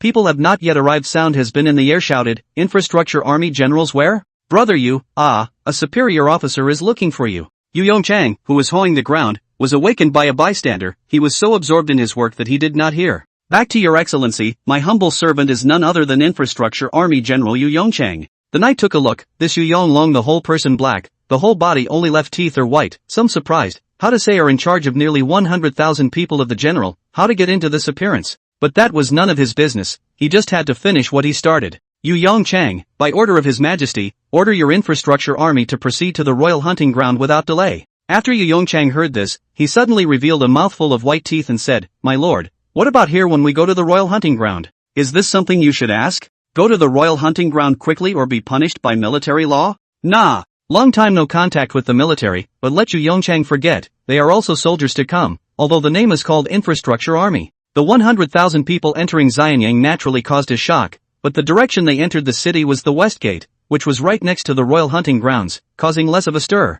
The royal hunting ground is located on the left side of the Xianyang palace, and the royal fishing ground is on the right side. Speaking of this piece of infrastructure should belong to the Ministry of Public Works, but Qin does not have the Ministry of Public Works, only less house, so Fusu from the less house borrowed a person over. This person is named Cui Haiyu, and he holds the position of Minister of Ministry in Shaofu. These 100,000 people will be under your control. My requirements are simple, you have to make the entire hunting ground flat, and then the foundation will be 6 inches below the Xianyang palace. The first time Cui Haiyu spoke to his majesty so closely, his entire body was excited. Back to your majesty, I will do my best. Chapter 61. A fast horse galloped to Guangzhou, came to the post station, did not wait for the post minister to speak. The person on the horse threw out a token. The post minister did not dare to delay, immediately give him a good horse, and then watch this person. Horse repair people do not repair the departure. Also could not help but be curious as to what kind of urgent report was being sent, even using a letter of 800 miles of urgency. The knight on the horse had red eyes and a disheveled look like he had been running around for a long time, but his spirit looked good, and the closer he got to Xianyang the better his spirit became. Mounted on a fresh horse, the rider had renewed vigor, and he galloped along, not daring to stop at any of the barriers he encountered, until he rushed into the city of Xianyang. The main street of Xianyang City, as long as it is daytime, is full of people, the flow of people coming and going either to catch the road, or for food, are running around. Even if they are tired, there is a sense of pride, because this is the world's first city, Xianyang City. The laws of Qin were severe, and knights did not dare to ride their horses in the city of Xianyang, so the generals guarding the city sent up 2 of their soldiers to assist him on his way. Staggering along the way, finally reached the Xianyang palace. There are forbidden guards at the entrance, and they saw the visitors from afar. Immediately 2 forbidden guards wearing black armor and holding long gorges walked up and ordered, "Who are you? This is a forbidden place in the palace. Trespassers die." That knight's entire body was deflated. He half squinted his eyes and said with the last of his strength, "The Northern Expedition Division has won a great victory. She has surrendered." Fusu was listening to the zhangzhang. Suddenly the inner official Ji Jianbing walked in, and then whispered beside him. Fusu was shocked, did not expect the original. Is this good news? This time the zhangzhang is not in the mood to read. Fusu stood up back and forth step, suddenly thought of what to Count Jianbing said, call the 3 dukes and the 9 ministers to discuss, at the same time to treat the person who sends the letter well. Nah! The 3 dukes Yamen are closer, and at this time they have already arrived at the Tianlu pavilion, and Xiaoyi walks at the end, pulling out some copper coins from his sleeve and stuffing them into the hands of the accompanying inner officials without leaving any traces. That inner official was surprised to see the copper money and said, "What does Supervisor Xiao mean by this?" Xiaoyi smiled and said, "I'd like to trouble the inner official to make a trip. Some money is just for tea. Please teach me why His Majesty has summoned us, or teach me to make preparations in advance." That inner official looked at the portion of Ken's copper coins, then said with a smile, "Supervisor Xiao need not worry. His Majesty's summoning of all of you is a joyous occasion. As for the specifics, I am not at liberty to disclose." That the inner official said sincerely. From this we can see that the management of the inner official is still doing well, can reveal some small things and it does not matter. Xiaobi came to the Tianlu pavilion. The 3 dukes plus the supervisors were only 9 in total. The remaining 3 yamen of Fengchang, Taisu, and Tingwei did not have supervisors, while the others were not of sufficient rank, so naturally they did not need to come over. Fusa sat in his chair with a somewhat fidgety look. Seeing that the ministers had all expired, he said, "News has come from the division of the Northern Expedition that Qi has surrendered." Boom! Xiaobi felt his head buzzing. This moment unexpectedly lost his voice. Since he knew that the Northern Expeditionary Army Corps went north, he expected that there would be such a day, just did not expect that this day came so fast, actually called him unprepared. The 3 dukes are even more tears of joy. They have poured too much heart and soul into this country. When the Hanguan Valley was besieged by Xiangyu, they have also been pained, only to hate is no longer young, cannot personally go to the battlefield to kill the enemy, and now hear such happy news is even more excited. Fusu was also very happy, but after all, he was the first to know the news, and had already been happy for a while, so now he was much calmer. When the crowd had regained its composure, Fusu finally asked, "How should the merits of the Northern Expedition be leveled? This is bound to be something that has to be discussed beforehand. If it's a normal battle, it's just a matter of rewarding according to merit, but the matter of the Northern Expeditionary Division is indeed a bit more troublesome, because it has 2 great generals." There were but 2 good speakers in the court for this matter. One was the head of the imperial servants, and the other was the lieutenant of the dynasty. No one had been in power since the death of the former head of the imperial servants, so the words of the lieutenant were of great importance. Lieutenant Wang Shang composed himself, then said, "The old minister feels that the generals of the Northern Expedition should be rewarded on the basis of merit by adding another level. Don't think that adding another level is an unremarkable behavior. It represents an extra decapitation credit out of thin air, and normally such a credit takes more than a year of seniority to get over. Give General Fan Kuai the title of Lesser Superior Manufacturer and an annual salary of 750 stones.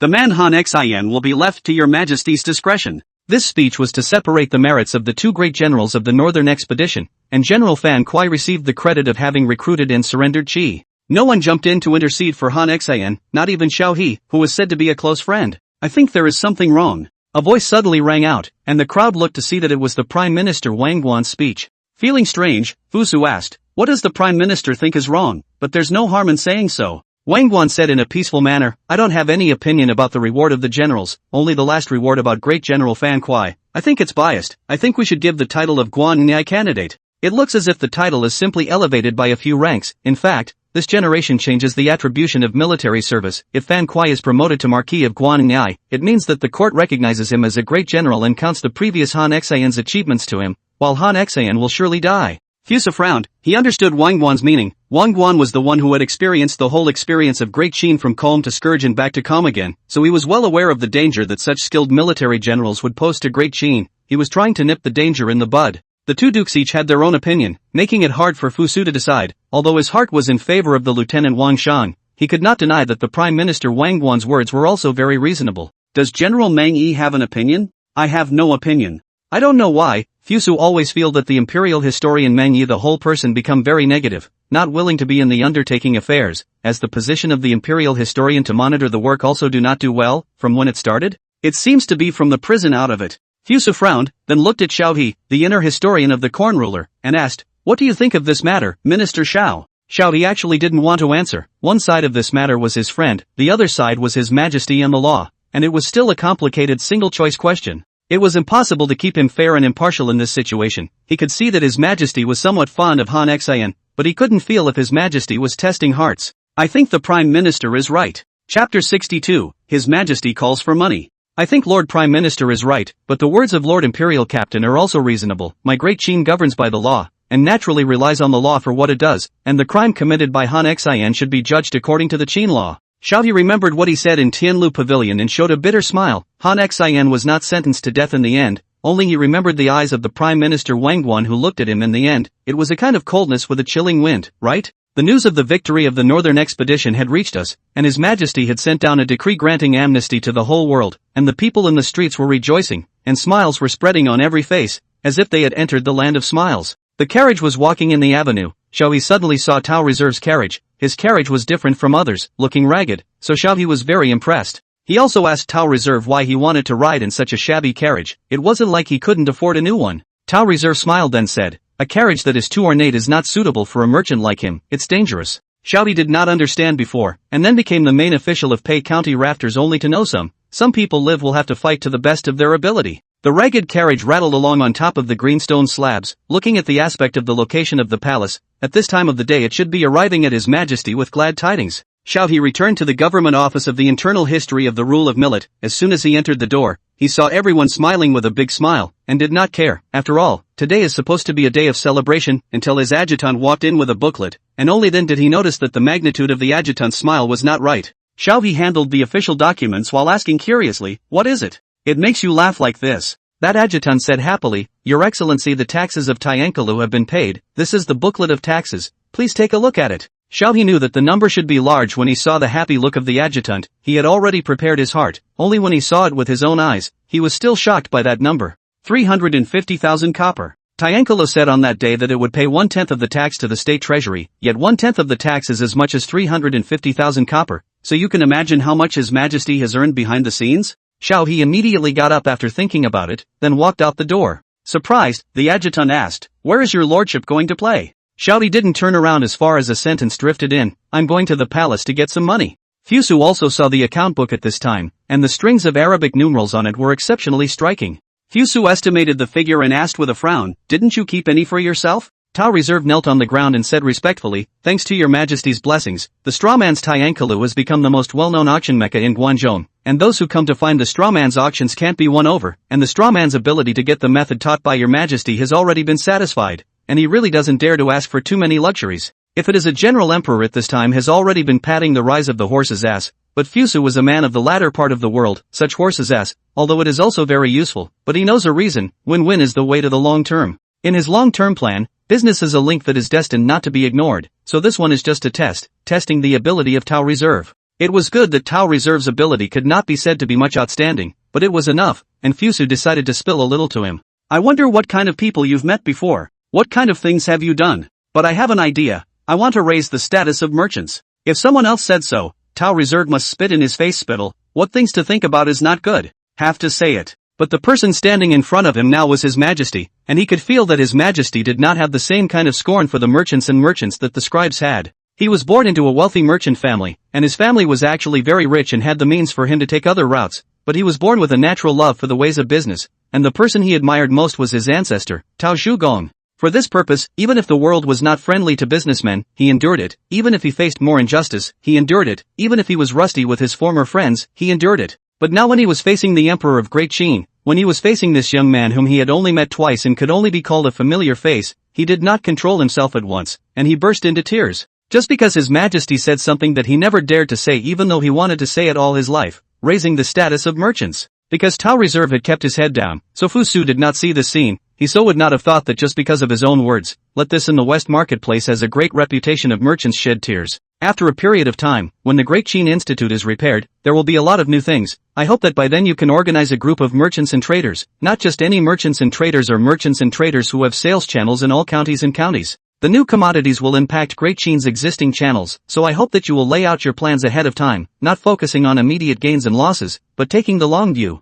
Fusu and eloquent, the specific operation he actually does not understand, but the general direction he still knows, so can only give the following people a less graphic description. Listen to understand his talent. Tao Reserve actually did not hear. This passage has a lot of latter-day vocabulary, for the people of Great Qin is still too esoteric, but for His Majesty's words, he totaled it, is 8 words, to form a business alliance, advance layout. When Tao Reserve left the palace, he still received 1% of the total amount of the auction, and he was actually afraid of being pitched, mainly because the current family nobles do not speak much about martial virtues and do not like to speak about martial virtues. It wasn't until 35,000 copper actually fell into his hands that he realized that His Majesty Fusu had meant what he said to him. Tao Cun just left in the front foot, Xiaoyi followed up in the back foot. Fusu received a large sum of money, at this time is feeling very cool, lying in the reclining chair eating seasonal fruits and asked, Xiaoiqing, what is the matter, ah? Xiaoyi said with a stern face, back to your majesty, I'm here to ask for money. Fusu was shocked, it was the first time that someone had come to him so justifiably to ask for money.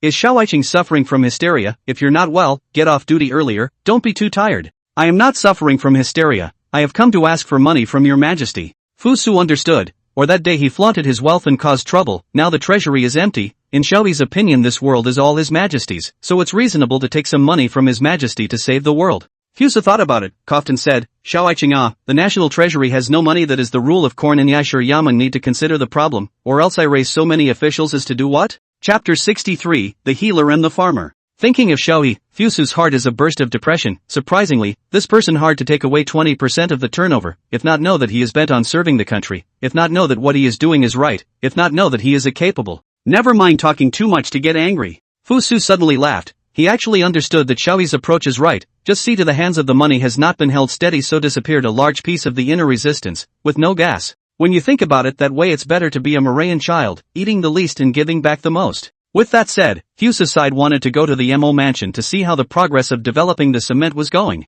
Ji Jianbing was watching carefully from the sidelines, and when he saw His Majesty's intention to leave the palace, he reminded, Your Majesty, according to the plan, you are to meet with the people of the healing family and the people of the farming family this afternoon. Ji Jianbing does not remind Fusu was forgotten, that day by the opportunity to compile a new book, the medical family of people and the agricultural family of people called, was originally this afternoon is to meet, just by the big Jia and Xiaoyi so much, to forget. In feudal society, the two problems that constrained the population were the mortality rate of newborns and the yield of the land, and as long as these two problems were solved, it would be easy to multiply the population several times. The first thing Fusu received was the head of the medical family. The medical family refers to all the people from the doctor. Just because of the spring and autumn and warring states period of time chaos, they had no choice but to form a group for the medical family. The medical family and the most famous than the saint of medicine, Dian Nagpie. When the visitor saw Fusu, he knelt down on both knees and said, My humble servant Gongsun Guan greets your majesty. Fusu looked only to see the visitor 40 years old, wearing a dark gray polyester cotton fabric green shirt, wearing a four-sided brocade hat on his head, from the appearance of much younger than the actual age. Visible as proficient in the art of nourishing the face and residing in the face, this technology is good, whether it is now or in later times. Willing to spend a large sum of money for their own appearance of noble women is always less. Fusu got up and went forward to help to up. Mouth said, Do not be polite, quickly please get up. I am to the medical family of people yearning for a long eek. Gongsun Guan was so honored by His Majesty, his heart was almost overflowing with joy, and he said, My humble skill, I dare not speak in front of His Majesty. I have heard that Mr. Gongsun with the folk to save countless people, have heard that Mr. Gongsun every place, there are bound to be countless other people scrambling to flock to the request Mr. Cure. Gongsun Guang is full of red light, such deeds if they say will inevitably have the suspicion of boasting, if it is someone else to say that is particularly long face, not to mention that this person is now the most honorable person under the sky, suddenly have a kind of fluttering sense of immortality. Rather let your majesty laugh at you, the grass people are just doing their job as healers to save the dead and help the injured, the folks' words can't be trusted. This sentence is true, De Qin is now fewer people study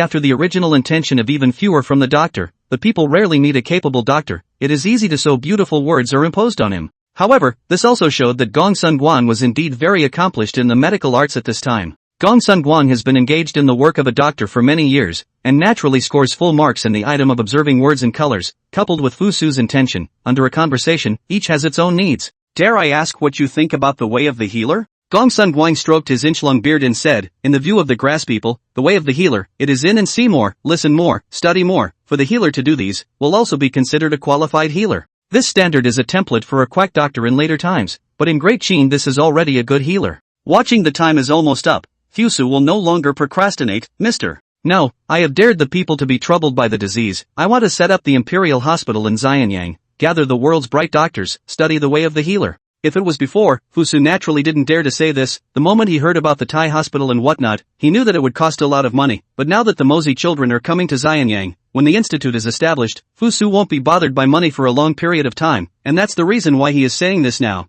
And it's not like he's going to establish it right away anyway. Gongsun Guang was shocked in his heart and said in a trembling voice, "May I ask, Your Majesty, if there is any connection between this imperial hospital and the imperial doctors in the palace?" Also cannot ask so for Gongsun Light, with the name of the imperial hospital and too much thought. In the future, the world's doctors should be the head of the Thai hospital. The Thai hospital will set the standard. All those who do not meet the standard of the doctor, cannot lie to the name of the doctor. I hope that Mr. can gather the strengths of all the family, compile a medical code to be used as a canon for the assessment. There is a reason why Fusu did this. This era is full of fake doctors. Anyone who has read 2 medical books can hang a sign saying they are a doctor, not to mention the people. Even the rich and noble families have no way. And when you see a doctor, if you kill someone, it's your destiny to do so, and if you bring someone back to life, it's me who saved them. In Fusu's opinion, it was no different from killing people with a straw man, but the social habit was such that even Fusu could only change it little by little. This change is no less than an earthquake in the eyes of Gongsun Guang, who is well aware of the suffering of the people, and that's why he goes around, just to be able to save some more people.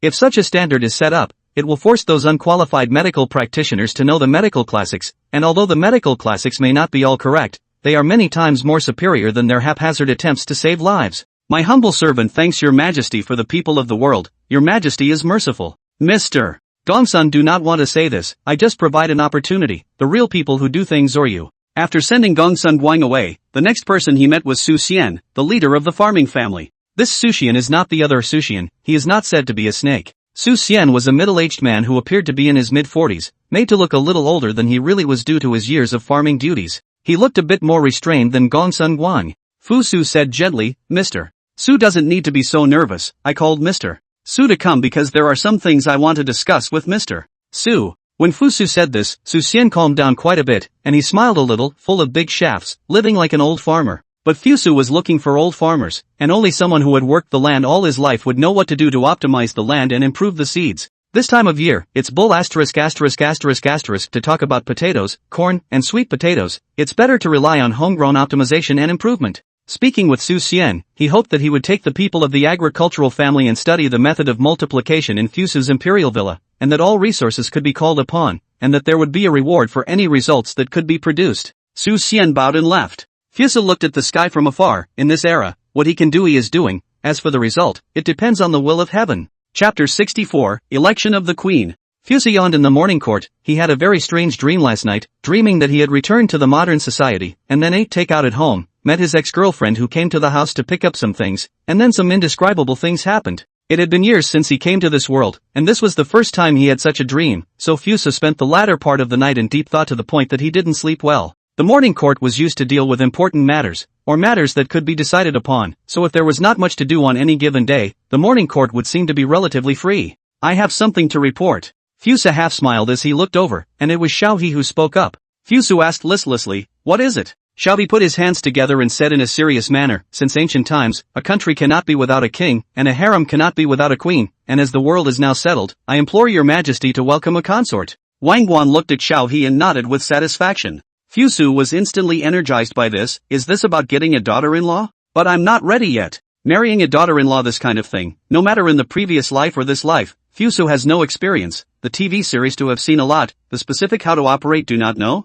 Fusu coughed twice and asked, Xiao Aiqing has this proposal, what is the chapter? Xiao He said with confidence, back to your majesty, I think we should gather women of the right age throughout the country and screen out the outstanding ones to be selected to the palace. Fusu was shocked. Isn't this the selection of showgirls? Did they start playing like this in Qin? The selection of the showgirls Fusu naturally know, just in the country to select the showgirls will cause the people's shock. The people rarely calm down. Fusu was not willing to cause shock now. But this matter is not done, certainly not. After all, Fusu become his majesty already some time. The harem cannot be without a master. The East Palace cannot be without a prince. Fusu thought about the best way is to narrow the scope, so the shock is small, then said, the scope of the country and the suspicion of labor and injury to the people, not if it is said in Guangzhong it. Guangzhong rich people also have some idle money to also can. Nah. The news that His Majesty was going to choose a queen in Guangzhong swept through the whole of Guangzhong in an instant. His Majesty's achievements in civil and military affairs are comparable to those of the ancestral dragon. Now that he has married the Empress, if he gives birth to a son, he will be the crown prince, and he will be able to ascend to the throne and become the dragon in the future.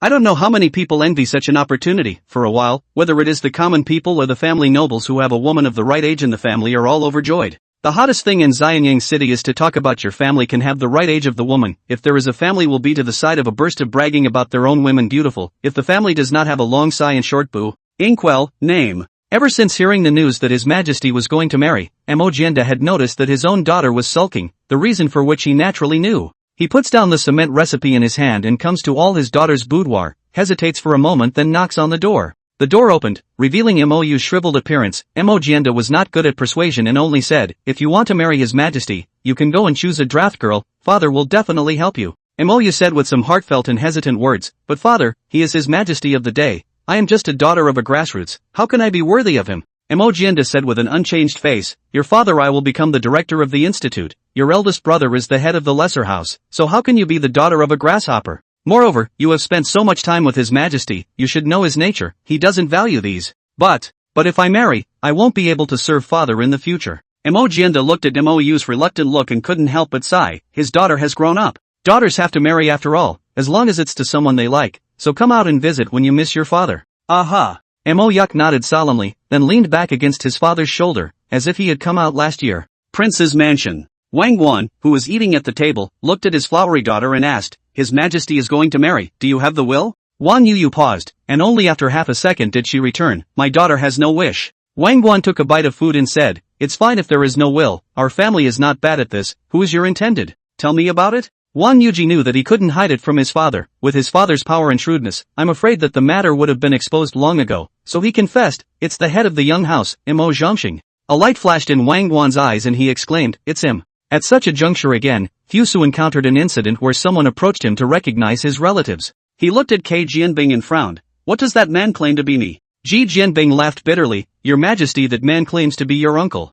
This is quite funny, even someone ran to the palace to recognize their relatives, that is, the TV drama would not dare to act like this. What about the patriarch's court? Don't they know? Recognize this kind of thing in ancient times is really not a good solution. This era of verification of blood relations only some of the methods of the soil, the most famous is the blood drops to recognize relatives. The pit cannot be a pit of a way. Read biology know that there are only 4 types of blood type, of which O-type blood is the best. What blood type is compatible? All if you find an O-type blood in ancient times to identify relatives, a recognized one. The royal family is naturally different. The people of the royal family have a file in the Zhongxing Yamen, so there are very few errors and omissions. Ji Jianbing said somewhat helplessly, Your Majesty, the Empress Dowager is from Zhang, and this person is also from Zhang. There is no information on this person on the Zhongxing side. Zhongxing out of no information, it means that if this person can accurately say the Empress Dowager misses Zhang some previous habits, it will be very difficult for anyone to identify with him. After all, the Empress Dowager had passed away a few years ago, and it was still a toss-up whether the palace maid from back then was there or not. After thinking about it, Fusu revealed a cold smile and said, since he is my uncle, then how can I say that I have to meet him? I hope he is real only. Speaking of this, Fusu is still very confident, with their own wisdom of the latter. Want to find out the cracks too are very easy, after all. They are standing on the shoulders of so many sages, which cannot get an ancient ah. Soon Mi Wenbo was brought to the front of Fusu. Fusu view of this person, 8 feet tall, faced with vicissitudes of life, appearance is very great, evidently young was a handsome man, is now already an old bacon. There is some similarity in terms of looks, after all, the Empress Dowager's looks have few rivals in the harem. Looks alone can only be said to have passed the basic level. Fusu has already gathered all the old people around the Empress, just waiting to ask for a break. Chapter 65, Empress. The whole world knows that His Majesty is choosing a girl. At this point in time there are people who pretend to be His Majesty's relatives. This kind of thing to catch will not avoid the fate of the 3 clans. Since ancient times when the recognition of relatives is still relatively common, even if the technology is developed such as later generations, with such as DNA verification of this big killer, posing as the children of the rich and powerful news still happen from time to time, not to mention the ancient times. In ancient times, when verification was so low, there were always a lot of various people posing as royal relatives. Essentially, posing as a royal relative is the least expensive way to get rich, bar none. That's why there's always been so much recognition going on throughout the ages, and it's still banned, it's just so rewarding. Fusu calmly sat on the high platform, looked at the people underneath and said, let's begin. Ji Jianbing replied, no. Then he walked forward and looked at Mi Wenbo with a kind smile and said, Mr. Me, this matter of you saying that you are the uncle of the state needs to be further verified before it can be done. As you know, there are no small matters in the family of the Son of Heaven, not to mention having an extra relative. And please say a little that you can match. We have the personal palace maid on our side who was beside the Empress Dowager back then, so I'm sure you're well aware of the consequences if you can't match. Mi Wenbo's expression was very serious. It didn't look like he came to recognize his family at all, which gave Fusu a strange feeling. Shouldn't the person recognizing his family have a peaceful face? A sister, that year, and I have the best relationship. We grew up together, even if life is not so good, but we are willing to be happy.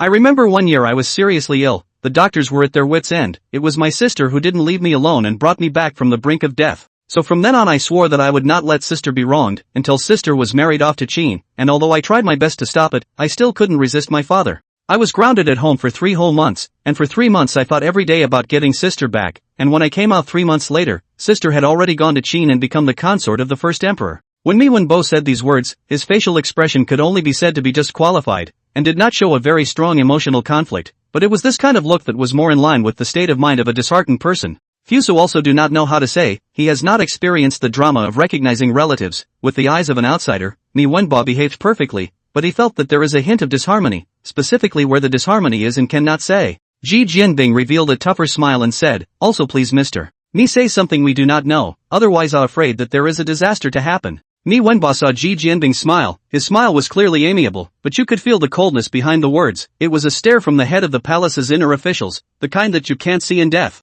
However, Mi Wenbo seemed to be completely unaffected as he calmly said, I came to the Qin palace just so I could take a look at sister, as for life and death, it doesn't really matter. With these words, even Fusu's favorability towards him skyrocketed, and in his heart, he was thinking that if this person was really the uncle of the state, he didn't look that bad. Mi Wenbo continued, the one thing that can prove my identity is a secret, which has been hidden for decades, but now it can be made public. When Mi Wenbo was talking, his eyes kept staring at a harem maid, and Fusu recognized her with a glance. She was a personal maid beside the Empress Dowager, and was said to be the accompanying maid brought from Zhang Wen's palace. That once magnificent maid has now become a sister with a glancing body and a strong waist. Only the averted eyes did let everyone see that she had something to hide. Mi Wenbo's expression became solemn. This was the first time he had a change of expression. He looked straight at the sister and said, that secret is that sister isn't a princess of the Zheng kingdom at all. Fusu stood up in shock. His eyes looked at Mi Wenbo with dead eyes. This news affected him the most, because someone insulted your mother in front of you, even if the one who spoke was the one who might be your uncle. Logically Fusu shouldn't have such a big reaction. After all, he was a person who had traveled across, although he was related to the Empress Dowager by blood, he wasn't her real mother after all, but the way he was acting now looked too much like the real thing. There is actually a story here. It is said that when Fusu was relegated to Longxi to repair the Great Wall, the starting gold for his initial fortune was provided by the Empress Dowager. The Empress Dowager sold all her dowry, jewelry, and rewarded gold and silver jewels to raise more money for Fusu. That was the last time Fusu saw the Empress Dowager, a gentle woman who would hug Fusu and sing, there is Fusu in the mountains, and the sermon is in the mountains, and the sermon is in the mountains, and the sermon is in the mountains, and the sermon is in the mountains, and the sermon is in the mountains. I don't see Zidu, but I do see Mad and a gentle woman. That was the first person who treated him sincerely and gave him warmth after Fusu came to Qin, and also the person he would definitely guard. You know what? What I hate the most is people who blaspheme the Empress Dowager. If your words today don't satisfy me, I'll make all 9 of your clans live in peace. Never doubt the determination of an emperor, even if he shows love for the people a lot of the time, but that doesn't mean he won't get angry. After all, when the Son of Heaven is angry blood flows.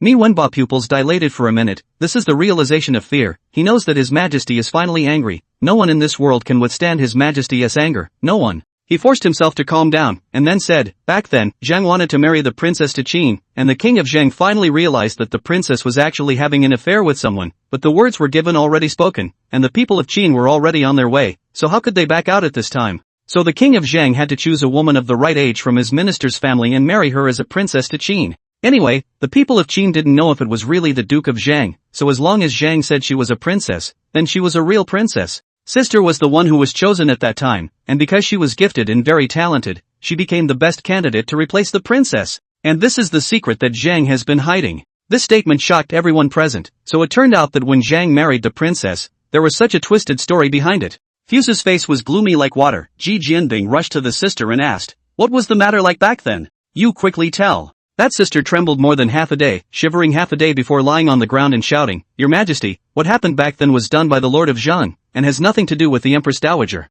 This was a sideways proof of the truth of the matter, that the Empress Dowager was surprisingly not really the Duke of Zhang. Fu Su said with both eyes releasing a cold aura, shut up everyone who knows. Ji Jianbing's heart trembled, this is the first time that His Majesty has given such an order. Trembling voice to, promise. Chapter 66, The Truth. That's how it is in the palace. When you know too much, you're not far from death. There were only 4 people left in the Tianlu pavilion, Fu Su, Ji Jianbing, Mi Wenba, and the Empress Dowager's personal courtesan. As for the others, they had disappeared. Although Fu Su was shaken, but after all, he was a person who had been baptized by the endless cascade of brainstorms in the latter days, and the matter of Zhang's fake princess, although bizarre, was still within the acceptable range. Fu Su looked condescendingly at Mi Wenbo and said, although you have told this secret, it doesn't mean that you are the uncle of the state. After all, although the people who know such a secret are few, they are not none. Ancient times, in order to be able to become a royal relative, what kind of things do not come out? No, the secret is indeed still missing key evidence. Mi Wenbo said with a cold look, my purpose is just to uncover this secret. As for things like whether or not it's the uncle of the state, I don't care at all.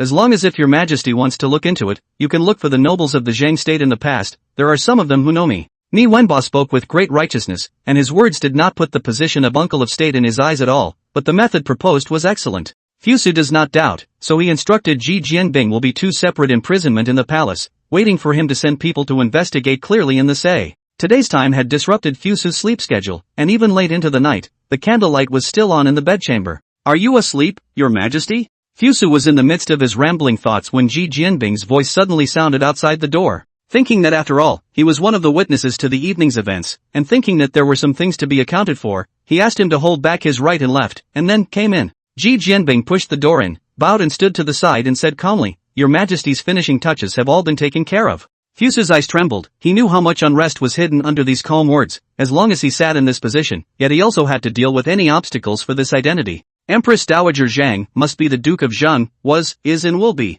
Fu Su propped his forehead with one hand, narrowed his eyes and asked, have you found out the details of Mi Wenba? Ji Jianbing bowed and said, back to your majesty, according to the return of the Hutai soldier scouts, Mr. Ni's previous experience can no longer be traced. Fu Su opened his eyes, revealed a cold smile, and said, if it's really a liar, for the sake of him uncovering the mystery of the mother's birth, he will be spared. Tomorrow you personally lead people to secretly visit the nobles of Zhang, I need the truth. Nah. The next day, Xianyang City was still boiling over the matter of choosing the empress, and where no one was looking, Ji Jianbing brought a few forbidden guards to Qian's house, which was previously a big noble family of Zhang, and was moved to Guangzhou by Emperor Shi Huangdi after the fall of Zhang. A guard went to knock on the door, a concierge opened the door, saw a few people outside or covered tightly, first startled, but thought of this as the Xianyang city of Dongguifeng, Feng door guarded by soldiers, bad people easily come in, only trembling voice taste, who is coming? Immediately, a forbidden guard came forward and said, quickly go and report to your master, and say that someone from the palace wants to see him. The concierge heard that it was someone from the palace, and immediately ran away in surprise, and a few moments later Chen Dan, the head of the Qian house, personally came to the door to warmly welcome him. A line of people into the back of the money house to unveil the hood, the head of a person's face white and beardless, behind a few are body pugnacious and strong generals, they leaned against a person tall and thin voice, it looks like imprisonment, but there is a certain degree of freedom, strange. Chen Laozi was also mixed with the officialdom in his early years, although the mix is not the officialdom of Qin, but the rules that should be understood still understand, should not ask what should not be asked do not ask. Ji Jianbing sat on the upper seat, took a sip of tea, and said in a peaceful manner, miscellaneous family is the palace's internal official in charge of Ji Jianbing. Today I came to find the money family master, it is for some small matters, I hope that I have not disturbed the money family master's purification, right? What can Chen Dan say? Not to mention that he is such a no official body, that is, there is an official body also dare not disobey the palace of the internal officer in charge of or he casually revealed 2 sentences of your bad words, you may be dead without a burial place. Chen Dan bowed and said, I'm an idle man, where there's no such thing as disturbing or not disturbing, it's a blessing for the little man that your excellency is able to come. See Qian Dan so interesting knowledge, Ji Jianbing is not in the words, directly asked, I came today is to ask the Qian family master a thing? Chen Dan said with a respectful face, your excellency, there's no harm in saying anything, I naturally know everything and say everything. Did family master Qian ever hear of any royal scandals when he was the head of the young house in Zhang? Chen Dan's face changed, he had heard a lot of royal scandals. Dare I ask which one your lordship is talking about, so that I may also recall it? Ji Jianbing laughed then said, the matter of the transfer of the package by Lord Zheng? Chen Dan's face revealed a horrified look, he did not expect the palace to come, but it is for this matter, but how to say this matter has nothing to do with him, so there is no need to be jealous of anything. Back to the lord, this matter small person naturally knows that year Zhang state master in order to curry favor with the Qin state, determined to marry the princess in marriage, or had thought that the princess even have an affair with the guards. Only as a last resort did we have to choose a replacement from the noble family, and although this matter was done secretly, there were quite a few people who knew about it.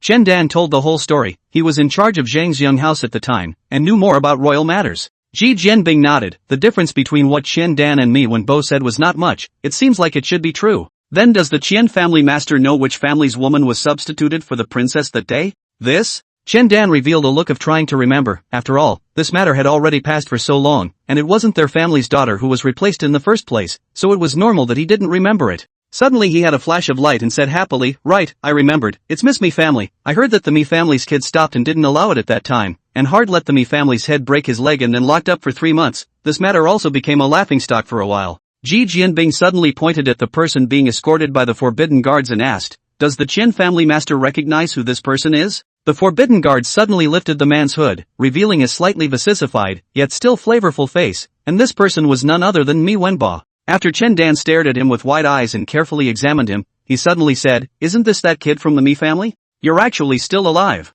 Mi Wenbo made a bow with both hands and said, Uncle Qian, Wenbo is justified here. Chen Dan, however, smiled slightly and did not dare to answer. He did not know what crime Mi Wenbo had committed that would require such treatment, but he did not want to know. He was afraid of trouble. Ji Jianbing got the needed news, arched his hand and said, today I disturbed the money family master, this farewell. Some things also please money family master, do not spread the word. Naturally.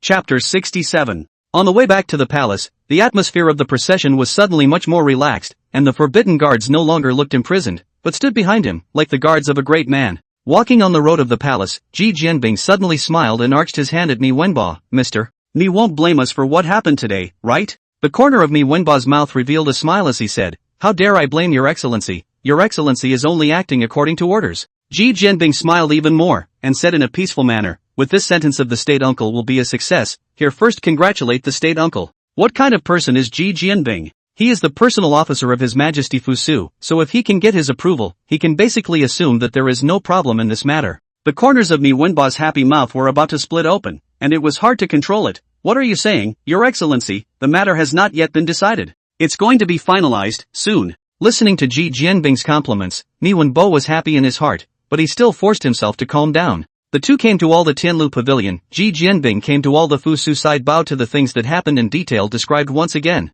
Fusu smiled after hearing this. Surprisingly, it's the uncle of the state, so let's make it known. Go to the Zongjing Yamen to record it, and do what you need to do. Nah. Mi Wenbo responded properly with his mouth, but in his heart, he was thinking, I'm your own uncle, so you're just going to get rid of me like this? Then under the leadership of the inner official, he left the Tianlu pavilion. Fusu's eyes became calm and he said coldly, did he expose any breaks along the way? Ji Jianbing bowed and said, along the way he did not show unusual, only a few times laughed, he thought I did not see.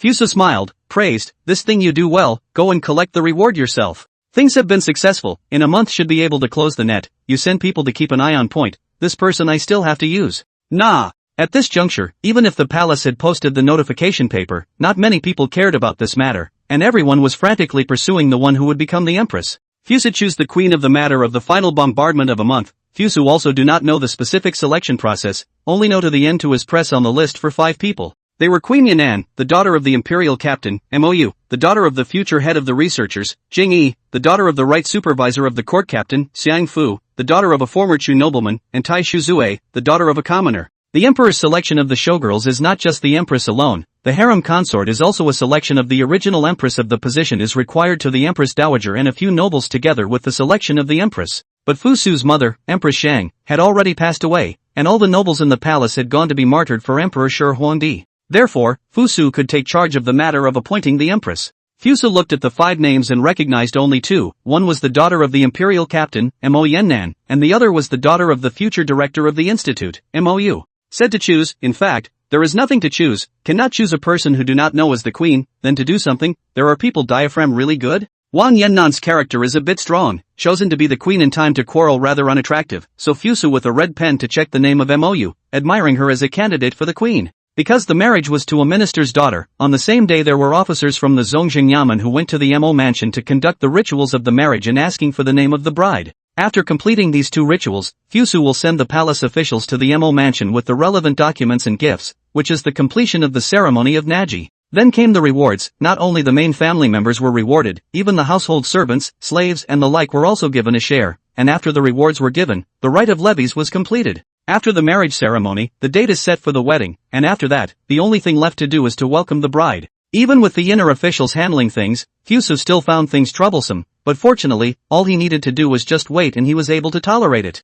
Close to the wedding date, the palace began to put on lights and colors, arm-thick red candles, red-hot gold double happiness word stickers have been prepared in advance. Fusu suddenly have some expectations, looking forward to the life after the wedding. Mo house in recent days has also been disturbed, not too peaceful. Mainly the future queen Mou has a little pre-wedding phobia, resulting in the house of people are not too peaceful. Well, finally came to meet the day of the marriage. The common people get married, but the groom takes the bridegroom to his father-in-law's house with a procession to welcome the bride. However, the emperor, as the head of the government, was exempted from this rule and sent his close ministers instead, and it was Xiaohe who was chosen by Fusu. Early in the morning before dawn, the honor guards and drum bands will be moving first, and the messenger of welcoming the bride will be in the middle of them, followed by the officials, guards, and internal officers who will go to welcome the bride together. The procession beat gongs and drums, and then went straight to the Mo mansion with a large number of gifts, and everyone just had to look at the size of the gifts to realize how much the emperor valued the empress. In the Mo mansion, Mo Jianda led the whole family, young and old, has been waiting for the welcoming team. Xiaohe loudly declared the edict,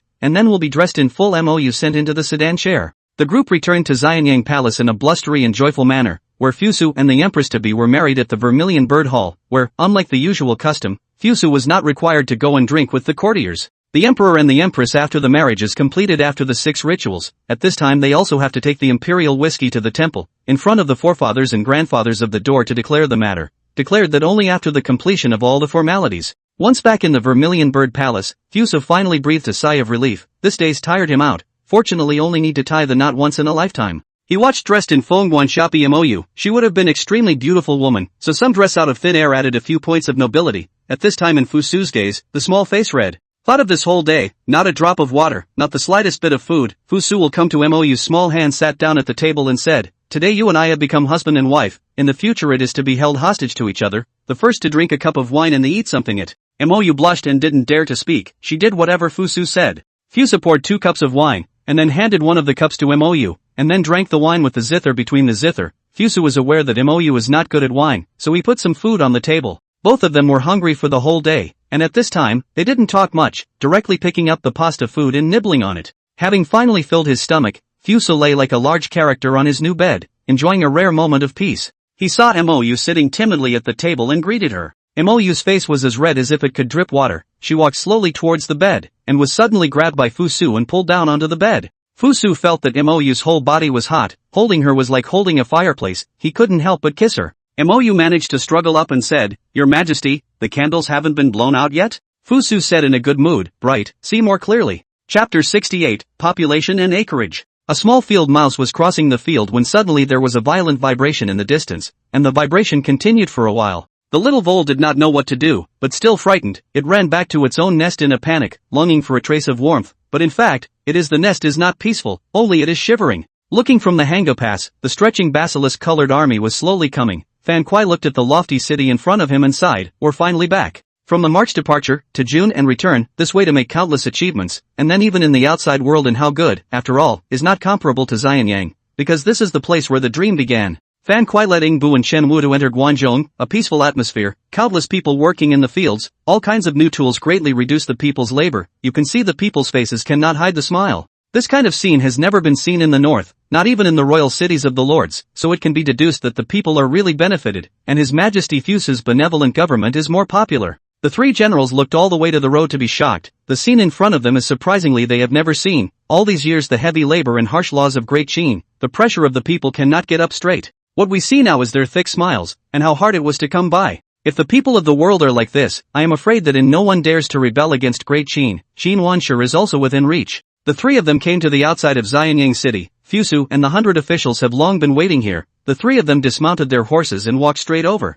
"I, Fan Kuai, Yingbu, and Chen Wu, greet your Majesty, long live your Majesty." Fusu nodded with satisfaction and said cordially, "All generals do not need to be so courteous. This great victory and the labor of all the generals to fight to the death. Fusu here for the people of the world to thank the generals." When it comes to controlling the hearts and minds of this piece, Fusu still has a little bit of experience. After all, after watching so much TV and books in the latter part of the world, more or less learned a lot. The 3 generals are still too young after all. How have they ever been treated so courteously, not to mention the people of the world such a big hat to buckle, suddenly excited to find the north, only to see them weeping bitterly and lamenting. to be able to work for the well-being of the people of the world, it is worthwhile to suffer no matter how hard it is. Fusu felt that he lifted a stone and smashed his own foot, and the civil servants and military generals at the time of the Great Qin had not yet experienced the scourging of the later generations, and could still be childish, and they would believe whatever you said. Fusu originally just wanted to brush a wave of goodwill only. I did not expect to make them so moved. It seems that this kind of trick should be used with caution in the future. The division of the Northern Expedition returned to the city of Xianyang, and the people all over the city formed a spontaneous welcoming procession, letting out violent cheers within a controlled range. This was not the first scene of its kind, and last year Ren Xiang and Zhao Tuo, who were still the generals of the Southern Conquest Legion, were also greeted in such a manner. The party arrived at the Kirin Palace. This was the first time the three generals had entered the palace, and they looked a little formal. Fusa sat on the dragon chair, and warmly looked down at the three people said, "You are my Qin's fierce warriors. Qin's security will depend on you. The following is the I am on the Northern Expedition of the Division of Merit Awards." He bestowed on General Fan Kuai the title of Xiao Shangzhao, with an annual salary of 750 stones. He was given the title of General Lingbu, with a middle-more title and an annual salary of 650 stones. He was given the title of General Chenwu, with a middle change of title and an annual salary of 650 stones. All soldiers of the Northern Expeditionary Division may receive a first-class military merit commendation. Give meat, food, and wine as a reward for 3 days. Fan Kuai bowed forward, kneeled down on one knee, and said, "I thank your majesty for the reward on behalf of the generals and soldiers of the Northern Expedition, and will not dare to forget your majesty's kindness." After the reward, the three generals then entered the queue of military generals, and Prime Minister Wang Guan suddenly stepped out and said, "The old ministers are requesting your majesty to please approve the list of officials' appointments." This official appointment list is about the appointment list of the officials in the dynasty, said before in Qin to become an official in 6 ways, which the Prime Minister in the recommendation of this piece has great power, but the Prime Minister recommended only the list of candidates. The final cannot be in office still need to be His Majesty's signature of the pen. And this list has been changed several times. At the beginning of the Wang Hall also thought that His Majesty is not to see the list of people, so the candidates also changed several batches, but His Majesty has not been the intention of signing. Forced to Wang Hall had to ask out in court above the court. The ministers are just silently watching. In the end, the list reported on the relationship between their respective interests. There is a prime minister to play the lead that is more than good. What is there to say about this matter? Fusa can't see that list of official appointments. Qin's bureaucracy has been developed to a certain extent, and when you look at every list of people who are related to the nobility of the world, the levy, the nomination, and also the appointments have been held by the aristocrats whose interests are connected, which naturally has the argument that all the readers are inside the aristocrats, but more than that, the system is not playing good. Was Fusu's dismissal of so many officials in the court really just an attempt to eliminate dissenters? Certainly not all. It was more of cracking down on the power of the nobles, and then preparing for the promotion of talents. Fusa looked at the ministers with an icy face and said, "I know what the prime minister said, but I still have considerations for the candidates on the list." This is Fusu's pretext. The list of personnel batch after batch of changes. Each time the list is not repeated, but Fusu did not sign a name. Completely is not the meaning of consideration. Wang Guan gave Fusu a deep look and said, "I understand. Please make a decision soon before your majesty. The many yamen are short of quota. This is not a beneficial thing for Great Qin." Fusu said with a smile, "Let the prime minister take the trouble." After saying this, Fusu turned to the ministers and said, "Now that the world is stabilized, I would like to sort out the population and the number of acres of land in the world. Do you all have any plans?" At the time of Shi Huangdi, the population of the world was sorted out, and at its peak there were about 20 million people, but after all these years of war, the population now is really hard to say, so this move of Fusu is also normal. Sorting out the world's population and the number of acres of land is a huge project, which is to send manpower to the counties to inventory. If it is responsible for a little better, the data is naturally more accurate. If it is not responsible for, as long as the copy of the previous county records is also possible. Regarding the population and acres of land under the world, it was originally the matter of the yamen of the internal history of the corn ruler, so naturally there was no other official to run out and show a little bit of meaning. Xiaoyi stepped forward, and with some bitter smile, he said, "Your Majesty, now is the time to collect the summer tax. Can the matter of sorting out the world's population and acres of land wait until after the summer tax?" Fusa smiled and said, "It's good that Secretary Xiao put in more effort. The two things don't conflict and can be done together. And do a hair." Now the rule of Corn and Yashur Yamen in addition to him as a supervisor, there are only a few ministries left. The personnel are not enough, where there is also divided out of energy. Chapter 69 Science Examination. After the morning court, Xiaoyi came to the Tianlu Pavilion to seek an audience with His Majesty. When he came, he saw that Fusu was faking a nap, looking a bit tired from the exertion. This is all because the first time to realize the taste, some of the lingering, so much so that it affects the time of sleep, which is inconvenient to say to outsiders. For Xiaoyi this subordinate Fusu is still very satisfied, capable and humble, is indeed rare talent. Ah, he said with a smile, What is the matter with Secretary Xiao? To come to the Tianlu Pavilion to have an interview with me? Xiao Yi bowed and said, "Back to your majesty, I'm afraid that my internal history yamen of corn ruling will not be able to accomplish both the collection of the summer tax and the clearing of the world's population in fields at the same time, both of which are two things. What is the difficulty of Xiao Aiqing? All can be told." When the words were all said and done, Xiao Yi did not hide them and said, "Your Majesty, there is no one to take up the post of the left supervisor and the right supervisor of the office of the internal history of the corn, and the minister of the internal history of the corn, Wang Ji, was even sent by His Majesty to compile the treatise on the Qin Dynasty, so there is no way for the office to spare any manpower now." Fusu revealed a thoughtful look and sighed, "Yes, the court is now starting to run short of manpower. The court is always short of men, Your Majesty. Don't you know that? Ah, Xiao Aiqing, you said that the officials that Qin selected from within the great families and honored nobles, are they really good for Qin? Xiao Yi froze a little. This problem he had often thought about before. Fundamentally it is bound to be bad, after all, from the standpoint of they must be biased in favor of the nobles, which will certainly ignore the interests of the people. But knowing that, it was the best that could be done until there was a better way, and while the officials would be biased, at least things were still being done. I have been thinking, such as I am can indeed suppress the courtiers, but if there is an ungrateful descendant among my descendants, who does not have the eloquence of me, and does not have civil and military officials that he can rely on, what is he going to take to fight with the nobles? What Fusu said is a real drama. At the end of the Eastern Han Dynasty, Emperor Xian of Han Dynasty was held by Cao Cao in this way, and then held the emperor hostage. The only way to break it is to eliminate the aristocracy's channels of control over the selection of officials. In the face of His Majesty's inquiry, Xiao Yi didn't know how to answer. As time went on, such a scenario that Fu Su had envisioned was bound to occur. It was inevitable. What would happen if the officials chosen by the court were all learned people? Xiao Yi's eyes suddenly lit up. He himself was such a person. The reason why he refused the central government's request back then was because it was hard to have a chance to show his talent without a big shot backing him up in the dynasty. But if all the people in the dynasty are like this, it will be very different. These people have both knowledge and understanding of the people's plight. The formulation of rules will be thinking of the interests of the people, which is the real people's blessing.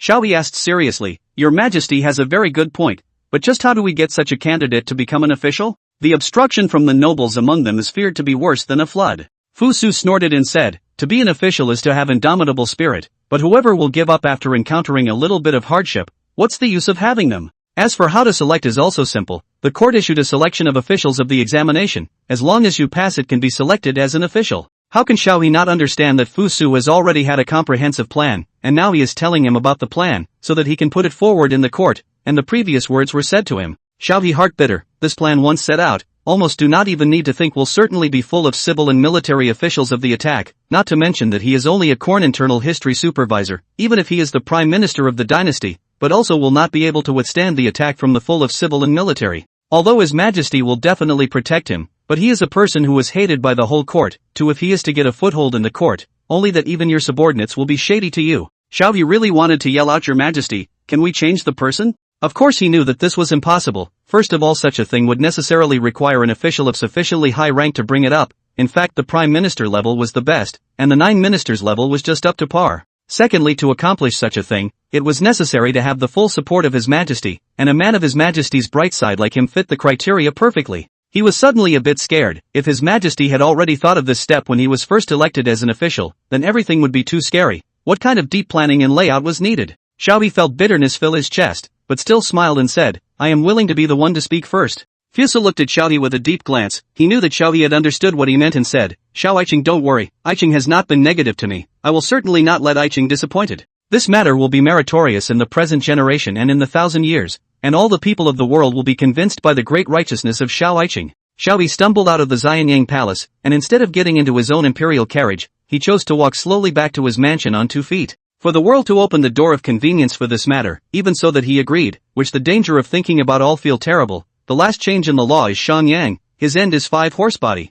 Fortunately, His Majesty is still very young today, and the probability is that such a thing will not happen to him. As one of the 9 ministers of the imperial court, he had already handled a lot of official documents from all over the country in his spare time. Whenever he saw some officials on the official documents with a look like they had no grains, no limbs, he always had some anger in his heart. Would such a person as an official really be good for the people? But what could he do? The candidates for officials were already held by the nobles, and even he could only install 1 or 2 capable people to be local officials. But he recommended these numbers, for the whole of Great Qin is really still too little. There will be more from a young age, the noble descendants of the door to serve as officials around the world. Just because they are born as aristocrats, they can become officials again under the shade of their fathers. Some of these people are indeed ambitious, but more of them are incompetent. So now there's a plan out there that can change that, as juvenile as it can seem, and as much as it's bound to face untold dangers? But shall we believe that it would grow? Because it was something that the whole world wished for, so there would be countless people going forward to grow it until it grew into a big tree. And Shaw was the one who planted the sapling, the one destined to be remembered.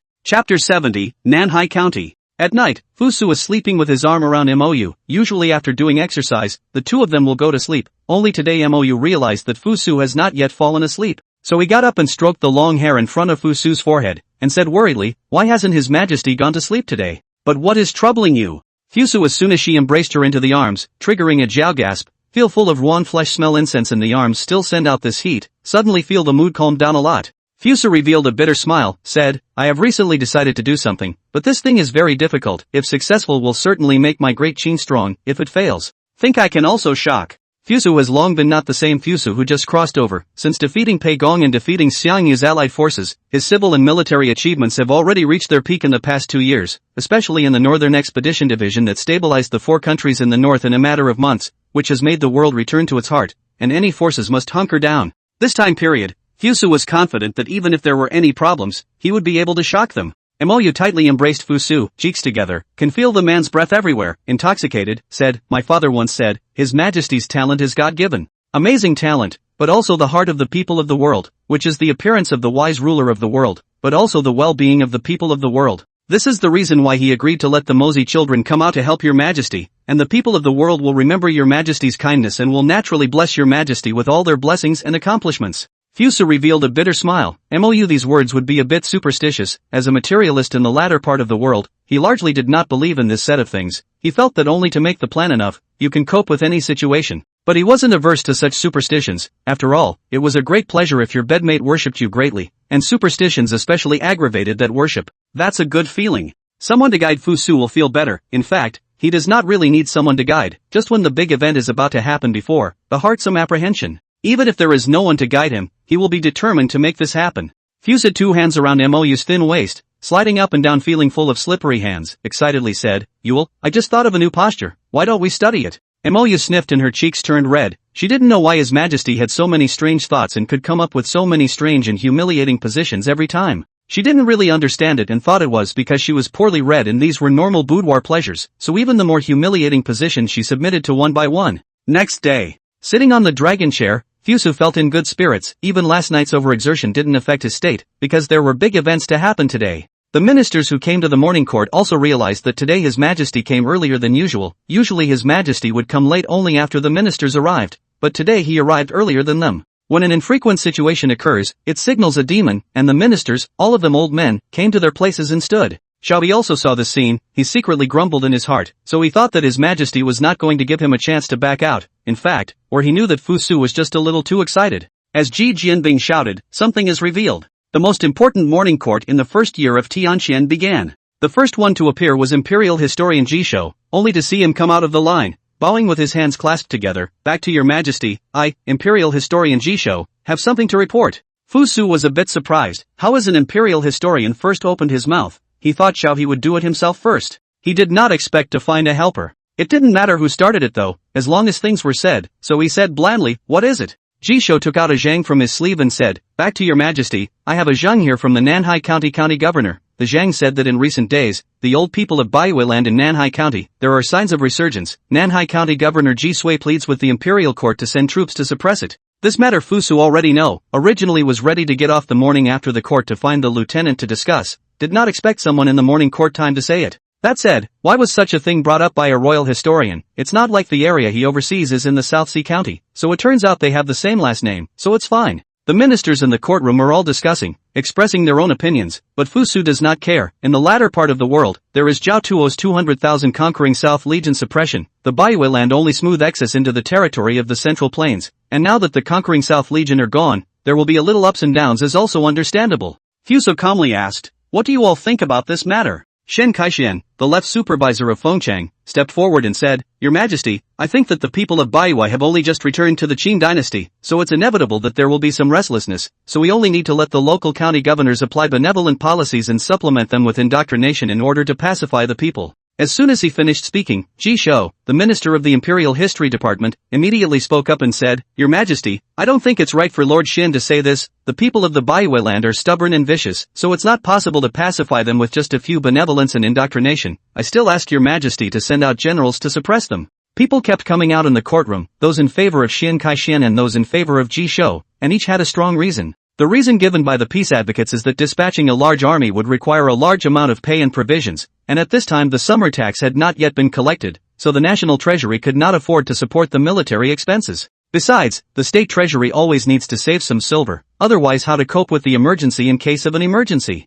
The reason of the main war faction is also very clear. The people of the Baihui land disobedience to indoctrination must be suppressed as soon as possible, otherwise I am afraid of more trouble, and then in the dispatch of the army, I am afraid that all the previous efforts will be reduced to ashes. Noticing that Zhao Tuo, the former general of the Southern Conquest Legion, was quiet, Fu Su asked, "Zhao Aiching is the main general who has conquered the land of 100 Yu, why don't we listen to Zhao Aiching's opinion?" Zhao Tuo, the left supervisor of the imperial servants, stepped out and bowed, "Back to your Majesty, I think the matter of Nanhai County needs to be suppressed by sending an army." The voices of the ministers arguing were all a bit smaller. They were after all not the ones who had experienced the matter of the southern expedition, so they argued for a poorer theory. Fusu nodded and said, "In that case, Fan Kuai steps forward." Fan Kuai stepped out and bowed in response, "Back to your Majesty, I am here. I order you to be the upper general of conquering the south and lead 100,000 northern expedition soldiers to suppress the South Sea County." "Nah." Just then a minister stood up, bowed and said, "Back to your Majesty, there is no longer any military pay for Rizuneshi."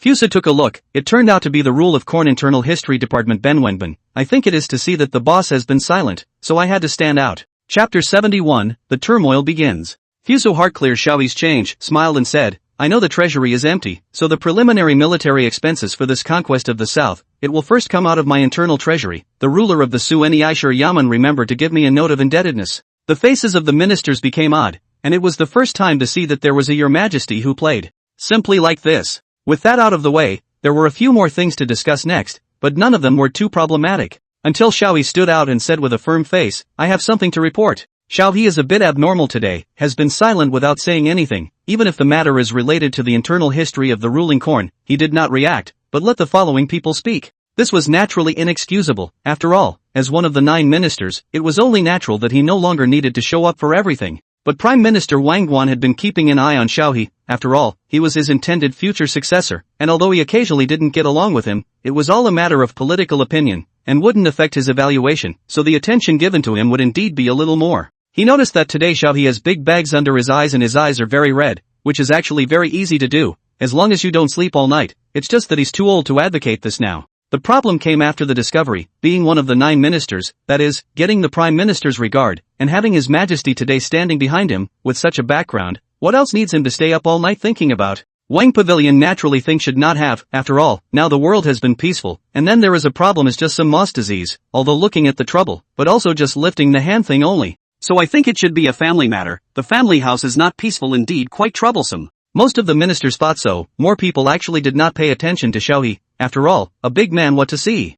Fuso was different. He had been enduring not to look at Xiaoyi for fear of putting too much pressure on him, and now that he watched him finally come forward, his heart was instantly comforted, and he softly said, "Secretary Xiao, what is there to say?" Xiaoyi brewed his emotions for a while and said in a deep voice, "I have heard that a minister who cannot relieve your Majesty of his worries is not a good minister, but in today's courtroom, there are still a lot of such ministers." When they heard this, the ministers felt that something was not right. Xiaoyi is relying on the fact that he is His Majesty's man and is ready to crusade against those who are not His Majesty's men? It's too much of a sight for sore eyes. Regardless of what they thought, Xiaoyi was still speaking generously. Your Majesty always says that all officials should put the people first in their work, and that they should give convenience to the people so that they can live a richer life. However, when I receive official documents every day, I always see some officials who do not know anything about farming and do not know what farming is all about, instructing the people to do things that are tittering and laughable. They do not know the people, they do not recognize the people, they do not value the people, so how can they be able to put the people first? I feel that such officials are not beneficial to the people, to your Majesty, or to Great Qin. However, as the sons of noble families, they naturally had the right to be officials, which led to the fact that such things would happen. So I implore your Majesty to conduct a nationwide examination for the purpose of civil examination, and to choose the best of the best for the government, which is known as the imperial examination. This statement is like a whirl of thunder, clanging in front of the ears of the crowd, but also like a roar on the ground, crazy shock of the crowd's mind, so that at this moment the unicorn hall of the quiet bird no sound, to the point where a needle can be heard. I don't know how long it took. It seemed like a long and a short time passed before the breathing of the crowd finally resounded in the hall. Only to see an official out of the column said, "I Weiwei Supervisor Pu Liangji, kowtow to your majesty, the things that Supervisor Xiao said can never be done." Before he finished his words, officials from all walks of life in the court have come out to petition, and an official rushed to Xiaohe's side and fought with him, turning the entire courtroom into a farce. Some people in the Unicorn Hall to move. This is afraid that in addition to Jingke stabbing the king of Qin after the first Zhuangit, Fusu is also very annoyed. He is not annoyed at the court into a farce of this matter. After all, he made a good heart preparation. He was annoyed that there were people who used force in court, and the one who beat up a minister like the 9 ministers. How can this be, not knowing that Xiaohe is under his cover? Where are the forbidden guards? The Kirin Hall was a mess. There had long been forbidden guards who had heard the commotion, but without His Majesty's order, they naturally did not dare to move, or else it would be a great offense. At this moment, upon hearing His Majesty's order, a group of forbidden guards immediately burst into the palace, and the general at the head responded, "Back to His Majesty, the Longzhong ordering the left supervisor sure said is here."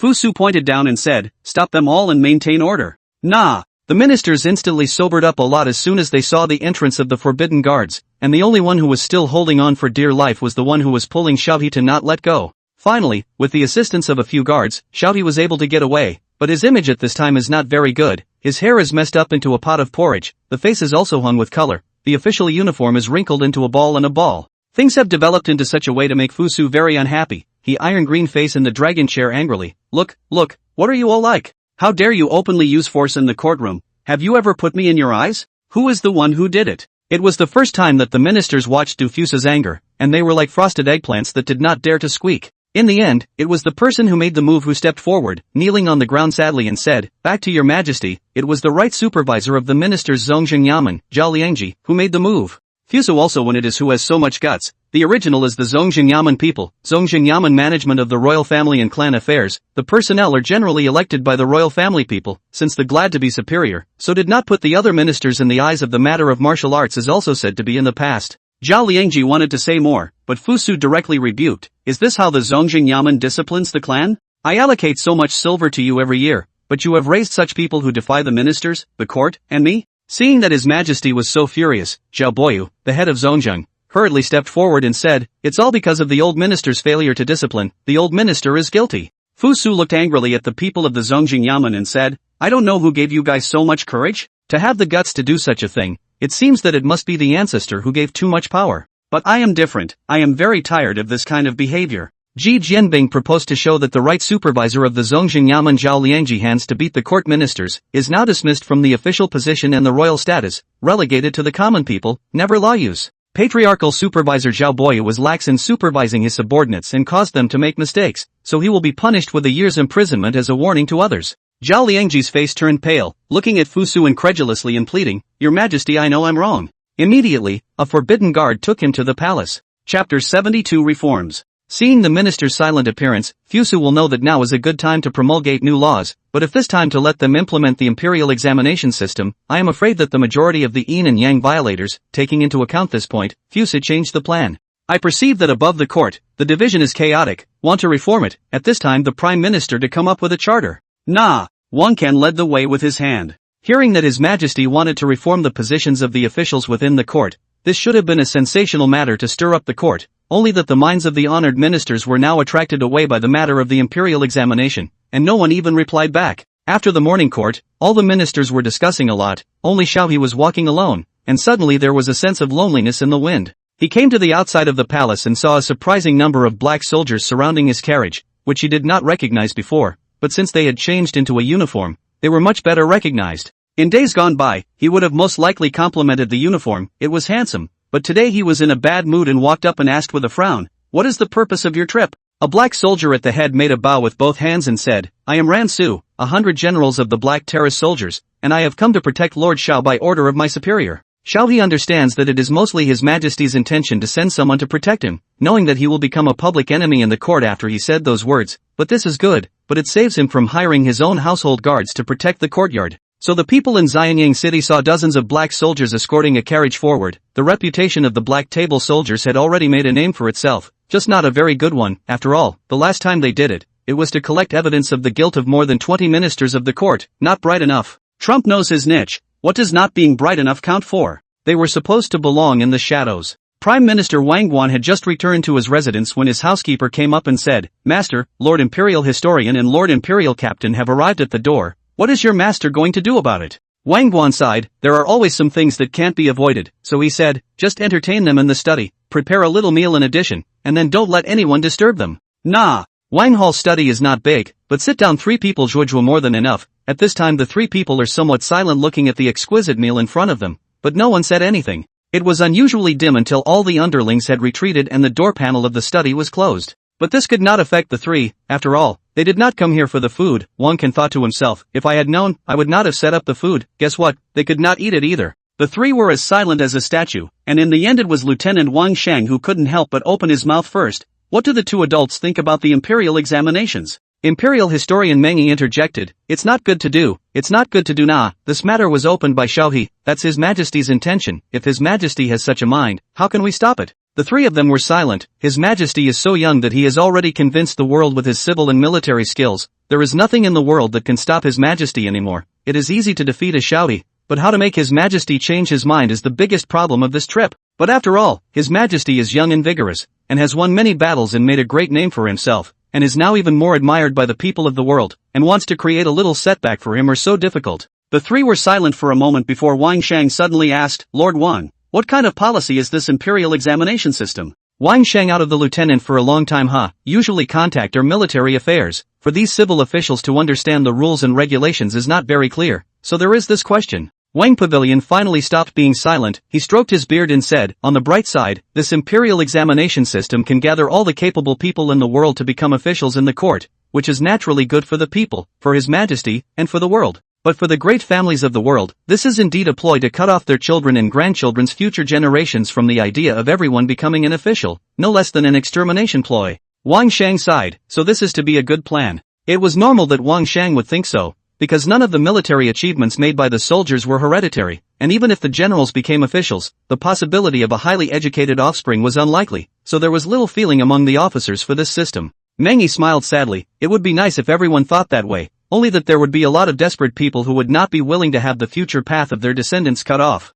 Meng Yi, this paragraph is by no means alarmist. The entire city of Xianyang, the entire Guangzhou, the entire world, do not know how many people have such ideas, and many of them are bold, even if it was not originally bold, but also may be forced into bold. Wang Guan suddenly laughed out. In that case, it's time to have the inner historian's office properly manage the security of Xianyang city. Meng Yi was stunned. Lord Wang, how can you still laugh? I'm dying of sorrow. Wang Pavilion suddenly caught a mouthful of rice and put it into his mouth. As he chewed, he said, what can't you laugh about? This is the trouble that His Majesty has caused, and it's not something that you or I can change. So what else is there to think about, and what consequences have been caused? Let His Majesty take the blame for it. Meng Yi and Wang Shang also sighed, then both picked up their chopsticks and ate. This night I do not know how many ministers of the residence is not calm. 3 or 2 that are considered less, 3 or 5 groups is common, said the pain is no lack of curses. I think they do not know the Black Table Soldiers and the Dark Son of Asay. The past few days in Xianyang city were not too peaceful. I do not know when, about the imperial examination system is spread to the people. These days about the imperial examination system of the discussion in various places on the mouth,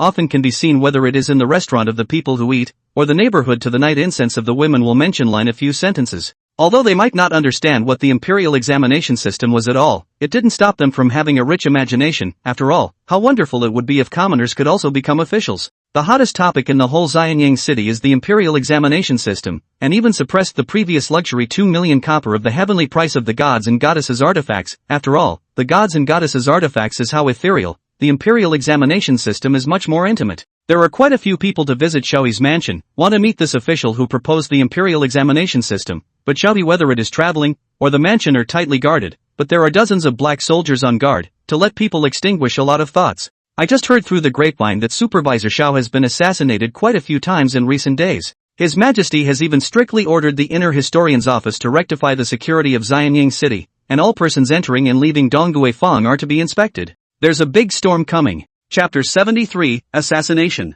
A carriage slowly drove out of Xianyang Palace under the escort of a group of accompanying forbidden guards, and the purpose of the trip was none other than the Empress's maiden home, the Mo Mansion. In recent days, once on the morning court, the ministers will be like a woman in the market, chattering and noisy, from the court to the next court, without stopping in the middle. Fusu also feel very headache about such a situation. Some things want to discuss, but before they can open their mouths, the ministers get excited, and then one by one, they start to make a report. they must send Xiaohe to Guilin County, or the kind that does not stop until they achieve their goal. Xiaohe is very honest, these days every day to take leave, cannot see the face of these ministers, I guess the heart are more comfortable. The morning court cannot discuss, Fu Su side thought of recruiting officials to come to Tianlu Pavilion to discuss, but there will always be so many people put a refusal to cooperate with the attitude, this is to let Fu Su laughed. That's tough. The good thing is that as the cries of the people are getting louder and louder, there are already quite a few officials who have changed their stance, and Fu Su estimates that another half a month should be about right. As for the rest of the diehards, do we keep them if we don't fire them? Today there is finally a good news came, the MO Mansion has researched the formula of the cement, I heard that the production of things without a day can be as hard as a stone, just listen to know that made out of the absolute cement. Cement is so much more than that, and in the future it is surely going to take over the world, starting with the Institute. After all, this is the most symbolic place. Carriage slowly traveling on the avenue, Fu Su holding MOU's little hand, mouth saying some cheerful words, this is considered MOU's first time to return to his mother's home, it can be seen that she is still very happy. Even on the greenstone road, the carriage still shakes a lot. Fuso looked at MOU some bad look and said, the carriage is like this, next time we go to the MO mansion, we will change to walk. MOU first laughed, then complained, what is your majesty saying? Where would an emperor and empress walk back to their mother's home? Wouldn't that make the ministers laugh to death? By then there should be rumors that the empress is so old-fashioned that she prefers to walk when she has a carriage to ride in. It sounded like a complaint, but in reality it was more like a flirtation between a couple. Fusu, however, smiled and laughed and said, why should I care about that? You see, I must do whatever I want to do, no matter how many people are in the way, I must do it. MOU's eyes were flooded with light, and he said seriously, you are your majesty, the most honorable person under the sky, what you want to do surprisingly no one dares to stop you.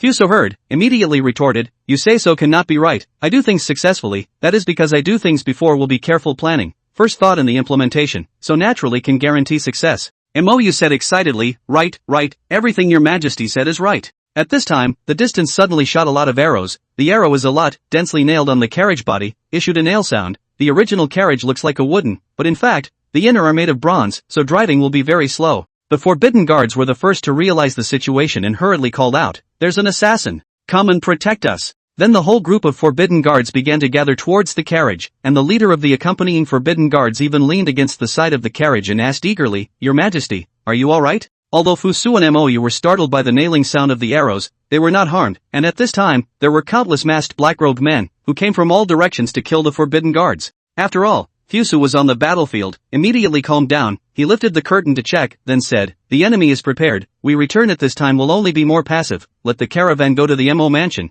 notify the dispatcher to go forward to send a letter. Nah. The officer took orders then began to command. That said, Fusu didn't think that he would go through life without being assassinated, he just never envisioned that the place where he would be assassinated would be in the city of Xianyang, which was still exactly the right place. Fusa calmed the frightened MOU, it was her first time encountering such a thing. She was already so frightened that her face turned white and her body trembled. Fuso just had to take her into his arms and soothe her. Although the assassins were no match for the Praetorian Guards' martial valor and excellent equipment, they were outnumbered, so Fusa commanded them to head towards Dongguifang, where the soldiers of the Niaishir Yamen were stationed, and would come over to support them as soon as they found out what was going on over here. Outside the shouting and killing sound ceaselessly, the carriage travels very slowly. Fusa lifted the curtain to see, the forbidden guards who broke the back are getting less and less. They are all surrounded and killed by the enemy several people, the situation is very bad now. Without much time to think about it, Fusu led MOU out of the carriage, and then started to flee towards the Dongguifang side with the rest of the forbidden guards, and as for the flashy carriage, it was already abandoned in its place.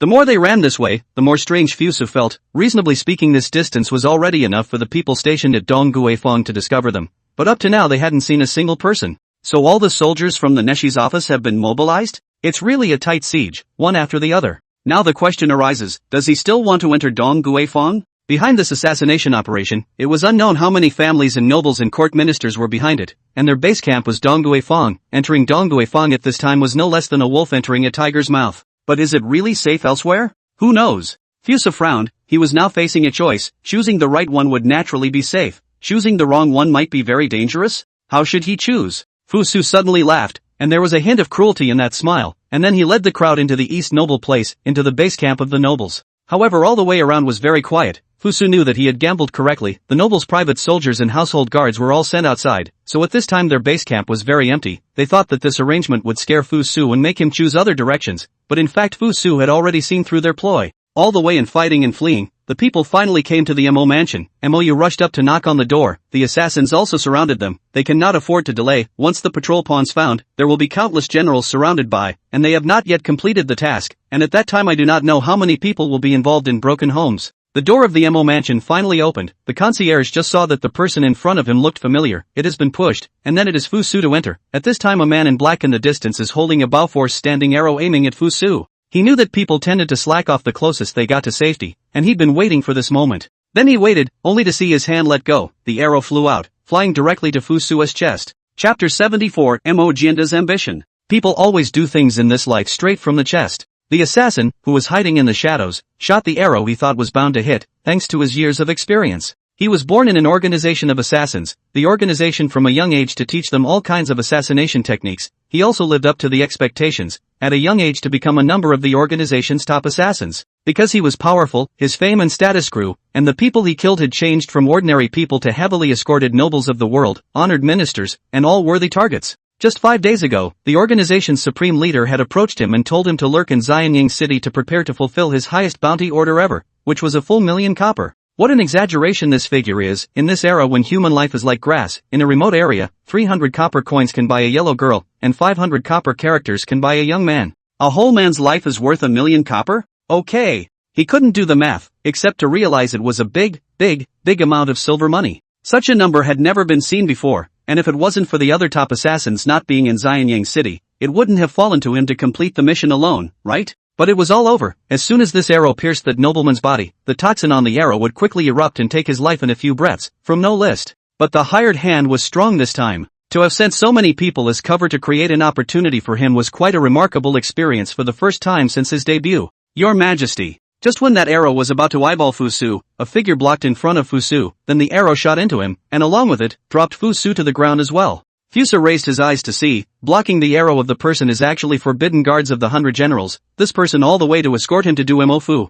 during the period of a few times to kill the enemy bravely. He is also in the eyes of the first to the after that even for their own when the arrow, and their own surprisingly do not know his name. By this time Mo Jianda and Mo Zhongxing had already received the message and led their family members to come to support them. Accompanied by the closing of the gate, Fu Su and his group finally entered the Mo mansion. There were less than 10 people left in the 100 or so palace guards. Even their 100 generals died when they took the arrows for Fu Su. Fortunately, now there is the Mo mansion's gate and high walls as a barrier, the numerical advantage outside to be greatly reduced, and the Mo mansion's household guards are equipped with the latest steel knives. The end of the tiger is also a tiger. Fu Su's face became gloomy. Mou was holding his hand next to him and could feel the hostility emanating from his body, which scared her, but he still refused to let go. Mo Jianda led the family members to form a formation. The Mo family is good at utilizing artifacts, good at utilizing formations. As long as the formation is set up even if they face several times the number of enemies, they can still maneuver around for a long time. Mo Zhongxing came to Fu's side and said with strong suppression of this fear, "Your Majesty, let's retreat to the back hall first. There is a minister's master here, otherwise we can be at peace with each other." Fusa clenched his lips until a scarlet sweet flavor flowed into his mouth, and he woke up in pain. He pointed to the corpse of the 100 generals who served as arrows for him and said, "Be sure to bless this warrior's corpse well. He died for me. I will never treat him badly." These words uplifted the Mo family's householders. Just look at their expressions. Each one of them looked like they were eager to try. The remaining several forbidden guards were even crying with excitement. Their hard work was not in vain after all. There was a sire who valued them very much. Those who died, I think, will rest in peace. The assassins outside the door became more and more frantic. Without the tools to hit the door, they used their bodies to directly hit the door. Just by looking at the wave after wave of attacks, they knew that the door of the Mo mansion could not be topped. Mo Jianda's complexion was condensed. This is the first time he led his family members to set up the Mo family's formation, although he has confidence in the formation. But the worry that should be there is still there. But as long as you do a good job this time, and block the assassins outside, afterward, with His Majesty's nature is bound to have a heavy reward. What he actually wanted was very simple. People of the legalist school and people of Confucianism could become the schools of thought that dominated the country. So why couldn't he, people of the Mahist school, do the same?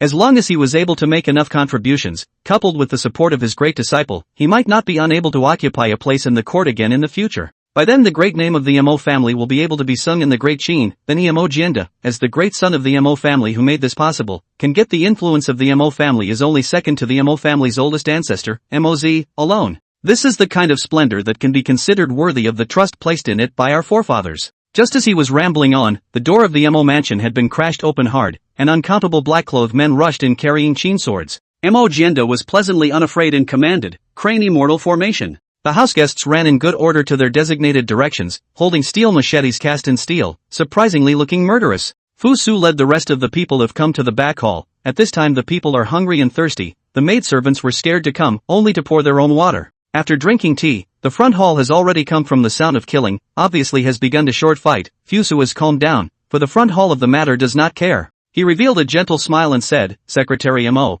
I've heard that the cement thing has been manufactured. Is it possible to take it out for me to see what's going on? The crowd was a bit surprised to hear this, surprised that even at this time, His Majesty Fu Su was still in the mood to look at this thing called cement. Mo Zhongxing ordered maidservant to fetch a piece of greenish-gray stone. Fu Su with his hand on the top of the hovering, feel the hard ground and cement unique weight. Delighted smile, Iching is worthy of being my backbone. With this thing in the future the development of Great Qin will certainly be upgraded to a higher level. Mo Zhongxing bowed and said, the way the cement thing is made is only developed in accordance with your Majesty's drawings. In terms of credit I am only a copycat who picks up on others' ideas, and I cannot afford to be your Majesty's words. Fu Su knows that Mo Zhongxing is such a nature, does not take credit, is not proud, likes to do practical things, is a standard scientific research man. Such a person is also the favorite of those in power. After this object is researched, first hand over to the minister of the Ministry of Shaofu, Cui Haiyu, and let him use it on top of the newly built research institute, to let the world see the magic of this kind of object. There is also the speed of steel manufacturing blades. Shaofu also need to advance, to accelerate the speed of recycling bronze weapons, comprehensive and rapid popularization of steel blades.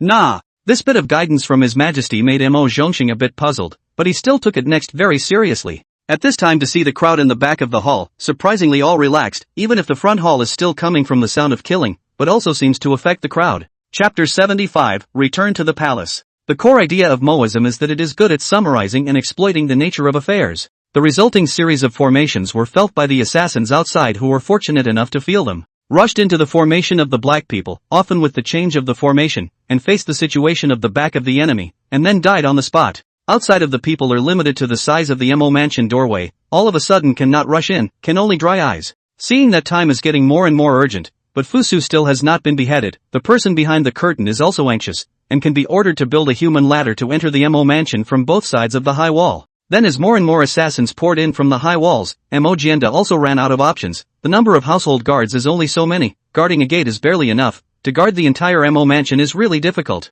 As he was about to lose his defense, he barked out an order, circular formation. Circular formation is because like a circle in the name, because the circle area is very large, so in fact it is a defense formation, but also a deadly battle formation. There is no way back is a deadly battle. The family soldiers shouted, then quickly turned the formation. Mo Jianda held 100 refined steel sword in his hand to guard the formation. At this moment the original rough-looking face unexpectedly also had a hint of iron blood flavor. Tada! Just as the two sides were about to kill each other, the sound of a large group of horses' hooves suddenly came from outside the door. The hoofbeats started out small and gradually got a little louder, da-da-da-da, as if they were trampling on the hearts of the crowd. Mo Jianda's face was uplifted. A sergeant who could ride a horse in Xianyang City could only be His Majesty's personal guards, so this was the arrival of reinforcements. The leader of the assassins, even if he was covered with a black cloth, he could still feel his despair, and then in such a scenario, they had failed to exterminate Fu Su, and he couldn't even dare to think about the things that followed. At that moment, he also wanted to force the black-clothed people to rush to the Mo mansion to kill, before dying to fight, but the black-clothed people are the private soldiers of the big families, not through strict training. Facing this situation where will still pass from his order.